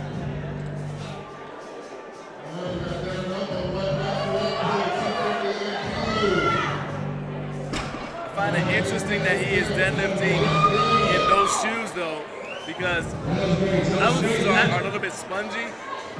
And they're raised too. Yeah, so some guys like to wear those because it pre-activates your quads. But as you say, it pitches you forward just a little bit. I'm taking issue with it because it's a little bit spongy and the sides are not reinforced like, okay, so like the next guy is wearing the Reebok, I'm not calling them that, Mark Bell Power shoes. He'll come out, Zisha Broslowski, when he comes out, you see his shoes. These are the power shoes designed by Mark Bell. They're like the Reebok CrossFit LT, a whole bunch of stuff, letters, whatever. Mark Bell Power shoes. And you see how they're flatter, but the sides are also reinforced. So it doesn't have a lot of give. Right, exactly. So Devin could probably pull another, I mean, it might add another 10, 15 pounds to whatever he can actually lift, just because he's going to be more stable. More stable, better position. With that raised heel, it's going to send him a little forward too. Yeah. But I mean, when he's pulling it off the floor, it's flying. Yeah. Now, I mean, they do sell like slippers. They also have slippers. The notorious lifts are fairly popular among lifters now. There's somebody wearing them on the red platform right now. They're basically slippers. Yeah. Those I see all the time in my gym. One of the power lifters always wears those. Yeah, a lot of lifters who pull conventional will pull wearing wrestling shoes, because those have a reinforced toe.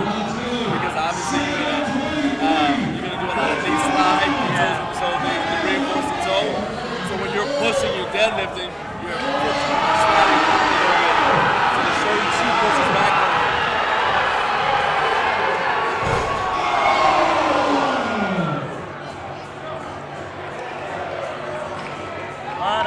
Excitement going on the red platform. Yeah, it looks like he tried to pull the big lift, but he didn't get it. 3 reds. But we're about to watch a big lift right here. Leonard Jones is firing 89.7 pounds.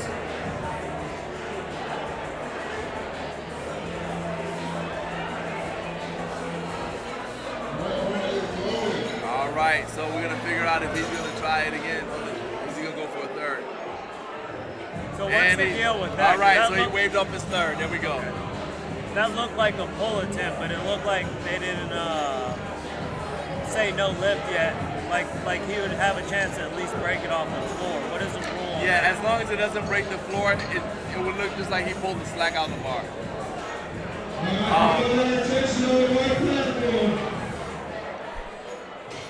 We got all of you.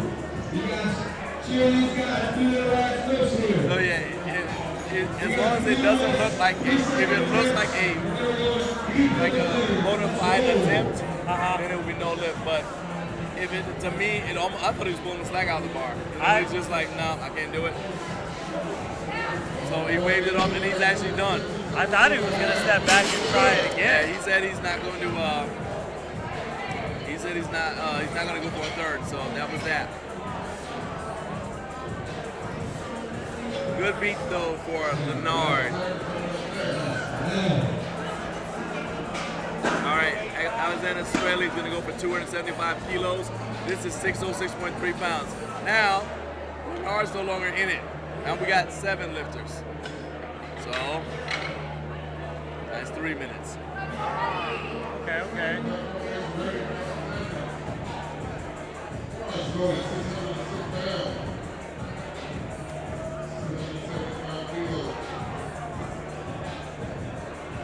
All right, looks like Alexander's wearing, I forgot what those shoes are called, but those are specific weightlifting shoes or powerlifting shoes. They're boots, really. That's another popular option. Not quite. Yeah, those are some interesting shoes. Now let's see if he waves it off.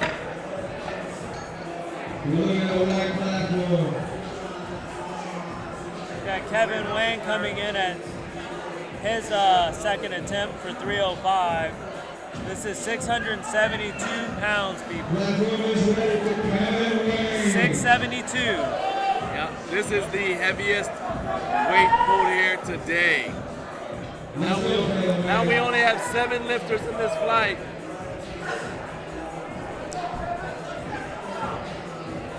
And this is only his second attempt. So we may see, depending on how this looks, this may be a 700-pound pull for the third, depending on how this looks.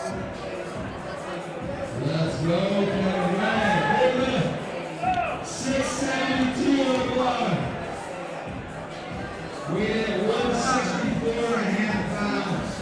Let's go. Oh, yeah. All right, so Kevin don't lift. Kevin did that because he he is currently in a battle with Minwoo Kang and Devin Lacine.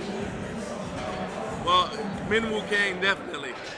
So Kevin is projected to be at the top. He's projected, so that's Joseph Hilario. So Joseph Hilario is at 622.5 right now. So Kevin went ahead and went for what he went for because I believe that gave him a 650 total. So there's a 70. These are all the 75 kilo open lifters. Yeah. And they're all lifting raw, so they're all going against each other. So Kevin basically is making sure he gets. There.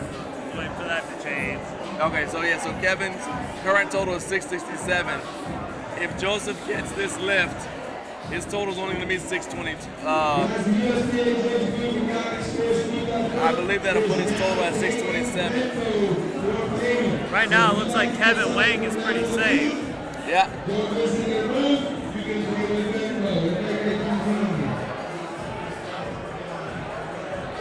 So that's the other thing too. Is like you turn your lifts in, your next attempt in, not knowing what your opponent is gonna go did, in. right? So let's say Kevin hadn't gotten that. Joseph would go ahead and go for what he's already said he wanted. Right. But that would affect his third. Yeah. Because he's like, well, I just saw him not be able to do it. Maybe I can jump ahead if I use, depending on what my attempt is. And again, that's where a handler helps you out. Because the other thing is, it's really going off of your projected dots. So that's projected dots there. 485, projected dots, projected dots. It's not just the weight. As you said, body weight plays a role in it as well. Well, yeah, because some of them weigh a little less than each other, even though they're in the same weight class. Yeah, I mean, they may be like, so you're a kilo less than me, or you're a half a pound, or whatever. So then the dot system is what the real contributing, the factor is to see who wins overall. And the best lifter, so it's everybody here for the day. Right. The best lifter, yeah. Sounds almost like Sinclair. That's what we call ours. Okay. It's a system set so that it basically projects my score for me and my weight class against everybody in every weight class. Right. That's exactly it. That's the idea, so that the best lifter isn't always the biggest guy. Yeah. And one thing that people had a problem with Wilkes is that I believe it favored the smaller people. So, like, all right, we want something that's... That should have stayed in so I could have came in, then changed it out. We wanted something that was a little bit more even, like to give everybody an even chance. I don't know if Dots did that, but that's what they're using. How long have they been running with the dot system? At least a year, maybe two, I'm not sure. I guess they got to give it a little while, kind of see how it plays out and see what works better.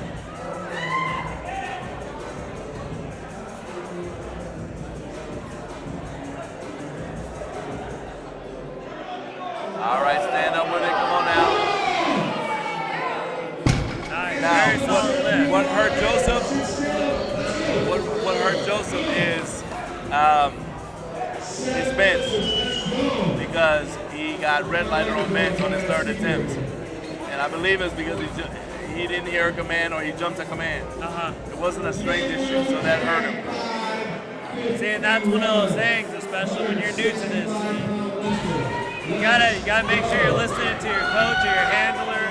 There are a lot of commands happening. Oh yeah. You gotta be on it. Like I said, this is a sport. It's not just picking up weights.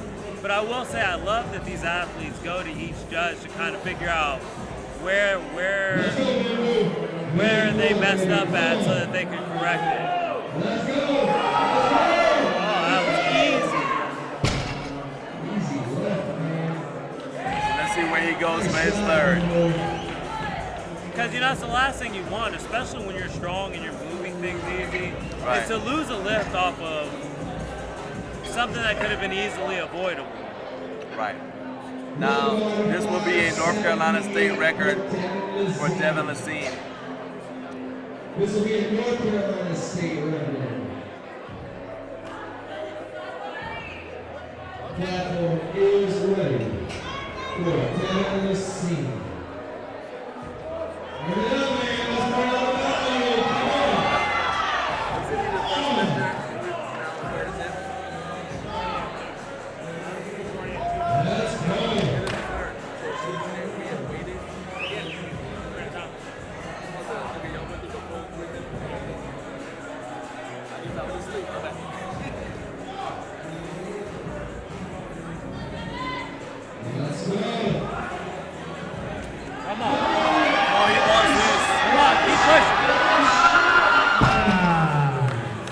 Valiant effort.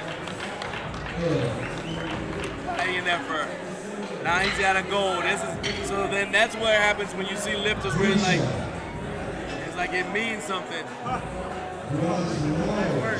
When you see lifters and they get emotional because they lifted away and they're like, yeah, I got it, right?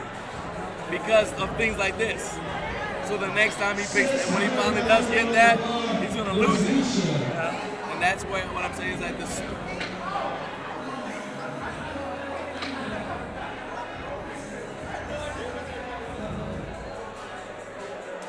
So yeah, it's one of those things where it's like that's why you see lifters getting emotional, because they may have. So I interviewed somebody yesterday who got a world record and the weight she got to get the world record was a weight she had been trying to get in the bench press since 2017. Oh man, I mean, when you finally get that, and to put it in perspective too, like these things take time. Like, oh yeah, you may achieve something one day, and then it may take you years before you make that accomplishment. Especially like that, like world records or national records. I mean, even a personal record, it took you however long it took you, you know? It means a lot. And so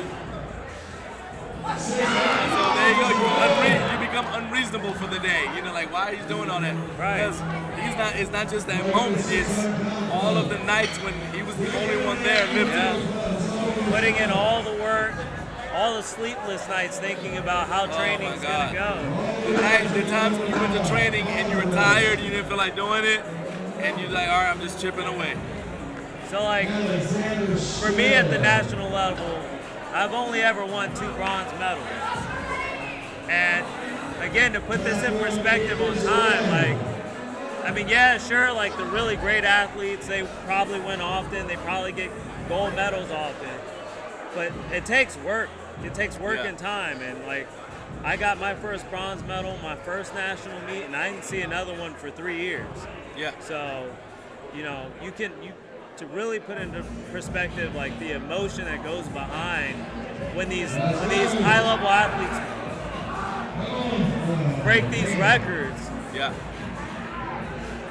And Alexander Straley gave him one more try. Or maybe not even breaking a record. Maybe it's a number you've never hit before, or a number you've only hit in training. Exactly. It's like it means something to you, like, and then you're like, why would he try that? Well, I mean, because he didn't want to get on the plane and fly home wondering what if I got it the second time. Yeah.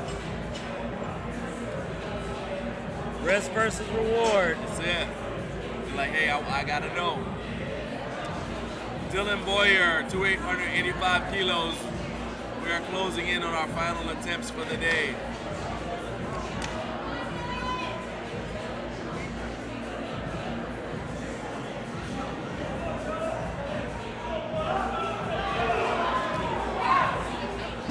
Very easy last attempt. 3 white lights. All right, it looks like Kevin Wang went up to 312. This would be 688. Essentially, it's the 689. Yeah.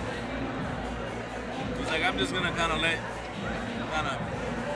well, I mean, again, he's not just competing against them, he's also trying to get best lifter. Yeah. So there's that, but then also, this may be, he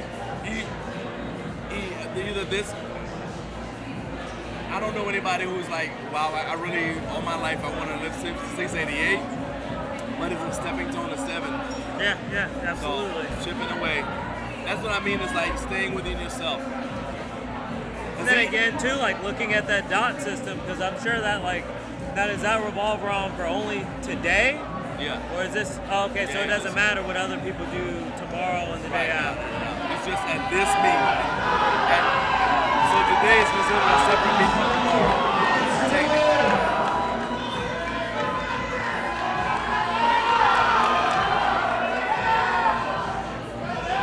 All right, let's go. Almost 700 pounds. Let's go, Kevin.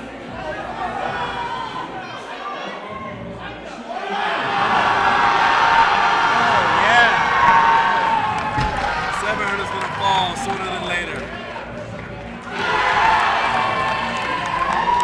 Outstanding. Well, Mike, very awesome. I appreciate you hanging out with me, man. I know you gotta jump on a plane to get out of here, but dude, this was a lot of fun. I cannot wait to hang out with you again. We're gonna go get some Ethiopian food. I promise it's gonna happen. Sure. Let everybody know where they can follow you on social media. All right. So again, this is Mike, the Token Weightlifter, aka Silvernail. You can find me on Instagram at MikeB24 if you want to see some mediocre weightlifting. It's been a while, I'm coming out of retirement, between work and, trying to stay in it, no excuses. I'm working hard, and so hopefully we'll see where that takes me. But yeah, you can follow me there. Awesome. I appreciate everybody for being here, and thank you for hanging out with us. Guys, make sure you come back tomorrow for more powerlifting action at the 2022 USPA Drug Testing Nationals. Have a good night.